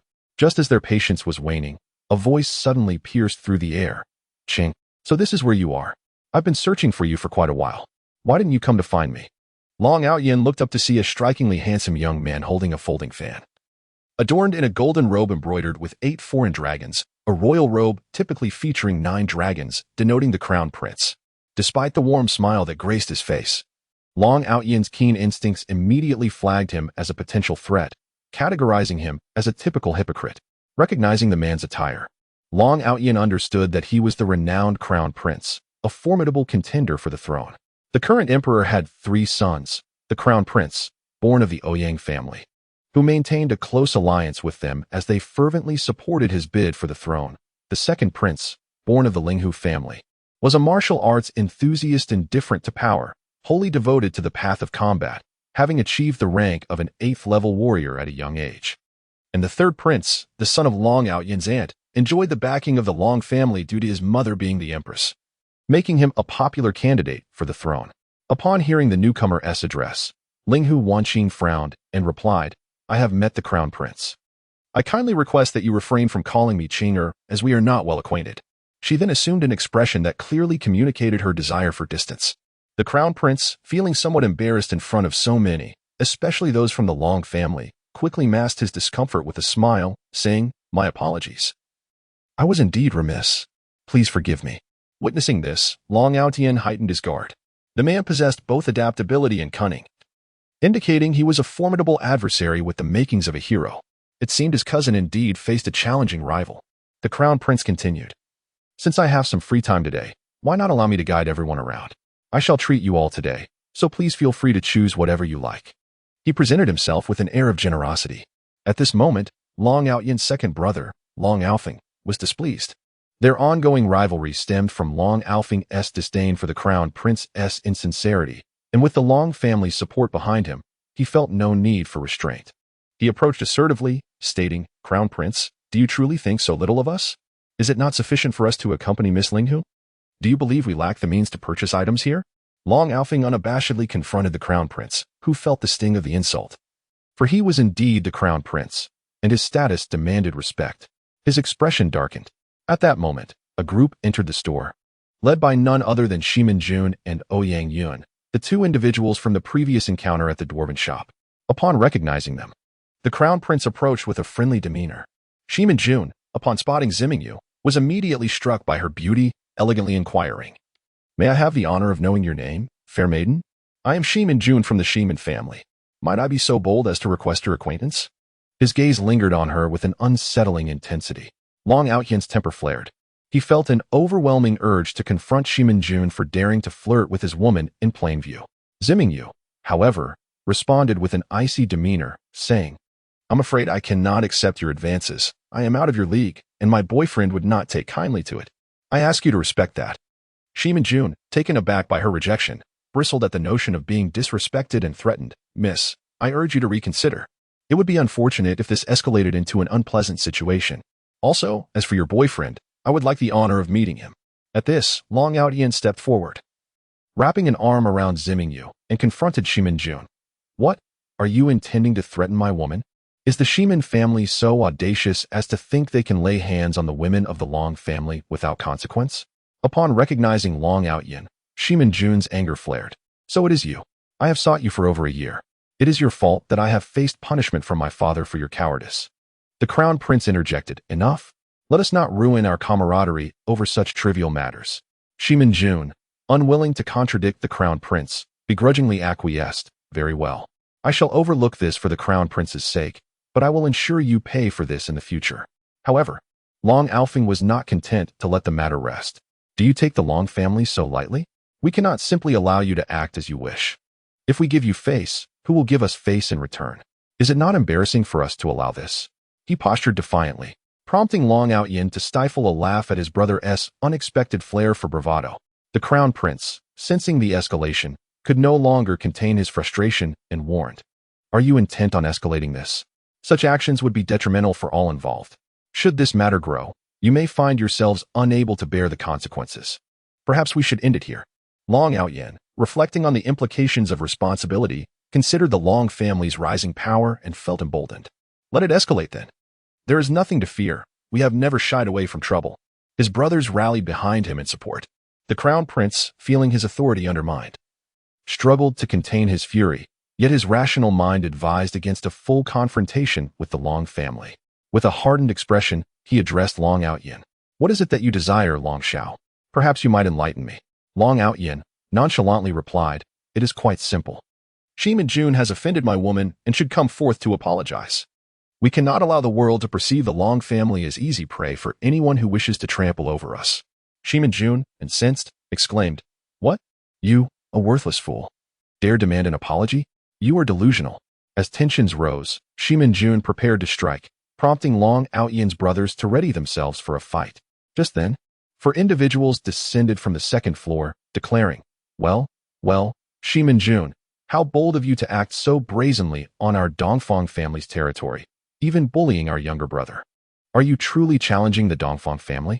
It was at that moment that Long Outyen realized the 3 sons and 1 daughter before him were, in fact, his cousins, his uncle's offspring. The one who had just spoken was none other than his eldest cousin, Dongfang Xiang. Long Outyen approached to extend his greetings, while everyone present regarded Shimin Jun with grave expressions. It was only then that Shimin Jun came to his senses, realizing that in his moment of frustration, he had considered resorting to violence, setting aside whether he stood a chance against the members of the Long family. The repercussions of such an act in this very place would be dire. After all, this was the stronghold of the Dongfang family. Would its members truly stand by idly while their kin faced adversity? Chapter 47. The dull challenge. Shimin Jun was filled with indignation as he glared at Long Outyen, exclaiming, "Humph, do the descendants of the Long family hide behind others for protection? If you have the courage, step forward. Long Outyen, I challenge you. Will you dare to accept?" However, as soon as he uttered those words, regret washed over him. He was challenging a worthless opponent, regardless of whether he could win or not. The mere news of this challenge would be a significant blow to the Simon family. They were already in crisis due to the suspension of their collaboration with the dwarfs, and this situation would only exacerbate their misfortunes. The Crown Prince and Ouyang Yun exchanged looks of incredulity, silently cursing Shimin Jun for being a fool who was more likely to sabotage than succeed. Upon hearing Shimin Jun's words, Dongfang Xiang stepped forward, saying, "Shimin Jun, how can you even utter such a thing? Your family is truly the epitome of shamelessness. You, a high-ranking warrior, challenging a person who is utterly powerless, is beyond disgraceful." His frustration culminated in a burst of profanity, clearly infuriated. Long Outyen felt a surge of emotion hearing Dongfang Xiang's defense. It was heartening to know his loved one stood by him.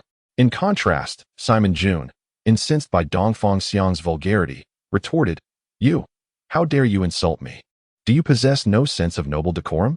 You have tarnished the dignity of the aristocracy." Long Outyen chuckled and asked, "Are you truly certain you want to challenge me? Do you not regret your decision? If you wish to retract your words, now is the time. I am quite accommodating. I can pretend that a dog just passed by and let out a foul odor." Initially, Shimin Jun considered backing down, but Long Outyen's taunt ignited his stubbornness. "I will not regret it. Do you dare to accept my challenge, you worthless fool?" At that moment, several of Long Outyen's cousins looked on with concern, urging him not to accept, while his siblings remained indifferent, fully aware of his capabilities. They regarded Shimin Jun with a mix of curiosity and skepticism. Long Outyen replied, "Very well, since you insist. If I refuse, it would appear as though the Long family fears death. I accept your challenge. However, there must be some stakes involved.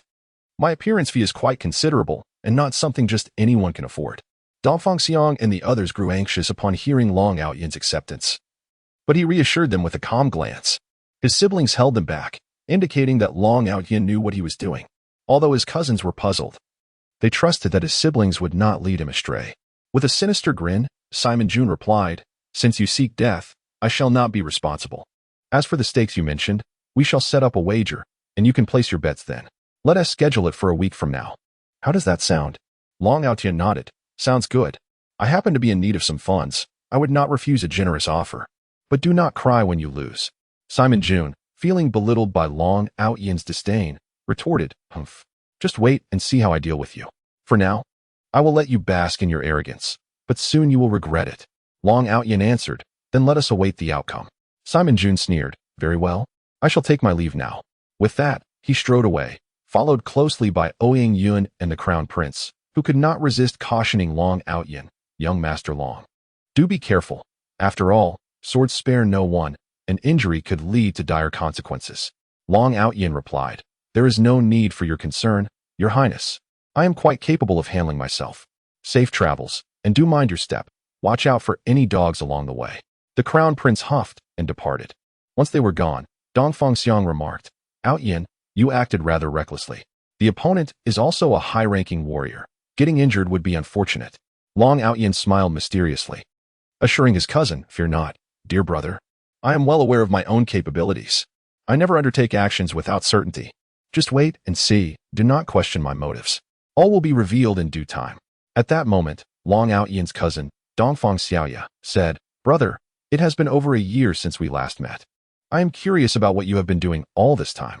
Now that we have finally crossed paths, let us dine together at our family's restaurant. Long Outyan pondered for a moment before agreeing. Very well, I have missed you, sister. Thus, the Long and Dongfang families, along with Linghu Wanqing, made their way to the most luxurious restaurant in the empire, the Yueli restaurant in the capital city. Upon entering, they were greeted by opulent decor that surpassed even the finest five-star hotels on earth, leaving the Yueli restaurant in Qinglong City in the dust.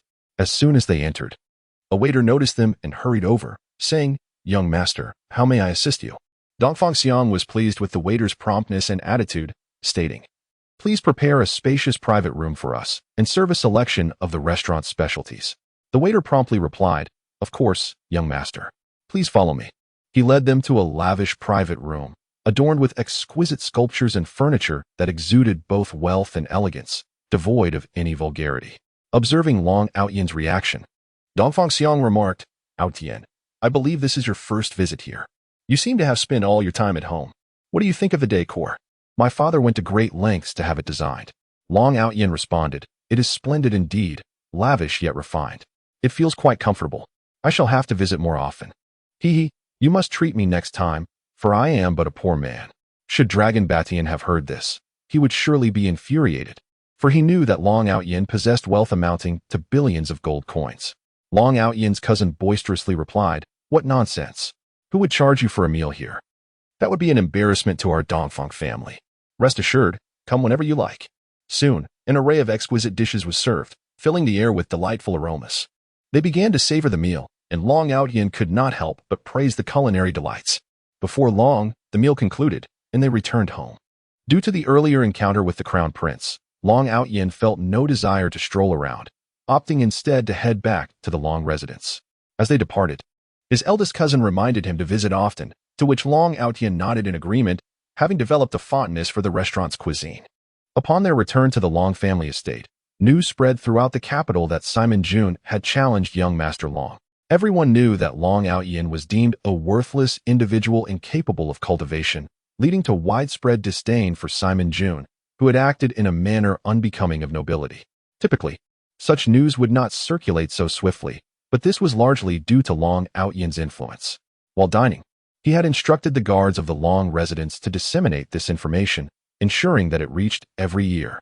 The outcome was remarkable, as nearly everyone in the capital, from royal nobility to common folk, was aware of the challenge. Upon arriving home, Long Outyan was informed that Dragon Batian awaited him in his study and had requested him alone. Thus, Long Outyan hurried to Dragon Batian's study, asking Ximenju to wait for him in the courtyard. Soon, Long Outyan arrived at Long Batian's study, knocked on the door, and entered, saying, Grandfather, may I ask what you require of me? Long Batian shot him a disapproving glance and replied, How dare you ask? Speak up. What is the meaning of the rumors circulating outside about your challenge to the young master of the Shiman family? Is it true or false? Long Outyan responded, Oh, so it's about this matter. I thought it was something of great significance. It is indeed true. As for the reasons, allow me to explain them in detail. He then recounted the entire sequence of events. Long Batian pondered for a moment and said, So you mean to say that the Crown Prince has intentions of pursuing the young princess of the Linghu family? Long Outyan affirmed, That seems to be the case. If the Crown Prince were to marry Linghu Wanqing, the Linghu family would undoubtedly be tied to his cause, providing substantial support in the competition for the throne. I believe this is the Crown Prince's calculation, but it appears that Linghu Wanqing is not easily swayed by him. Long Batian remarked, Of course, the members of the Linghu family are not fools. If they were to agree, it would mean a complete confrontation with our Long family and the Dongfang family, which would bring them no advantage. Furthermore, the old man of the Linghu family has maintained a decent relationship with me privately. After a pause, Long Batian continued, How could you accept Shiman Jun's challenge? Wouldn't that expose your strength and hinder your original intentions? Long Outyan reassured him, It's all right, grandfather. In the past, I concealed my strength for self-protection, but now there is no need for such secrecy. In fact, during my trip to the monster beast forest, my cultivation has already broken through to the 9th level, reaching the Saint level. I simply never had the opportunity to inform you. With the strength of the Saint level, I can protect myself. Moreover, Brother Xiao Yi has recovered from his injuries. With him around, no one beneath the super god level can threaten our Long family. And even a super god expert may not necessarily defeat Brother Xiao Yi. Long Batian, delighted by Long Outyan's words, exclaimed, "Is what you say true? You have already reached the saint level at just 14 years of age? Unbelievable. That is wonderful. Also, is Elder Xiao truly that formidable? Could he be a super god expert as well?" Long Outyan clarified, although Brother Xiao Yi has not reached the super god level in terms of realm, his strength certainly surpasses that of an average super god expert. Most super god experts would not last even the time it takes for a stick of incense to burn in a duel against him. Long Batian expressed his astonishment. I never expected Elder Xiao Yi to be so powerful. It appears that our Long family is more than capable of self-preservation now. With Elder Xiao Yi's presence, I believe no one can harm our family. Long Outyan agreed. Indeed, for the foreseeable future, Brother Xiao Yi will remain in the Long family, so we need not worry.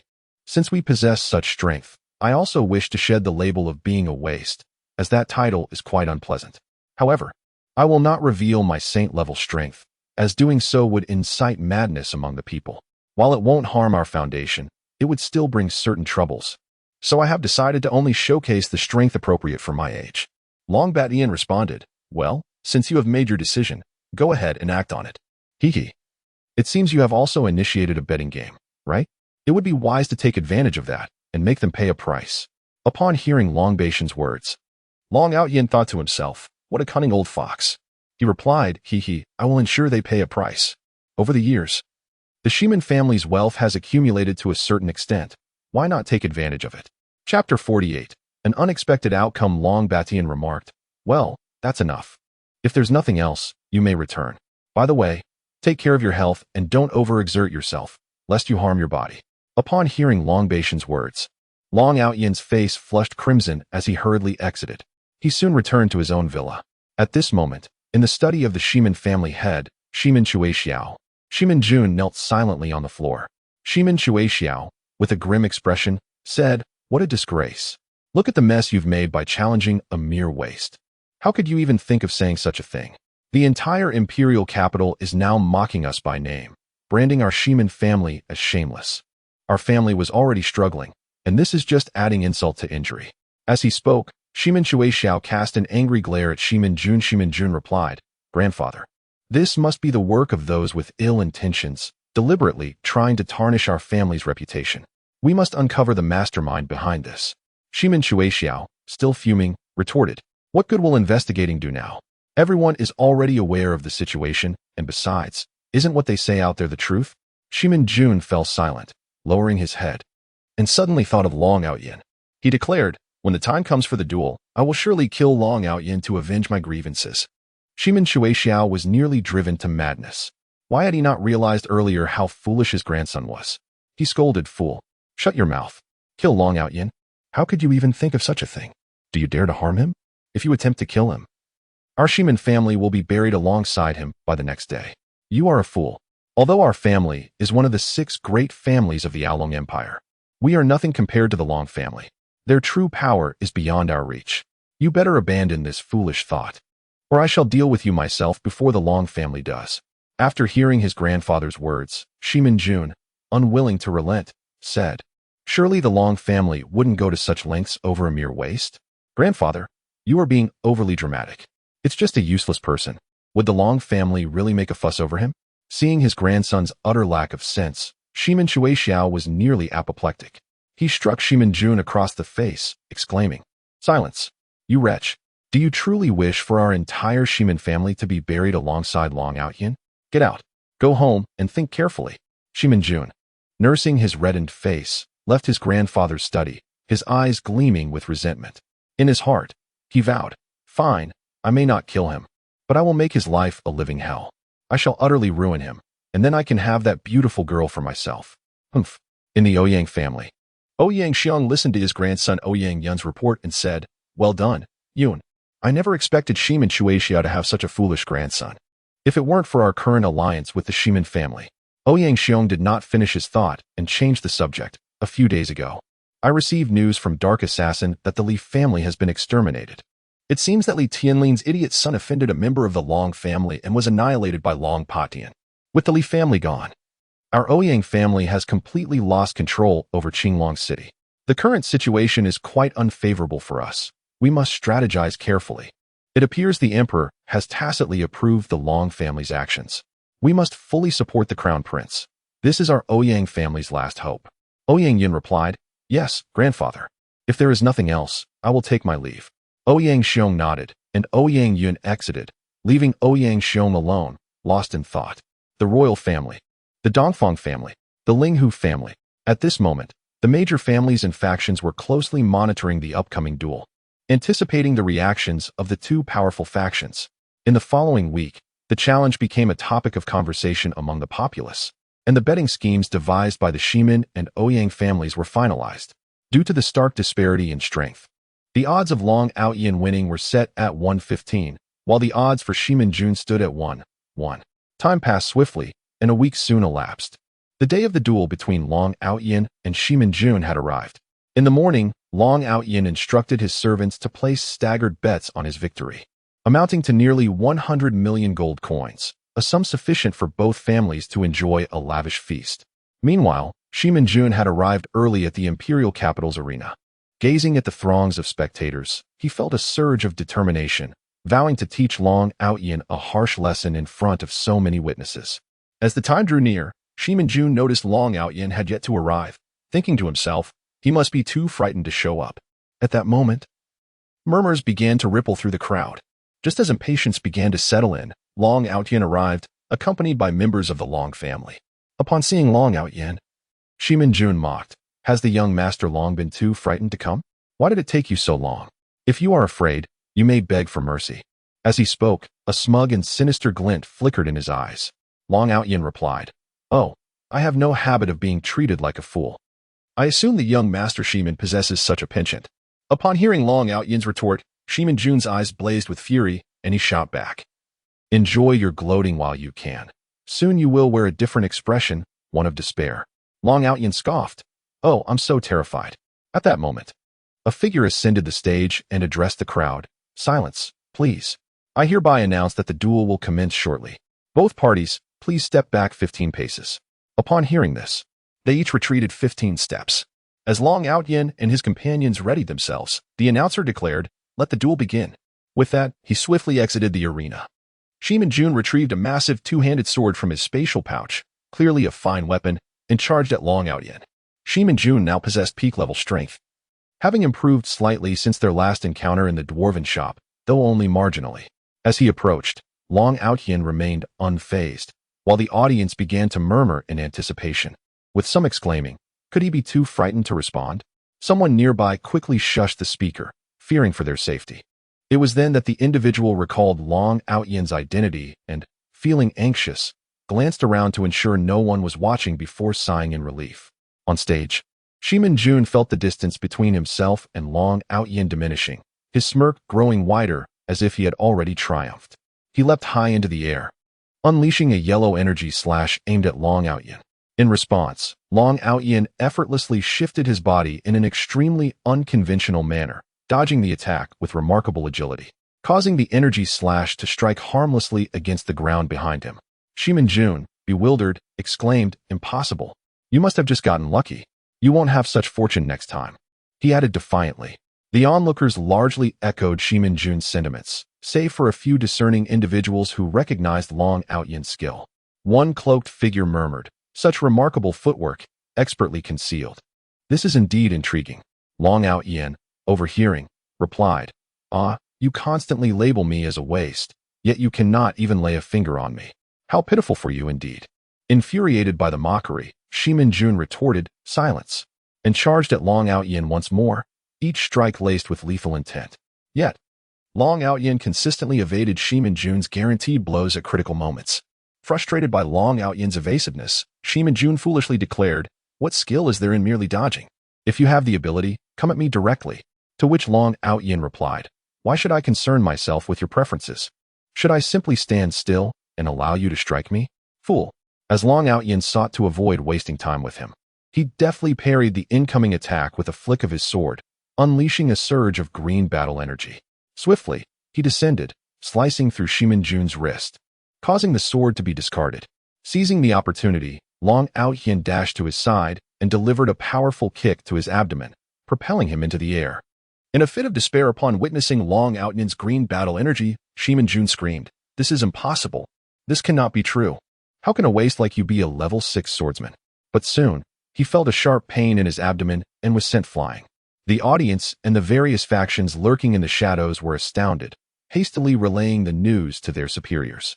At that moment, the announcer stepped forward to declare, "Now, I announce that the victor of this match is Long Outyin." The crowd erupted in vitriol against Shimin Jun, cursing him for their losses. Lying on the stage, Shimin Jun was consumed by rage. He retrieved a small black orb from his spatial pouch, exclaiming furiously, "Long Outyin, I will kill you, you worthless fool." With that, he hurled the orb toward Long Outyin. Sensing imminent danger from behind, Long Outyin turned to see the black orb hurtling toward him. With a resounding explosion, it detonated, its power comparable to that of a mid-level holy warrior. Long Outyin swiftly conjured a magical shield, and though he was not injured, the force of the explosion sent him reeling. Below, Shimin Shui Shao's expression changed drastically upon seeing Shimin Jun produce the orb. He realized the dire implications, but was too late to intervene, wishing he could devour Shimin Jun in his fury. This orb was a secret weapon of the Shimin family, limited in quantity and requiring exceedingly rare materials, intended solely for the protection of direct descendants.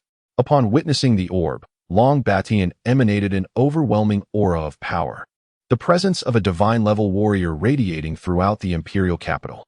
He glared menacingly at the Shimin family, declaring that without a satisfactory explanation, he would annihilate them all. Shimin Shui Shao was rendered speechless. He had never anticipated Long Batian's ascension to divine-level strength, a revelation that the Shimin family had not foreseen. Cold sweat poured down his forehead as he hastily urged, "Brother Long, please do not misunderstand. I assure you I had no part in this. Do not act rashly." At that moment, another divine presence descended from the heavens, far surpassing Long Batian's in magnitude. Long Outyin recognized it to be Xianyuan Chengfeng, clad in a flowing blue robe. With a slender visage that exuded vitality, Xianyuan Chengfeng regarded Long Batian with astonishment. Chapter 49.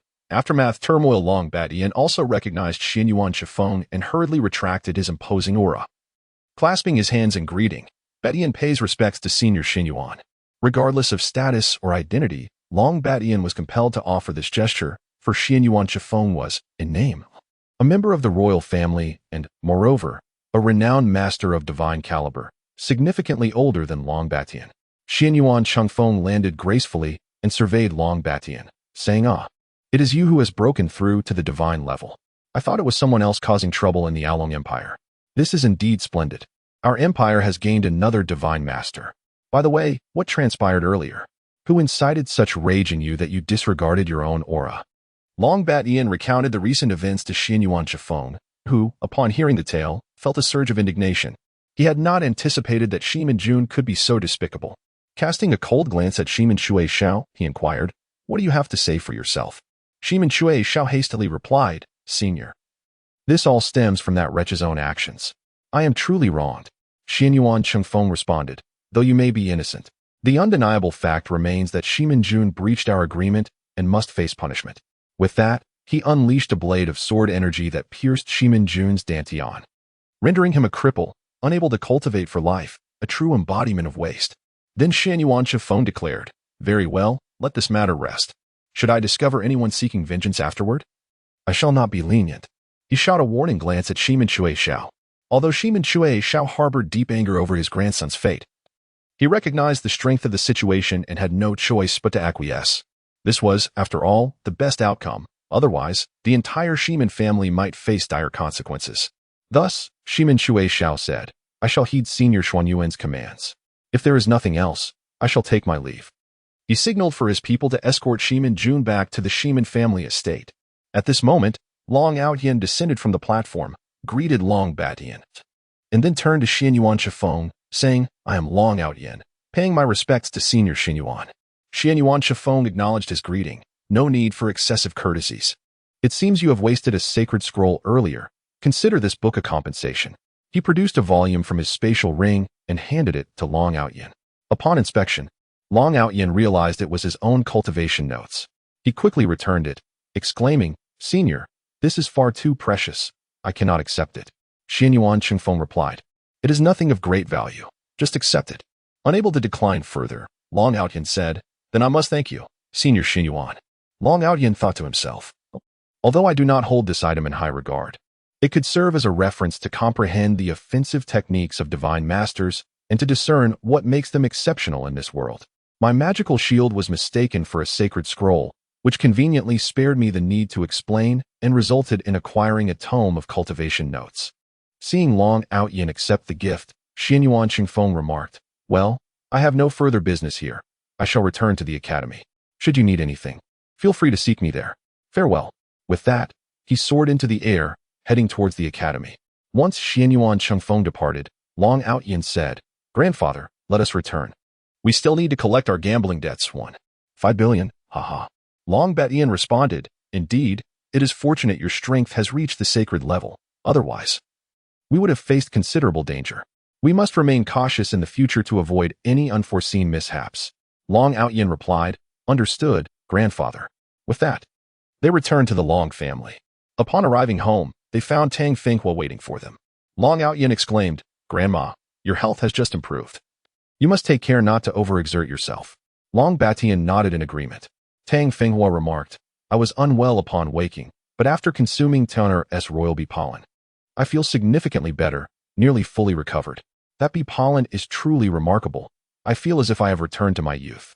Indeed, Tang Fenghua now appeared to be around 35 years old, her skin revitalized by the effects of the bee pollen.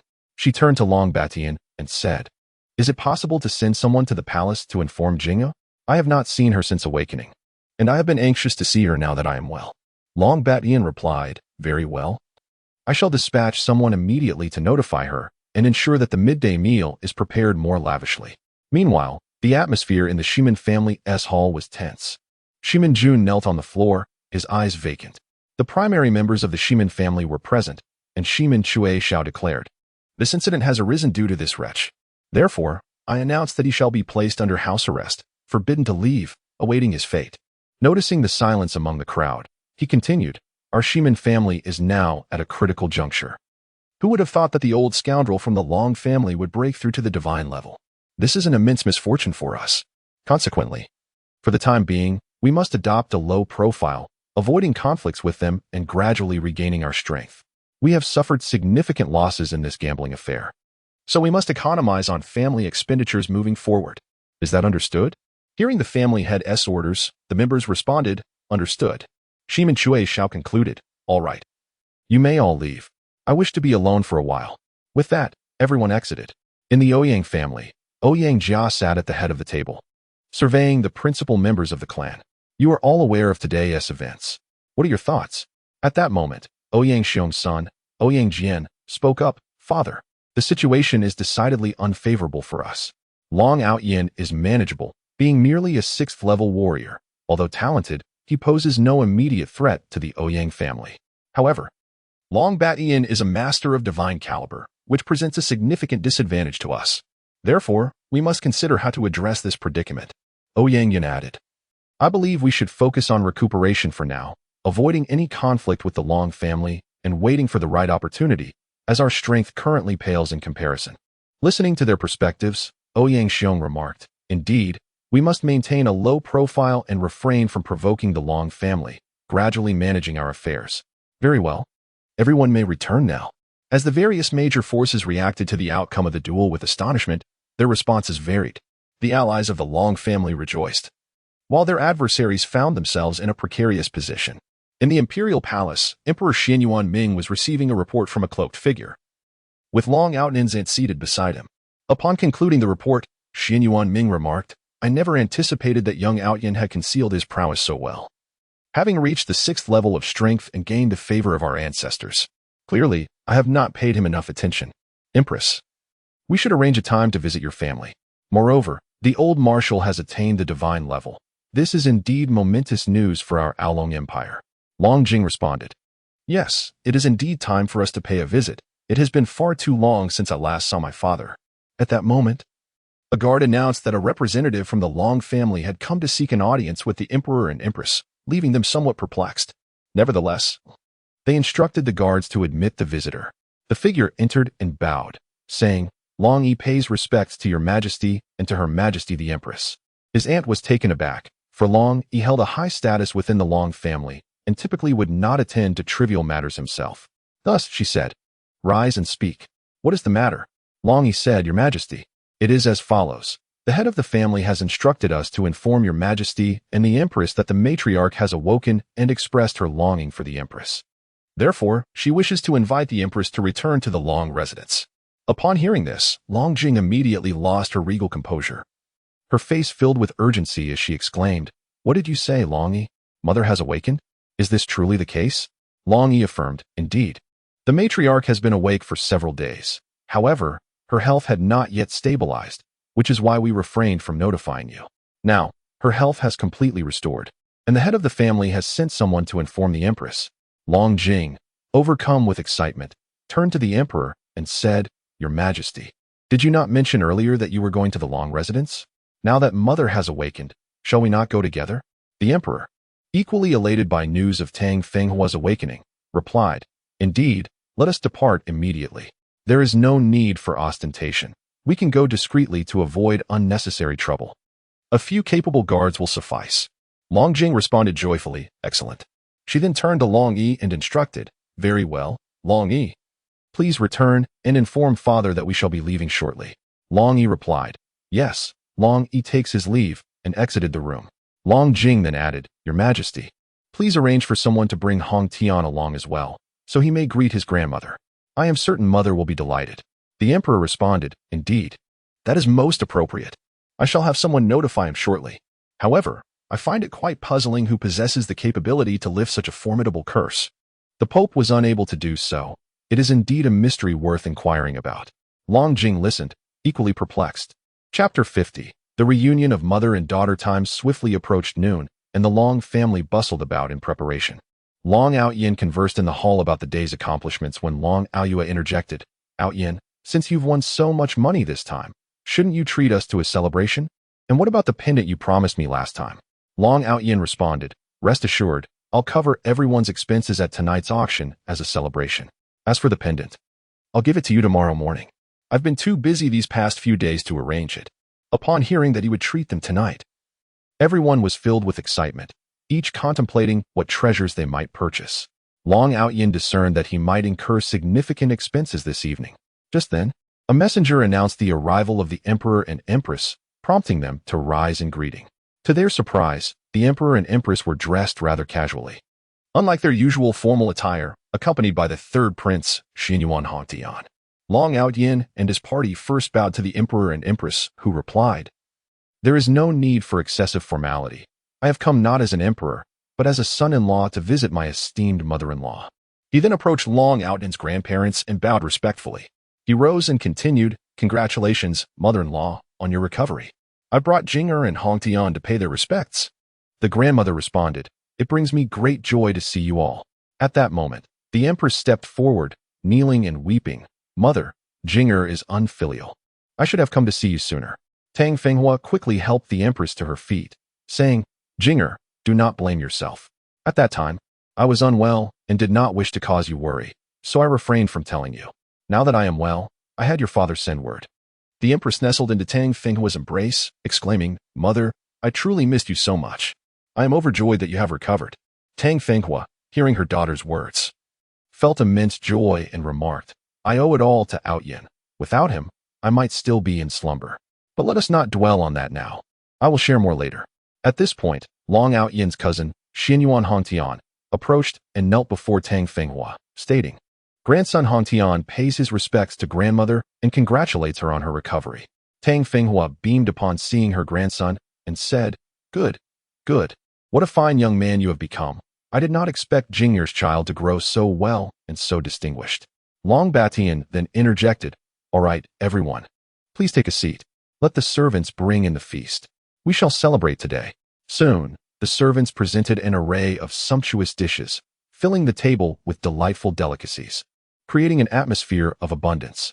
Long Batian proclaimed, Today is a day worthy of celebration.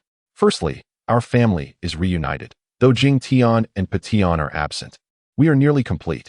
Secondly, Outyan's victory in the competition has bolstered the spirit of our Long family and diminished the pride of the Shimin family. This is indeed a cause for celebration. Let us all feel at ease and enjoy. With that, the banquet commenced, with lively conversations and laughter filling the air, particularly among the younger generation, creating a jovial atmosphere. Meanwhile, Emperor Xianyuan Ming began to take notice of Long Outyan. Until now, he had not paid much attention to him due to Outyan's inability to cultivate, so they were not particularly familiar. However, the more he observed Outyan, the more enigmatic he appeared, his demeanor reserved yet profound, a rare talent adept at concealing his brilliance. The emperor felt a pang of regret for his previous indifference. Long Outyan, noticing the emperor's expression, smiled nonchalantly. The meal was thoroughly enjoyable, lasting over an hour. After dining, Tang Fenghua and her daughter, Long Jing, retreated to Tang Fenghua's room, leaving the others conversing in the hall.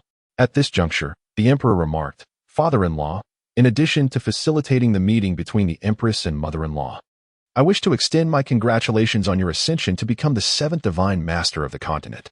This is a momentous occasion for our Along Empire, as we now have a guardian deity." Long Batian, responding to the emperor's words, humbly replied, "Your majesty is too kind. While I have indeed broken through to divine level, I am merely at the initial stage and cannot compare to the other 6 esteemed predecessors.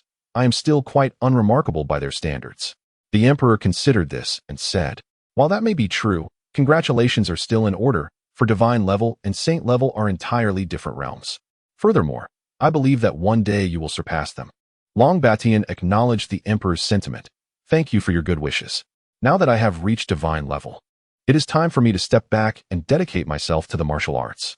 The future belongs to the younger generation, and unless a significant matter arises, I shall refrain from intervening. However, if anyone poses a threat to the Long family or the empire, I will not stand idly by." Hearing the first part of his grandfather's statement, the emperor felt a twinge of anxiety, but he relaxed upon hearing Long Batian's assurance. He said, "Well then, I wish you a swift ascension to even greater heights. Moreover, it seems that the younger generation of the Long family is indeed remarkable. You can rest assured." At this point, the emperor glanced at Long Outyan and remarked, "Especially this young man Outyan, so adept at concealment that he even deceived me. Truly, he embodies the potential for greatness." In response, Long Outyan smiled and said, "Your Majesty, you flatter me. I simply prefer to remain low-key. Besides, my current strength is still quite limited, and I have much to strive for." The emperor replied, "Since there are no outsiders today, let us dispense with formality. You may call me uncle-in-law, as I am not here in my capacity as emperor." Long Outyan nodded, "Understood, uncle-in-law." At that moment, the emperor seemed to recall something and turned to Long Batian, saying, "By the way, father-in-law, I remember you mentioned that even the Pope could not cure mother-in-law. Now that she is well, I am curious about the method employed to achieve her recovery." Long Batian pondered for a moment before responding, "Well, there is no need for concealment. The reason for Fenghua's recovery is entirely due to Outyan. Without him, I fear Fenghua would no longer be among us." The emperor, intrigued, looked at Outyan and asked, "But Outyan's abilities cannot possibly rival those of the Pope. How could this be?" Long Batian replied, "Your Majesty, please allow me to explain. Since he was very young, Outyan has been under the tutelage of a mysterious master, a truly remarkable alchemist. Outyan spent considerable time gathering herbs as per his master's instructions, which ultimately led to Fenghua's healing." The emperor was astounded. Such wondrous alchemy. This is truly incredible. Outyan is indeed fortunate. I would love to meet this extraordinary individual. Long Batian sighed. "Ah, how I wish to meet him as well. However, this master is elusive, and I have yet to encounter him. Moreover, such esteemed individuals often possess eccentric temperaments." The emperor nodded in agreement. Indeed, gifted individuals often exhibit peculiar dispositions, making them difficult to comprehend. Nevertheless, Outyan is fortunate to have access to such mysterious alchemy, and his strength will surely increase rapidly. After all, every alchemist possesses their own unique methods for enhancing their abilities. Upon hearing these words, Long Batian fell into deep contemplation. Long Outyan pondered for a moment and then remarked, "Utilizing alchemical potions to enhance one's strength comes with considerable side effects. Given my current capabilities, it is quite challenging to concoct advanced potions for power enhancement. At most, I can produce potions beneficial to 6th level warriors, aiding them in their ascension to the 7th level. However, once consumed, their progress thereafter becomes exceedingly difficult. These potions are primarily suited for the elderly. Although Long Outyin endeavored to downplay his abilities, the Emperor could not help but be astonished upon hearing this. The prospect of enabling 6th level warriors to break through to 7th level, despite the significant side effects, was undeniably valuable, a rare treasure in his eyes. Thus, the Emperor cautiously inquired, "Is it truly so wondrous? How extraordinary! I wonder if this can be mass-produced." With an air of feigned contemplation, Long Outyin responded, "Mass production of such a substance is impossible, as it is extraordinarily formidable. The materials required are exceedingly rare, and the process is prone to failure. Therefore, large-scale production is not feasible. However, if my uncle can procure sufficient materials, I could assist in the refinement. Yet, I must insist on a 30% share of the outcome." The Emperor paused to consider Long Outyin's words, realizing that if such a product could be mass-produced, it would surely incite divine jealousy. After hearing the latter condition, he expressed his delight, asking, "Is that truly the case?" Long Outyin affirmed, "Indeed." The Emperor replied, "Very well. It is a deal. Please list the necessary materials, and I shall dispatch someone to collect them." Subsequently, Long Outyin compiled an extensive list of materials, which, of course, were not intended for the crafting of those potions but rather for his own needs, cleverly leveraging the Emperor's resources for collection. After all, concocting such rudimentary potions was relatively simple for him. Thus, he seized the opportunity to extract a handsome profit from the Emperor, knowing that no one else would be the wiser. Once he completed the list, he handed it to the Emperor, who, upon examining it, gasped in astonishment at the rarity of the items listed. Some of these materials were scarcely found even in the royal treasury. The Emperor carefully stored the list and remarked, "Indeed, it requires a significant investment. Upon my return, I shall ensure that my men gather these materials and have them delivered." Chapter 51. The Royal Auction House. Long Outyin pondered for a moment, contemplating the sale of some amethyst honey at the auction that evening to earn a little extra coin. Most of the winnings he had acquired through both triumph and theft had already been gifted to his grandfather, leaving him with only a small portion. He reasoned that presenting the honey would undoubtedly create a stir and invite scrutiny, prompting him to decide on gifting some to the Emperor, as they were, after all, family in name, which would alleviate some pressure. Moreover, since the royal auction house was entirely under royal management, secrecy would be futile. Thus, it was wiser to offer a portion to prevent any suspicion. "Wait, Aunt," he said, "I have a small gift for you, something my master once bestowed upon me." With that, Long Outyin produced 3 jars, one containing 5 pounds of royal jelly, another 10 pounds of premium amethyst honey, and the last, 20 pounds of regular amethyst honey. The queen, with a look of curiosity, accepted the jars and opened one, releasing the distinct aroma of amethyst honey that quickly filled the grand hall. "Is this truly amethyst honey? The legendary elixir known to enhance beauty?" she exclaimed in delight. Long Outyin confirmed, "Indeed, it is 5 pounds of royal jelly, 10 pounds of premium amethyst honey, and 20 pounds of regular amethyst honey, a humble token of my gratitude from my master." The queen, visibly thrilled, expressed her heartfelt thanks. "This is extraordinary. I never expected to encounter such a legendary treasure. Thank you so much, Outyin." Her excitement and gratitude were evident as she gazed at him with admiration. The Emperor, too, was taken aback. He had not anticipated that Long Outyin possessed such a remarkable treasure, and the thought brought him great joy. For who would not desire a youthful and beautiful consort? "Do not mention it, Aunt," Long Outyin replied. "I simply wish for you to remain eternally youthful and beautiful. After all, we are family, so there is no need for such formality." The queen, pleased by his words, reciprocated with more polite exchanges. Eventually, the Emperor and Queen returned to the palace, as their exalted status did not permit them to linger away for long. Before departing, Shen Yuan Hongtian extended an invitation for Long Outyin to visit him whenever he had the time, and Long Outyin readily accepted. After bidding farewell to the Emperor and Queen, Long Outyin returned to his residence. Once back in the courtyard, he and Ji Mingyue indulged in their usual fervor until she finally begged for mercy.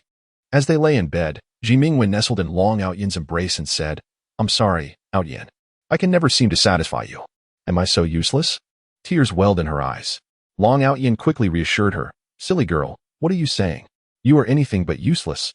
Stop thinking such things, all right?" Ji Mingyue Still wearing a sorrowful expression, suggested, "Perhaps you should take in sister-by as well. She is deeply devoted to you, and that would silence any gossip. Plus, it would provide me with some companionship. I noticed that Ling Hu Wanqing looked at you with curiosity last time. She seems interested too." Long Outyan responded, Ming with, "Don't be absurd. I regard sister-by as a sister, and I have no other intentions. As for Ling Hu Wanqing, we merely met for the first time. How could she possibly have feelings for me? Do not dwell on such thoughts, dear. Let us rest now. We still have to attend the royal auction house after dinner." Ji Mingyuan nodded at his words, closed her eyes, and soon fell into a deep slumber, clearly exhausted from earlier. Long Outyan, noticing her peaceful state, also closed his eyes. That evening, after dinner, the Long family set off towards the royal auction house in a grand procession. It was Long Outyan's first visit, and a sense of curiosity enveloped him as they approached the splendid entrance. The royal auction house was expansive, adorned in luxurious decorations that radiated opulence, its golden exterior reflecting the majesty of the royal lineage. Upon entering, he observed the interior divided into numerous sections, each with distinct levels of exclusivity. The second floor featured private rooms of varying luxury. The floor was laid with gilded tiles, exuding an air of nobility and authority, while the pillars were intricately carved with fearsome dragons from another realm, and the ceiling was embellished with various magical lights, all contributing to the grandeur of the venue. Long Outyan approached a counter and addressed the attendant.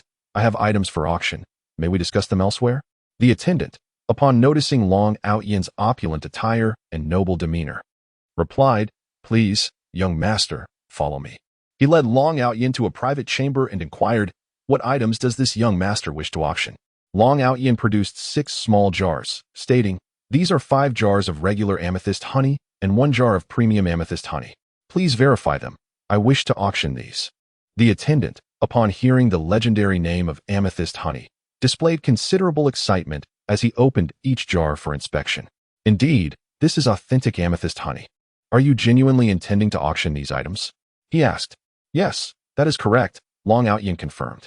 The attendant gathered his composure and inquired, "Might I ask how I should address you? Will the auction be conducted anonymously or under your name?" "Call me Long Outyan." "An anonymous auction would be preferable to avoid complications," he replied. The attendant, realizing the identity of the esteemed young master, expressed his admiration. "Ah, young Master Long. It is an honor. Your reputation precedes you. You are indeed a notable figure in the capital." After exchanging pleasantries, Long Outyan joined his family in their designated private box on the second floor. Each of the 6 prominent families of the Aolong Empire had their own exclusive box, symbolizing their status. Inside, the lavish DCOR continued, with a table laden with an array of fruits. They each settled into their places, eagerly awaiting the commencement of the auction, while Ji Mingwei took her seat beside Long Outyan. Through the glass windows of the box, they observed the bustling crowd on the first floor, alive with excitement. In contrast, the second floor offered a more serene environment, with only occasional murmurs emanating from other boxes. At around 8 o'clock, the lights in the grand hall suddenly dimmed, leaving only a spotlight on the auction stage. A man in his 50s ascended the platform and addressed the audience. "Good evening, esteemed guests. I sincerely thank you for attending this auction. I hope tonight brings you fruitful acquisitions. Allow me to introduce myself. I am Li Tian, the chief auctioneer of the Royal Auction House. I hereby declare the auction officially open." At that moment, a service attendant approached, carrying a tray with a vibrant red magic crystal. Li Tian continued, "Let me present our first item for auction, a rare level 7 fire-type magic core. This is an invaluable treasure for fire mages. Imagine, in the midst of battle, should your magical energy deplete, having a core brimming with power to absorb would be akin to gaining an extra life. Do not miss out on this remarkable opportunity. The starting bid is 500 gold coins." Listening to Li Tian's fervent promotion, Long Outyan could not help but admire the man's skill and persuasion.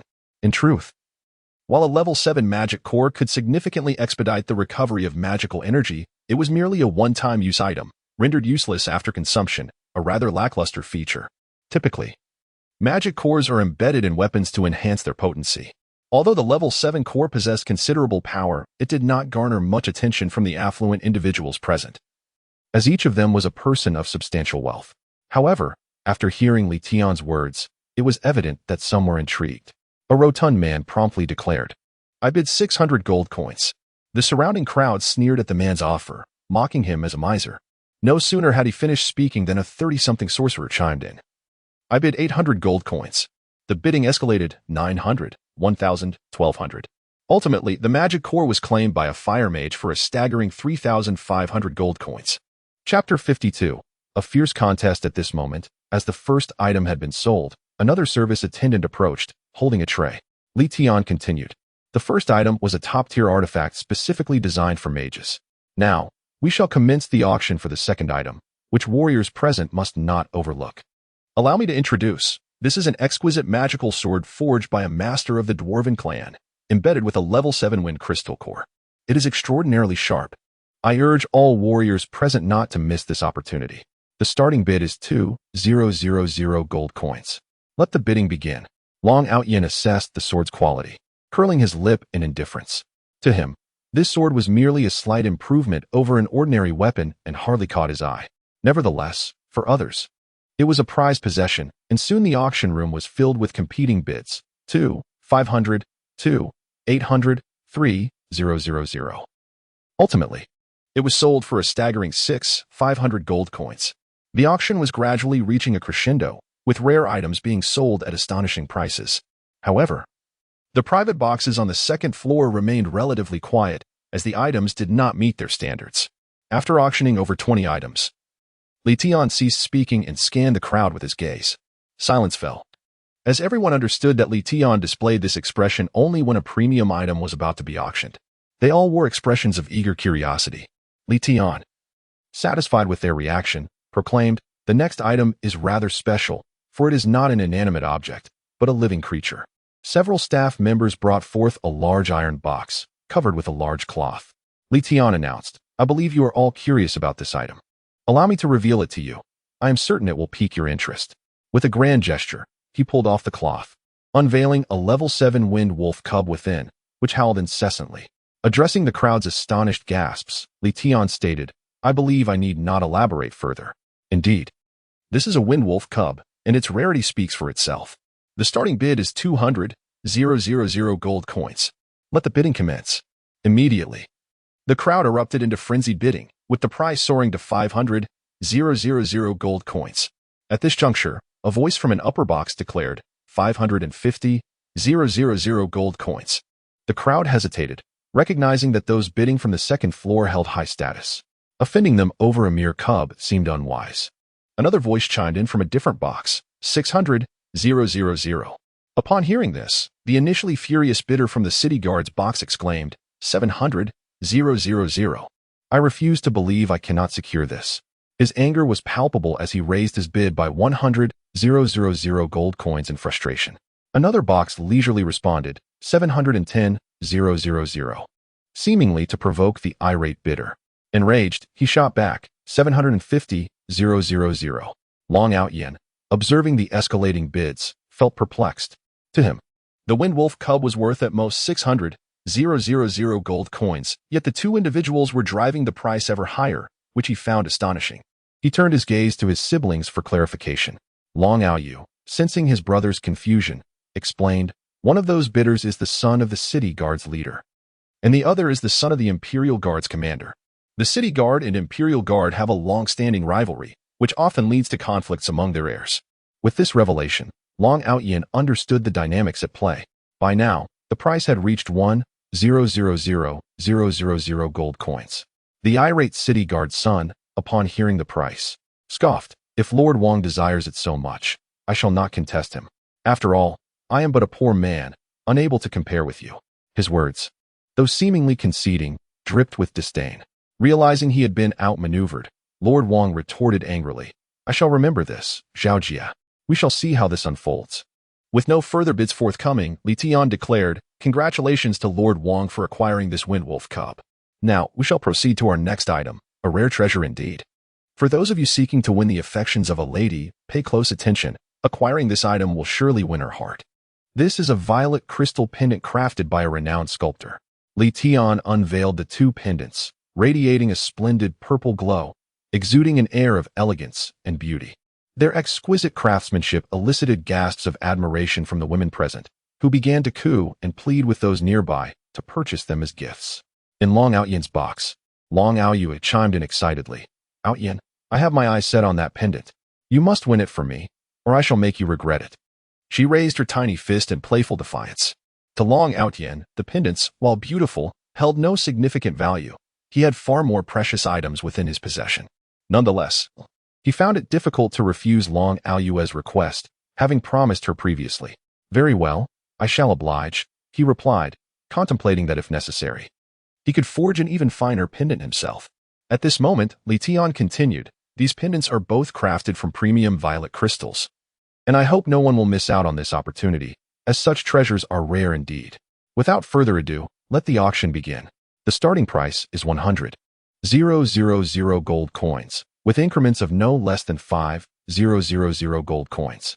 Once again, the bidding escalated, eventually settling at 600,000 gold coins. At this point, only bidders from the second floor remained active, including the Linghu family, represented by Linghu Wanqing, the Shimin family, the Ouyang family, and the royal family, where the 10 princes were seated alongside Long Outyen in his box. Suddenly, a voice from the Shimin box declared, 650,000 gold coins. I kindly ask for everyone's consideration. I shall take this pendant. Although many regarded the Shimin family's claim with disdain, their formidable influence dissuaded significant opposition. Then, a voice from the Ouyang box responded, "Since Brother Shimin desires it, I shall yield and not contest." The Ouyang family withdraws. Linghu Wanqing interjected, "What makes the Shimin family so esteemed? Why must we all bow to you?" I bid 660,000 gold coins. Upon hearing this, Shimin Xiaozhan, though infuriated, remained composed. Knowing that Linghu Wanqing was favored by the eldest prince, he replied politely, "Since Miss Linghu has spoken, we must continue the bidding." 700,000. Linghu Wanqing, feeling frustrated, realized she did not have sufficient funds for further bidding. Despite her desire for the pendant, she reluctantly stated, "Humph, I shall not compete any longer." At this moment, Shimin Xiaozhan felt an overwhelming sense of pride, believing victory was assured. Just as he reveled in this certainty, Long Ao Tian languidly remarked, "The Shimin family truly boasts vast wealth and influence. However, I have taken a fancy to this pendant. I offer 800,000. I wonder if young Master Shimin is interested in a contest?" Upon hearing Long Ao Tian's voice, Shimin Xiaozhan's anger flared, and he retorted, "Long Ao Tian, do not get ahead of yourself. I will raise the bid to 850,000. At that moment, the crown prince interjected, "Haha, given the fervor of your bidding, I must join in as well. I too have an interest in this item. I bid 900,000. Though Shimin Xiaozhan seethed with rage, he could do nothing but concede, stating, "I shall let this go for now, Long Ao Tian. We shall never forget the grievances you have caused our family. We will see how this unfolds. I grant the crown prince this opportunity." Observing the crown prince's involvement, Long Ao Tian pondered for a moment, realizing they were not allies, and then declared, "Haha, I cannot help but be enamored with this item. I shall offer 1,000,000. Enraged by Long Ao Tian's blatant disregard for his feelings, the crown prince responded, "Haha, since young Master Long is so eager, let us raise the stakes to 1,050,000. Long Ao Tian replied, "Very well. I shall graciously accept that challenge. I bid 150,000. Thus, the back and forth escalated, and soon the price surpassed 2,000,000. The crown prince, seething with fury, would not have spent such a fortune to compete with Long Ao Tian had it not been for Linghu Wanqing's admiration for the pendant. He secretly vowed to make Long Ao Tian pay for this affront. Eventually, seeing the price reach such dizzying heights, Long Ao Tian decided to withdraw. He turned to Long Ao Yu and said, "Sister, let us concede this time. Once we return home tonight, I shall craft you a pendant of equal or greater value, to be presented to you tomorrow." Though Long Ao Yu was initially reluctant, she conceded after hearing her brother's assurance. Despite her somewhat headstrong nature, she recognized the imprudence of spending such an exorbitant sum on a pendant. "This better be your promise," she cautioned. Turning back to the crown prince, Long Ao Tian said, "Haha, since the crown prince is so determined to have it, I shall graciously withdraw, for I am quite impoverished." This statement nearly caused the crown prince to choke with fury, while others might be unaware. He knew that Long Ao Tian had won several billion gold coins from the martial competition. Nevertheless, the crown prince feigned humility and replied, I am grateful for young Master Long's generosity. I shall be sure to express my gratitude in due time.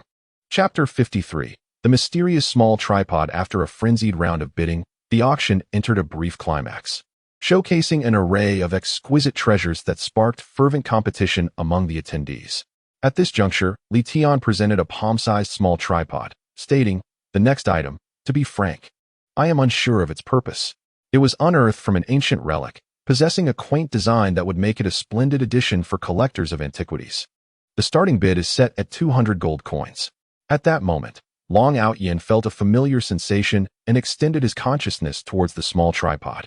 However, upon contact, his consciousness was abruptly repelled, leaving him astonished. Such an occurrence had only transpired once since his arrival in this world, when he had rescued Xiaoyi. And his consciousness was similarly rebuffed by the celestial artifact ring. Determined, he resolved to acquire the item at any cost. As the attendees observed the seemingly useless small tripod, their interest waned and the bidding remained sparse, with the price only reaching 1,200 gold coins. Long Outyin interjected, "Heh, I find this small tripod quite appealing. I bid 1,500 gold coins." Hearing this, Shimin Xiaozhan, who initially had no intention of raising his bid, quipped, "Oh Long Xiao, have you already squandered your fortune?" "Huh, I bid 5,000 gold coins." Faced with Shimin Xiaozhan's counter, Long Outyin could only smile wryly, acknowledging his financial limitations. "Alas, how can I compete with young Master Shimin's wealth? However, I am quite fond of this piece. Thus, 10,000 gold coins." Shimin Xiaozhan, sensing the challenge in Long Outyin's words, replied defiantly, "I am eager to see how high you'll bid. I offer 20,000 gold coins." Long Outyin retorted, "Heth, I bid 50,000. Should young Master Shi exceed this amount, I shall concede gracefully." Internally, he mused, "Should you win, I can always retrieve it later, with my evasion techniques. No one would ever know." After a moment's hesitation, Shimin Xiaozhan, considering his family's current predicament, conceded, saying, "In that case, I shall not contest further. Congratulations, Long Xiao, on your acquisition." He laughed triumphantly. Long Outyin, secretly deriding him, replied, "I am grateful for your graciousness, young Master Shimin." Thus, the small tripod was secured by Long Outyin for 50,000 gold coins. The others in the private box were perplexed, prompting Long Outyin's elder brother, Long Outyin, to inquire, "Outyin, why would you bid for such a seemingly useless item? Even if you are affluent, such extravagance seems unwarranted." With a mischievous grin, Long Outyin responded, "Heh, some mysteries are best left undisclosed. However, I assure you, this small tripod is anything but ordinary. I have struck a remarkable bargain." As the group regarded Long Outyin with skepticism, he simply shook his head, reveling in his excitement and anticipation regarding the small tripod. Moments later, a server knocked and entered the box, delivering the auction tripod. As Long Outyin took hold of it, an overwhelming sense of familiarity washed over him. He attempted to probe its depths once more with his consciousness, but once again, he was repelled. Realizing his inadequacy, he tucked it away. Recalling his master's teachings that only those at the nascent soul stage could refine treasures above the celestial artifact level. Although he had successfully refined the Xiaoao divine ring with his master's assistance, its powers remained sealed. Clearly, this small tripod was an artifact of exceptional caliber. Long Outyin felt an exhilarating rush. His unanticipated acquisition had proven fortuitous. The auction continued, with new items emerging, and he kept a vigilant eye for anything of interest, occasionally bidding on a few items. As the event drew to a close, the Long family members had each made their acquisitions. Long Aoyue and Long Aoshua each procured a decorative hairpin, while the brothers indulged in peculiar items that Long Outyin deemed mere trinkets. Nevertheless, he had promised to support them. Long Outyin himself secured numerous precious medicinal herbs, including blood ginseng, poria, snow spirit fungus, and snow lotus, thoroughly satisfied with his endeavors. Yet, his funds were dwindling, leaving him eager to see the proceeds from the violet crystal honey. As the auction neared its conclusion, the atmosphere grew increasingly electrified, for it was customary for the finest items to be sold at the end. Leapt then proclaimed, "Please quiet down." As we commenced the bidding for one of the highlight items of this event, a sword. According to our appraisers, this is a newly discovered sub-artifact, never before recorded on the continent, and I shall keep its purpose a secret for now, allowing the buyer to explore its potential. The starting bid is set at 5 million gold coins. The crowd erupted in excitement, astonished that a sub-artifact would emerge at this auction.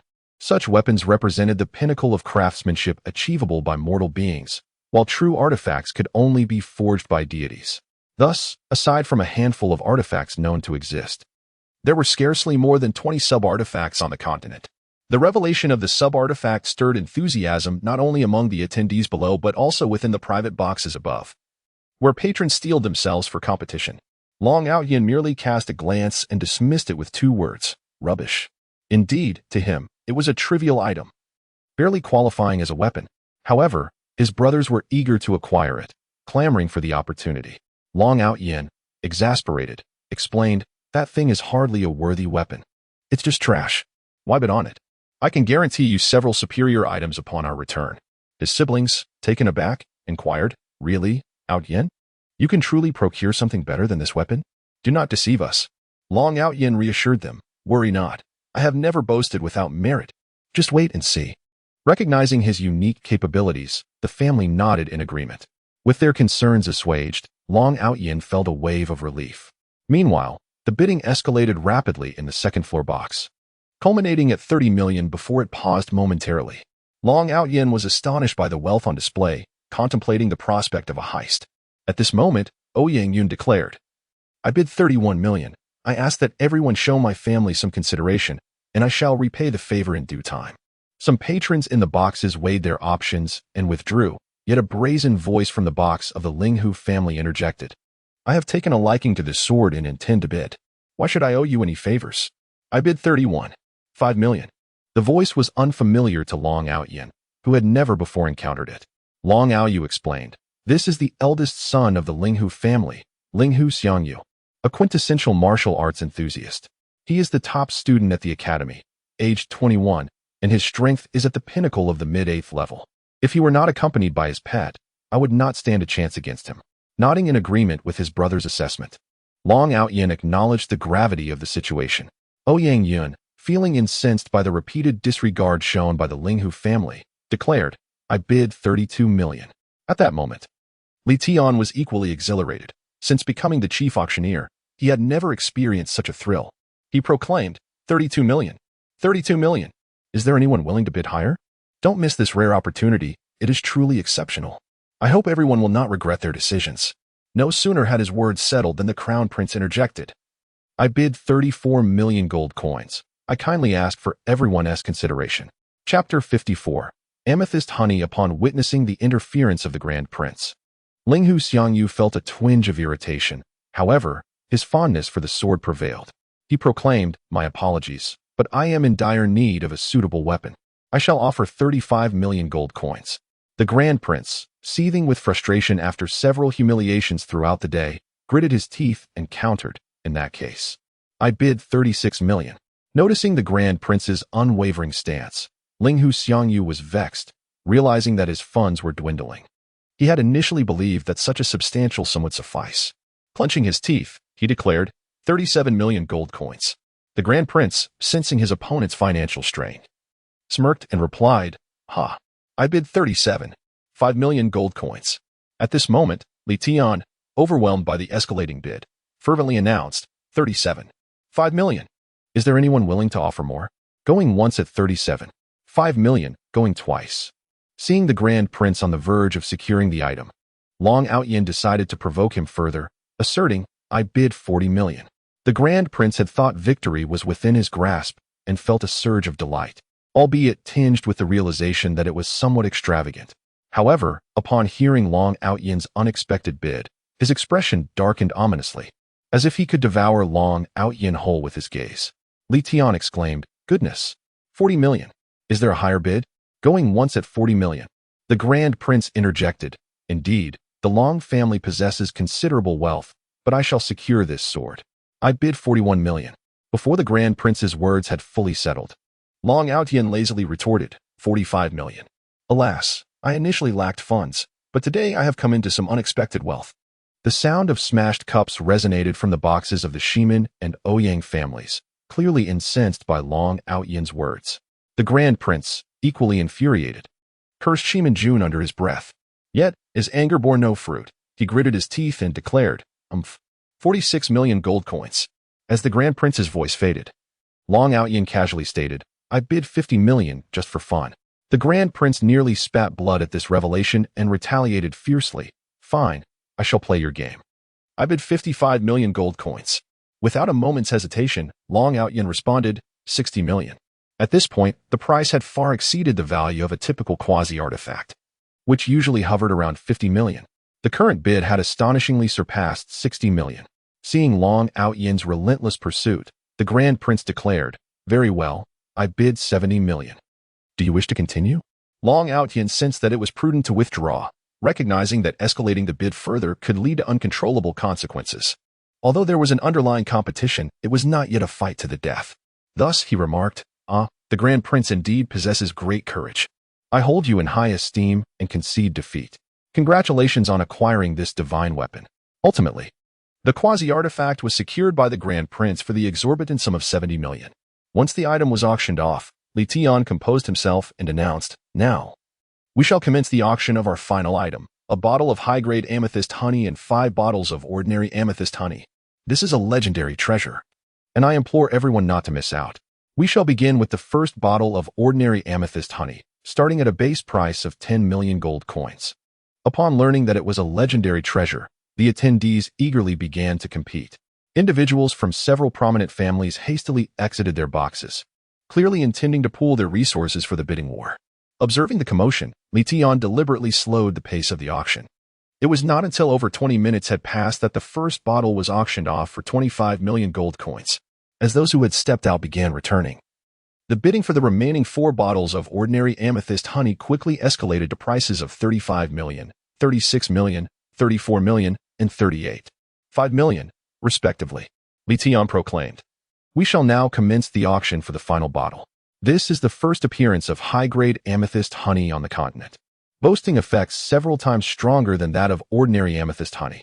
Seize this rare opportunity. It is a once-in-a-lifetime chance. The starting bid is 50 million. Let the bidding commence." By this time, all the previously exited individuals had returned, fully prepared with ample funds for the final competition, and the price swiftly exceeded 100 million.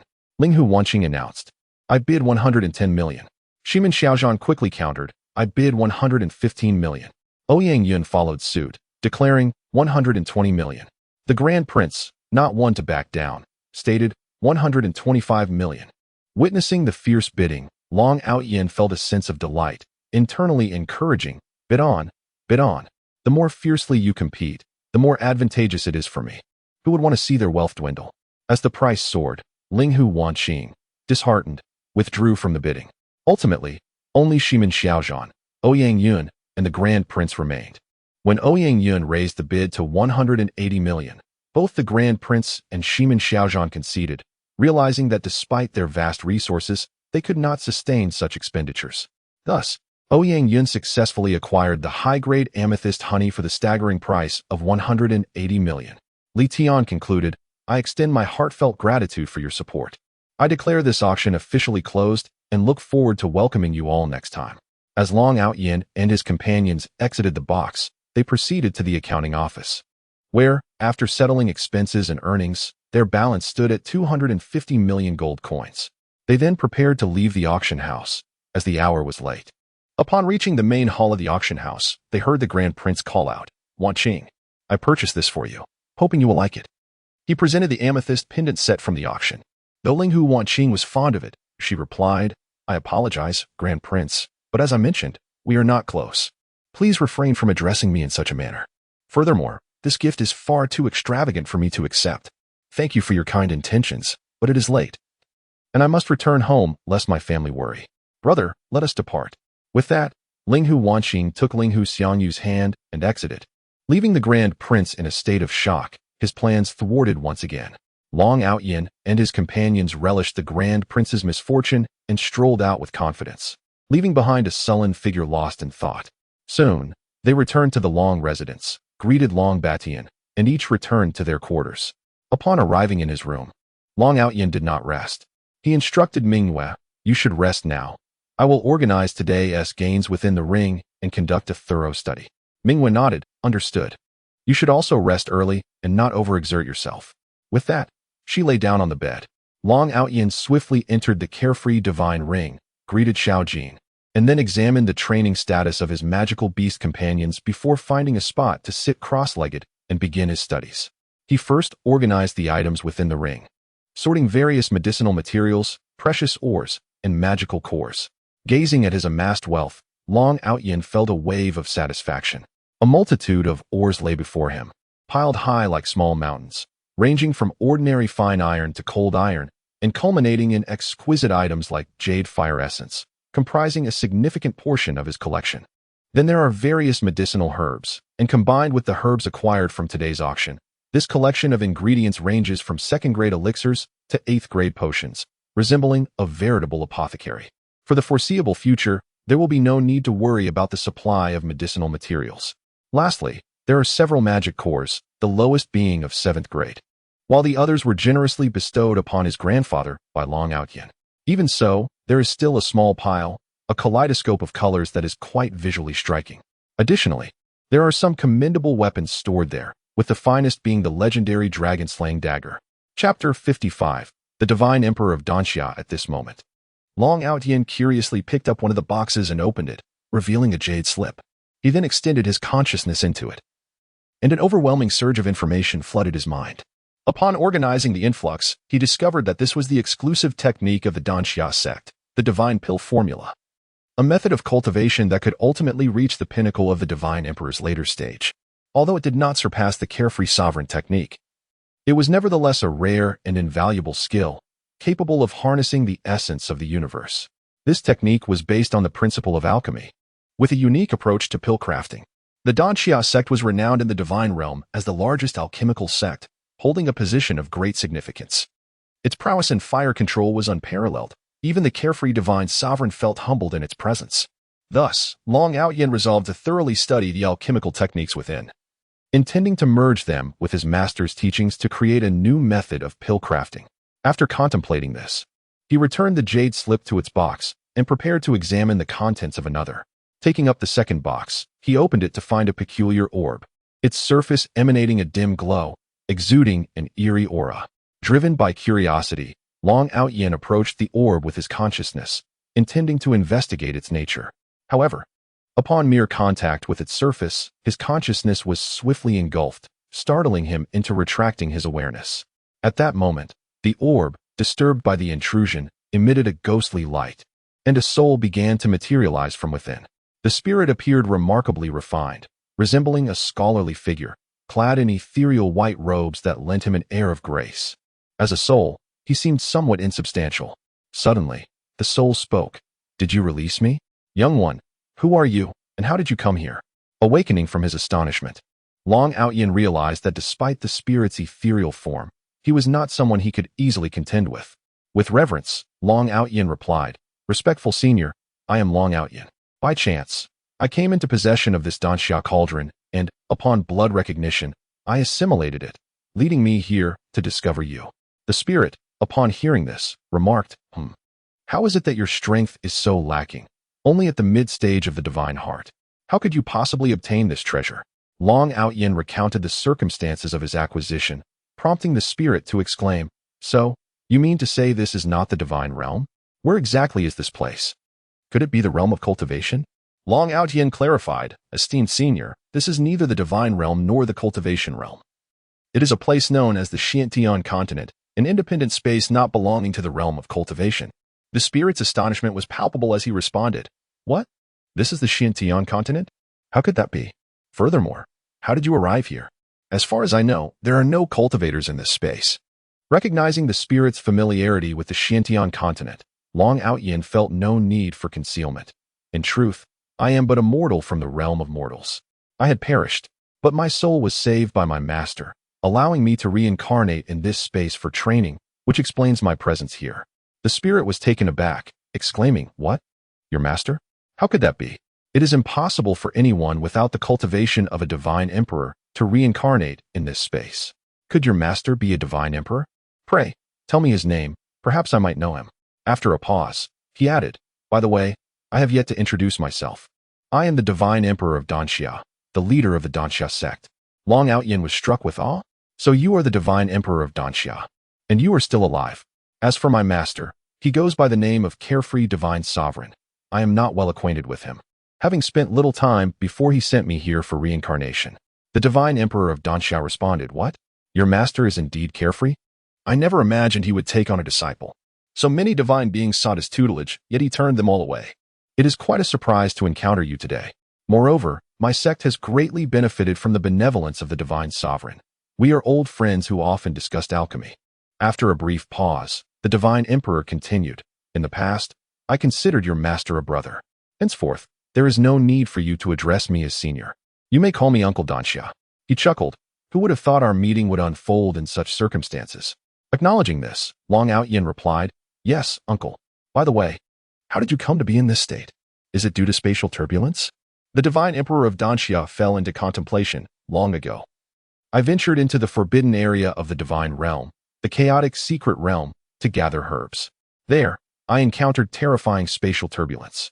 In that fleeting moment of danger, I abandoned my physical form and entered this Danxia cauldron in a state of soul. I then discovered this exquisite artifact, the soul orb, which enabled my survival. Albeit my strength has since dwindled to that of a celestial sovereign. Long Outyin inquired, Then how can you recover, uncle? Is there anything I can do to assist? The Divine Emperor chuckled, For now, there is little you can do. Focus on your cultivation. In due time, when you return to the Divine Realm and reunite with your master, a solution will present itself. Long Outyin assured him, Rest assured, uncle, I shall. At that moment, he recalled the Xiantian continent and asked, Uncle, is there anything particularly special about the Xiantian continent? You seem to imply that entering here is quite troublesome. The Divine Emperor replied, At your current level of cultivation, it matters little for you to know. I can tell you that this is an ancient battlefield of the gods, a space sealed by numerous divine emperors and sovereigns. Beyond this, do not inquire further. When your cultivation reaches a certain level, you shall learn all in due course. Long Outyin asked, Will you remain here, or will you go to the space within the Carefree Divine Ring? The Divine Emperor chuckled. I did not expect Carefree to be so considerate as to seal the ring. In that case, I shall reside in your ring space. This Danxia cauldron and its contents are now yours. After this encounter, I believe others will presume me dead. This may free me from ties, allowing my cultivation to ascend further. Long Outyin protested, How can that be? Everything inside is what you have collected. Uncle, I cannot accept this. The Divine Emperor reassured him. These items no longer hold significant value for me. Most were collected merely for my personal interests. Accept them without hesitation. Seeing the sincerity in his uncle's words, Long Outyin relented. Then I shall gratefully accept, uncle. Should you need anything in the future, please do not hesitate to ask. Thus, Long Outyin departed with the soul orb of the Divine Emperor of Danxia, emerging into the ring space. The Divine Emperor remarked, How meticulous of your master to have placed a seal on the ring. Upon scanning the spiritual space, he suddenly spotted Xiao Jin and, upon noticing the dragon's distinctiveness, exclaimed in astonishment, How is it possible? A 10-clawed chaos sacred dragon? Truly remarkable. You are indeed fortunate. Your master possesses a 9-clawed divine dragon. Yet you have a legendary existence such as this. Long Outyin proceeded to recount the tale of Xiao Jin to the Divine Emperor of Danxia. The Danxia Divine Emperor remarked, Hey, I truly did not expect this. Your fortune is indeed remarkable. First, you took the esteemed Xiao Divine Venerable as your master, then acquired the power of chaos, and ultimately hatched the Chaos Sacred Dragon. Any one of these accomplishments would cause a sensation in the divine realm. I envy you. At that moment, Long Outyin summoned Xiao Jin and introduced him. Xiao Jin was quite curious about his master's uncle, so he circled around the Danxia Divine Emperor. The Danxia Divine Emperor then said, Outyin, your cultivation has now reached a level sufficient to unlock the second layer of the seal, which will prove highly beneficial to you. Upon hearing his uncle's words, Long Outyin recalled and replied, Yes, thank you for the reminder, uncle. I will proceed to unseal it immediately. Chapter 56. The second layer of sealing and the grand alchemy. Upon concluding his words, Long Outyin withdrew a ring and channeled his spiritual energy into the seal of the divine ring. Gradually, the seal began to loosen, and after approximately half an hour, the second layer of the seal shattered as Long Outyin's spiritual energy neared exhaustion. Seeing that the seal had been breached, Long Outyin could hardly contain his excitement to explore the changes within the ring and the surprises it might hold. He vanished from his original location, appearing inside the ring. The moment he entered, Long Outyin felt as though the storage space had expanded tenfold, equivalent to the size of 10 imperial capitals. The spiritual energy within also underwent a tremendous transformation, taking on a misty form with a concentration that was more than 10 times denser than before. At that moment, the Danxia Divine Emperor remarked, it seems the seal has indeed been lifted. However, you might not yet realize the significant change that has occurred. The flow of time within here differs from that of the outside world. The current ratio stands at 10:1, meaning 10 days in here equate to just 1 day outside. This is the most substantial alteration. And as the seal continues to unravel, this ratio will further expand. Long Outyin was taken aback by this revelation, his mouth agape in astonishment, swiftly followed by an overwhelming joy. If he could cultivate within this realm, his speed would surpass that of the outside world by several dozens of times. What a remarkable opportunity. Thank you for your guidance, Master Uncle, he exclaimed. Without your insight, I might have overlooked this. With this capability, my cultivation speed will accelerate tremendously. The Danxia Divine Emperor replied, indeed, it will significantly expedite your progress. As your cultivation deepens, you will come to appreciate the astonishing nature of this ring. It is the most prized treasure of your master, singular in the divine realm. There exists no other ring that surpasses it. Long Outyin pondered for a moment, noting that dawn was still hours away, over 2 hours until the light of day, which in this realm translated to more than 20 hours. Thus, he resolved to utilize the Danxia cauldron he had just acquired to refine the materials he had previously collected. Understood, he said. It is still early. Master Uncle, I shall first use the Danxia cauldron to refine these low-grade materials into elixirs, as they are still quite significant to me. The Danxia Divine Emperor responded, yes, that is wise. Storing these low-grade materials in this manner may diminish their efficacy. In the future, any medicinal herbs you acquire can be placed within the Danxia cauldron, for the efficacy of the herbs will remain intact in that space. Long Outyin nodded. I understand, Master Uncle. He then summoned the Danxia cauldron, ready to commence his alchemical endeavors. The Danxia Divine Emperor interjected, there are several functions of this Danxia cauldron that you are not yet aware of. Allow me to enlighten you. Long Outyin, intrigued, inquired, what other peculiarities does this Danxia cauldron possess? The Danxia Divine Emperor chuckled. The Danxia cauldron is the finest alchemical vessel I have ever encountered. It certainly possesses some extraordinary functions. When refining elixirs, this cauldron generates flames that surpass your own by 1 level. For instance, if you are using the 3-flavor true fire, this cauldron will automatically produce the 6-flavor true fire, all while maintaining the same energy consumption, thus significantly enhancing the speed and quality of your alchemical processes. Long Outyin, elated, responded, so, according to you, could it not mean that I can refine elixirs of a higher grade, even with lesser strength? The Danxia Divine Emperor affirmed, indeed.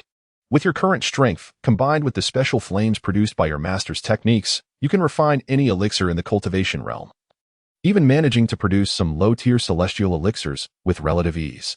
Long Outyin, filled with joy, exclaimed, is that true? This is wonderful. Now I need not fear my lack of strength hindering my alchemical pursuits. As long as I possess the materials, I can refine elixirs. The Danxia Divine Emperor added, yes, indeed. Furthermore, the second remarkable feature of this cauldron is that when refining the same type of elixir, you need not conduct multiple batches. You can directly pour all the materials in at once. The number of portions you add will determine the quantity of elixirs produced in a single cycle. Extremely convenient. Long Outyin exclaimed, so, from now on, I need not refine elixirs batch by batch. I can simply pour everything in at once. That would be splendid. Saving so much time, as refining elixirs can be quite tedious. The Danxia Divine Emperor confirmed, precisely.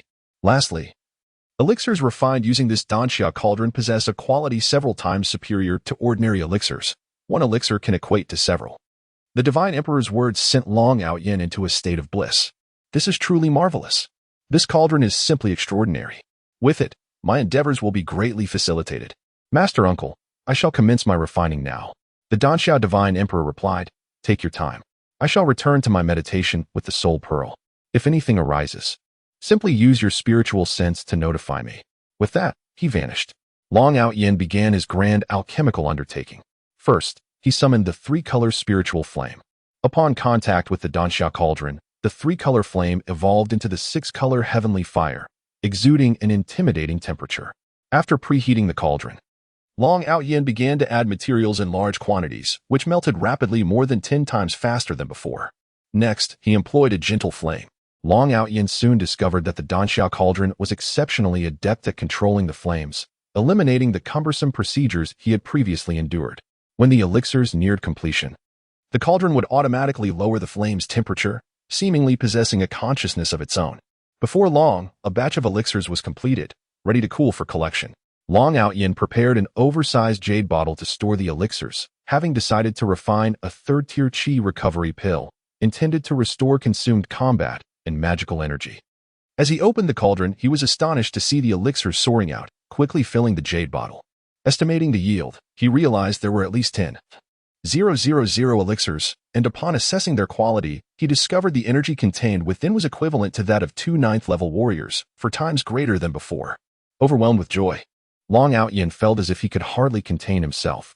Continuing his alchemical efforts, Long Outyin spent over 10 hours refining, ultimately exhausting all the materials he had gathered, including those from the magical beast forest and the auction house. Previously, using these materials would have required several months. Now, with the Danxiao cauldron, the process was significantly expedited.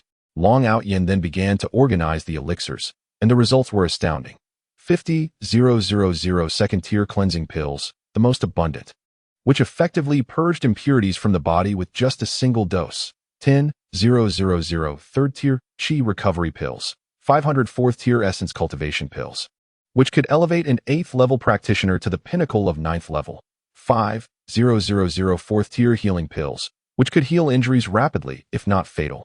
5,000 fourth-tier detoxification pills, which could counteract nearly all poisons, particularly those found in the Xiantian continent. And 2,000 fourth-tier solid pills, which granted enhanced defense in battle, rendering the user impervious to attacks from 9th-level foes for half an hour without any side effects. Additionally, there were 700 5th-tier elemental pills, crafted from elemental fruits, with each elemental type yielding 100 pills, enhancing one's cultivation aptitude and accelerating the perception of elemental forces. The 6th grade Fury Pill, a potent elixir, grants an individual below the out-of-body stage an instantaneous elevation of combat prowess by 1 realm for a duration of half an hour. However, once the effect dissipates, the individual reverts to a lower realm and experiences a week of weakness, making it a desperate remedy. The remaining concoctions are specifically tailored for practitioners, proving ineffective for martial artists of the Xiantian continent. The 5th grade Infant Formation Pill serves as a means to transcend to the nascent soul stage, while the 6th grade Spirit Nourishing Pill is designed to cultivate one's consciousness. The 7th grade Purple Spirit Pill assists practitioners at the divided spirit stage in stabilizing their realm. And the 8th grade Harmony Pill is utilized by those at the combined body stage for healing. Additionally, there exists a plethora of commonly used elixirs: 10,000 Disguise Pills, 5,000 Speed Pills for an instantaneous boost in velocity lasting an hour, and 5,000 Tortoise Breath Pills for concealing one's aura, among other niche remedies. Observing the vast array of elixirs before him, Long Outyin felt an immense sense of accomplishment. He resolved to craft a multitude of jade vials and boxes for the purpose of collecting and storing these potions and medicinal herbs. Thus, Long Outyin began to refine the jade he unearthed from the beast forest into an assortment of small vials and boxes. He meticulously filled each vial with 50 pills, intending to present them to his grandfather for further handling upon his departure, while retaining a modest 10% for personal emergencies. Naturally, he kept all the practitioner-specific elixirs for himself. In no time, he completed the organization of his collection. At that moment, Long Outyin recalled his intention to forge pendants for his sister. He retrieved several exquisite crystals from the Danxiao cauldron and commenced the refining process. After determining their design, he inscribed defensive formations upon them, capable of withstanding attacks from experts below the saint level. Ultimately, he crafted over a dozen pendants, intending to equip his loved ones, while reserving the remainder for potential gifting in the future. Chapter 57. A conversation between grandfather and grandson after completing the refining process. Long Outyin decided to organize the contents within the Xiaoyao Divine Ring. He resolved to transfer the Grand Hall from the Danxiao Cauldron into the storage space to avoid any inconvenience. Exiting the spiritual space, he arrived at the storage area and used his divine consciousness to relocate the hall from the Danxiao Cauldron. This hall also possessed a mustard seed formation, appearing to be only 50 meters high from the outside, yet the crystalline stones inside towered over 100 meters. Long Outyin then transferred all items from the storage space into the grand hall. At that moment, he remembered the jade slips within the hall that he had yet to examine. He began to peruse them one by one. After a considerable amount of time, he managed to review all the materials, discovering that they contained various cultivation techniques and secretive knowledge. The methods were collected by the Danxia Divine Emperor, surpassing even those of his master, and included an impressive array of top-tier techniques. Long Outyin thought to himself that he must select some exceptional techniques for his family's study. Once he finished organizing, Long Outyin noted that it was getting late, with dawn approaching outside.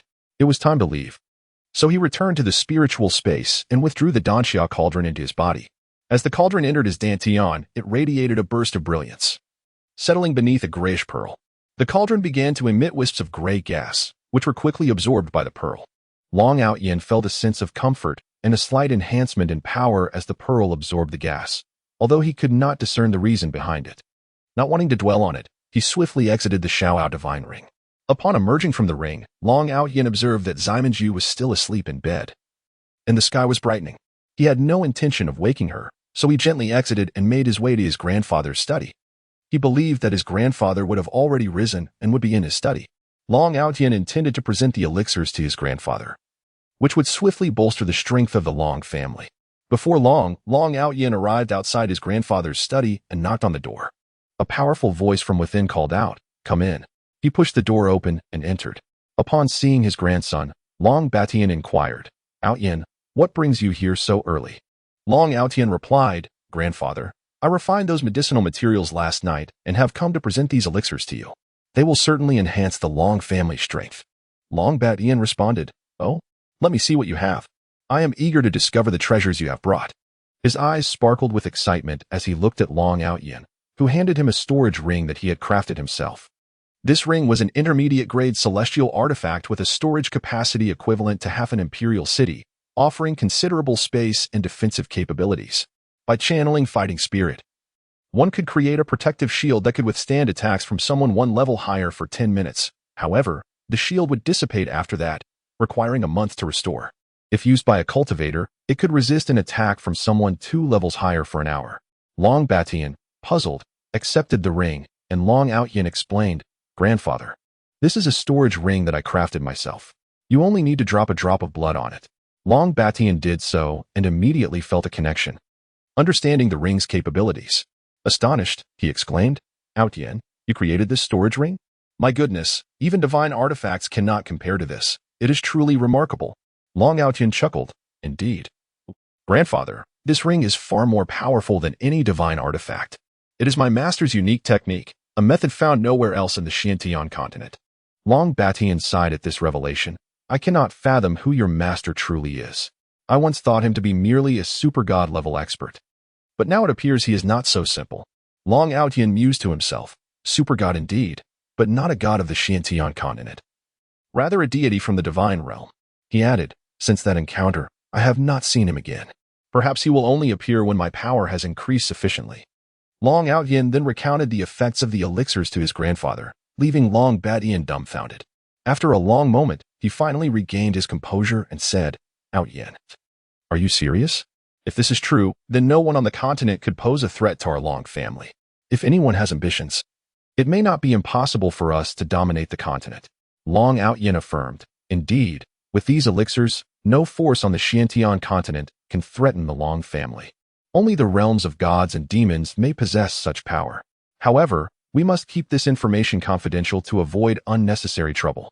Though we are not threatened, being pestered by incessant nuisances is undesirable." Long Batian agreed, "Indeed, we must proceed discreetly. After some time, you should venture into the monster beast forest to establish a teleportation array. Most of our hidden forces can then be relocated there, leaving only enough in the imperial city for self-preservation. If the need arises, we can provide support through the teleportation array." Long Outyin nodded, "Understood. I will develop that basin into the Long family's stronghold, and once our cultivation levels have risen, we can retreat there for seclusion. As for the Along Empire, it will serve as a training ground for our family members. Those lacking strength can hone their skills in the military and return to the stronghold once they reach a certain level, refraining from meddling in worldly affairs." Long Batian pondered for a moment before responding, Indeed, given the current circumstances, the Long family is poised for rapid advancement in the coming years. Continuing to be mired in trivial matters is detrimental to our cultivation. We shall gradually withdraw from the power center of the Aolong Empire and operate from the shadows. If the Emperor is not foolish, we can exist as guardians, for the Aolong Empire is the foundation of our Long family. Long Outyin considered his grandfather's words and continued. If the Emperor proves to be truly foolish and our persuasion fails, we shall cease our involvement until a more enlightened ruler emerges. We cannot blindly protect him, lest we be accused of complicity and tyranny, which would not bode well for either the Long family or the citizens of the Aolong Empire. Moreover, throughout the history of the continent, no empire has endured forever. Even the Radiant Empire faced multiple destructions before being rebuilt. Long Batian nodded thoughtfully. Indeed, we are loyal to the Aolong Empire, but our loyalty must not be blind and foolish. It depends on whether the Emperor is wise or not. Long Outyin declared, Grandfather, if that is the case, I shall visit the monster beast forest soon. In the meantime, please consolidate the family's power. Once the teleportation array is established, we will relocate there and begin our development. Long Batian replied, Very well, let it be so. Now, it is getting late. Let us head to the hall. It is likely time for our meal. Together, Long Outyin and his grandfather made their way to the hall, where they found his grandmother and siblings already gathered. Upon seeing their grandfather, Long Outyin's siblings greeted him warmly. At that moment, Long Aoluin noticed Long Outyin following behind Long Batian and approached him, saying, Brother, what about the promise you made me yesterday? Please don't tell me you didn't manage to fulfill it. I've been thinking about it all night. Don't let me down. Upon encountering the little princess, who had come to seek trouble once more, Long Outyin hastily exclaimed, How could I possibly forget? The matters entrusted to me by my sister are not to be taken lightly. I spent an entire night perfecting it. He then procured 5 exquisite pendants from his storage pouch, presenting one to her, one to his elder sister, and another to Minghua. The 3 women were instantly captivated, with the little girl exclaiming, They are so beautiful. I absolutely adore them. Consider this a pass for you. Long Outyin cautioned, Do not be deceived by their beauty. These are magical artifacts capable of withstanding attacks from individuals below the saint level for the duration of an incense stick's burn. Keep them safe, as they may prove to be lifesavers. The women gazed at him in astonishment, and even his grandparents and parents regarded him with surprise. At that moment, Long Outyin gifted the remaining 2 pendants to his grandmother and mother. Although both women had long surpassed their youthful years, they were still quite fond of the pendants and accepted them graciously. Soon, the meal was served, and everyone began to eat. The excitement from receiving the pendants caused the women to chatter incessantly throughout the meal. After dining, Long Outyin and his siblings departed for the academy, while his father headed to the military camp. After their arrival in the imperial capital, Ziming Feng was also arranged by Long Batian to attend the academy, thus joining the Long family's entourage. He had intended to arrange for Ziminju as well, but she declined, wishing to spend more time with Long Outyin. Once everyone had left, Long Outyin and Ziminju returned to their residence. Chapter 58. A lesson for Shimin Jun. Upon returning to the villa, Long Outyin and Ziminju encountered Bayer, who appeared lost in thought, her mind adrift in a reverie so profound that she failed to notice their approach. After exchanging glances, Long Outyin stepped closer and gently inquired, Sister Bayer, what occupies your mind so deeply? Startled from her contemplation, Baya blushed upon realizing it was Long Outyin speaking to her, and hurriedly replied, It's nothing. Young master, I was merely feeling a bit bored. Long Outyin, understanding her sentiment, acknowledged that remaining indoors day after day could indeed lead to tedium. Ziminju, upon hearing Bayer's words, displayed a sympathetic expression and suggested to Long Outyin, Outyin, since we have no pressing matters today, let us take Sister Bayer out for a stroll. Staying here is rather dull. With a pleading gaze directed at Long Outyin, she made her case. Long Outyin, softened by her earnest look, agreed. Very well, let us venture out and refresh our spirits, lest you both succumb to boredom. Bayer's eyes sparkled with joy at their words, and she hurriedly prepared herself before rejoining them. Soon after, Long Outyin led the 2 ladies out of the Long residence, opting not to bring any guards, as he preferred to wander without the encumbrance of followers. Once outside, Bayer and Ziminju began to chatter excitedly, admiring their surroundings, while Long Outyin trailed behind, basking in the warmth of their happiness. However, just as their spirits soared, a commotion erupted in the distance.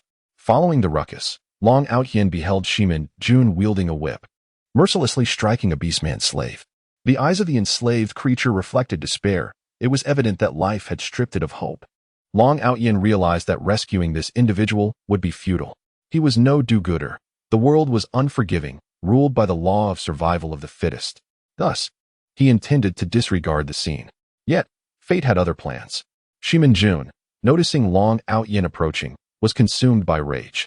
Having recently been released from confinement imposed by his grandfather following their last duel, he had sought an outlet for his pent-up frustration by purchasing a slave. The sight of Long Outyin extinguished any fleeting pleasure he had derived from his actions, replacing it instead with an overwhelming desire for vengeance. You, Shimin Jun seethed. Long Outyin, how audacious of you to appear without guards. You tread where angels fear to walk, and today you shall pay the price. Though you are formidable, you will not escape my grasp. I shall repay every humiliation you have inflicted upon me. With that, Shimin Jun commanded his guards to encircle Long Outyin and the two women. Bystanders, aware of the impending clash between the heirs of two prominent families, prudently distanced themselves to avoid collateral damage. Long Outyin felt a surge of anger at Shimin Jun's insolence. How dare he provoke him in front of so many witnesses? Regret washed over him for not having brought guards, as the safety of the two women weighed heavily on his mind. While Long Outyin contemplated his strategy, Shimin Jun's gaze fell upon Zimonju and Bayer. Realizing Bayer was merely a maid, he leered at her stunning beauty, a wicked grin spreading across his face. Huh? Who would have thought, Long Outyin, that you possess such a lovely maid? And a virgin at that. I must question your manhood for today. This little maid shall be mine. Bayer's face flushed with a mix of shame and anger, while Long Outyin seethed at Shimin Jun's audacity. The thought of Shimin Jun coveting Bayer was intolerable, and Long Outyin resolved to teach him a harsh lesson. At that moment, Shimin Jun's guards launched an attack on them, and disregarding any need for subtlety, Long Outyin commanded Zimonju, release Xiaoxue, let her teach them a lesson. Zimonju immediately summoned Xiaoxue, who, after rigorous training and the enhancement of Long Outyin's medicinal concoctions, had reached the pinnacle of level 9. On the verge of a breakthrough to the mid-level. Upon her arrival, Xiaoxue exuded an aura of advanced magical beasts, compelling the guards to stagger back and retreat. Realizing the dire situation, Shimin Jun's eyes widened in disbelief as he exclaimed, "How can this be? A level 9 beast? This cannot be true. You fools, seize her. Capture that maid." Obliged by Shimin Jun's command, the guards charged forward, yet Xiaoxue unleashed a tempest of wind blades, decimating 3/4 of them with ease. Her level 6 magic unleashed a force equivalent to that of levels 7 to 8. Witnessing his guards falter, Shimin Jun erupted in fury, cursing their incompetence. As Xiaoxue continued her assault, he felt a surge of panic and desperately blurted out, "What do you intend, Long Outyin? If you dare harm me today, I shall ensure you pay dearly. Surrender the maid beside you, and I shall overlook your transgressions." Shimin Jun's obstinacy only served to frighten Bayer further. As a mere maid, she possessed little standing. Long Outyin, observing her fear and hearing Shimin Jun's threat, replied with ire, "Even at death's door, you remain unrepentant. It appears you truly seek your end." With that, Long Outyin delivered a swift kick, rendering Shimin Jun unconscious, likely inflicting irreparable damage. The guards hastily retreated, carrying their master away in disgrace. Bayer, filled with worry, apologized, "I'm sorry, young master. I've caused you trouble." Tears welled in her eyes, prompting Zimonju to comfort her, while Long Outyin reassured, "Do not fret, Sister Bayer. This is no trouble at all. Should he dare return, I shall ensure he never does so." With Shimin Jun and his entourage gone, Long Outyin recalled the enslaved creature from earlier and suggested, "Let us visit the slave market and see if there are any suitable individuals to purchase for assistance. I have yet to explore such a place." Zimonju and Bayer readily agreed, and the trio made their way to the slave market. After an hour's journey, they arrived at a vast establishment where various slaves were shackled, their emaciated forms a testament to their mistreatment. The sight filled Long Outyin and his companions with sorrow, as they shook their heads in dismay at the cruelty displayed before them. At that moment, a steward in the slave market spotted Long Outyin and his companions. Noticing their exquisite attire and striking appearances, it was evident they hailed from an extraordinary background. Approaching them with enthusiasm, he inquired, "Esteemed young master, how may I be of service to you?" Long Outyin replied, "Is there truly no better selection of slaves here? Is this all you have?" He cast a glance at the frail and ailing individuals surrounding him. Recognizing the potential for a lucrative transaction, the steward smiled and responded, "Certainly not. These are merely the lowest tier of slaves. If you seek something of higher quality, please follow me, and I shall show you." Leading the way, they circumvented the bustling main hall, and Long Outyin followed the steward to a more lavishly adorned area at the back. Here, the slaves appeared younger and more robust compared to those outside. Yet, Long Outyin remained unsatisfied. "Surely, there must be something even better than these?" he queried. The steward, sensing Long Outyin's continued dissatisfaction, pondered briefly before saying, "Indeed, there are better options, but these slaves have only recently been captured and are somewhat unruly. What do you think?" Upon hearing this, Long Outyin commanded, "Take me to see them." The steward complied and led them to a smaller room. Upon entering, Long Outyin discovered 3 beastmen confined within, while a trainer relentlessly whipped them. Noticing the newcomers, the trainer bowed slightly to the steward and retreated. Chapter 59. Subduing the 3 beastmen. Before him stood 3 slaves, a tiger beastman, a minotaur, and a werewolf. They were incessantly cursing, their eyes ablaze with fury and resentment. The tiger beastman exclaimed, "Damn humans, how dare you treat me this way, vile creatures?" The other 2 beastmen echoed his sentiments, their gazes filled with hatred. Upon witnessing their defiance and strength, each possessing a mid-level 7th rank, Long Outyin deemed them suitable. He nodded in approval and stated, "I will take these 3. How much do you require for them?" The steward, recognizing Long Outyin as the young master of the Dragon Mansion, quickly ingratiated himself, saying, "Ah, it is an honor to meet you, young Master Long. Capturing these slaves was no easy task, and many of my men were injured in the process. So the price will be slightly higher. However, since you desire them, I can offer all 3 for a total of 50,000 gold coins." Finding the price reasonable given the circumstances, Long Outyin accepted without objection, understanding that it reflected his status. He remarked, "Very well, thank you." With that, he produced a card and transferred the gold. After the transaction, Long Outyin expressed his gratitude. "Thank you for your hospitality. We must take our leave now." The steward replied, "It is my honor to serve you, young Master Long. We will send them to you shortly." Once outside the slave market, Long Outyin and the 2 women strolled for a while before returning to the Dragon Mansion, where they discovered that the slaves had already been delivered to his private residence. The 3 beastmen were locked in a cage, unconscious from a drug specifically used on slaves, which would wear off in time. Long Outyin released them, storing the iron cage in his ring, and administered an antidote pill. Soon, they regained consciousness and found themselves free from confinement. Realizing what had transpired, the 3 beastmen instinctively lunged at Long Outyin, fueled by their deep-seated animosity towards humans. They charged with ferocity, but Long Outyin was prepared. He met their assault head-on, determined to conquer them through strength. The beastmen, taken aback by his audacity, felt a surge of excitement as they believed this seemingly frail human could not possibly match them. They struck with all their might, but Long Outyin countered with 3 swift punches, and the impact sent the beastmen sprawling, blood escaping their lips. In disbelief, they stared at him, astonished that they had been defeated by a human. Their pride ignited. They rose again, roaring in defiance and charging once more with renewed vigor, their martial energy surging forth. Yet, once again, Long Outyin met their assault, and they were sent crashing to the ground. Realizing they faced a master, their expressions shifted to shock and rage. The tiger beastman shouted, "Human, what do you want? You should give up. Even in death, we will not become your slaves." The other 2 nodded in agreement. Long Outyin replied, "Oh, when did I ever say I wanted you as my slaves?" The beastmen were perplexed, questioning his intentions behind their purchase. He clarified with a smirk, "I admired your spirit. You resisted the shackles of slavery and dared to fight back against reality. I wish for you to serve me as subordinates, remember, not as slaves. You will have your freedom, and should you perform well, I may even allow you to return to the Orc Empire to see your kin. What say you?" The werewolf, the most astute of the trio, inquired, "Is this true? Aren't you afraid we will flee?" Long Outyin assured him, "Of course, it is true. I, Long Outyin, have no need for deceit. Once you become my subordinates, I will ensure you are well treated, so much so that you would hesitate to leave." The werewolf responded, "If that is the case, serving you is not out of the question, but you must promise us that we will not be confined if we wish to return home. Rest assured, we will not escape." Long Outyin agreed, "Very well. You are now free from your status as slaves. Consider yourselves my subordinates. Now, tell me how you were captured, and introduce yourselves." With that, he tore up the slave contract. Seeing this, the three beast men began to believe in Long Out Yin's words. The werewolf introduced himself. I am Wolf Fong, and these are Tiger Claw and Bull Strength. I am the grandson of the werewolf clan elder.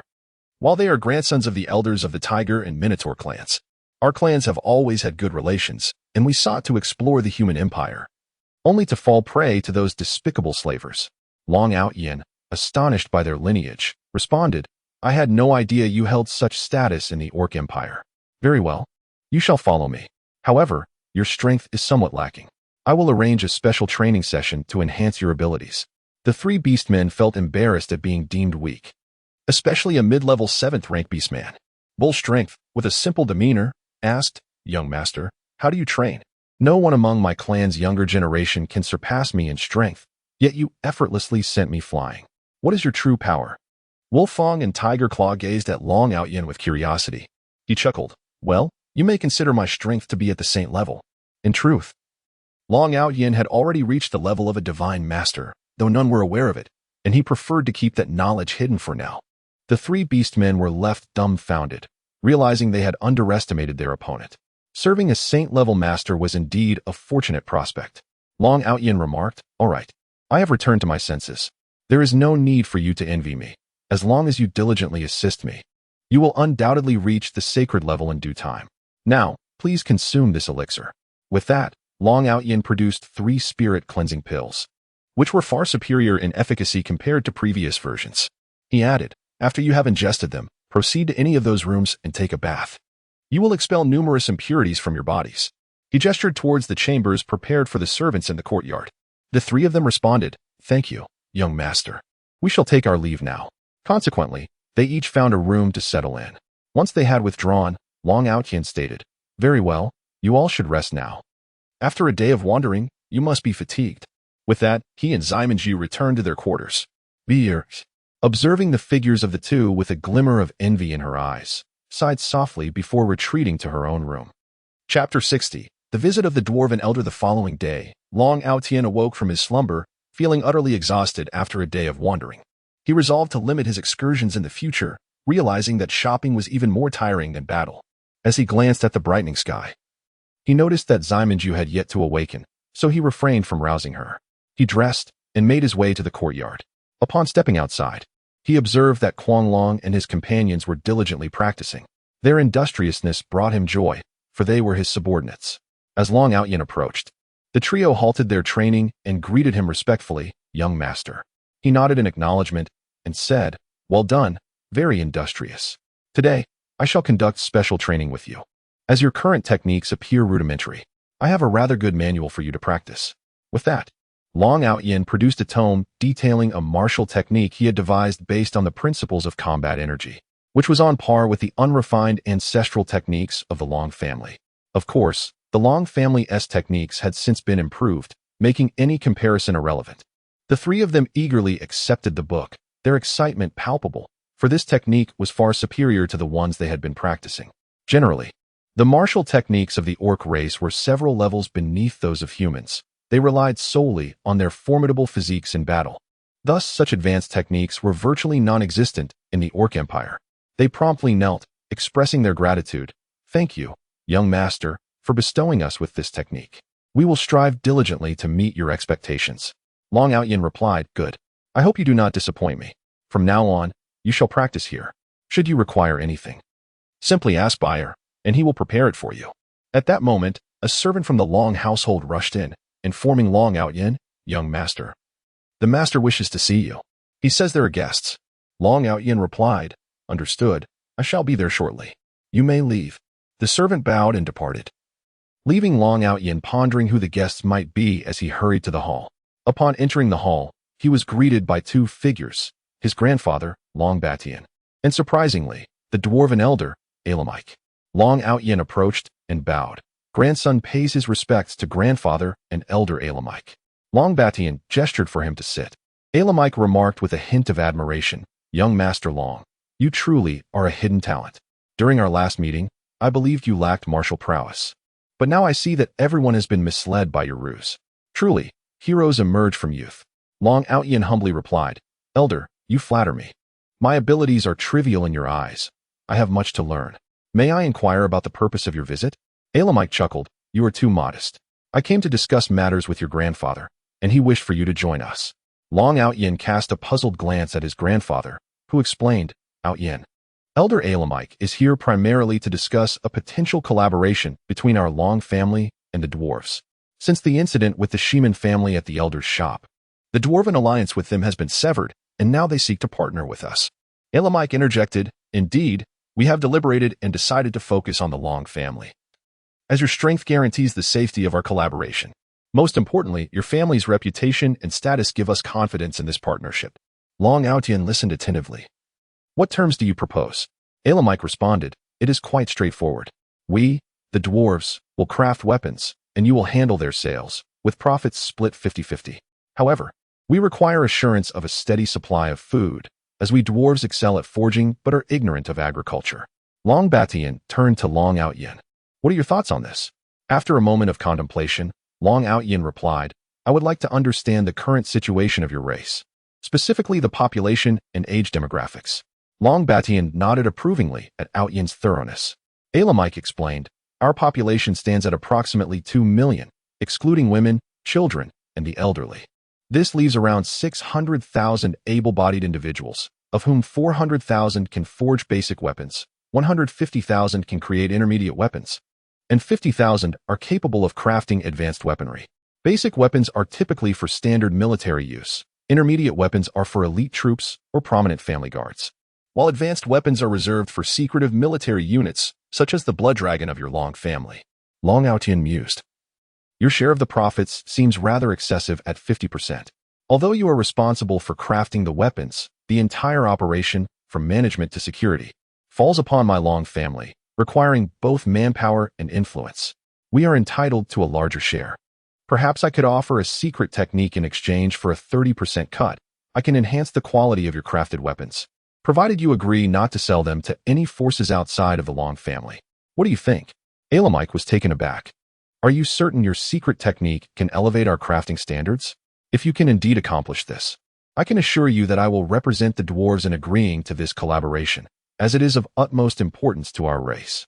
His eyes sparkled with excitement as he regarded Long Outyin. Long Batyin, though initially shocked, regained his composure, recalling Long Outyin's enigmatic mentor, thus rendering the feat plausible. Long Outyin confidently asserted, Indeed, my technique will unquestionably elevate your standards. I am not jesting.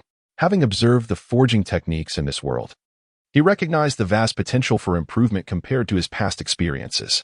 The primary issue was that the temperatures achieved during forging were insufficient for producing steel. Thus he resolved to impart his knowledge of steelmaking to the dwarves. Long Outyin had previously explored steelmaking techniques online during moments of boredom. Given the technological limitations in this realm, he understood that high-tech methods were unattainable. Hence, he would resort to traditional techniques. This involved constructing a furnace, placing ore and limestone inside, and heating it while supplying oxygen to raise the internal temperature. This process would oxidize other materials in the ore, releasing heat and further elevating the temperature until high-quality steel was produced. Upon hearing Long Outyin's assurances, Elamite was ecstatic. Very well, it is settled. I, on behalf of the dwarven race, agree to this collaboration. As long as your secret technique proves beneficial to us, we will accept your terms of a 30% profit share. Long Batyin looked at his grandson with immense satisfaction, recognizing Long Outyin's strength and strategic acumen, as he emerged as a leader among the third generation of the Long family. At this juncture, Long Outyin summoned paper and ink to illustrate the furnace design and operational steps for Elamite. After reviewing the materials, Elamite exclaimed, Is this truly your secret technique? Can this device enhance the quality of our weapons? It is simply astounding. Long Outyin affirmed, Indeed, it will not only improve quality but also increase the speed of production. Elder Elamite declared, Very well, it is settled. I shall conduct a preliminary test. If successful, we will commence the crafting immediately and then notify you to transport the goods. Long Batian responded affirmatively, understood. As soon as Elder Elamite concluded his words, he took his leave, for dwarves are notably swift in their undertakings, characterized by their decisive nature. Long Outyin and Long Batian escorted Elder Elamite out, after which Long Batian began preparing all necessary arrangements for collaboration with the dwarves, gearing up for the eventual sale of weapons. Meanwhile, Long Outyin returned to his private residence. Chapter 61. The conspiracy of the Shimin family. Thus, a month swiftly passed, during which numerous events unfolded. The most vibrant occasion was the Lunar New Year, when both Long Patian and Long Jingtian returned to the imperial capital from Qinglong Pass and Baihu Pass, reuniting with their family to celebrate the joyous festival together. This year, the Long family was entirely present, making it the most jubilant New Year since Long Outyin's arrival in the Xiantian continent. The celebration was particularly heartwarming as it marked the recovery of Long Outyin's grandmother, allowing the family to gather in happiness. Following the festivities, Long Patian and Long Jingtian returned to the military, as the current circumstances demanded vigilance. Before departing, Long Outyin gifted Long Jingtian a 9th-level advanced golden-winged eagle, an exceptionally swift creature comparable to the Long Wolf, significantly enhancing Long Jingtian's strength and alleviating any safety concerns. Moreover, there was news from the dwarf clan indicating that their experiments had been successful. The entire dwarf clan could now produce weapons of intermediate quality or above, thus formalizing their collaboration with the Long family. This revelation astonished many factions, prompting them to strategize for the future. During this period, the emperor also dispatched numerous precious herbs to Long Outyin for refinement, allowing him to amass considerable wealth. Long Outyin returned only a fraction of these resources to the emperor, pocketing the majority for himself. In gratitude, he presented the emperor with 1,000 potions capable of elevating 6th-level warriors to 7th level, much to the emperor's delight, who eagerly began gathering herbs anew. On this day, within the study of the Shimin family, all members had gathered, though their expressions were far from cheerful. Ever since Shimin Jun caused a ruckus at the dwarf store, the Shimin family status had plummeted drastically, nearing the point of overshadowing even first-rate clans. Had it not been for their profound heritage, the Shimin family might have already fallen into decline. Observing the somber atmosphere, Shimin Shui Xiao surveyed his family members and spoke. As we all know, the dwarf clan has now allied with the Long family, completely severing trade ties with us. This is a significant blow to our family, and we now face a crisis of survival. Does anyone have any viable solutions? Upon hearing Shimin Shui Zhao's words, the members of the Shimin family bowed their heads in silence, evidently lacking a suitable response to the dire situation. The air in the study was thick with gloom, and Shimin Shui Xiao felt a mix of anger and helplessness. It seemed that no one could devise a remedy for their predicament. At that moment, Shimin Jun spoke in a feeble tone. We could intercept the Long family's transport convoy. If they run out of supplies, wouldn't that solve our problem? Since Long Outyin had incapacitated him, Shimin Jun had become increasingly deranged, fixated solely on seeking revenge against the Long family and Long Outyin, to the point of madness. Shimin Shui Xiao, upon hearing Shimin Jun's suggestion, felt a surge of anger. The family's current plight was entirely due to Shimin Jun's actions. Had it not been for him, the Shimin family would not have descended to such depths. He scolded, "Silence, you fool. Do you truly believe the Long family can be robbed at will? If it were so easy, they would not be the largest family aside from the royal family. You are utterly useless." Shimin Jun's face flushed with humiliation, lowering his head as resentment flickered in his eyes, a dangerous glint suggesting a thirst for vengeance. Shimin Shui Xiao, filled with regret and frustration, lamented having indulged Shimin Jun, who had devolved into this pitiable state. The third generation of the Shimin family was already scarce in numbers, with Shimin Jun and Shimin Xiaozhan as the only direct male heirs. Now, with Shimin Jun incapacitated, the family was left with only Shimin Xiaozhan as their last hope. Shimin Shui Xiao contemplated retaliation but was overwhelmed by the disparity between their current condition and the Long family's power. The Shimin family, even at its peak, could not contend with the Long family, let alone in their present weakened state. At that moment, despair washed over Shimin Shui Xiao. A once great family reduced to such a state due to the folly of a fool was a bitter irony. Yet, beneath this hopelessness, a fierce unwillingness to accept their fate surged within him.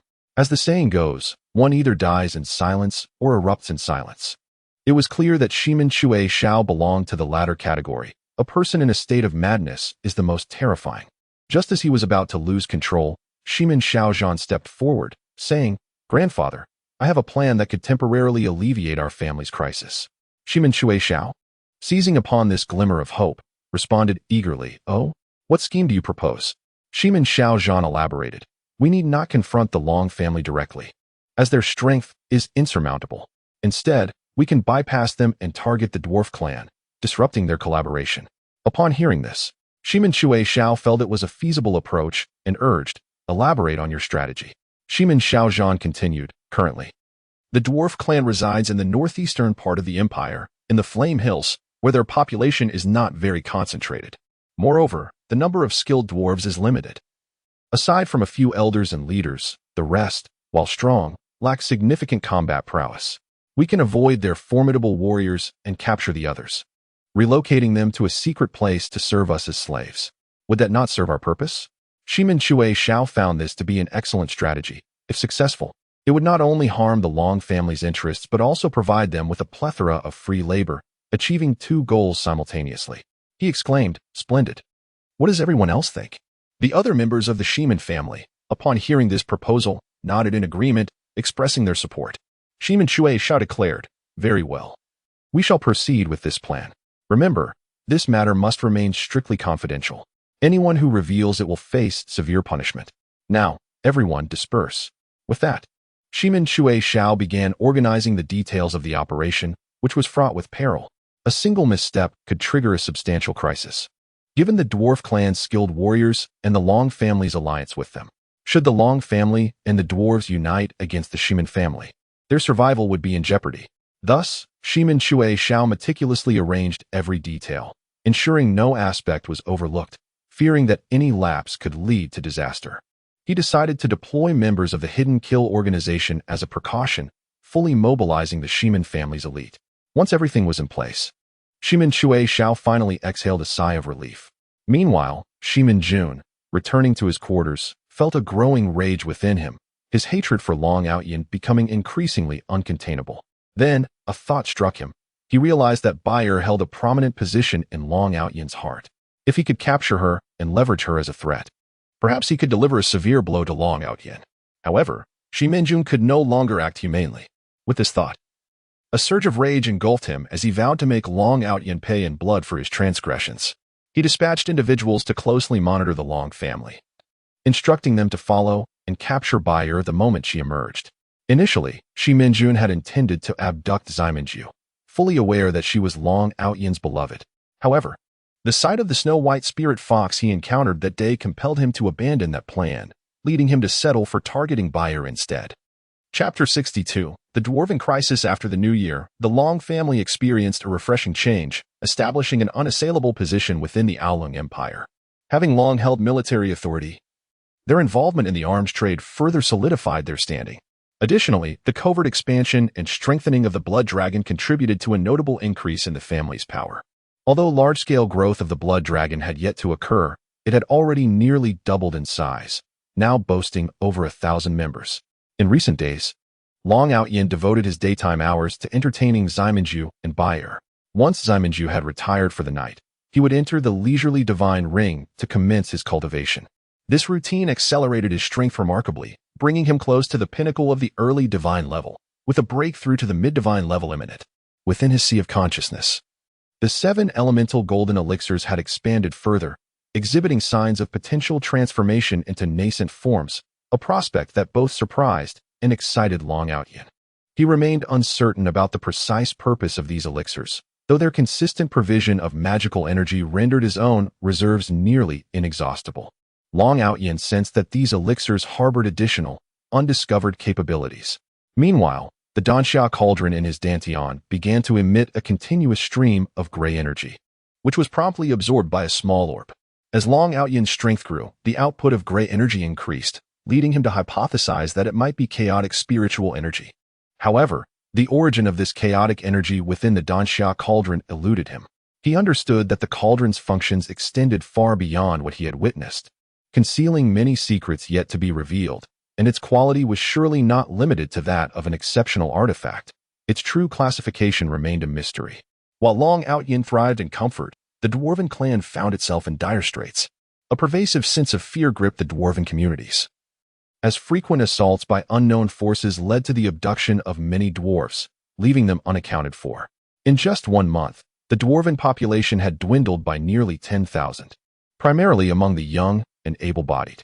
The Council of Elders and the clan leader were incensed by the situation, yet felt powerless to act decisively. Ultimately, They resolved to consolidate the dwarven clans and station elders in key positions, but this merely addressed immediate concerns without offering a long-term solution.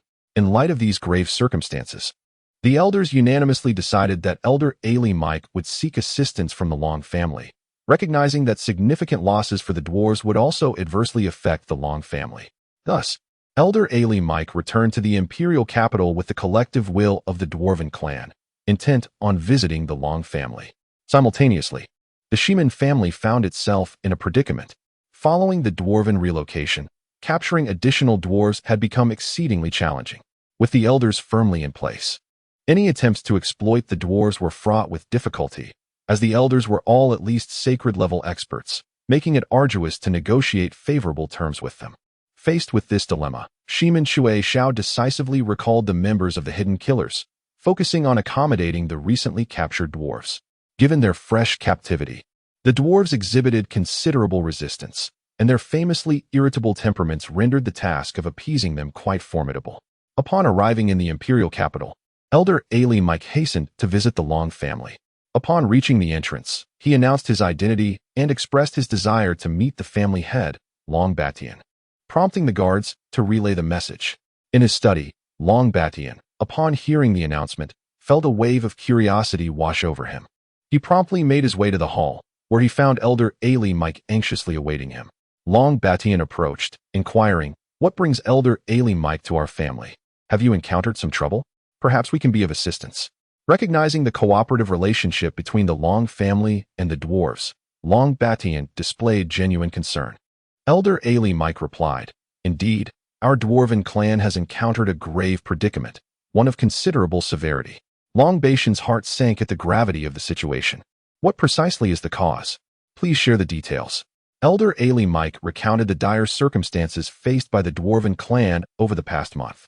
Long Batian was taken aback, realizing the extent of the crisis and the potential for the dwarven clan's annihilation if left unaddressed. Such a situation is utterly outrageous. "Please, wait here. I will summon my grandson to see if he might have a viable solution." Without delay, Long Batian dispatched someone to fetch Long Outyin. Elder Ailey Mike expressed his gratitude, lamenting, "I never anticipated a day like this for my dwarven kin." Long Batian, equally at a loss for solutions, understood the urgency of the matter. Just as Long Outyin concluded his training and prepared to take Ximenju and Bayer for an outing, a servant arrived with word of his grandfather's urgent summons. Apologetically, he turned to Ximenju, saying, "I regret that we cannot go out today. My grandfather's urgency suggests a pressing matter, but we shall plan our outing for another day." Ximenju, understanding the gravity of the situation, reassured him, "It is quite all right, Outyin. You must attend to your grandfather's needs. Such matters take precedence." Long Outyin promptly followed the servant to the hall, where he immediately spotted Elder Ailey Mike. A sense of foreboding gripped him as he noticed the grave expressions on both Long Batian and Elder Ailey Mike's faces. "Grandfather, what brings me here?" he inquired. Without delay, Long Batian outlined the challenges confronting the dwarven clan. Long Outyin's surprise was palpable. He had not expected anyone to dare target the dwarven clan, particularly given their well-known alliance with the Long family, whose formidable might deterred any potential aggressors. The notion that a rival force might be targeting the dwarves astonished him. It appears that there are still those who would dare to challenge the dwarven clan. It seems this is an affront to our Long family. Before our alliance, the dwarves were left alone, but now that we stand together, such troubles arise. This is clearly the work of our adversaries, Long Outyin deduced. Long Batian's eyes brightened at his grandson's analysis. The elder had previously considered only those with grievances against the dwarves, failing to connect the dots as Long Outyin had. Indeed, it seems our association has brought trouble upon the dwarven clan. We must take action to uncover the orchestrators behind this scheme. Turning to Elder Ailey Mike, Long Batian expressed his apologies, stating, "I regret that our Long family has inadvertently caused such suffering for your clan. We will not remain passive observers. We will ensure that the dwarven clan receives justice and support in this trying time." Elder Ailey Mike reassured him, "There is no need for guilt, as we sought this partnership willingly. Furthermore, with Outyin's secret methods, our clan's forging capabilities have significantly improved." After listening to Elder Ailey Mike's words, Long Outyin remarked, "Now is not the time to assign blame. Our immediate concern should be to expedite the rescue of the captured dwarfs. The longer we delay, the more perilous their situation becomes, so we must act swiftly. Long Batian concurred with Elder Alamike, stating, "Indeed. Our foremost priority is to uncover the hidden instigator and promptly liberate the dwarven kin." Long Outin continued, "Grandfather, our next course of action should be to monitor the forces that have conflicts with our Long family, in hopes of uncovering any clues. Additionally, we should dispatch some skilled warriors to assist the dwarves, alleviating their burdens and thus ensuring their temporary safety." Long Batian responded, "Absolutely. I shall arrange for individuals to surveil those factions. Our primary adversaries at present are the Shimin and Ouyang families, so we must bolster our surveillance efforts accordingly. Furthermore, I will send 300 blood dragon guards along with 500 regular guards to accompany Elder Alamike to the dwarven clan, safeguarding their tribe." Upon hearing that Long Batian had dispatched 300 blood dragons to aid the dwarves, Elder Alamike was profoundly moved, for the name of the blood dragons resonated throughout the continent. It was no wonder that he felt such elation. Elder Alamike expressed his gratitude, saying, "Thank you, head of the Long family. I shall refrain from further words. The dwarves will surely repay this kindness in the future." Long Outyan added, "Grandfather, we should particularly focus our surveillance on the Shimin family, as their relationship with our Long family is currently the most strained. Moreover, given the Shimin family's waning power, their desperate actions are to be expected, making them the prime suspects in this matter." Chapter 63. The mysterious visitor of the Shimin family. Long Batian remarked, "Indeed, at present, the Shimin family bears the greatest suspicion. We must urgently reinforce our investigative efforts." Enough said. Elder, please lead your team back to the dwarven clan immediately, for delays may breed unforeseen complications, especially considering the current precarious state of the dwarven clan. Elder Alamite concurred, "Very well, I shall not linger. As soon as my team arrives, I will depart post-haste." Thus, Long Batian promptly organized a contingent of 300 blood dragon guards along with 500 ordinary guards to accompany Elder Alamike on a clandestine mission. Simultaneously, Long Batian initiated the mobilization of personnel for the investigation, and the intelligence network of the Long family swiftly sprang into action. It did not take long for the Shimin family to notice the Long family's response. The Shimin family, with its deep-rooted heritage, had retained its acumen and intelligence despite a decline in strength. They quickly detected the presence of the Long family's investigative agents, and this news soon reached the ears of Shimin Shui Xiao. At that moment, Shimin Shui Xiao was preoccupied with soothing the agitated dwarven slaves. Upon hearing this new development, he felt a wave of anxiety wash over him. Sensing impending trouble, he swiftly gathered his family members in the study to deliberate on strategies to navigate the looming crisis. Surveying the room, Shimin Shui Xiao stated, "It appears our activities have been uncovered by the Long family. Their spies are now pervasive around our clan. If this matter is exposed, it would spell disaster for us. We would face the wrath of both the Long family and the dwarven clan. And the only outcome for the Shimin family would be to be eternally erased from the proud annals of the Aolong Empire." The assembly was taken aback, unable to fathom the swiftness of the Long family and dwarven clan's reactions. The realization struck them that they were caught in a dire predicament, a calamity that had unfolded unexpectedly. Panic was evident on their faces, and confusion reigned supreme. Shimin Shui Xiao felt a sense of despondency as he observed his kin's reactions. However, he refrained from expressing anger towards them, choosing instead to remain silent, the atmosphere thick with tension. The unease among his subordinates grew palpable, yet none dared to voice their concerns. Just as the group began to feel suffocated by the oppressive atmosphere, the sound of hurried footsteps from outside shattered the silence. A servant rushed in, reporting, "Master, there is a cloaked figure outside requesting an audience. He claims to possess a means to extricate our family from this crisis, though he has not revealed his name." Shimin Shui Zhao's curiosity was piqued. He wondered who would come seeking him, especially someone evidently aware of the Shimin family's plight.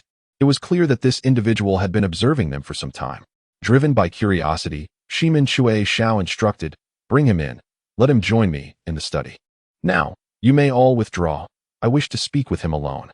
The others exited the study, and shortly thereafter, the servant returned with a short-statured stranger. Once the servant departed, Shimin Shui Xiao scrutinized the unfamiliar visitor and inquired, "Might I ask who you are and what business you have with the Shimin family? We do not appear to have met previously." The stranger, with an air of arrogance, replied, "Allow me to introduce myself. I am Yamamoto Dairo, the eldest son of the Yamamoto clan. I have come to discuss potential cooperation between our families. Shimin Shui Xiao was taken aback by this revelation. The Yamamoto family from the Yenong Empire? What could we possibly have to collaborate on? I advise you to disclose your intentions clearly, or I shall have no choice but to detain you. Given the current tense relations between our two nations, I am certain the Emperor would be most pleased to receive such a gift. Unfazed, Yamamoto Dairo chuckled. Oh, do feel free to attempt that. I am quite eager to see how your family will contend with the combined ire of the Long family, the Yamamoto clan, and the dwarven race. That would surely be a spectacle. Shimin Shui Xiao, startled by the mention of the dwarven clan, feigned ignorance, saying, I am afraid I do not understand your words. What of the dwarven clan? While there may be tensions with the Long family, I doubt it has escalated to such a degree. Surely you must be mistaken. Seeing Shimin Shui Xiao's continued pretense, Yamamoto Dairo smirked. Oh, spare me the charade. You may deceive others, but not us. If you choose to deny it, I shall consider my visit inconsequential. I am curious to see how long you can maintain this facade, especially given the Long family's renowned investigative prowess. If you refuse to cooperate, I shall take my leave. Realizing the gravity of the situation, Shimin Shui Xiao quickly responded, Yamamoto Dairo, please stay your departure. Let us converse further. He then led Yamamoto Dairo to a concealed chamber. Yamamoto Dairo, sensing the opportunity for success, followed Shimin Shui Xiao without trepidation. Upon entering the secret room, Shimin Shui Xiao secured the door and addressed his guest. Now, let us proceed. I am curious as to how you became privy to our affairs. We executed our plans with utmost secrecy, making it nearly impossible to detect. Might you enlighten me on how you came to know? Yamamoto Dairo replied. The specifics of our knowledge are of no concern to you. Rest assured, we are aware. While your methods were indeed discreet, you have your strategies, and we have ours. Hence, I must refrain from elaborating further. Shimin Shui Xiao, feeling frustrated by the lack of transparency, conceded, very well, if you cannot disclose your means, I shall not press further. Let us discuss how you can assist the Shimin family in overcoming this crisis. What price must we pay? Yamamoto Dairo responded, it is hardly a complex matter.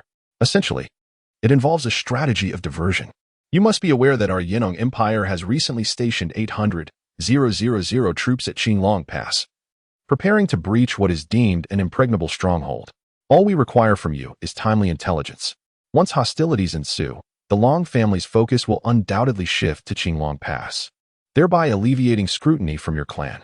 You can then utilize this window to resolve your predicament and erase any traces of your involvement. Shimin Shui Xiao, taken aback, retorted, Are you suggesting I betray the Along Empire? That is utterly inconceivable. I cannot comply. While your proposal is enticing, I have never entertained thoughts of treason. For such an act is a grave offense. Yamamoto Dairo, undeterred by Shimin Shui Xiao's refusal, replied, Let us not frame it in such dire terms. We are merely asking for intelligence. We do not require anything more. Besides, if you do not speak and we do not speak, who will ever know? Furthermore, if you decline our assistance, your demise will be expedited. This is, in fact, a means of salvation for your family.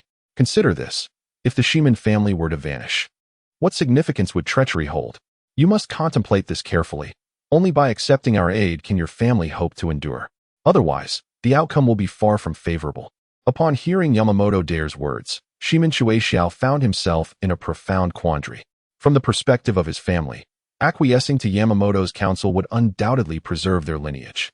However, this would also place a lever in the adversary's hands, making any future escape exceedingly difficult. Conversely, should he refuse, the Shimin clan would face imminent annihilation at the hands of the Long family and the dwarven race. After weighing the pros and cons, Shimin Shui Xiao finally resolved to accept Yamamoto Dairo's proposal, for without his family, all else would be rendered meaningless. Thus, he declared, Very well, I shall accept your terms. Yet, the Long family is persistently investigating, and we may not be able to conceal our situation for much longer. What shall we do? Yamamoto Dairo, elated by the agreement, replied nonchalantly, You need not fret about that.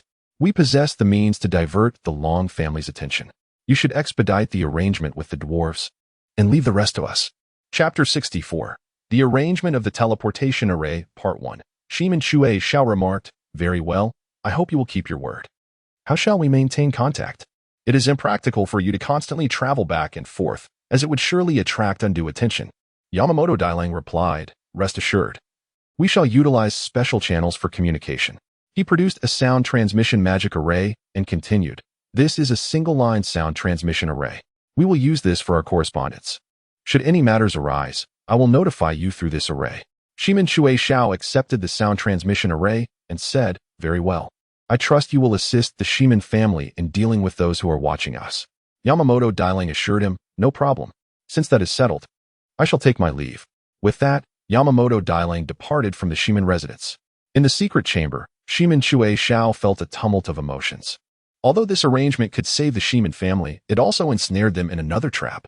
Despite knowing it was a perilous situation, he felt compelled to leap into it. Reflecting on the once glorious Shimin family, he lamented how it had fallen into disarray due to the foolishness of Shimin Jun. Shimin Shui Xiao felt utterly helpless and burdened. Time passed swiftly, and more than a week had elapsed.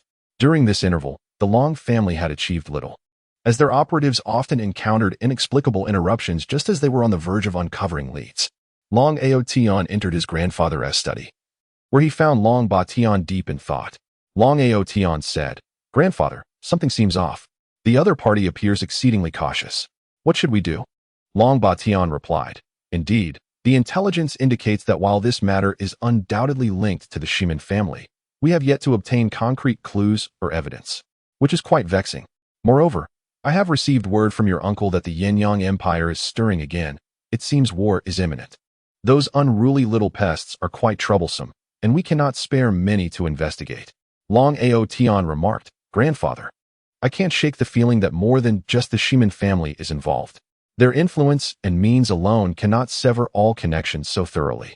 It seems a shadowy force is aiding them, though I cannot discern who it may be." Long Batian concurred, "You are correct. However, the Long family has many enemies across the continent. While they dare not confront us openly, their covert sabotage is indeed troublesome. Alas, there is little we can do. We cannot rush this matter. We can only press them to expedite their investigations." Long Aotian sighed. "Indeed, this situation is quite frustrating." He then continued, "Grandfather, in a few days, I intend to venture into the Beast Forest and expedite the construction of the teleportation array. Tensions on the continent are rising, and various factions are beginning to stir. The Long family must act swiftly, lest we find ourselves at a disadvantage." Long Batian responded, "Yes. The site in the imperial capital has been prepared. It is located in the forest behind the Long family estate, where I have had a secret passage excavated leading underground, about 100 meters deep, where a small hall has been constructed for our direct descendants to use in emergencies. This must remain strictly confidential. Another array is situated in the secret chamber of my study for ordinary members' use. We will primarily utilize the one in my study, reserving the underground one for emergencies. What do you think?" Long Aotian was greatly pleased to hear this. He had not anticipated his grandfather's meticulous planning, and he replied, "Indeed, your foresight is commendable. We shall proceed with this plan. Once the teleportation array is completed, we will promptly send personnel to establish it there, and we will have the Shadow Station to oversee it. With both you and Elder Xiao overseeing the imperial capital, there is little cause for concern." Long Batian acknowledged, "I have already gathered the craftsmen. Once you complete it, we can begin work immediately. Elder Xiao has been in seclusion and is likely on the verge of a breakthrough. I wonder how powerful he will become. The last time we sparred, I couldn't withstand even one of his moves." Long Aotian, hearing this, was rendered speechless. He had not expected Long Batian to have sparred with Xiao Yi. Indeed, Elder Xiao's strength is formidable. However, I believe you will one day attain such heights as well, so do not envy him. Long Batian inquired, "Who do you plan to take with you?" Long Aotian replied, "Grandfather, I intend to go alone this time. This will expedite my journey, and with my current strength, I believe no one could pose a threat to my life." Long Batian considered this. It was true that with the Xiaoyao divine ring and his prowess as a saint-level expert, Long Aotian was indeed quite safe. He said, "That is reasonable, but do exercise caution. Do not let your guard down, or you may find yourself at a disadvantage." Long Aotian assured him, "I understand, Grandfather. Rest assured, I will be vigilant. Now, let us proceed to arrange the teleportation array. It should not take long." Long Batian agreed. "Very well, let us expedite the preparations." Thus, he led Long Aotian to the secret chamber of the study. Upon entering, Long Aotian observed that while the room was modest in size, it was the most concealed among the secret chambers. After assessing the environment, He retrieved some crystal stones from his ring. Long Aotion intended to employ premium crystal stones for this teleportation array rather than waste celestial stones on a mere ordinary array. Though he possessed many celestial stones, he deemed it unnecessary to squander them. Following the recorded instructions, he began the setup, etching a hexagram on the ground. Once completed, he reinforced it, embedding 6 premium crystal stones at each point of the hexagram, surrounding each crystal. He arranged a spirit-gathering formation to ensure a continuous flow of spiritual energy for the teleportation array. Soon, everything was in place. Long Aotion turned to Long Bation, saying, "Grandfather, the array is complete. This array can transport a maximum of 50 individuals at once. Exceeding that may cause instability, so we must be cautious during teleportation." Long Bation was astonished. This teleportation array can facilitate group transport? How remarkable! According to past records, even during the peak of teleportation array usage, none could transport so many at once. It was always limited to a single individual. Long Aotion chuckled. "This is merely an ordinary array. For a larger one, even thousands could be transported at once. However, my current skills cannot manage such a complex design, and the energy consumption would be immense." Long Bation, slightly at a loss for words, remarked, "Well, since this is done, let us proceed to the backyard, where the most crucial preparations await." The two then made their way to the backyard, which featured a small lake surrounded by artificial hills. Long Aotion often visited this place during his childhood. Long Bation approached one of the artificial hills by the lake, rotating a stone, which caused the hill to slide back 2 meters, revealing a deep underground passage. Long Aotion couldn't help but admire the craftsmanship. It was so seamlessly integrated that it would be nearly impossible to detect without prior knowledge. Thus, the two individuals entered. Upon entering, Long Bation turned a button inside, causing the artificial mountain to close once more. Before them lay a lengthy corridor descending with steps, illuminated by rows of magical lamps flanking either side, casting a warm glow upon the passageway. Chapter 65. Arranging the Teleportation Array, Part 2. Today, we shall continue with a 3-chapter surge, with updates at noon and evening. As Long Aotion followed behind Long Bation, they soon arrived at the underground hall. The hall, with a diameter of approximately 50 meters, was supported by several grand pillars and constructed entirely of marble, exuding an impression of formidable strength. Long Aotion surveyed the surroundings and inquired, "Grandfather, when was this constructed?" "It is truly astonishing. This place is perfect for establishing a teleportation array." Long Bation replied, This place has existed for quite some time. It was originally intended as a refuge, but since it is no longer needed, it has remained vacant." Long Aotion nodded in understanding. "I see now. Allow me to make some arrangements here. Although the marble is sturdy, it may not withstand the test of time. I will reinforce it." Intrigued by Long Aotion's words, Long Bation observed as Long Aotion meticulously inscribed intricate formations around the perimeter of the hall and in the air, enveloping the entire space. He then produced 365 crystals, corresponding to the number of days in a year, and established a minor defensive formation. This formation, simplified by Long Aotion, possessed the power equivalent to that of a peak-level second-tier formation, sufficient to ward off attacks from adversaries below the divine separation stage. Upon completion, a faint luminescent barrier enveloped the hall. Long Aotion proceeded to carve jade stones into the size of tokens, producing 100 in total. With deft movements, he imbued each token with the formation, completing them swiftly. Long Bation, filled with curiosity, asked, "What is this all about?" Long Aotion explained, "Grandfather, I have set up a barrier here that even a god-level expert cannot breach. These jade tokens serve as keys for entry. Only those possessing a token can enter. Furthermore, each token must be bound by blood. Others cannot use them. You can distribute these tokens as you see fit, but if anyone loses one, they must be replaced immediately." Long Bation marveled. "This barrier can withstand attacks from god-level powerhouses? Unbelievable. And these tokens are truly remarkable." As he spoke, Long Bation unleashed a stream of golden energy against the barrier. The energy vanished upon contact, and the barrier remained unperturbed. Skeptical, he attempted several more strikes, each yielding the same result. "Impressive. This is akin to a colossal turtle shell. With this barrier in place, our safety is greatly enhanced. I wonder what other formidable creations you possess." Long Aotion, unfazed by the praise, resumed his preparations for the teleportation array. He intended to use celestial stones for this array, given its significance.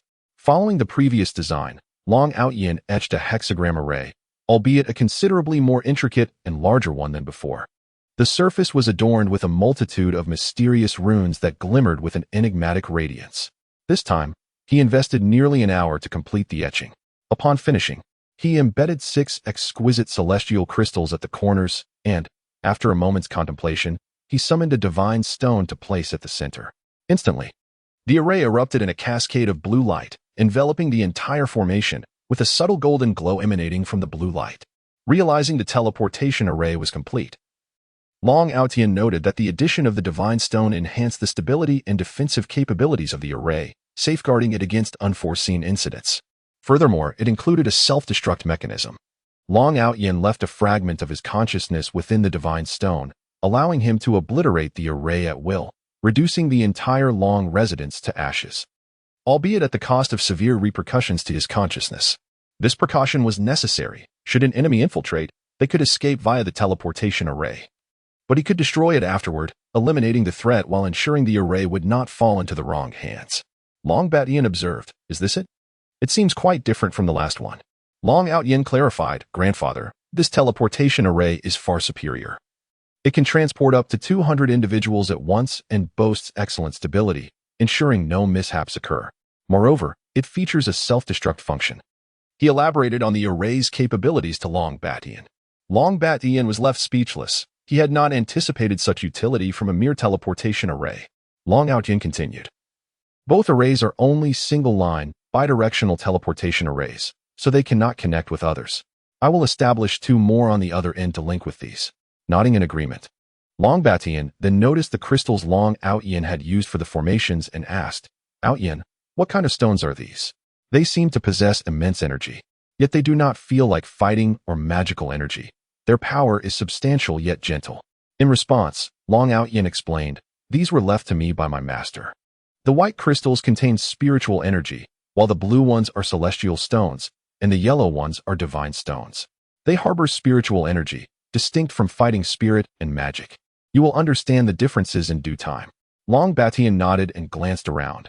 "Well, since the arrangements are complete, let us ascend. Once you finish setting up in the beast forest, we can make use of it." Long Aotian agreed, and they made their way back up.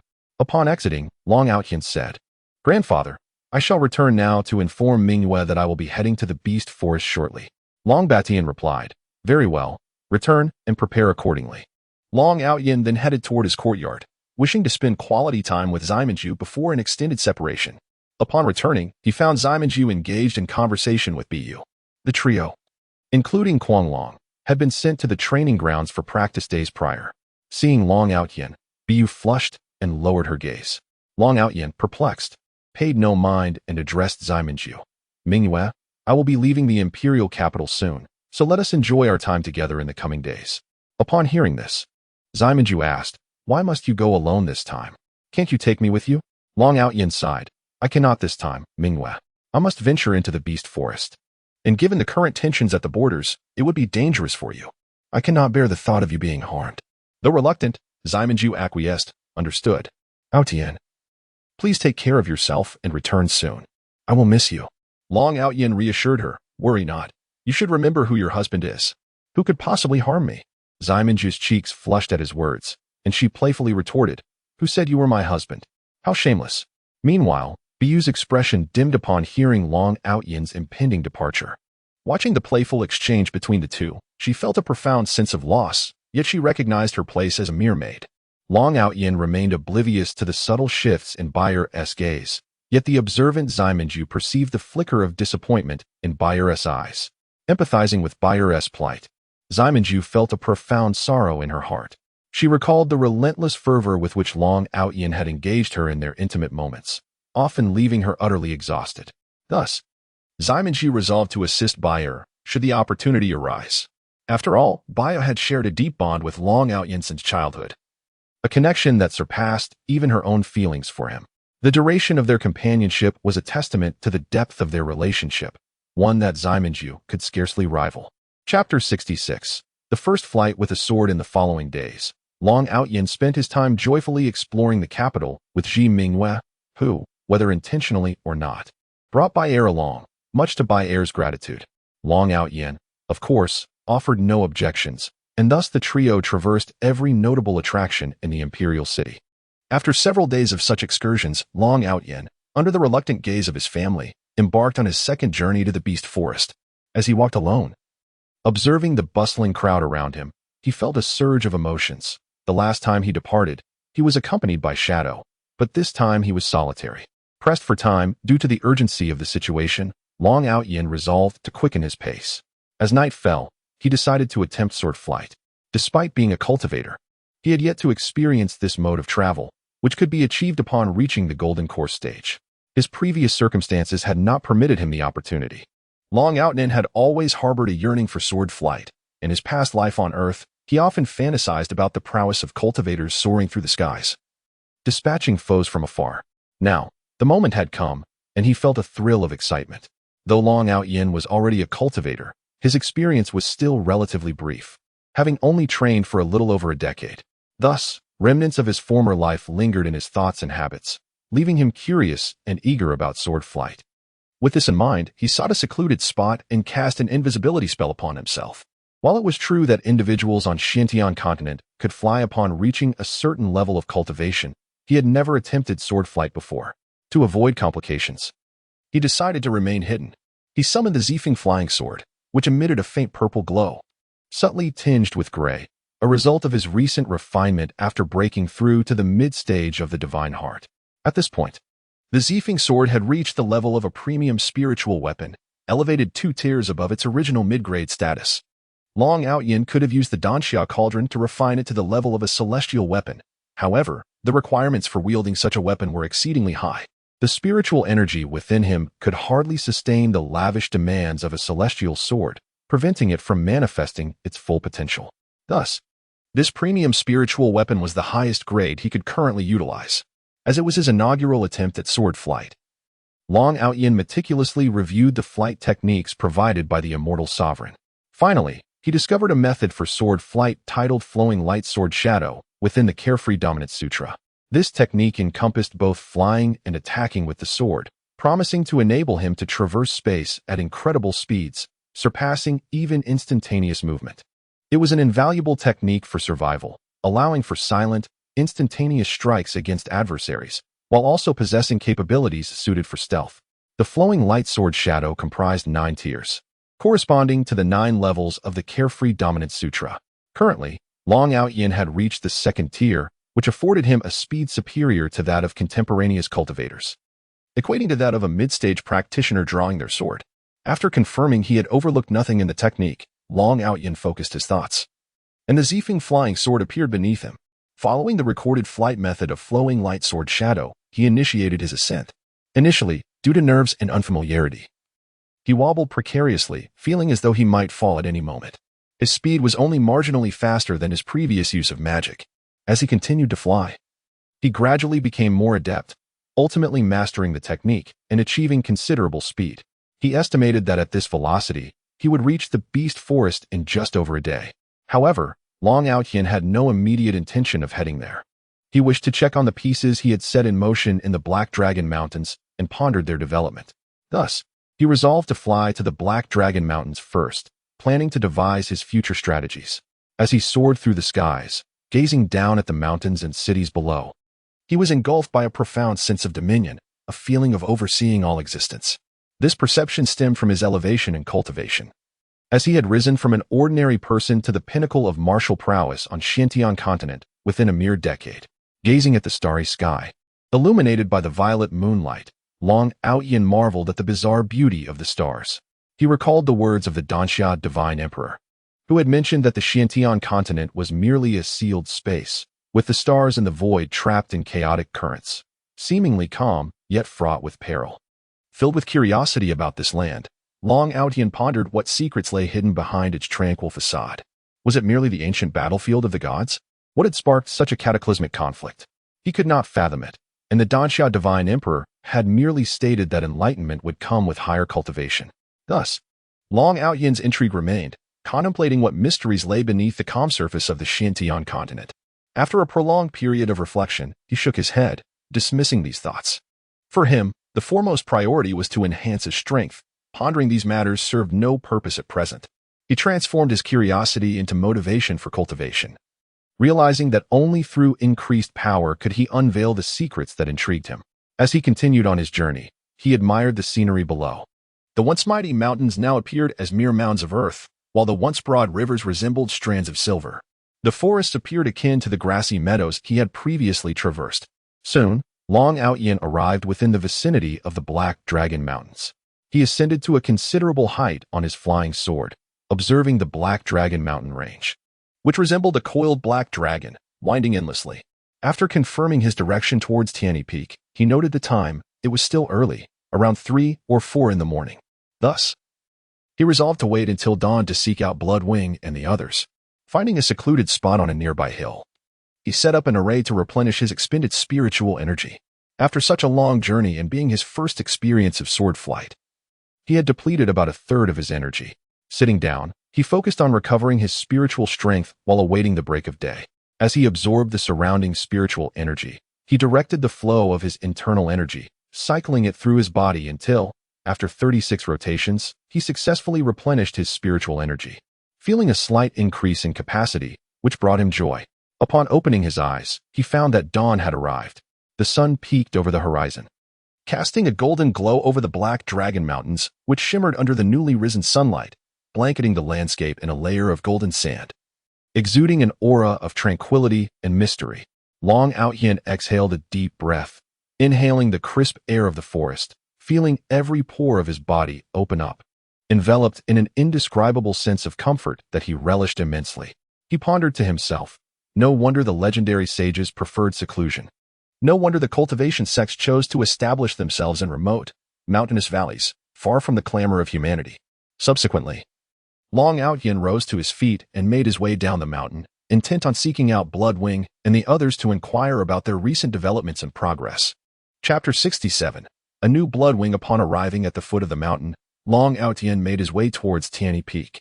Along the journey, he passed through several villages that appeared to be even more prosperous than during his last visit. He noticed numerous merchant caravans engaging in trade, a sight that had been absent previously, for merchants had once refrained from entering the territory of Black Dragon Mountain due to the rampant banditry. Previously, the area was rife with thieves, making it impossible for caravans to safeguard themselves. Hiring mercenaries was prohibitively expensive, rendering it an unwise investment. The presence of merchant caravans now indicated the commendable achievements of Bloodwing over the past few months. Observing this remarkable change, Long Outyin quickened his pace towards Tianyi Peak, soon arriving at the headquarters of Bloodwing. Upon arrival, he was taken aback by the transformation. The original encampment had been entirely dismantled, replaced by a formidable fortress with stringent surveillance. Only an opposing force vastly exceeding Bloodwing's numbers could hope to breach its defenses. Otherwise, its stronghold was practically impervious. Furthermore, thanks to the enhancements from Long Outyin's elixirs, the strength of Bloodwing's forces was not to be underestimated. From a distance, he could see several lookout towers erected in front of the fortress, designed for monitoring enemy movements. A 10-meter-high wall encircled the entire compound, which had expanded several times in size since Long Outyin's last visit, now occupying more than a third of Tianyi Peak. He couldn't help but admire Bloodwing for achieving such rapid development in such a short span. As Long Outyin approached the stronghold, the sentinels on watch quickly spotted him. A figure emerged from the fortress, approaching Long Outyin with a respectful demeanor. "Halt. You are at the headquarters of Bloodwing. Unauthorized persons are not allowed to approach. Please identify yourself." Long Outyin replied, "No need for alarm. I seek the leaders, Bloodwing and Shuechingha. Please inform them that Outyin has come to visit, and they will understand." The man assessed Long Outyin, who had assumed the guise of a middle-aged man, similar to his previous appearance, but clad in a swordsman's attire rather than a mage's robe. "Please wait here. I will notify the leaders immediately," he said before hastily returning inside. Long Outyin nodded in approval, pleased with Bloodwing's management. In the past, anyone approaching the bandit group would have likely been taken hostage unless in exceptional circumstances, a far cry from the politeness shown now. Before long, a group emerged from within, led by Bloodwing's Huangfu Qinghe and Blood Tiger, accompanied by several individuals unfamiliar to Long Outyin. "Young master, you have arrived. Please, come inside. We have much to discuss," Bloodwing said, ushering Long Outyin into the inner sanctum. The curious members who were unaware of the situation regarded Long Outyin with great intrigue. Once inside, Long Outyin noted that the previous structures had been dismantled, replaced by new, sturdy buildings that, while not extravagant, exuded a sense of resilience and thoughtful design. They soon arrived at the central hall, which was far more opulent than during his last visit, adorned with tasteful decorations that evoked the ambience of a noble house rather than that of a bandit group. After dismissing the casual onlookers, Bloodwing introduced Long Outyin to the core team, stating, "Young master, allow me to present these brothers. They are our new core leadership, having recently joined our ranks." As he introduced them, Long Outyin reverted to his original appearance, realizing that keeping his identity concealed was no longer possible since he had chosen to retain these individuals. After the introductions, he became acquainted with 7 former bandit leaders from the Black Dragon Mountain area, who had ultimately pledged their loyalty to Bloodwing after their defeat. "Since we are all allies now, there is no need for formalities. You may simply refer to me as Young Master," Long Outyin stated, to which they responded in unison. "As you wish, Young Master. Indeed, it appears you have made remarkable progress. In just over 3 months, you have achieved this level of development. Truly commendable," Long Outyin remarked. "Now, please provide an overview of our current forces." Bloodwing replied, "All of this is thanks to you, Young Master. Without your assistance, we would still be squabbling in obscurity and would not have reached this scale. Old Heir, please elaborate. You are more familiar with these matters." Huang Fuqinghe stepped forward and addressed Long Outyin, "Young Master, our total number has reached 4,500. I serve as the strategist with peak initial stage Saint-level strength, while Bloodwing leads the entire group. The organization is divided into 4 factions: Heaven, Earth, Xian, and Yellow. The Heaven faction, comprising 2,500 members, is our primary combat unit and the strongest in battle. Its leader is Blood Tiger, with peak initial stage Saint-level strength, and the deputy leader is Lu Xiaoxi. At the pinnacle of level 9, the strongest aside from the 3 heads of Bloodwing." Long Outyin nodded in acknowledgement as Huang Fuqinghe continued. "The Earth faction consists of 500 members, responsible for our defensive measures. Its leader is Lung Long, at level 9, and the deputy leader is Xiao Chao, at mid-level 9. The Xian faction focuses on intelligence gathering, also comprising over 500 members. Its leader is Luo Yan, at mid-level 9, with the deputy leader being Jing Mo, also at mid-level 9. They excel in intelligence operations." Huang Fuqinghe then pointed to a strikingly beautiful woman who playfully winked at Long Outyin, alongside a rather unsavory-looking man who was idly picking his nose. Long Outyin was left speechless at the sight. Ignoring the antics, Huang Fuqinghe continued, "The final faction, the Yellow faction, specializes in assassination and operates as a secret unit. Its leader is Qi Xian, at mid-level 9, and the deputy leader is Yi, at mid-level 9. Lastly, the remaining fewer than 500 members are responsible for logistics, ensuring the smooth operation of Bloodwing, primarily managed by Xiao Chao." "Excellent. Your division of duties is commendably organized. This is all your design, I presume?" "Truly a testament to your noble heritage," Long Outyin commended. Huang Fuqinghe replied, "Young Master, you flatter me. This is merely my duty. Without your guidance, no amount of talent would have led to today's achievements. Thus, your contributions are paramount." Long Outyin acknowledged Huang Fuqinghe's words, recognizing their truth. "Enough flattery. Let us discuss the prowess of our experts. Who among us possesses significant strength?" he inquired. Huang Fuqinghe responded, "Our forces comprise 3 Saint-level experts and 20 level 9 experts, 3 in the mid-stage, 10 in the early stage, over 50 at level 8, and nearly 100 at level 7. We also have close to 300 at level 6, with the remainder being level 5 or lower." Long Outyin was taken aback by Huang Fuqinghe's introduction, astonished by the rapid growth and substantial power they had achieved, rivaling some first-rate factions.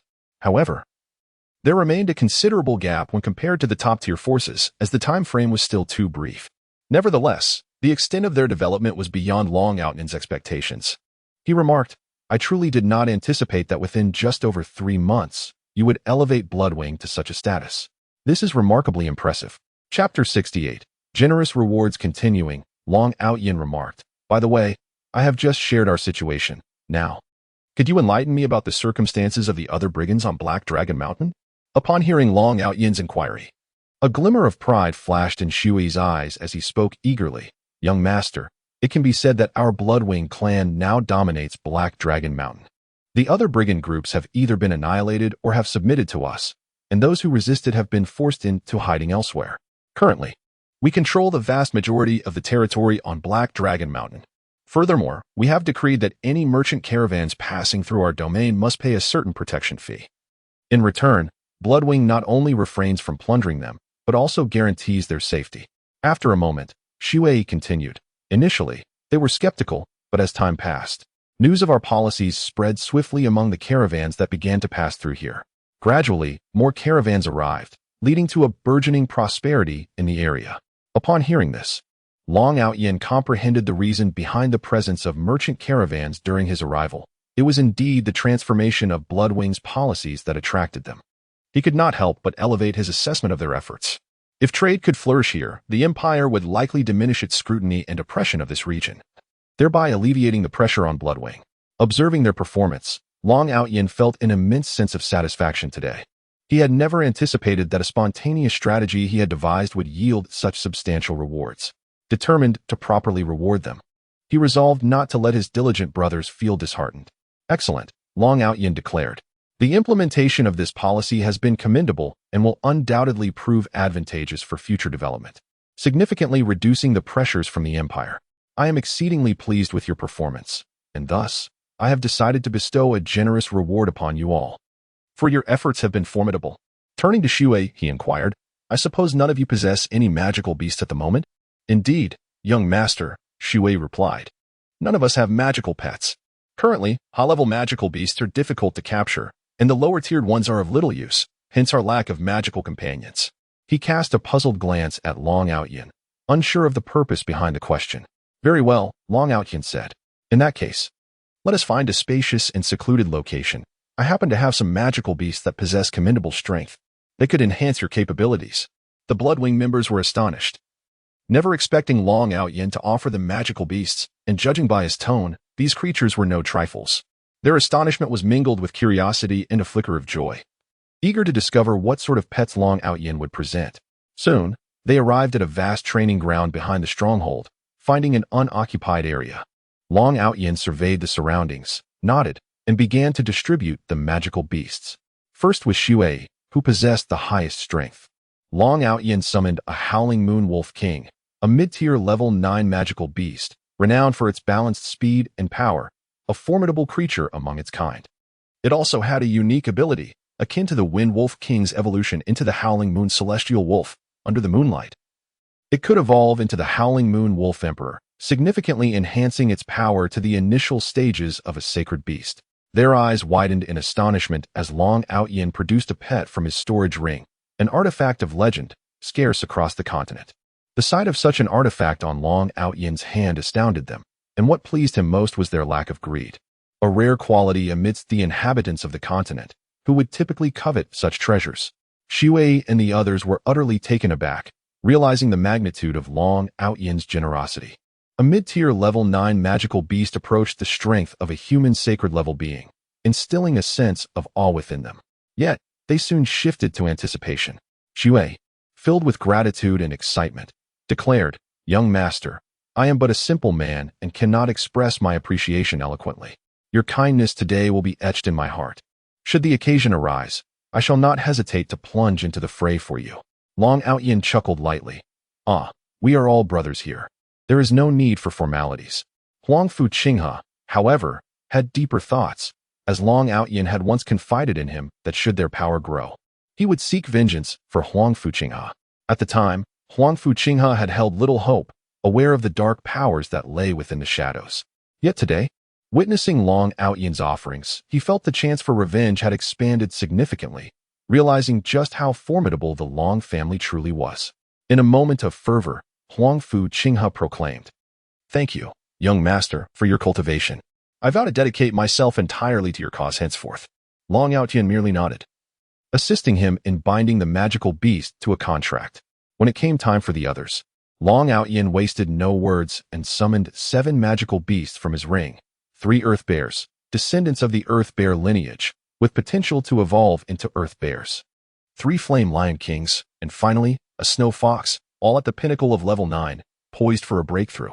The others were elated at the prospect of acquiring level 9 magical beasts and expressed their gratitude to Long Outyin, affirming their loyalty. They began to allocate the beasts, with Lu Xiaoxi, Qi Xian, and Lung Lung receiving the Earth Bears, while Xiao Chao, Yi Yi, and Jing Mo acquired the Flame Lion Kings.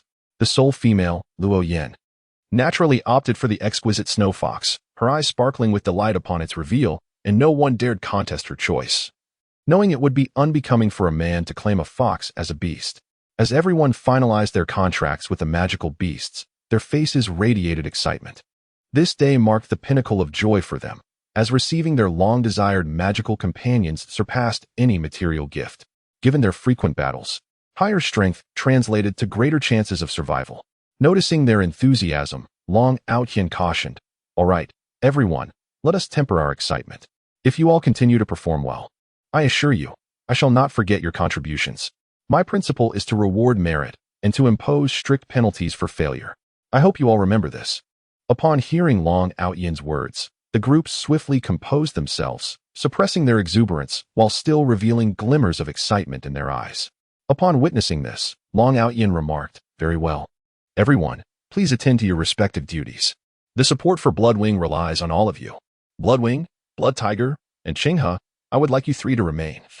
The rest may disperse." Consequently, they departed with great enthusiasm, each engrossed in their own tasks. Bloodwing, noticing that Long Outyin had retained them, inquired, "Might I ask if you have any further instructions, young master?" Blood Tiger and Huangfu Qinghe also appeared somewhat perplexed. Long Outyin chuckled lightly. "Oh, it is nothing of great consequence, merely a discussion regarding our future development. Let us find a secluded spot to converse in earnest." Upon this, Bloodwing promptly guided Long Outyin to a highly concealed chamber, unmistakably a venue for the core members of Bloodwing to deliberate. Once inside, he secured the door and said, "Young master, please take a seat." Long Outyin selected a suitable position, and soon thereafter, Bloodwing and the others settled themselves, their gazes fixed upon Long Outyin, eagerly awaiting his directives.